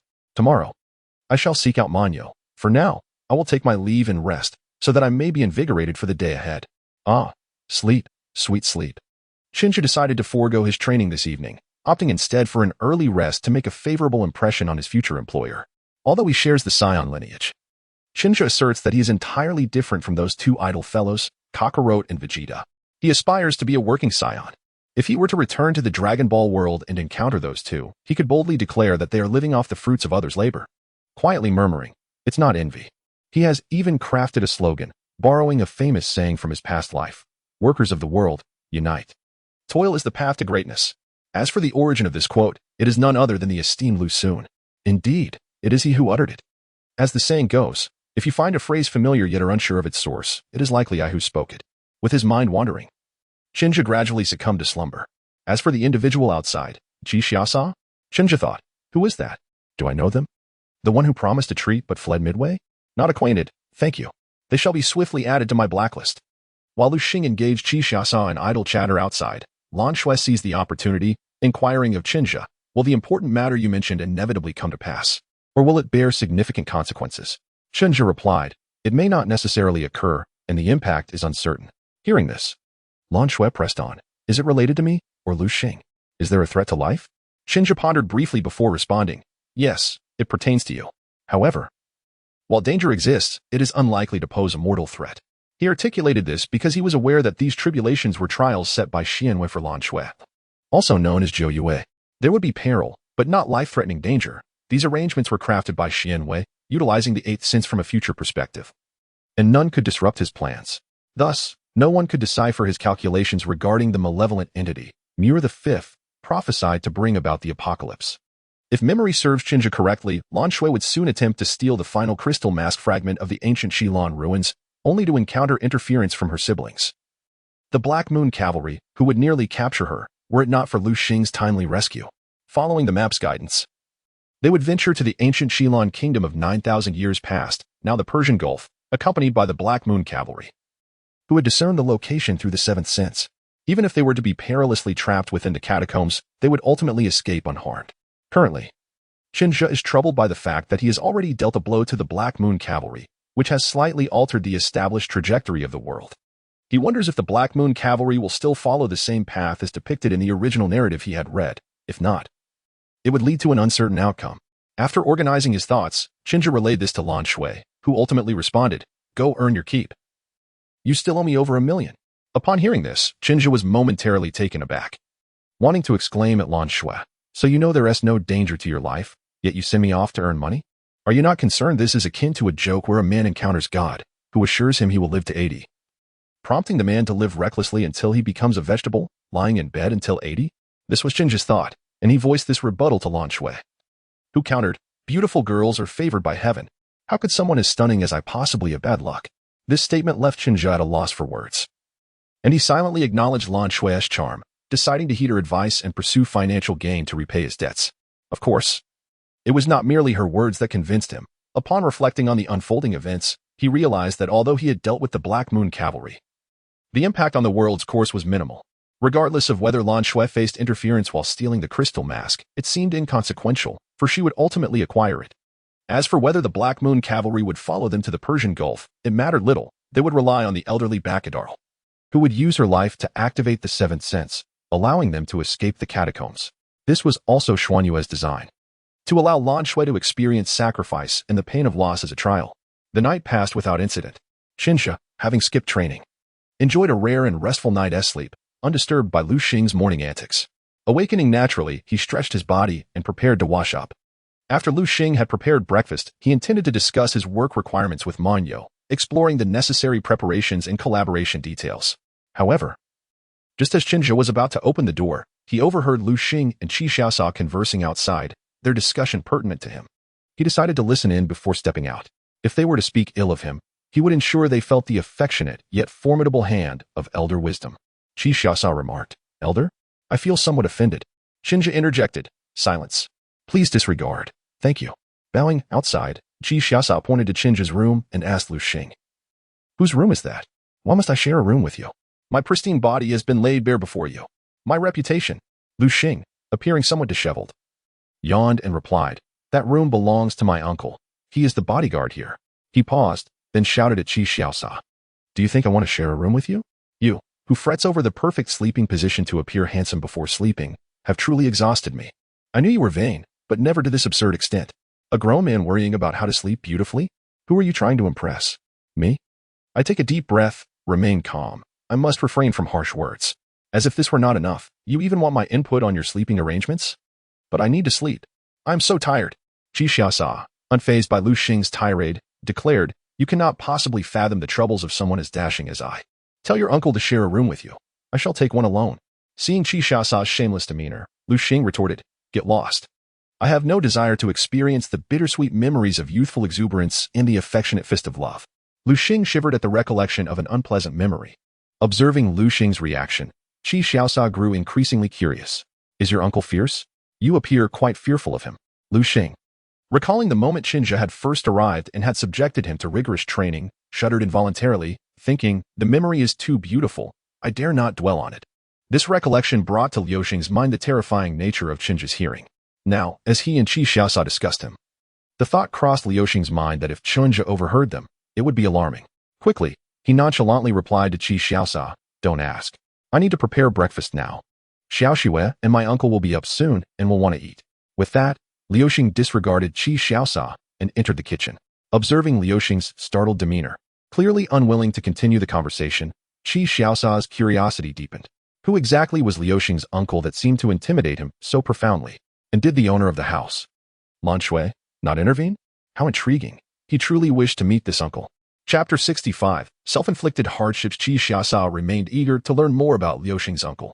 After Liu Xing busied himself in the kitchen, Qi Xiaosa gazed towards Chinja's room, murmuring to himself.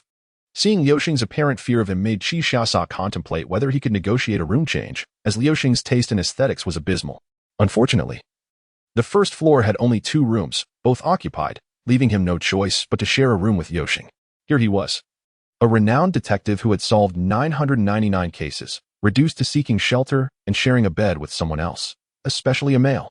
Sighing, he thought that sharing a bed was not the end of the world.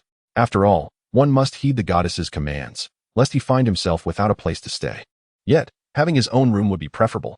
It was frustrating that the second floor had unoccupied rooms, but the owner, Lan Shui, monopolized that space. He lamented that despite his handsome demeanor, he was stuck in this predicament. Have you finished?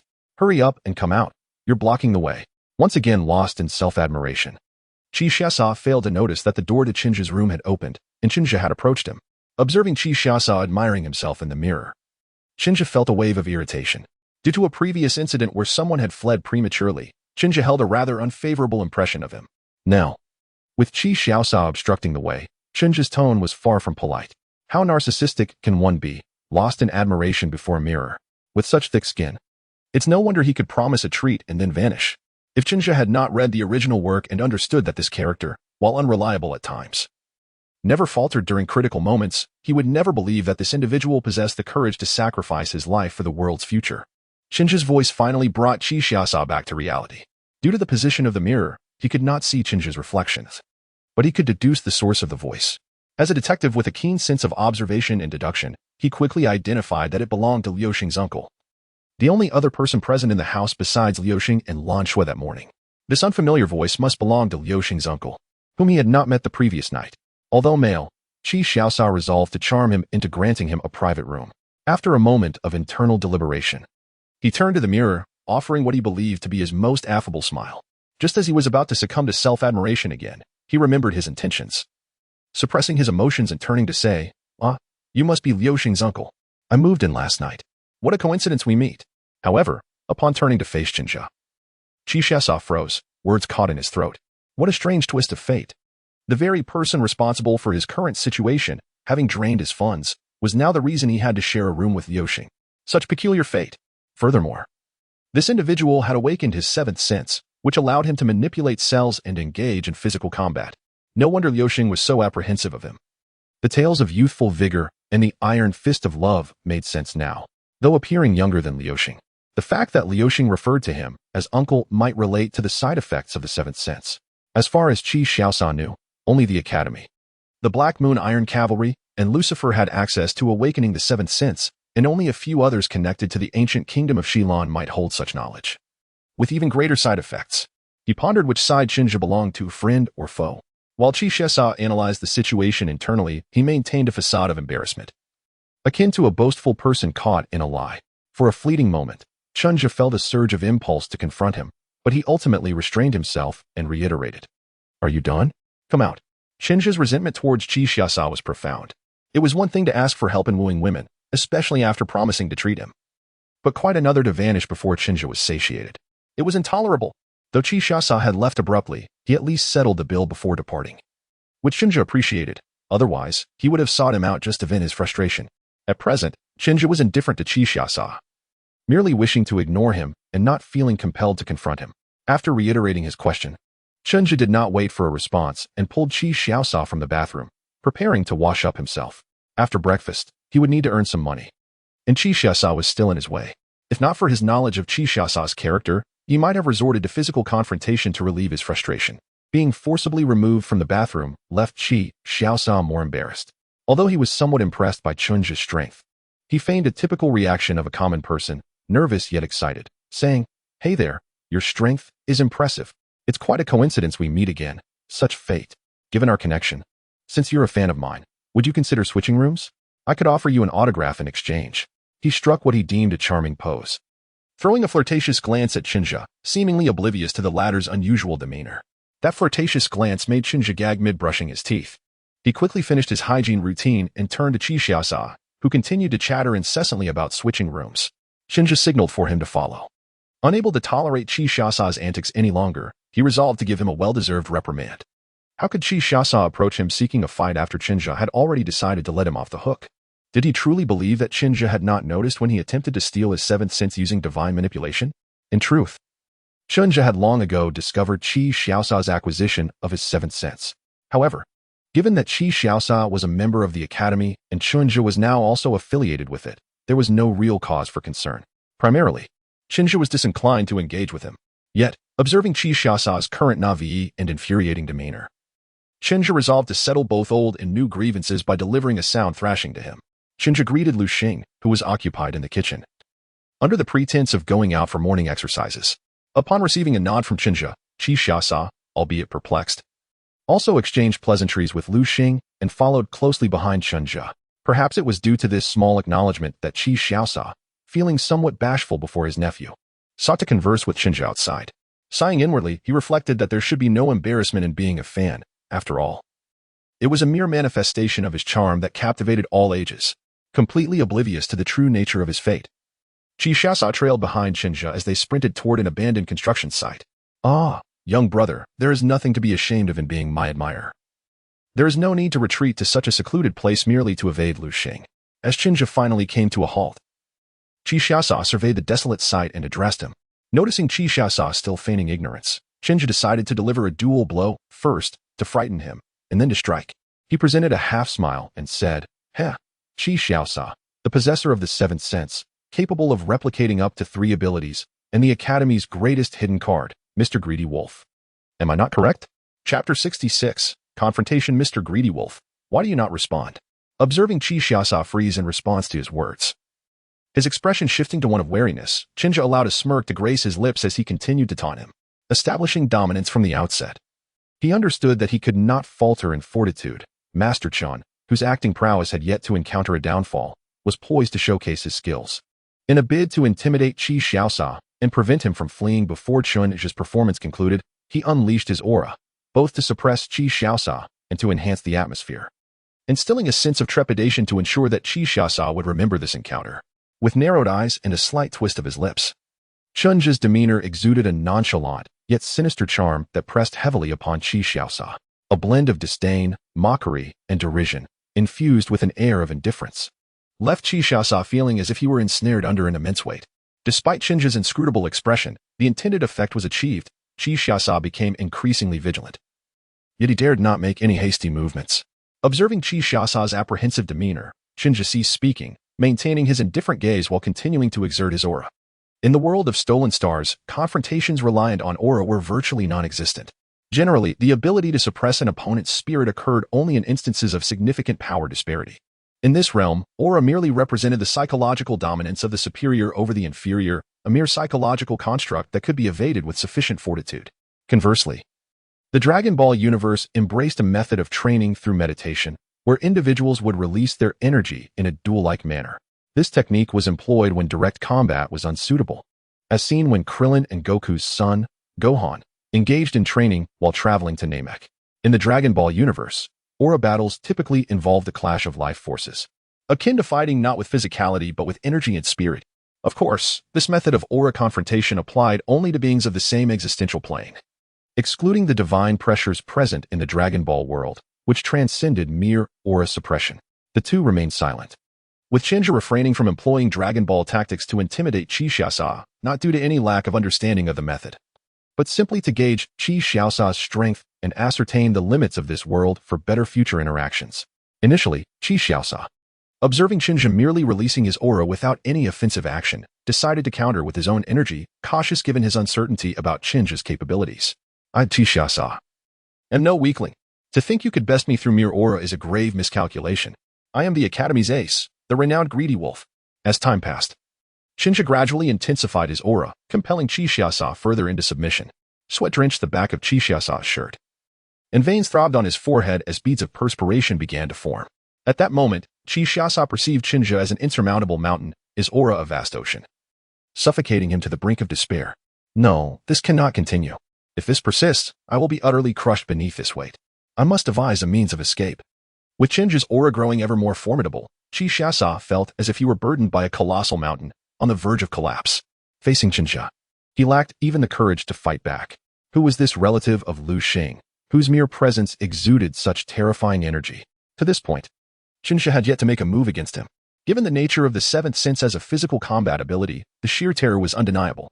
Such a powerful individual had previously eluded his knowledge, and he wondered whether this entity was friend or foe. However, the current circumstances suggested a likely adversarial stance. Seeing Chisha nearing his limits under the weight of Chinja's aura, Chinja felt that the lesson had been sufficiently imparted. If he pressed further, Chisha might genuinely kneel in submission. With that thought, Chinja began to retract his aura, preparing for a sincere conversation with Chisha, his future ally and current colleague. Alas, he had initially intended to deliver a sound beating, but the sight of Chisha's fearful expression had quelled his anger. After all, they were destined to be comrades, and he was no villain. Xiasa, let us, just as Chinja retracted the pressure he had exerted upon Chisha. Intending to engage in earnest dialogue with his future companion, Chisha, feeling the oppressive weight lift, decisively utilized the seventh sense ability he had copied from the formidable Pajun to create an escape route in the ground. Without a moment's hesitation, he prepared to flee. As long as I have the mountains intact, I need not fear the absence of firewood. This debt, I shall remember. Chisha will evade you for now. Fortunately, no one was present to witness his disheveled state. Thus, he could still maintain the facade of being the most dashing figure in the world. As I observed Chisha's decisive and unhesitant demeanor, I was struck by the realization that he was fully aware of his own limitations against me. At the first available opportunity, he resorted to the earth manipulation technique to burrow his way to safety, leaving me in exasperation. Truly, he was a worthy disciple of the notorious Broken Army, having mastered the old rascal's mannerisms to perfection.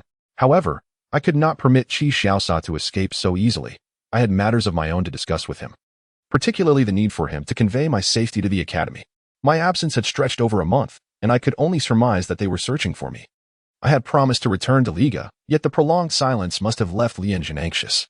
Chisha, employing the earth manipulation, had nearly buried himself underground when he abruptly fled, leaving behind a small mound of earth that resembled a rapidly advancing hillock on the surface. In an instant, I darted forward and confronted the little mound, raising my hand to strike it down. A resounding crash echoed through the air as I shattered the mound, creating a large crater in the ground. Chisha, having concealed himself underground with his earth manipulation, was forcibly ejected back to the surface. With a thunderous might, I unleashed the thunder manipulation. As I struck downwards with a modicum of restraint, the resulting pit lay directly before Chisha. He halted in his tracks just as my blow descended.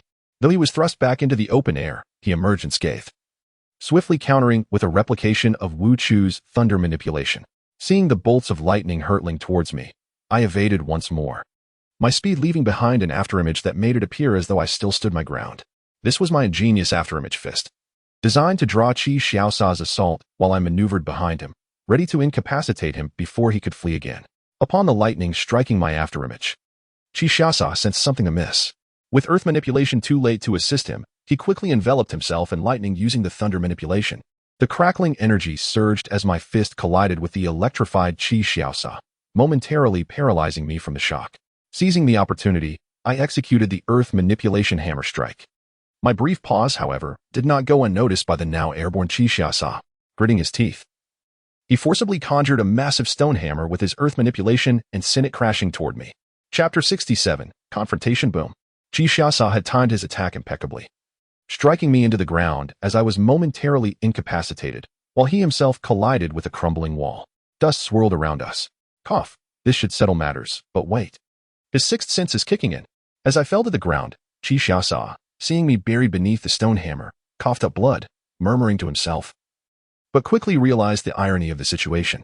His sixth sense, which he was now using to recover, had been copied from me. The cellular control, albeit not as miraculous as Dr. Amy's ultimate healing technique, could still mend injuries, or at least mitigate them. That meant I was still capable of fighting. A sudden explosion erupted, as the stone hammer Chi had summoned was obliterated by a sphere of light, revealing my figure amidst the swirling dust. Though my clothes were muddied and I appeared somewhat disheveled, I bore no visible injuries. My expression had transformed from indifference to a deepening frown as I gazed at Chi, who lay on the ground, struggling to rise. I unleashed the previously restrained aura, pressing down upon him, rendering him immobile. I had underestimated Chi's thunder manipulation, which could paralyze me for a fleeting moment. Initially, I had presumed it to be a mere imitation of my technique, lacking potency. To my astonishment, Chi's replicated abilities surpassed even the fire manipulation wielded by October. This was inconceivable. Yet, perhaps it made sense. October's prowess had diminished compared to others in the academy due to the side effects of the sixth sense. Hence, it was reasonable to conclude that Chi's earth and thunder manipulation could indeed surpass October's abilities. This realization led me to ponder the implications. If Chi could replicate the sixth sense of someone powerful, he could temporarily transform into a formidable opponent. No wonder the academy regarded him as a hidden ace, a true game-changer. Curiously, in the original narrative, he rarely engaged unless absolutely necessary, suggesting he harbored vulnerabilities, charging for an hour only to operate for 10 minutes. Thus, with the Divine Hand's effectiveness limited to 10 minutes, it would be prudent to suppress him for that duration before plotting my retaliation. Having arrived at this conclusion, I maintained a stoic silence as I approached Chi. My steps measured and calm, the atmosphere around us hushed, reminiscent of the eerie stillness before a storm. Each step I took resonated like thunder in Chi's ears, akin to the lyrics of a haunting melody. 1 step, 2 steps, each echoing like the march of demons. Indeed, this fellow appeared unaffected. His robust physique had rendered his thunder manipulation little more than a fleeting inconvenience, while my earth manipulation had inflicted no true harm upon him. Observing my steady approach, Chi refrained from launching an attack, instead utilizing the cellular control he had copied from me to mend his wounds, contemplating his response to my current dominance. Although 2 minutes had elapsed since Chi attempted to escape through earth manipulation, it felt much longer. The remaining time of the Divine Hand was his sole opportunity for retreat. Despite being immobilized by my aura, Chi had activated his sixth sense, allowing him to act without movement. Nevertheless, he was cautious against further reckless actions. His previous attempts with earth and thunder manipulation had yielded no significant damage to me, reinforcing his understanding that his assaults were futile. With this in mind, I halted 3 meters away from him. This distance was neither too close nor too far. Should he attempt to flee, it would be negligible, and should he attack again, I would have ample room to counter. I chose silence, for the Divine Hand's effective duration still had 7 to 8 minutes remaining. There was no rush. I would simply intimidate him. After all, the prospect of imminent death is far more tormenting than death itself.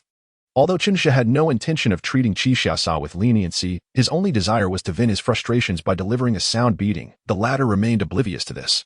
Chinja merely needed to don a sullen expression to psychologically intimidate him.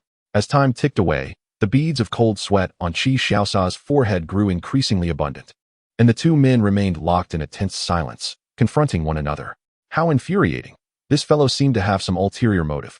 And there were only 6 minutes left until the God's Hand deadline.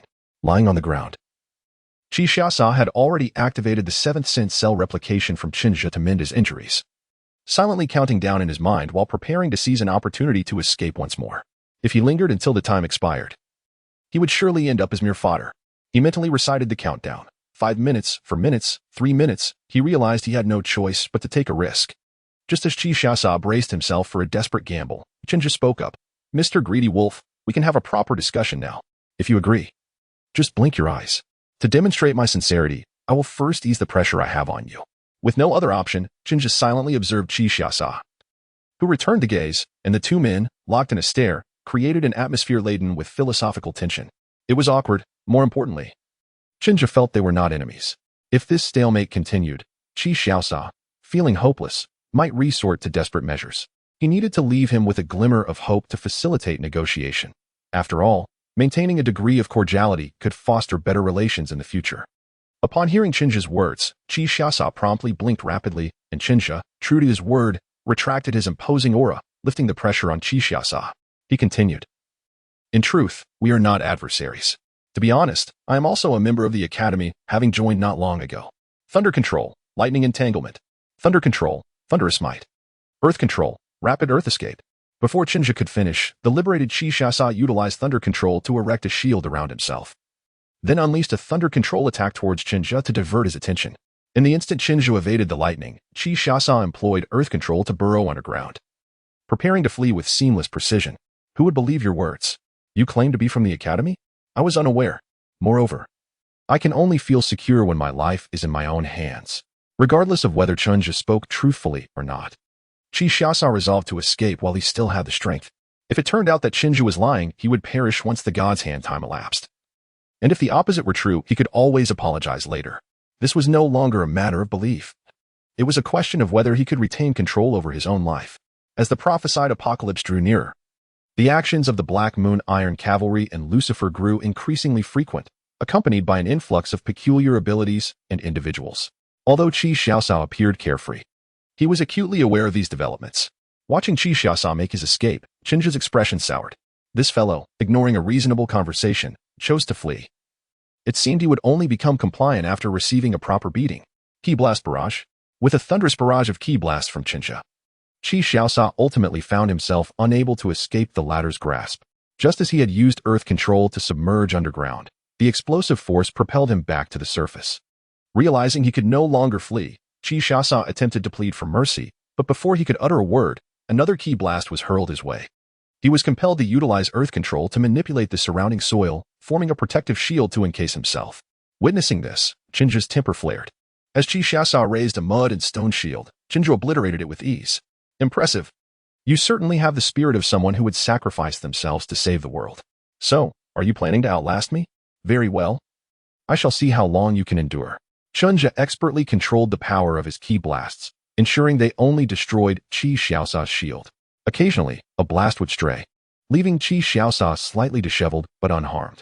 Recently, Chinja had been quite diligent about mastering his abilities. Chi Xiaosa, catching Chinja's mocking gaze, yearned to vocally beg for mercy. However, the relentless barrage of Ki Blasts deprived him of any opportunity to do so. He could only convey his thoughts through his eyes. But Chinja misinterpreted Chi Xiaosa's intentions, believing him to be stubbornly defiant. As the seconds ticked by, 3 minutes elapsed.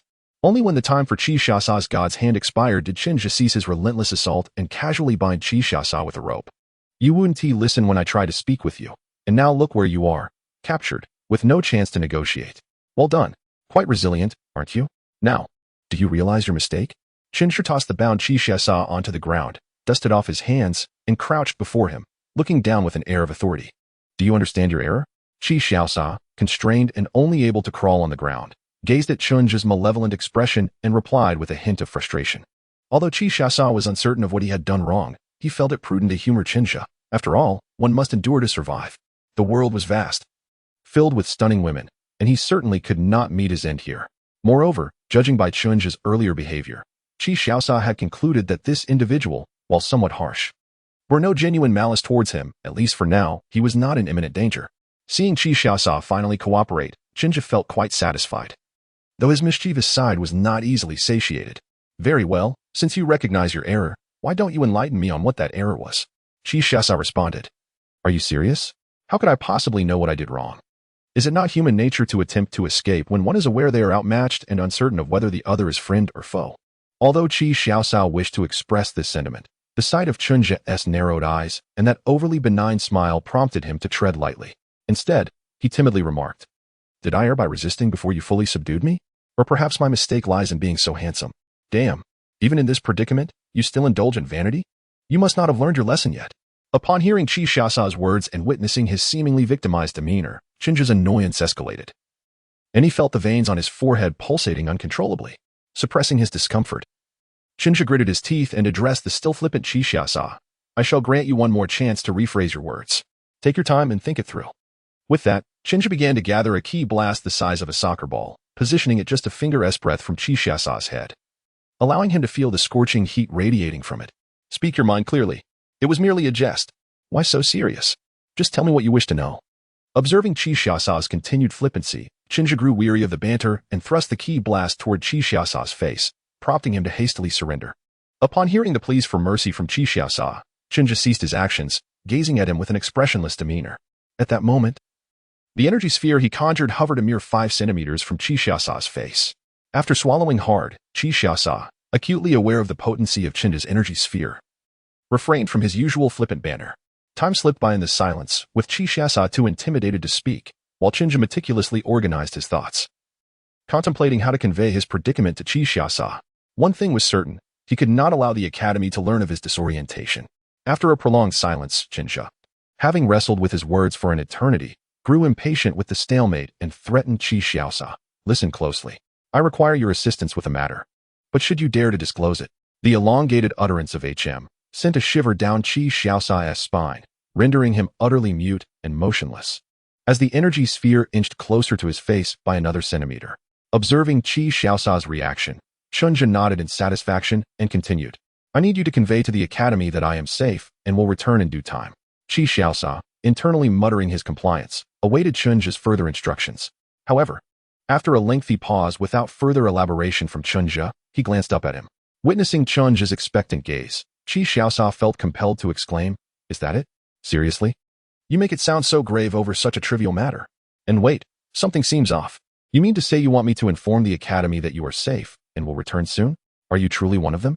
Grasping the crux of Chenja's words, Qi Xiaosa asked, astonished, momentarily forgetting the threat posed by the energy sphere now almost touching his face. In response to Qi Xiaosa's belated realization, Chenja could only sigh in exasperation. I stated it from the beginning, but you chose not to believe me. Nevertheless, observing Qi Xiaosa's demeanor, Chenja felt disinclined to argue. He had matters to attend to, a meeting with Manyo regarding collaboration, and had already squandered enough time. Thus, he resignedly stated, Yes, I told you from the start that I am affiliated with the academy. I joined merely a month ago. Does that mean we are allies? You also know about me from the academy? Then release me at once. Qi Xiaosa interrupted, his words spilling forth. It was akin to a flood washing over the Dragon King's temple, where family no longer recognized each other. Rest assured, I will certainly deliver your message, he declared, appearing as if he were ready to thump his chest in assurance, were his hands not bound. Finally relaxing his grip on the energy sphere, Chenja began to untie Qi Xiaosa, advising him, Remember, merely convey that I am safe and will return when I have the opportunity. No additional details. Too much information could lead to complications. If they discover I ended up here due to getting lost, it would be a source of mockery. Particularly for that old rascal Pajun. Such an embarrassing incident must remain concealed. Though Qi Xiaosa was curious about Chenja's request, he assured him repeatedly. Chenja scrutinized him until Qi Xiaosa grew uncomfortable under his gaze, and then spoke. Well then, let us return. Consider this whole affair as if it never transpired. Breakfast prepared by Lu Xing should be ready by now, and I have other matters to attend to after eating. As Chenja turned to walk towards the direction of Lan Shue's home, Qi Xiaosa, now out of Chenja's sight, shed his earlier jovial demeanor. Staring at Chenja's receding figure, his expression turned solemn, and he appeared lost in thought. Chapter 69, Inquiry and Embarrassment. Having eaten my fill, I shall take my leave. Please enjoy your meal. At 9 in the morning, Chenja, having resolved the matter, returned home with a refreshed spirit. After finishing the breakfast prepared by Lu Xing, he waved goodbye to those still dining and exited the house. Noticing Chenja's hurried departure, Lu Xing paused and asked Lan Shui, What is Uncle Chen up to? Is he in such a rush for something urgent? Lan Shui, casting a sidelong glance at Lu Xing, replied, Did he not mention his intention to become the spokesperson for that competitive eating contest?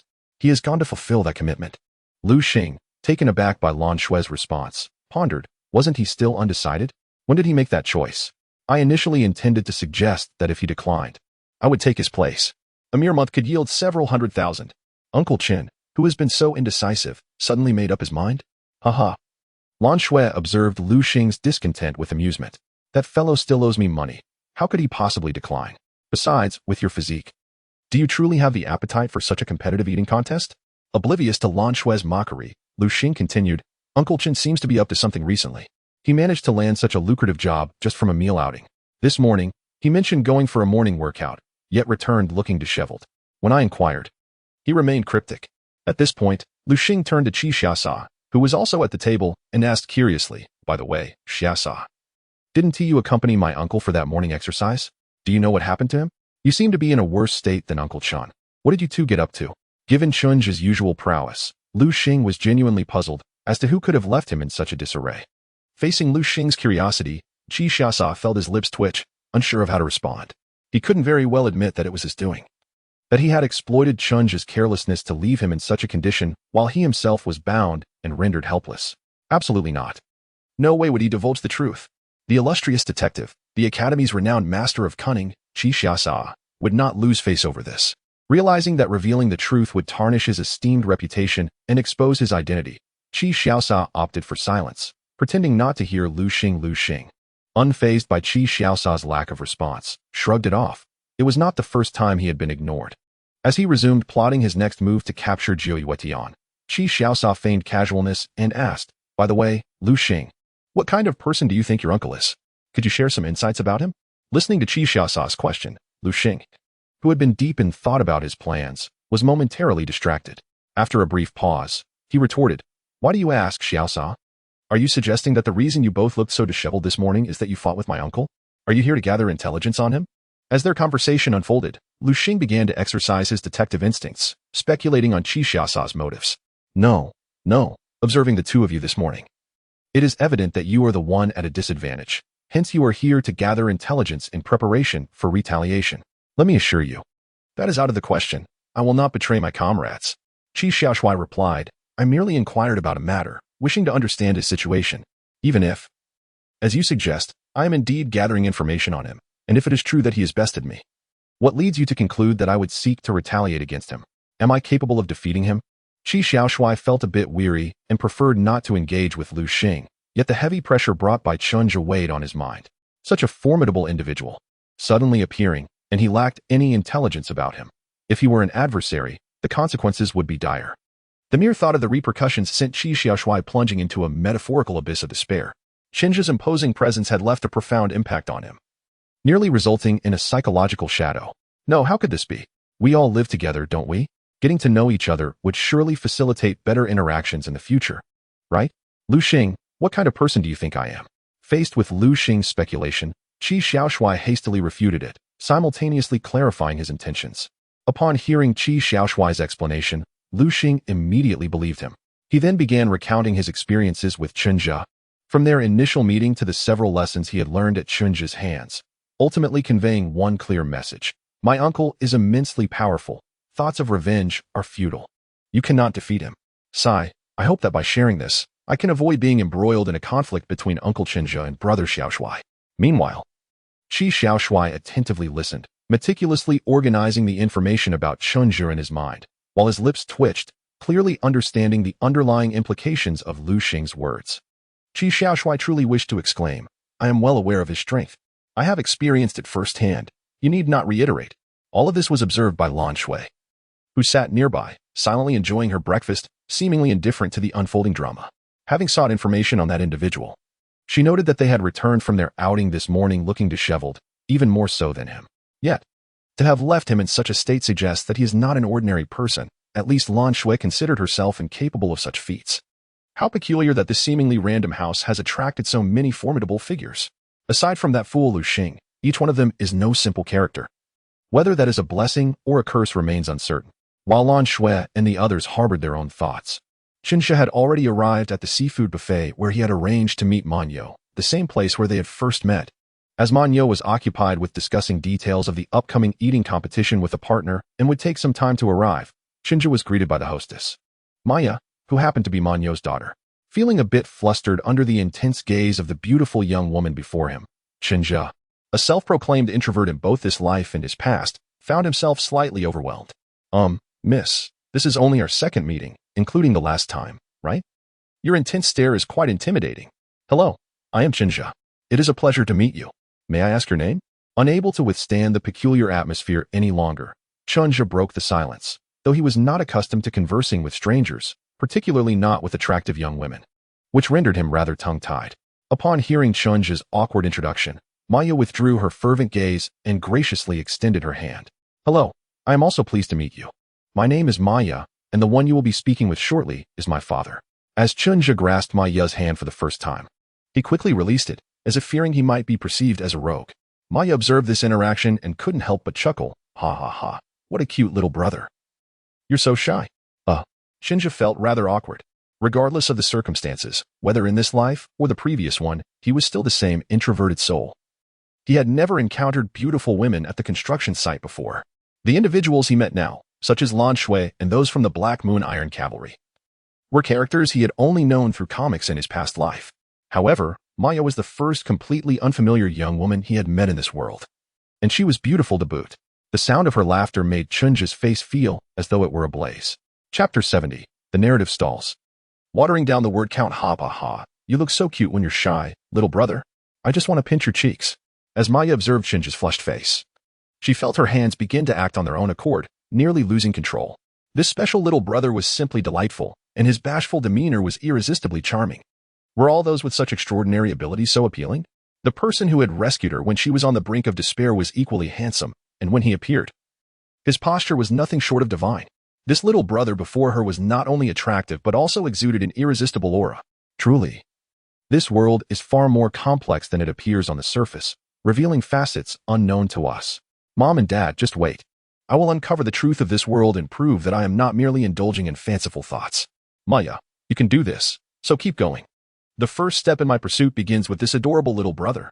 In this life, Chunja's appearance was notably striking, his Saiyan-like rugged demeanor, combined with his inherent shyness as an introvert, created a compelling impact that stirred Maya's youthful heart. Her gaze, already fervent, intensified like a blazing flame. While Chunja found himself taken aback by her stare. Were all beautiful young women so forward? How did this differ from what he had come to understand in his past life? In his previous existence, he had been an utter recluse. So such behavior was entirely foreign. He had encountered attractive young women before, yet none had ever gazed upon him so intently. In fact, if he had met someone like Maya, he would have discreetly pretended to be nonchalant, avoiding her gaze, and when she looked his way, he would hastily avert his eyes, fearing he might be labeled a pervert. The absurdity of it all. Hearing an unfamiliar sound, Chunja discreetly glanced around, observing his reflection in the impeccably clean glass. The sharp, angular face that once appeared rugged now seemed somewhat youthful due to his age. While his piercing gaze was softened by his current shyness, his naturally spiky Saiyan hair, while striking, did not seem out of place, harmonizing beautifully with his well-proportioned physique. If he were to describe his current self in a few words, they would be perfect, handsome, cool. Let us not dwell on word counts. The three great heroes have 4 members, and the 4 horsemen of the apocalypse have 5. Such concerns are trivial. I see now. It is not that the world has changed, but rather that I have changed. Returning to the matter at hand. Observing Maya's fidgeting hands, Chunja felt a sense of alarm. This is merely a girl, a beautiful girl indeed, emphasis added. Had she been a boy, Chunja would have acted decisively. Miss Maya, could you refrain from referring to me as little brother? In truth, I should be older than you. Moreover, the term little brother carries a rather peculiar connotation. If I remain silent any longer, it seems the young lady across from me may take matters into her own hands. With a slight cough, I broke the awkward silence and spoke hesitantly. Chunja was not entirely incorrect. In my previous life, I had already reached the age of 22. Although I have now regressed in age, being addressed as little brother by someone who appears to be under 20 is quite disconcerting. I feel as though I am losing face entirely. Furthermore, the term itself feels somewhat inappropriate.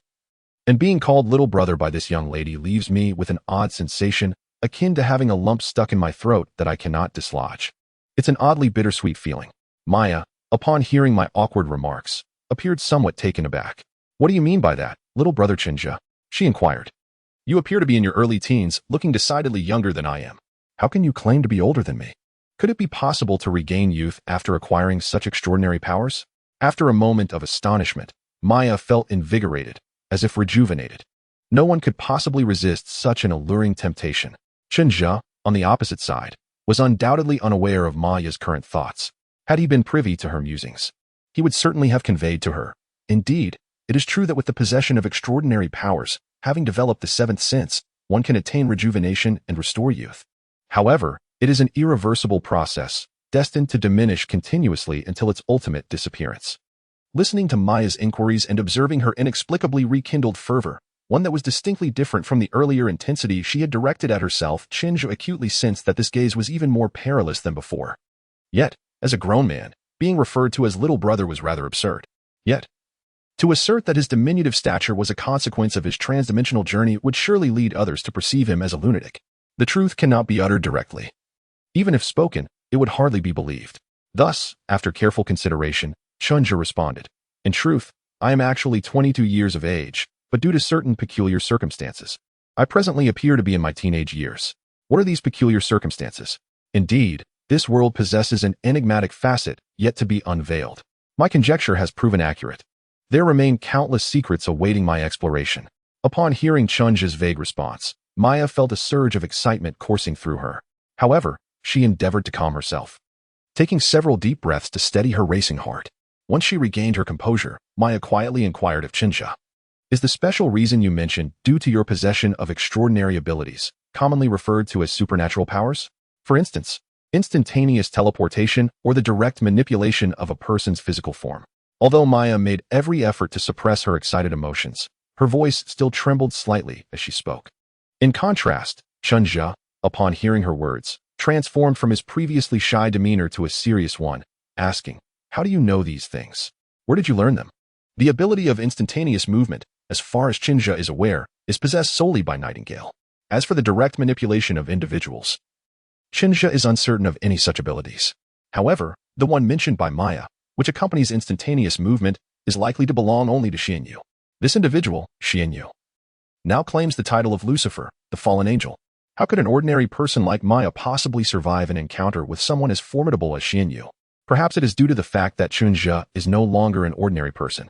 When Chunja became serious, Maya was taken aback by his sudden demeanor. Perhaps intimidated by him, she involuntarily spoke up, saying that "It's because I encountered something just recently, but my parents don't believe me. They say I am merely indulging in fanciful thoughts." After speaking, Maya felt that something was amiss. What was happening to her? How could I have followed this fellow's words? Am I truly intimidated by someone who claims to be older yet appears even younger than myself? Although he possesses extraordinary abilities, this is still his own home. It is rather disappointing, isn't it? I apologize for my excessive excitement. Could you elaborate on this matter further? Upon hearing Maya's words and observing her seemingly startled expression, Chunja couldn't help but soften his tone and gently inquire. In response to Chunja's apology, Maya, who was internally rallying herself to regain control of the conversation, promptly replied, "It's all right. If you wish to hear it, I shall share. But you must promise not to laugh and agree to introduce me to your circle afterwards." Hearing Maya's conditions, Chunja hesitated. Given the imminent prophecy, this period was fraught with peril. Recklessly joining without strength could lead to swift demise, and Maya was merely an ordinary girl. However, Chunja held a keen interest in matters concerning Xianyu, primarily due to that individual's eighth sense, which allowed glimpses into the future. Noticing Chunja's indecision, Maya, fearing he might decline, immediately interjected, "This occurred 6 months ago. During a holiday, I traveled abroad with friends, but we encountered a group of kidnappers along the way." As Maya began to recount her tale, Chunja let out a resigned sigh. After all, soon the entire world would face the cataclysmic wrath of Mirvi, rendering the distinction between danger and safety moot, merely a matter of being an ignorant fool versus a wise sage. He decided to consider this a personal debt owed to her. And with her being a captivating beauty, perhaps this was an opportunity to embrace companionship in his second life. Today, I find myself unable to write, as a vague narrative lingers in my mind, yet I am at a loss for how to articulate it. The combination of writer's block and the exhaustion from recent overtime has left me feeling rather disoriented. I shall take a moment to organize my thoughts and see if I can make progress by tomorrow. From the beginning of Dragon Ball, the full text is being updated. Please hold on for a moment as we are currently working on it. Once the content is updated, kindly refresh the page to obtain the latest updates. From the inception of Dragon Ball, a narrative unfolds. 1 month prior, Maya and several companions embarked on a journey to the United States. This vast nation, characterized by its sparse population and expansive territories, is predominantly suburban and possesses a distinctive attribute absent in China: firearms. Maya became a member of an American gun enthusiast club, and this occasion found her and her friends en route to a shooting range. As they traversed a desolate area, they encountered a group of individuals whose vehicle had broken down, obstructing the road and pleading for assistance.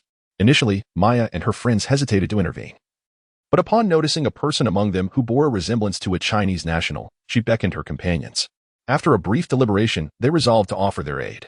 The decision was primarily influenced by the fact that there were only 3 individuals in need, while Maya and her party comprised 8, equipped with 2 vehicles and firearms. It was through this act of kindness that Maya was granted her first glimpse into an alternate facet of the world. Among the 3 individuals, 2 who were flagging down the vehicle were American Caucasians. One was tall and robust, while the other was shorter and somewhat portly. The remaining individual, whom Maya had observed, was a person of Chinese descent seated within the car. "Hey there, gentlemen," Do you require assistance? After halting the vehicle, Maya's companion, George, greeted the two Caucasians who had obstructed their path. As they came to a stop, the two individuals approached them, prompting George to alight from the car. While he had not initially noticed anything amiss inside the vehicle, it was only upon exiting that Maya and her friends discerned the peculiarities. The gait of the two men was exceedingly odd, their knees remained rigid, and their arms hung perpendicularly in front of them, giving off an overall impression of stiffness. Their complexions appeared pallid, their eyes were wide open and bloodshot, and saliva dribbled uncontrollably from the corners of their mouths. Brothers, why do you remain silent? What troubles you?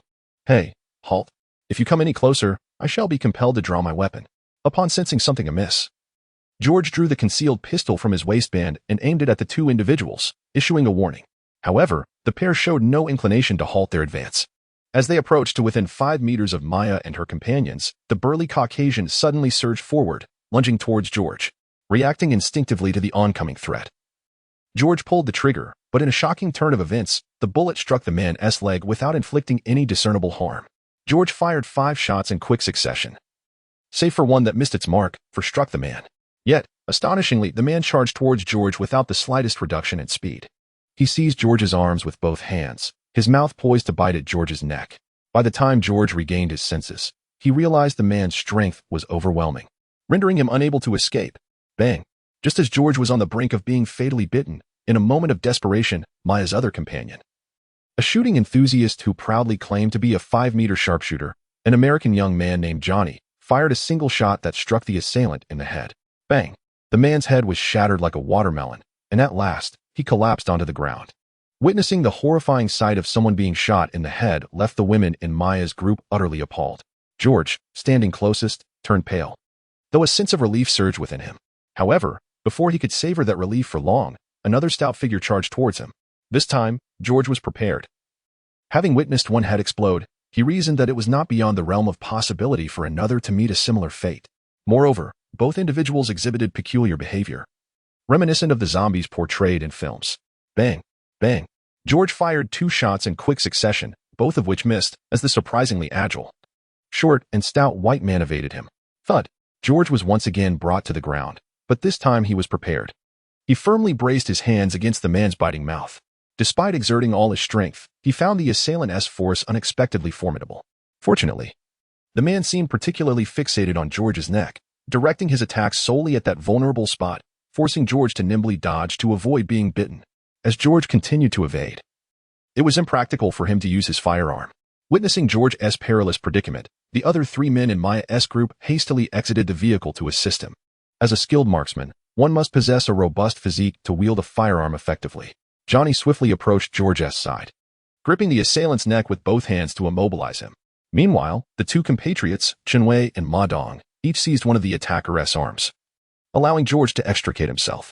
Hey, George, fetch a rope from the car. This fellow is far too strong. Make sure to grab a thicker one, Johnny instructed after they had subdued the white man. George promptly acknowledged and made his way towards his vehicle, where he had prepared some ropes, an essential item for any journey, as it could sometimes mean the difference between life and death. After George brought a thick rope, several individuals struggled to bind the short, stout white man. Alas, this fellow possessed remarkable strength. Despite our combined efforts to restrain him, he nearly broke free. How infuriating. What on earth has happened to those 2? After securely binding the individual, Johnny, exhausted, sat on the ground, voicing his grievances. In response to his words, George expressed his relief, saying, "Fortunately, we eliminated one earlier. Otherwise, we might have struggled to contend with the 2 of them. Just look at him. Doesn't he resemble one of those zombies from the movies?"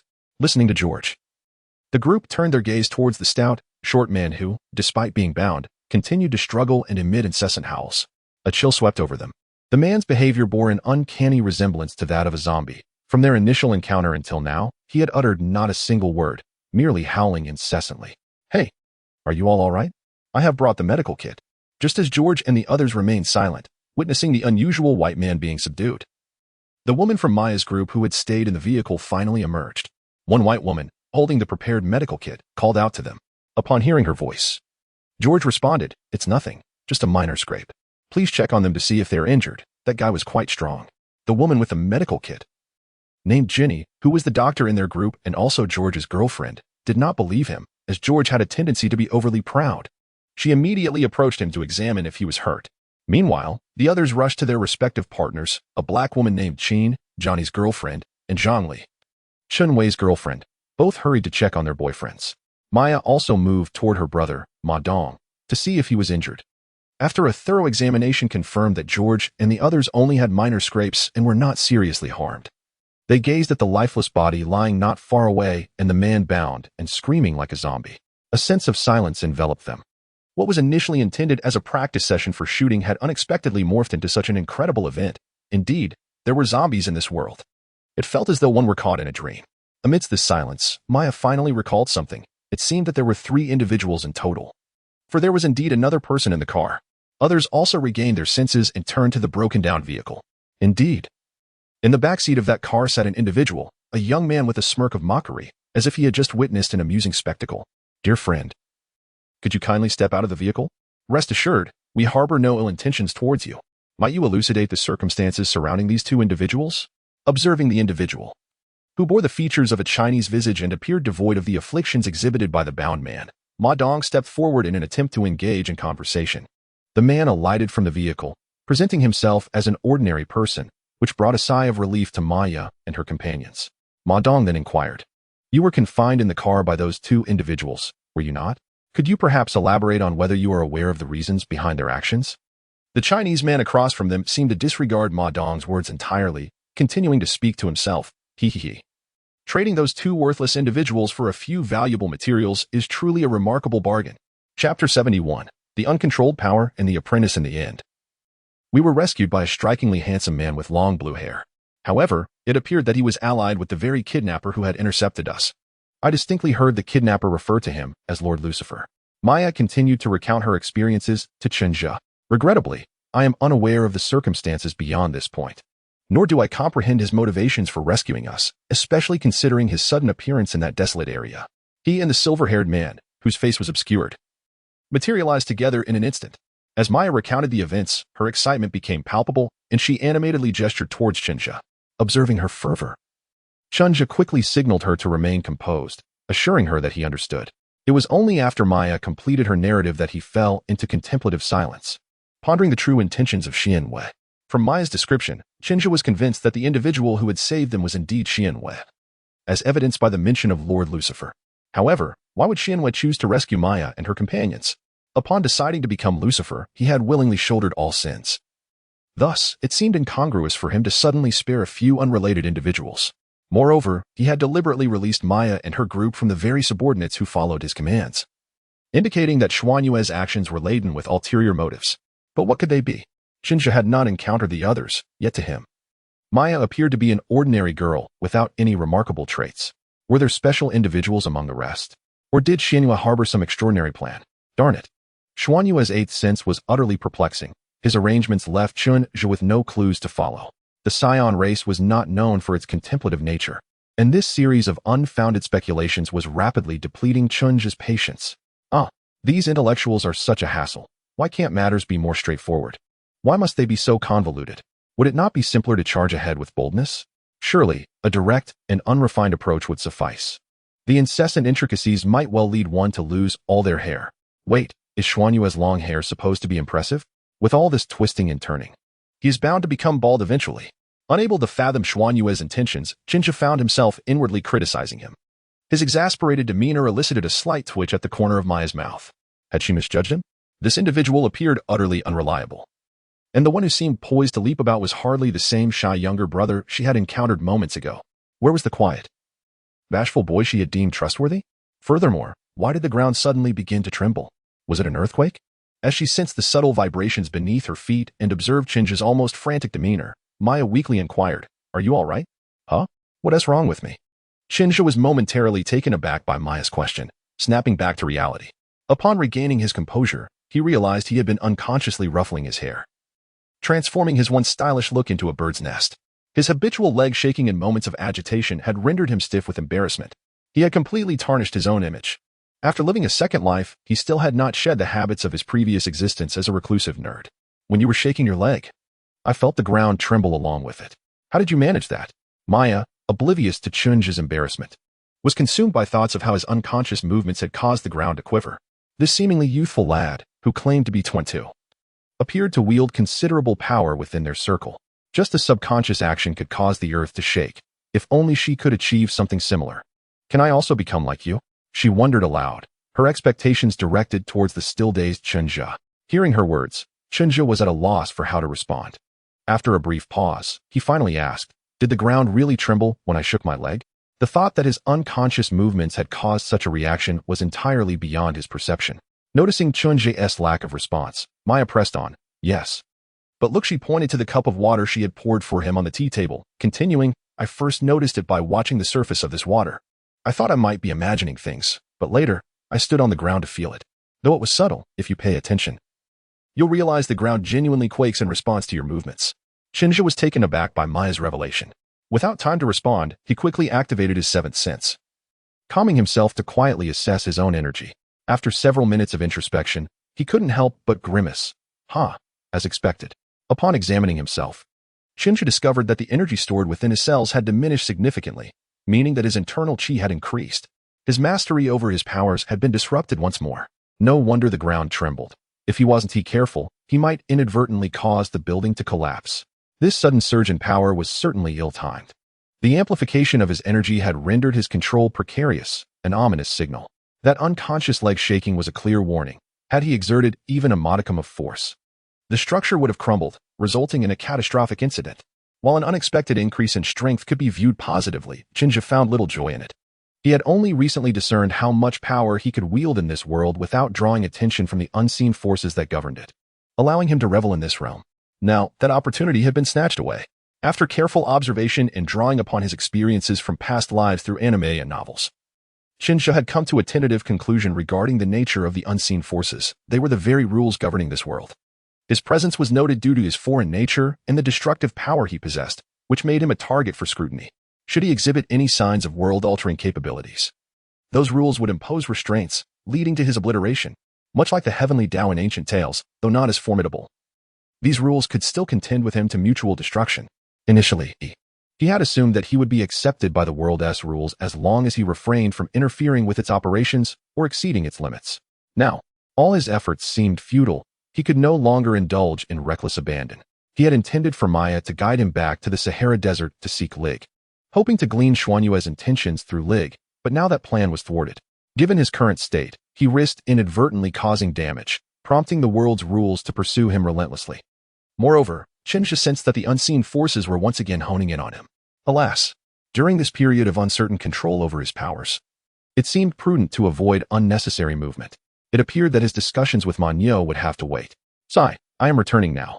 When your father arrives, please inform him that I have suddenly encountered some important matters during this period and may not be able to take on his tasks." The moment Shinja felt the unseen rules of the world gazing upon him, he immediately sensed a wave of unease enveloping him. He waved weakly at Maya, who had been observing him intently, and prepared to depart. As he rose, Shinja murmured to himself, "It seems I must return and properly train that boy Yoshing," urging him to elevate the power levels of this world, so I may escape the clutches of these damned world rules. This was the only solution that Shinja could conceive to divert the world's gaze from himself. He recalled the later chapters of the comic, where formidable powers like Kalen Kaya's star, Shadow World, and even the time reversal following September's ascension to true divinity emerged. Shinja questioned his own capability to achieve such feats, and he knew that this small world could not facilitate them either. Now, with the world's rules fixated upon him, Shinja felt that if he exerted all his strength, he could perish alongside it. After all, it was merely the rules of a small world. Drawing parallels with the abilities showcased in the later stages of Stealing Stars, September Sky, Shinja surmised that this world might be one capable of self-evolution or is in the process of evolving. No wonder it obstructs my attempts to alter the trajectory of its operations. If I could enhance the Yoshing's innate combat prowess, perhaps the limits that this world can endure would also expand. But that fool Yoshing is utterly uncooperative. Just the thought of him gave Shinja a headache. Sigh. The road ahead is indeed arduous. Observing Shinja's sudden rise to leave, Maya hurriedly intervened, asking, "Hey, what's going on? Why are you leaving so abruptly? Even if you can no longer assist my father, you promised to bring me into your circle." As Shinja regarded Maya blocking his path, his eyes narrowed. It seemed that relying solely on Yoshing was not the only option. Maya was also a native of this world and appeared to be quite eager. More importantly, she was a girl, far more motivating than teaching Yoshing. With this thought, Shinja's expression turned serious as he inquired, Do you truly wish to enter our circle? You must understand that it is exceedingly perilous. One misstep could cost you your life. Maya, noticing Chunja's sudden seriousness, replied earnestly, Yes, I am certain. I am not afraid. Besides, you promised to take me with you. She even playfully blinked at him. Seeing the girl's mischievous demeanor, Chunja couldn't help but smile. Very well, from today onward, you shall train with me. I shall take you as my disciple. Chapter 72, A Day in the Life La La La La. Chunja hummed an unfamiliar tune as he strolled home, his mood evidently buoyant. Though he had not collaborated with Maya to earn money this time, he had gained a promising apprentice, a beautiful one at that. While Chunja harbored no ulterior motives regarding Maya, she was certainly a feast for the eyes. Moreover, he could experiment with his hypotheses and seek to distance himself from the troublesome Liuxing. Being scrutinized by the world rules left Chunja feeling quite uncomfortable. As long as he refrained from recklessly altering the world's operational trajectory, impacting its innate self-evolution, the world rules would merely observe him. Yet, the sensation of being watched at all times was genuinely repulsive. Had he understood the nature of these rules, whether they were instinctual without consciousness or possessed self-awareness, and how to escape their gaze, he would have undoubtedly confronted them directly. Humming his disjointed melody, Chunja, cautious not to lose control of his newfound power, leisurely returned home. Upon entering, he found Liuxing tidying up. Huh? Uncle Chin, weren't you supposed to be at work? Why are you back so soon?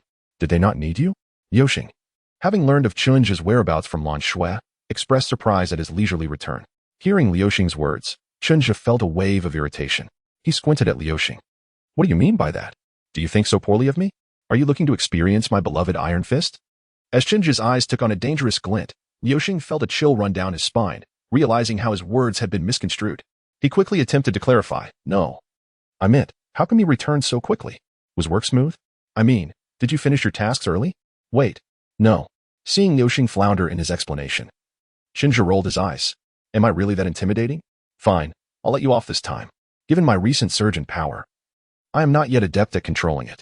If I were to punish you and inadvertently injure you, that would be unfortunate.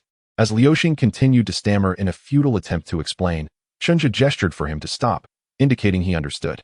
All right, I comprehend your meaning. I returned on my own accord due to some unexpected matters. I shall not be undertaking that job. Upon hearing Chunja's words and witnessing his demeanor soften, Liuxing sighed in relief internally. Phew, that was close. I must control my tongue better in the future. Uncle Chin's gaze was truly perilous. Once inside, Chunja casually asked Liuxing, Are you the only one cleaning? What about Xiao Xue and Xia Sa? Huh? You're asking about Xiao Xue and Xia Sa? Chunja's sudden inquiry startled Liuxing, who had been silently reprimanding himself. After realizing Chunja was not pursuing him, he quickly responded, They both went shopping, Xiao Xue said. And Xiao Sa mentioned he had some matters to attend to, but he did not specify what. Oh, I see. Nodding at Liuxing's response, Chunja made his way to his room, having merely asked out of casual curiosity. He mused about Lan Shui's whereabouts. Perhaps she was indeed just out shopping. Or perhaps visiting the doctor again. This matter was of little consequence to him. As for Qi Xiaosa, he likely went to verify his information with the academy. Noticing Chunja's nonchalant demeanor, Liuxing hesitated, contemplating whether to share his thoughts. Should he inform Uncle Chin? Although Chunja was quite strong, Xiaosa's hurried departure had raised some suspicions. After a moment's deliberation, Liuxing decided to alert Chunja. Uncle Chin, wait a moment. There is something I wish to discuss with you. What is it? Hearing Liuxing call out to him, Chunja paused, regarding him with curiosity. After gathering his thoughts, Liuxing finally spoke. Uncle Chin, did you have a confrontation with Xiaosa this morning? Taken aback by Liuxing's question, Chunja regarded him with surprise. Huh? How does Liuxing know about that? Did Xiaosa mention it to him? That seems unlikely. As a trump card of the academy, he shouldn't expose himself like that. Moreover, he lost and was tied up by me. Such an embarrassing incident is not something he would boast about. Seeing Chunja's expression, Liuxing felt assured that his suspicion was indeed correct. The two must have clashed this morning. Observing Chunja's unconcerned demeanor, Liuxing continued. This morning, Brother Xiaosa inquired about you from me, and then he hurried off for some unknown reason. Moreover, Uncle Chunja, why were you two fighting? This is a long story. But fret not, Brother Xiaosa poses no threat to me. He simply cannot contend with my strength. However, seeing Chunja's indifference, Liuxing wished to say more, but was interrupted by a dismissive wave from Chunja. You still do not comprehend. Soon enough, you will understand. Brother Xiaosa is not a villain. He is a trustworthy individual. Hearing Liuxing's words, Chunja sensed his concern, but what could he possibly say? At present, Liuxing had yet to be accepted into the academy, and he had not yet encountered the darker facets of this world. Nor did he grasp the concept of the seventh sense. This was a topic far too complex to elucidate. The last time he attempted to explain the cultivation system of the Dragon Ball universe, Lu Xing seemed to dismiss every word, given his lack of exposure. Repeating it now would yield the same result. It would be prudent to wait until Lu Xing received his acceptance letter from the academy and successfully passed the trials before broaching the subject again. For now, Chenja needed to quickly gain control over this unexpectedly newfound power to prevent inadvertently attracting the world's rules to engage in a fatal confrontation. Although Chenja yearned for an encounter with the world's rules, his keen instincts as a Saiyan warned him that he was not yet a match for them. A direct confrontation would lead only to mutual destruction. Chenja placed considerable trust in his intuition. While the influence of his bloodline had instilled a fondness for battle, he had no desire for self-destruction. After all, it was a challenge to live once more, was it not? Enough of these trivial thoughts. I need to rest. You may continue with your cleaning and call me when it's time to eat. Chenja was unwilling to explain further to Lu Xing, who still seemed eager to speak. And after uttering his dismissal, he retreated into his room, shutting the door behind him. Watching the door close, Lu Xing felt a twitch at the corner of his mouth. Had he been dismissed? Oh well, if Chenja was unconcerned, what was there for him to fret about? Moreover, based on his understanding of Brother Xiaosa, he was not the type to seek clandestine revenge. Perhaps he had been overly anxious. It seemed that Chenja knew Brother Xiaosa quite well, and their interaction this morning did not appear to be their first meeting. Did they know each other? What did he mean by saying Lu Xing would soon understand? Fine. Do as you please. I shall not interfere. As Lu Xing prepared to return to his cleaning, Chenja's previously closed door creaked open again. He poked his head out and said to Lu Xing, "By the way, I exerted quite a bit of energy today. Please prepare and cook extra food, or there may not be enough to eat." "All right, I understand," Lu Xing replied weakly.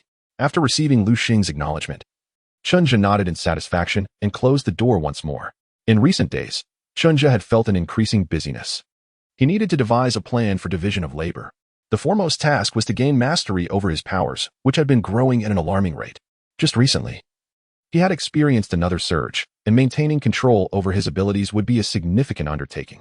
However, once he acclimated to his body, having been thrust from infancy to the age of 16, he anticipated that the growth would stabilize, allowing him to more easily harness his powers. Next, he needed to devise a training program for his new disciple, Maya. This was his first time taking on a student. And although he had yet to resolve his own issues and was uncertain how to teach, he could not allow his own shortcomings to diminish the experience. He must teach diligently. Of course, although it felt awkward, he would need to discuss tuition with her, as he too needed to eat and was currently in debt. But how could he broach the subject of payment without tarnishing his image? He would have to think carefully on this matter. Chapter 73. Li Hiro what? You say that Chenja will not do my job. That's fine. After all, it was a mutual agreement that had yet to be finalized. But he actually wants to take you away? While Chenja pondered how to instruct Maya, she was venting to her father, Manyo, about Chenja's sudden unavailability as an ambassador and mentioned that Chenja had taken her as a disciple.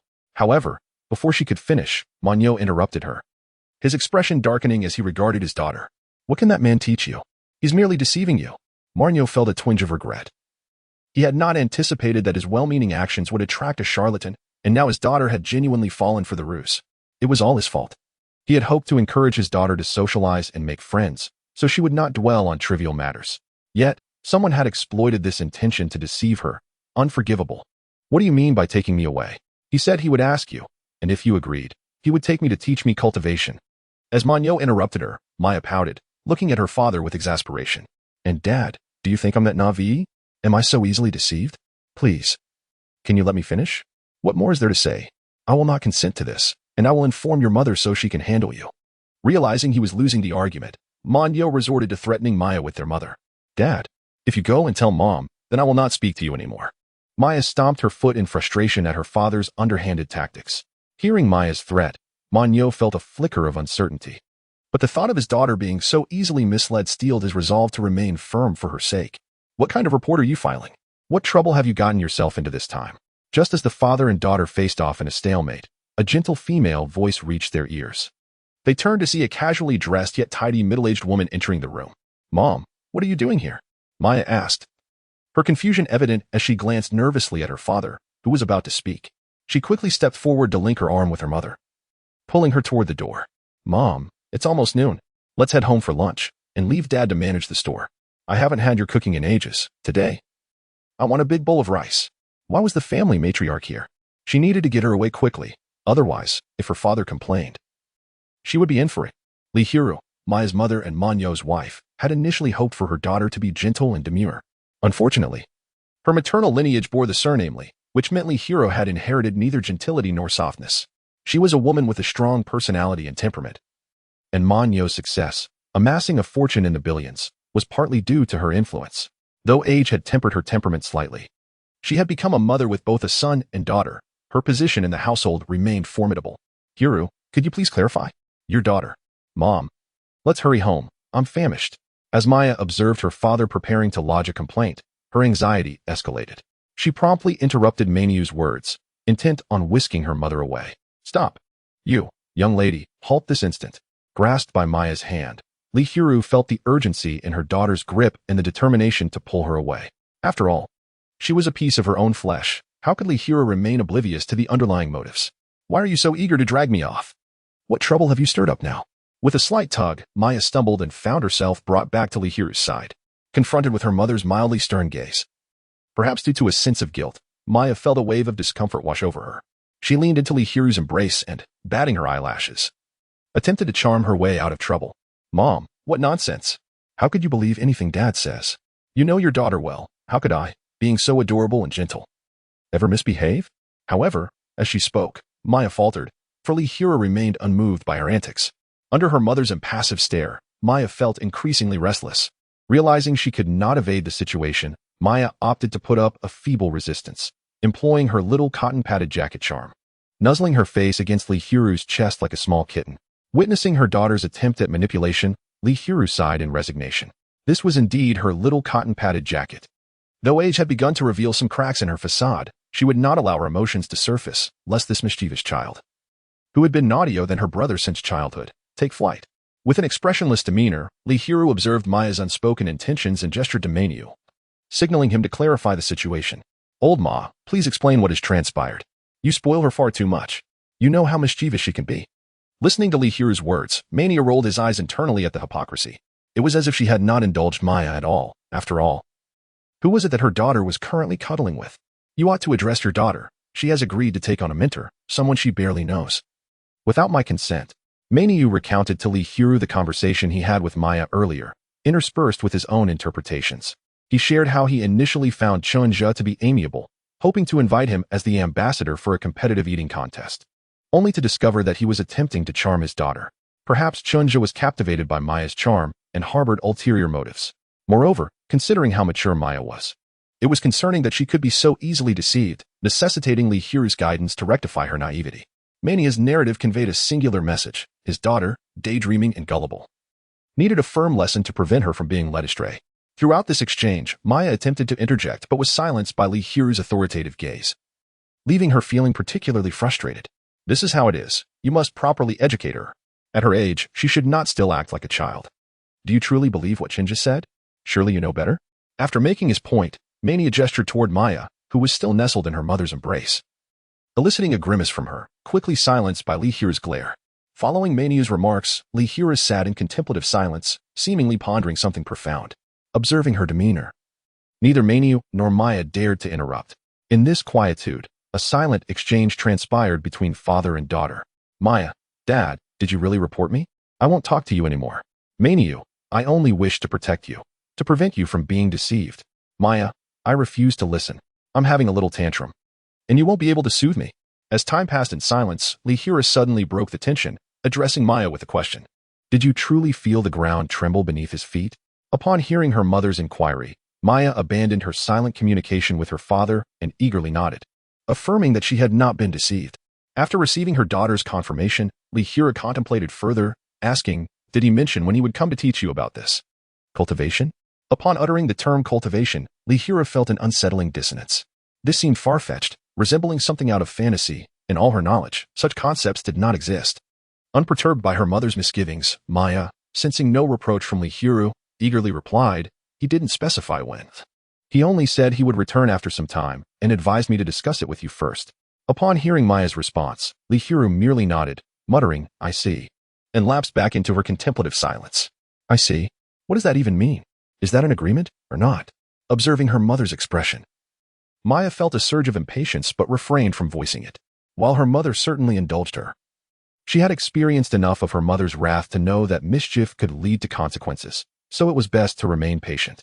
Meanwhile, Manu, noticing that Lee Hiro appeared disinclined to reprimand Maya and seemed instead to be contemplating the feasibility of the situation, opened his mouth to speak but was interrupted by Lee Hiro's raised hand. In the midst of silence, Lee Hiro seemed lost in thought, her gaze flickering uncertainly. Chapter 74. Concerning Qi Xiaosa's deception of Pajun. Hello, is this the academy? Please connect me to Pajun. In a dilapidated phone booth, Qi Xiaosa dialed a number and, once connected, spoke into the receiver. After he finished, the person on the other end did not respond immediately. Qi Xiaosa remained patient. And after a moment, a muffled voice replied, "Hello, this is Pajun. Who is this?" Upon hearing the deep tone and the question posed, Qi Xiaosa's lips twitched in irritation. He suppressed the urge to berate the caller, growling into the phone, "Who else could I be? Besides me? Who else has the audacity to call this number? You fool." How could this individual, aware of the number, still question who it could be? Hearing Qi Xiaosa's outburst, Pajun's expression soured, and his voice grew even more somber, as if to convey authority. "Please speak respectfully, or you shall bear the consequences. Who dares to be so arrogant? Knowing I am Pajun yet still insulting me? Should I discover your identity, I might just use my earth manipulation techniques to pay you a visit." Feeling his temper rising, Qi Xiaosa retorted, "You want to know who I am? Fine. I am Tan Lang, currently in the phone booth on Queens Avenue 24 in the city. Is that sufficient?" The thought of the old man on the other end trying to act superior irritated Qi Xiaosa. He had urgent matters to discuss and no time for idle chatter. "If that's not enough, I can go on. Are you using a voice changer?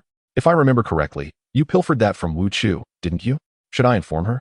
Before he could elaborate further, Qi Xiaosa halted mid-sentence, realizing that the person on the line had mentioned his name. "Hey, old man, who is that on the other end?" Just as Qi Xiaosa was preparing to unleash a torrent of disparagement upon the seemingly oblivious old man on the other end, a melodious and youthful voice echoed through the phone. Upon hearing that voice, Qi Xiaosa instantly recognized its owner and promptly inquired, "Is this Mr. Wu Tiu? This is Tan Lang. Do you know about Pajun?" However, before Qi Xiaosa could complete his thought, Pajun abruptly hung up the call. The sound of the busy tone resonated in Qi Xiaosa's ears, causing the veins on his forehead to bulge in irritation. How could this unreliable old man hang up on him so nonchalantly? He hadn't even had the chance to ask about that individual. The audacity. As the time of prophecy drew closer, and with the emergence of a powerful figure about whom he had no prior intelligence, Qi Xiaosa felt an overwhelming sense of insecurity. Since that person claimed to be affiliated with the academy, he felt compelled to verify this information. What was this unreliable old man up to now? The more he pondered, the more agitated he became. Ultimately, Qi Xiaosa took a few deep breaths, attempting to calm himself. He repeatedly reminded himself, the person on the other end is a fool. His unreliability is not a new occurrence. After all, hadn't he managed to survive this long thanks to that very same old man? Calm down. Calm down. This is merely the old man's usual antics. One must grow accustomed to it. After a while, as Qi Xiaosa consoled himself, he finally managed to release his pent-up frustration and redialed the previous number. Meanwhile, on Pajun's side, having just hung up, he found himself scrutinized by Wu Tsiu's piercing gaze. "I just heard that the person on the other end identified himself as Tan Lang. What did he say? Why did you hang up so hastily?" "Oh, it was nothing, haha." Pajun replied, feeling a wave of discomfort wash over him, primarily due to his guilt. Is that so? You seem rather suspicious," Wu Tsiu remarked, observing the panic etched on Pajun's face, his forehead glistening with sweat. Ding ding ding. Just as Wu Tsiu was about to unleash his wrath upon Pajun, the phone rang again, interrupting his intent. The sudden sound of the phone brought a moment of reprieve for Pajun, who eagerly answered it. "Hello, you old codger. This is Tan Lang. I have something very important to ask you. If you dare hang up on me again, I swear I will." Before Qi Xiaosa could finish his tirade, Pajun, sensing the pressure emanating from Wu Tsiu behind him, desperately interrupted, "Oh, it's Tan Lang.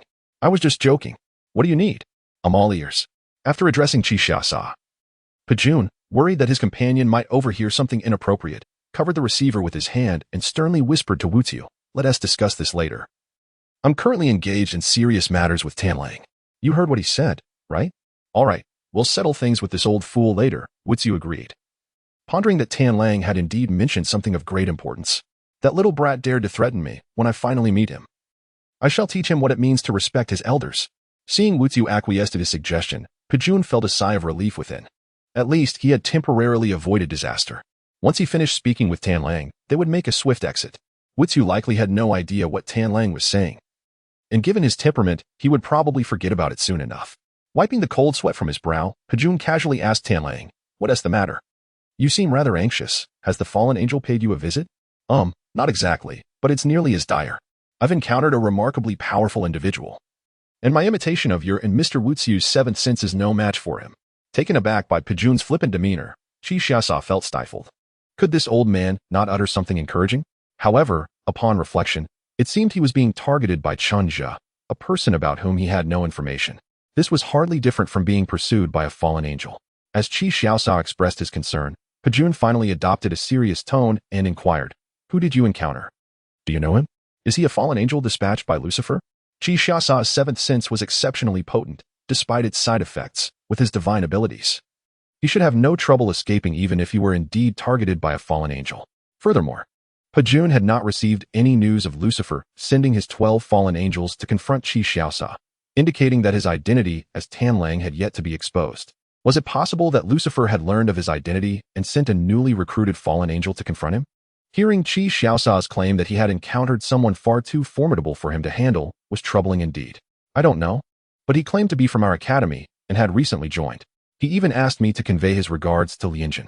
Upon realizing that Pajun was finally paying attention to his words, Qi Xiaosa felt a flicker of satisfaction and began to relay all he knew about Xinjia. Despite knowing that Pajun typically exuded an unreliable demeanor, it was infuriating to have to consult him in a crisis. Yet, before Qi Xiaosa could finish, Pajun interrupted him again. "Is the person you mentioned merely a teenager, exceptionally skilled in physical combat, and capable of emitting glowing orbs with considerable force? Wait, how do you know this? Do you know him?" Qi Xiaosa was momentarily flabbergasted. Chuckling, Pajun replied, "How would I know? I was the one who brought him to the academy and invited him to join. So tell me, how could I possibly know?" However, that individual had vanished without a trace since their last encounter, and when Pajun had searched for him in the Sahara, he had found nothing. Now, it seemed that the young man had re-emerged on his own. "All right, I understand now. You need not concern yourself with him, although we know little about him. Our investigation indicates that he seemingly appeared out of nowhere, yet he has indeed joined our academy." After a brief venting session, Pajun began to share what he knew about Xinjia with Qi Xiaosa to prevent any potential conflict between the two, which would undoubtedly leave Qi Xiaosa at a disadvantage. Overall, he was someone to be trusted. Dr. Amy had personally confirmed this. "Is that so? Then I can rest easy," Qi Xiaosa responded. Knowing that Dr. Amy had personally vetted Xinjia, he felt reassured. Though her eighth sense had not been publicized, Qi Xiaosa, being one of the core members of the academy, was well aware of her capabilities. After receiving the answer he sought, Qi Xiaosa paused for a moment before asking the person on the other end of the line, "Old man, is Mr. Wuxiu still there? I have something to discuss with her." Why do you ask? She is still here. What's the matter?" Taken aback by Qi Xiaosa's sudden inquiry, Pajun momentarily faltered, bewildered by how swiftly Qi Xiaosa's thoughts had shifted from their previous discussion about Xinjia. Pajun handed the phone to Wuxiu, and then he heard Qi Xiaosa's voice emanate from the receiver. "Mr. Wuxiu, are you aware that Pajun has stolen your voice modulator and is using your voice to tease some students?" Beside him, Pajun was left dumbfounded. "What the hell? Qi Xiaosa, you scoundrel. How could you set me up like this?" Sensing the increasingly dangerous aura emanating from Wuxiu, Pajun hastily attempted to clarify. "No, don't listen to him. I didn't do it. I would never." As he listened to Pajun's anguished cries reverberating through the phone, Qi Xiaosa quietly ended the call.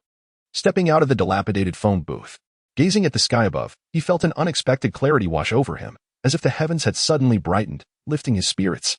Chapter 75. Emergence days turned into weeks, and before he knew it, a month had slipped by. On this particular day, within the confines of Lan Shui's villa, the door to Chunjia's room, which had been closed for a month, finally swung open. Stepping outside, Chunjia could not help but exclaim, "Ah, at last. It has ceased to grow any further. If it had continued, I might have lost my sanity." This was the longest Chunjia had ever isolated himself in a room. Even in his past life as a recluse, he had never confined himself for more than a week, and any longer would have been unbearable. This time, he had locked himself away for a month, akin to the secluded training often depicted in novels, each day spent adapting to his newly acquired powers through his seventh sense. Every time he felt he was nearing mastery, he would experience another surge of growth, necessitating a return to adaptation, a relentless cycle. Throughout this month, Xinjia had been exceedingly cautious, acutely aware of the unseen rules of the world that seemed to watch over him, fearful that he might inadvertently disrupt the delicate balance of reality. The suffocating sensation had been unbearable, but now, At last, he was free. Liuxing, is there anything to eat? Bring me something. I feel like I'm starving. Chinja called out as he entered the empty living room, only to receive no response. How strange. Why is there no reply? Xiaoxue and Xiaosa are absent, but where has Liuxing gone? After calling out several times with no answer, Chinja confirmed he was alone in the house, which only deepened his confusion. Where could they have gone? They were all here just last night. Why was he the only one left today? With no leads to follow, Chinja patted his growling stomach and decided to check the refrigerator. Well, let me see what's in the fridge for a quick bite to tide me over until Liuxing returns. Upon opening the refrigerator door, Chinja spotted a large bowl of beef noodles prominently placed, accompanied by a note and a small package. Curiosity piqued, he picked up the note, which read, Uncle Chunja, Jiuishin sent me a message today, saying her target is in the Persian Gulf.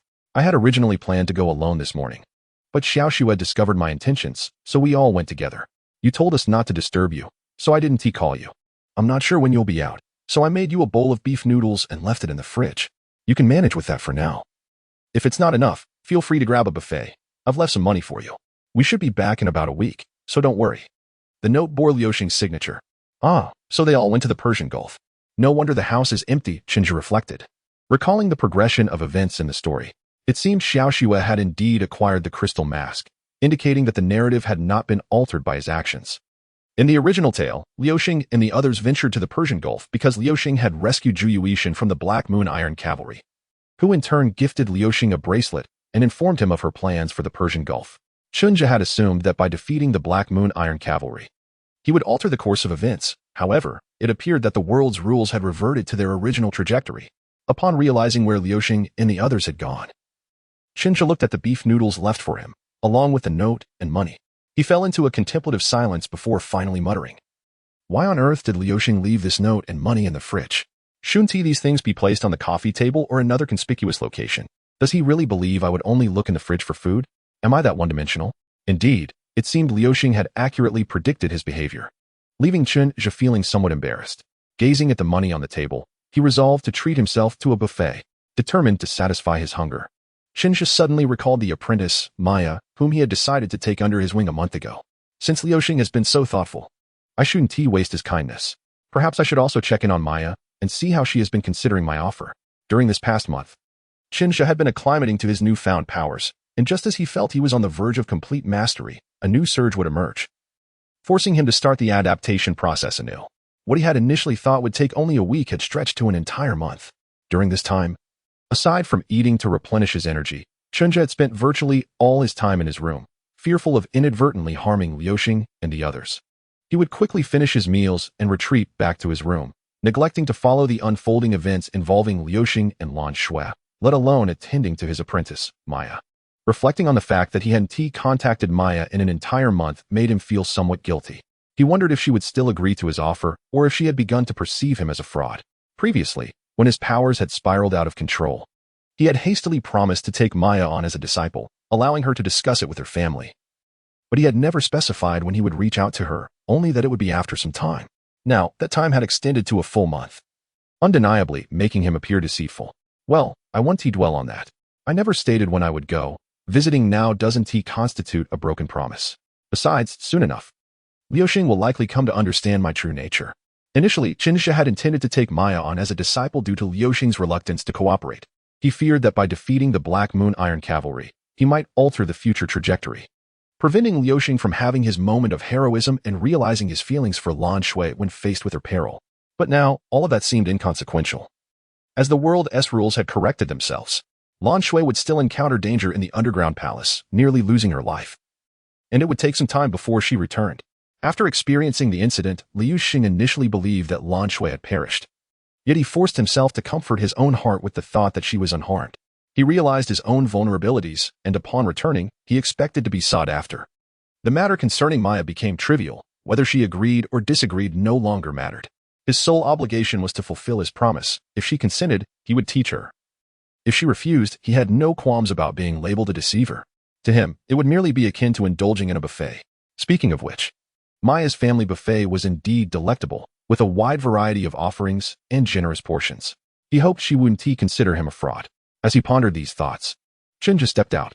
In truth, he wished for Maya not to reject him, for beyond her undeniable beauty, It was perfectly reasonable for a student to invite their mentor to dine at their family establishment. This arrangement would conveniently resolve his own dining dilemmas, as he primarily owed Lan Shui for meals. Thus, he would no longer be indebted to her. As for Maya, he intended to teach her the essence of Qi from the Dragon Ball universe, empowering her to survive the impending apocalypse brought forth by mere V, compared to death. What harm was there in sharing a few meals with her? In the Mingwei community within Maya's villa. Maya, stop right there. Where do you think you're sneaking off to? As Chinja prepared to seek Maya, she, meanwhile, was attempting to stealthily exit her home to wait for him at her family's restaurant when she was caught in the act by her mother, Lee Hiro. Upon hearing her mother's voice, Maya turned around with great difficulty, glancing at her mother's bemused expression and the feather duster in her hand. She gulped nervously and stammered, "Mom, I just wanted to get something to eat. The fridge is empty." Seeing her daughter's pitiful demeanor, Lee Hiro's smile became more menacing as she gently replied, "Really? Yet, I can't shake the feeling that you're telling a fib. I'll give you another chance to reorganize your words." As she spoke, she raised the feather duster, signaling Maya to think carefully before responding. Maya, noticing the feather duster, swallowed hard once more and began earnestly crafting her response in her mind. How could she elegantly yet respectfully convey her desire to sneak out without incurring her mother's wrath? Time was of the essence. Chapter 76, Maya in Confinement. Mama, sensing her mother's increasingly dangerous gaze due to her silence, and realizing that her mother had seen through her intentions but was at a loss for a counter-strategy, Maya resorted to her signature skill of sweetly pleading. Eek. Hearing Maya's elongated, sugary tone, Lee Hiro involuntarily shivered, goosebumps rising on her skin as she hugged herself. This daughter of hers, she mused, must have learned such sweetness from someone, for her charm was disarming, coupled with her quirky, thick-skinned demeanor. It made it difficult for her parents to scold her.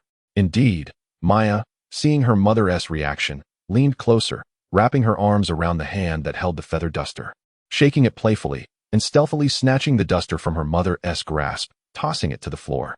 "Mom, I've just been cooped up for too long. I want to get some fresh air." Stop. If you keep shaking, you'll break my hand." Lee Hiro felt a headache brewing as she watched her daughter's antics. However, observing Maya's current behavior softened her heart a bit. This little darling from her youth was now a tempestuous spirit, knowing how to be both endearing and mischievous, leaving her parents feeling helpless. Sighing, she acknowledged the predicament. Seeing her mother's expression, Maya immediately adopted a docile demeanor, lowering her head to stealthily gauge her mother's mood, ready to flee at the slightest indication of trouble. Noticing her daughter's sudden compliance, Lee Hiro, though aware of Maya's tricks, couldn't bring herself to discipline her. Shaking her head, she finally relented. "Maya, are you planning to sneak off to the restaurant again? It's been a month. You're likely being deceived." A month was an exceedingly long time. Initially, Lee Hiro believed Chinja to be a remarkable individual, but after such a lengthy absence, it was clear he was a fraud. How could her naive daughter be so easily misled? Why wouldn't she accept that fact? Maya, upon hearing her mother's concerns, felt her heart soften. However, the events she had encountered were undeniably real. Though she couldn't fathom why her brother and friends had forgotten, she knew it was genuine, not a figment of her imagination. Chinja had demonstrated powers that transcended the ordinary understanding of this world. This exploration of the unknown ignited a fervor within Maya's heart. Chinja's arrival had validated her experiences, and the excitement was indescribable. Yet, the promise he made to take her as his apprentice and guide her into that realm was now fading into silence, leaving her in profound disappointment. She longed for Chinja to clarify matters, but nearly a month had passed without a single message from him. This sense of anticipation met with emptiness weighed heavily upon Maya.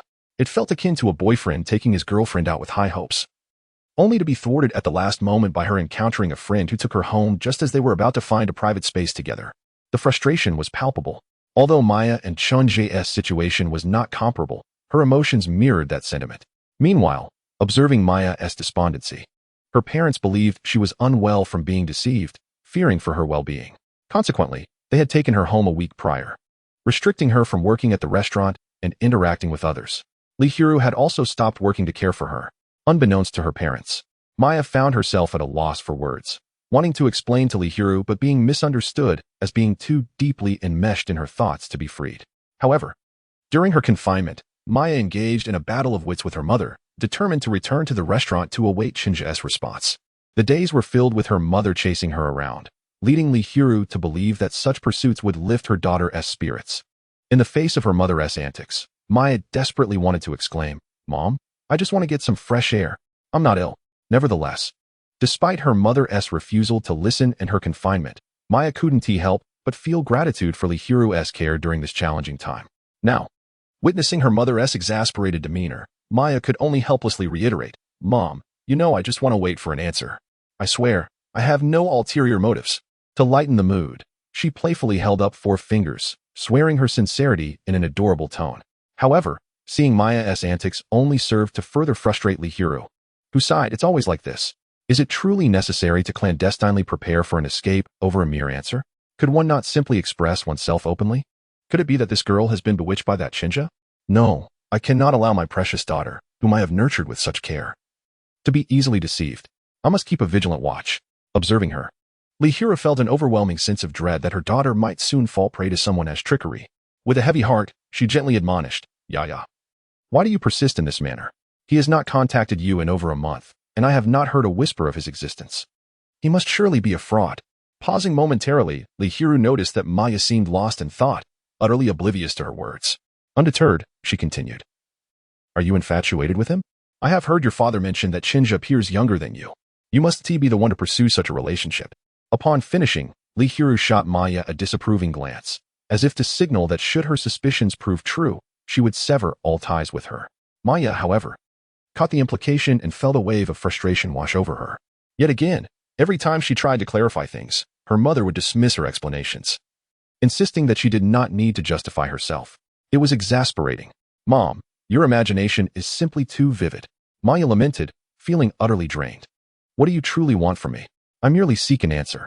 It's not as complicated as you perceive. Besides, I am only 18. "Really?" Lee Hyuru replied, her disbelief evident. "Absolutely," Maya insisted, yet her mother's expression remained skeptical, which only deepened Maya's sense of despair. Even if she were to avoid the shop, she longed to step outside for a breath of fresh air. Being confined for an entire week was suffocating. Observing her daughter's distressed demeanor, Lee Hyuru's heart softened. "Sigh. Yaya, I have spoken with your father and the staff at the shop. If that Shunja seeks you out, have him call me, and I will accompany you." "Really?" Maya's eyes sparkled with surprise. Her mother truly did care for her. Upon receiving confirmation, Maya joyfully leapt into Lee Hyuru's embrace, exclaiming, "Mom, I knew you were the best, but I really want to go out and explore. I have been cooped up for a week." "All right, let us go out for a while. Go change into something nice," Lee Hyuru replied, relieved to see her daughter finally divert her thoughts away from Shinja. "Yes, I'll be ready in a moment. This week has been unbearable," Maya responded, rushing back to her room to change. Watching her daughter's exuberance return, Lee Hyuru couldn't help but smile, feeling a sense of relief wash over her. Just as Lee Hyuru awaited Maya's return, her phone rang. Upon glancing at the screen, she saw it was a call from Manyo. Once connected, Manyo's voice came through. "Hyuru, that Shunja has arrived. He is currently dining at the shop. Should we bring Yaya over?" Chapter 77, Misunderstanding Part 1. Uncle Ma. "Could you please refrain from staring at me like that? It makes me feel as though I am a thoroughly wicked person," Shinja remarked, feeling uneasy under Manyo's scrutinizing gaze, akin to a criminal under trial. In the seafood buffet restaurant, within the same meeting room where Shinja had previously conferred with Manyo, he sensed a palpable difference upon re-entering. Unlike before, the glass walls of this meeting room were now soundproof, allowing those inside to see outside while remaining unseen from the outside. As he followed Manyo into the meeting room, Shinja felt as if he had entered another realm. Despite the chaos outside, not a whisper penetrated the room. Sipping tea while observing the hustle and bustle beyond the glass felt like being an enlightened sage, detached from worldly concerns. Shinja mused. The wealthy truly know how to indulge. Initially intending to enjoy a meal and inquire about Maya's discussions with her family, Shinja found himself unexpectedly ushered into the meeting room upon entering the restaurant. When he mentioned he had come to eat, Manyo insisted on having the meal served in the meeting room, leaving Shinja somewhat bewildered. What is going on with Manyo? I haven't done anything to warrant this treatment. Ignoring Shinja's confusion, Manyo continued to scrutinize him with an intense gaze, even circling around him for a thorough inspection. This made Shinja lose his appetite. Brother Ma, if I no longer call you uncle, can you please tell me what I did wrong? Why do you regard me with such suspicion? Is it merely because I declined your offer to be your image ambassador due to my sudden surge in energy? After a careful appraisal, Manyo finally responded. I see no remarkable qualities in you. I kindly invited you to be my image ambassador, yet you have the audacity to deceive my daughter. With that, he glared at Shinja, his eyes filled with indignation. How could this boy have the audacity to claim his daughter as a disciple? His daughter, so naive, led astray. Manyo had observed Chunja closely and found nothing extraordinary about him. He appeared to be an ordinary young man, perhaps a bit sturdier due to his regular exercise, and not unappealing in appearance. Could it be that my wife was right? Is my daughter truly enamored with this fellow? Manyo pondered, recalling how he had initially considered inviting Chunja to be his image ambassador, as Chunja had finally begun to grasp his powers over the past month. He could now control his energy without it leaking, appearing like an ordinary person to Manyo. However, after 18 years of nurturing my daughter, I cannot allow her to be so easily led astray. The fact that she has been in despair for a month is utterly inexcusable. With these thoughts swirling in his mind, Manyo's gaze towards Chunja grew increasingly hostile. Faced with Manyo's accusatory tone and his suddenly unfriendly demeanor, Chunja felt utterly bewildered, unsure of how to respond. When did I deceive your daughter? She has been the one pursuing me. I was even considering taking her under my wing to protect her from any potential danger. Faced with Chunja's flustered defense, Manyo became even more convinced of his suspicions, believing this young man was intent on absconding with his cherished daughter. Manyo felt increasingly agitated. Yet the composure he had cultivated over the years prevented him from succumbing to the urge to physically confront Chunja. Taking a deep breath, he addressed Chunja with a solemn expression. I do not care who you are, but I implore you to keep your intentions away from my daughter. Yaya has been cherished since childhood and has yet to encounter the harsh realities of the world. Should you harbor any designs upon her, I will ensure you regret it. Regardless of whether this individual truly possessed extraordinary powers, he could not allow anyone to take away the precious daughter he had painstakingly raised. If his words held any truth, it was even more imperative that he keep his daughter away from him. He would not permit his daughter to endure any of the suffering he had experienced. All potential threats must be extinguished at their inception. Upon hearing Manyo's sudden threats, Chunja furrowed his brows, his tone becoming decidedly less courteous. Uncle Ma, I respect you as an elder and appreciate the good job you have prepared for me. But what do you mean by that? As he spoke, Chunja tightened his grip, crumpling the stainless steel chopsticks in his hand into a twisted mass of scrap. Initially, he held a favorable impression of Manyo for inviting him to be an ambassador and offering him such generous treatment. However, the abrupt turn to intimidation left Chunja feeling quite displeased. What do you think? Do you believe me an easy target? Do you think I wouldn't obliterate you in an instant? Seeing Chunja's actions, Manyo's expression shifted, and as he listened to Chunja's impolite tone, his countenance darkened. You should understand my meaning. If you have any designs on my daughter, even if you truly possess unusual abilities, I have ways to deal with you. With that, Manyo raised a hand, and suddenly, an iron cage enveloped the area where Chunja sat, followed by two imposing figures standing beside Manyo. This turn of events was so abrupt that Chunja, who merely intended to issue a warning, was momentarily taken aback and left bewildered by Manyo's actions. What was happening? Where did this cage come from? Manyo, are you truly trying to provoke me? After a moment, Chunja regained his composure. Upon realizing the situation, he glanced at the cage that had suddenly appeared around him, and his expression grew serious. This Manyo was certainly no ordinary businessman. Faced with someone who could effortlessly crumple stainless steel chopsticks and remained unflustered while taking the initiative, Chunja recognized the cage as a product of molecular reorganization technology. He recalled that when he first moved into the Lan family home, Lan Shui, suspecting him, had attempted to trap him with this very technology. He had also encountered it at the academy. While this technique might seem trivial to some, it was a rare treasure for ordinary individuals, as most would never have access to such things. Seeing Chunja confined within the specially designed cage and observing the two super soldiers nearby, Manyo felt confident that Chunja could not stir up any trouble. He spoke to Chunja in a grave tone. Do you see? Even if you truly possess extraordinary powers, I can still capture you. The forces at my disposal are beyond your imagination. Now, tell me, will you continue to deceive my daughter? Recognizing Manyo's intent to intimidate him rather than escalate the situation, Chunja discerned that Manyo was perhaps unaware of the extent of his capabilities. However, with a sharp crack, Chunja effortlessly shattered the cage that confined him. Taken aback by this sudden turn of events, Manyo jumped in surprise, and his two companions reacted swiftly, one pulling Manyo behind him for protection, while the other charged directly at Chunja. Without even glancing at the oncoming assailant, Chunja swiftly maneuvered around him. In an instant, he stood before Manyo, seizing him before the protector could react, and returned to his original position. With Manyo now in his grasp, the two super soldiers hesitated, fixated on Chunja but unwilling to act recklessly. Gazing down at the captured Manyo, Chunja mockingly inquired, Uncle Ma, do you still believe you have me caught? Chapter 78, Misunderstanding Part 2, Uncle Ma, do you still think you've captured me? Chunja's words echoed softly in Manyo's ears. A quiet yet thunderous revelation. How could this happen so quickly? Even the super soldiers dispatched by Hui Ro to test him had not reacted in time before he was seized. These super soldiers were each capable of taking on 10 opponents. The Manyo felt a surge of panic upon being caught and hearing Chinja's taunting words. He maintained a facade of calm, discreetly reaching into his pocket for something to steady his nerves, before addressing Chinja. I may not have captured you. But do you truly think that if you harm me, you could leave this place unscathed? Listening to Manyo's confident declaration, Chinja's curiosity piqued. He feigned a fierce demeanor, threateningly responding, "Oh really? Who instilled this courage in you? Do you believe that if I were to eliminate you now, those two could stop me?" He gestured towards the 2 super soldiers who remained fixated on him. Noticing that, although taut with tension, Manyo still managed to maintain his composure. Chinja narrowed his eyes, observing Manyo's left hand which he had evidently clenched into a fist. He continued, "Or do you think that with that device you hold, a mere trifle of molecular reorganization, you can ensure your safety?" Chinja had sensed the 2 individuals were novices in awakening their 6th sense.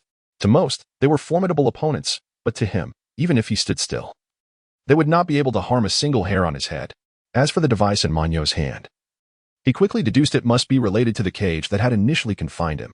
However, this kind of gadget was trivial to Chinja. Whether it was the so-called super soldiers or the molecular reorganization device, neither should be accessible to a common businessman like Manyo. Moreover, the 2 super soldiers exuded a fierce aura, and their hesitation due to Chinja's hold on Manyo suggested that Manyo's identity was far more complex than mere merchant status, piquing Chinja's intrigue. "You know this." As expected, hearing Chinja had seen through his trump card, Manyo could no longer maintain his composure. Suddenly, something seemed to dawn on him, and his expression darkened. After a brief silence, he continued, "Now tell me, what is your purpose in approaching Yeya? I suspect you were sent by him, right?" Seeing Manyo's expression as if he had mistaken him for someone else, Chinja was left bewildered. "What do you mean, as expected? Who am I supposed to be sent by? Can't you complete a thought without trailing off, you scoundrel?" As Chinja remained silent, Manyo assumed that Chinja did not trust him. In an effort to demonstrate his sincerity, Manyo threw the molecular reorganization device he held onto the ground and continued, "All I ask is that you do not harm Yeya. Whatever your intentions are, I will divulge them to you." "Mr. Ma." As Manyo spoke, Chinja had yet to respond, and the 2 super warriors could no longer contain themselves. The burly figure who had previously charged at Chinja shouted at Manyo, but was abruptly interrupted by Manyo's gesture. "Silence, Ji Xiang. I know what I am doing, but she is my only daughter." However, Ji Xiang, interrupted in his speech, reacted as if a fuse had been ignited within him upon hearing Manyo's words. He attempted to retort, but was restrained by another super warrior, Xianhua, who urged him, "Do not be impulsive. Mr. Ma knows what he is doing." Xianhua discreetly signaled Ji Xiang with a glance, prompting Ji Xiang to observe Manyo's right hand, which was half closed, the thumb nervously sliding between the other 4 fingers. This was a covert signal indicating that one should find an opportunity to exit first and seek support before returning. Ji Xiang calmed himself, yet maintained a facade of indifference, abruptly breaking free from Xianhua's grasp and angrily addressing Manyo. "I never imagined, Mr. Ma, that you would be so cowardly, traitor. I misjudged you. Boy, eliminate him. At worst, I shall seek punishment from Colonel Li later. I will no longer protect you." With that, he stormed towards the door, while Xianhua attempted to restrain him. They both approached the meeting room's entrance, one in anger and the other in persuasion. Hearing Ji Xiang's accusation of treachery, Manyo felt as if he might sputter blood from his mouth. "These 2 fools, this is not how one acts in a play. I cannot bear such a charge. And do they even know how to perform? Their current demeanor is blatantly suspicious." Observing Ji Xiang and Xianhua's clumsy antics, Manyo felt that, were it not for the inopportune timing, he would have raised a hand to shield his face. It was simply too embarrassing to witness. Meanwhile, Chinja, who had been watching their performance, was genuinely astonished. Witnessing Ji Xiang's and Xianhua's remarkable display, Chinja felt compelled to exclaim bravo. Their reflexes were impeccable, and their control over expressions and emotions was masterful. Their seamless performance was anything but jarring, though perhaps it was a tad too forceful. Did he truly just label someone a traitor over a mere statement? Moreover, even an ordinary bodyguard would not abandon their employer in a hostage scenario with such a flippant remark. Furthermore, their intent to seek assistance was glaringly obvious. "Ji Xiang, do not act rashly. You should know what kind of person Mr. Ma is. Even if you sought Colonel Li, she would not be home." Ji Xiang retorted, "Brother, do not say that. I know where Colonel Li is. I will go find her. Even if she takes me to the team for punishment, I will accept it. Can the captain defy Colonel Li's orders? You will certainly end up in the assault team, and Teacher Lianjun will show no mercy." Listening to their back and forth, Chinja felt a wave of frustration wash over him. Do they think I am as foolish as they are? Such an obvious hint. And they assume I would be oblivious? Wait, that name, Lianjun, sounds familiar. Could it be that Man Yo's backing is also tied to the academy? No. And what of Colonel Li? A traitor? Could Man Yo possibly be connected to the government of Huagua? Watching Ji Xiang stride out of the meeting room, Chenja could have intervened, but chose not to, feeling a headache coming on. He understood that the academy had connections with the world government, and Huagua was among the most powerful nations within it. Upon hearing Ji Xiang and Xianhua's dialogue, could they have been educated by the academy? No wonder they could activate their sixth sense, and Man Yo possessed such advanced technology as molecular reorganization. All I intended was a simple meal, at most. I planned to take on a disciple, yet here I am embroiled in such a predicament. Moreover, the teacher Lianjun they mentioned could not possibly be the same Lianjun, even if it were someone else or the infamous Pijun. Why must it be Lianjun? Thinking of how that fool might summon Lianjun, Chenja decided it prudent to leave sooner rather than later. Having realized this was a misunderstanding, he resolved not to press Man Yo further. Releasing his grip on Man Yo, Chenja chuckled awkwardly at the latter's disheveled appearance. As he helped straighten Man Yo's slightly rumpled attire, he awkwardly stated, Uncle Ma, this is truly a misunderstanding. I had no intention of deceiving your daughter. I merely wished to take her on as a disciple. Observing Man Yo's bewildered expression due to his sudden change in demeanor, Chenja continued awkwardly. If the Lianjun you speak of is indeed the same person I know, then we are allies. Seeing Man Yo still in a daze, staring up at him with confusion, and remembering that Lianjun might arrive at any moment, Chenja gritted his teeth and said, Uncle Ma, I think I should leave now. As for taking on a disciple, I will forego that, or you can discuss it further among yourselves. I have matters to attend to. With that, Chenja burst forth with all his speed towards the exit, the rush of air causing Xianhua, who was still standing at the door watching Ji Xiang depart, to stumble. As Chenja exited, the meeting room was left with only the still-dazed Man Yo and the slightly unsteady Xianhua, who exchanged glances, both bewildered by Chenja's hasty retreat.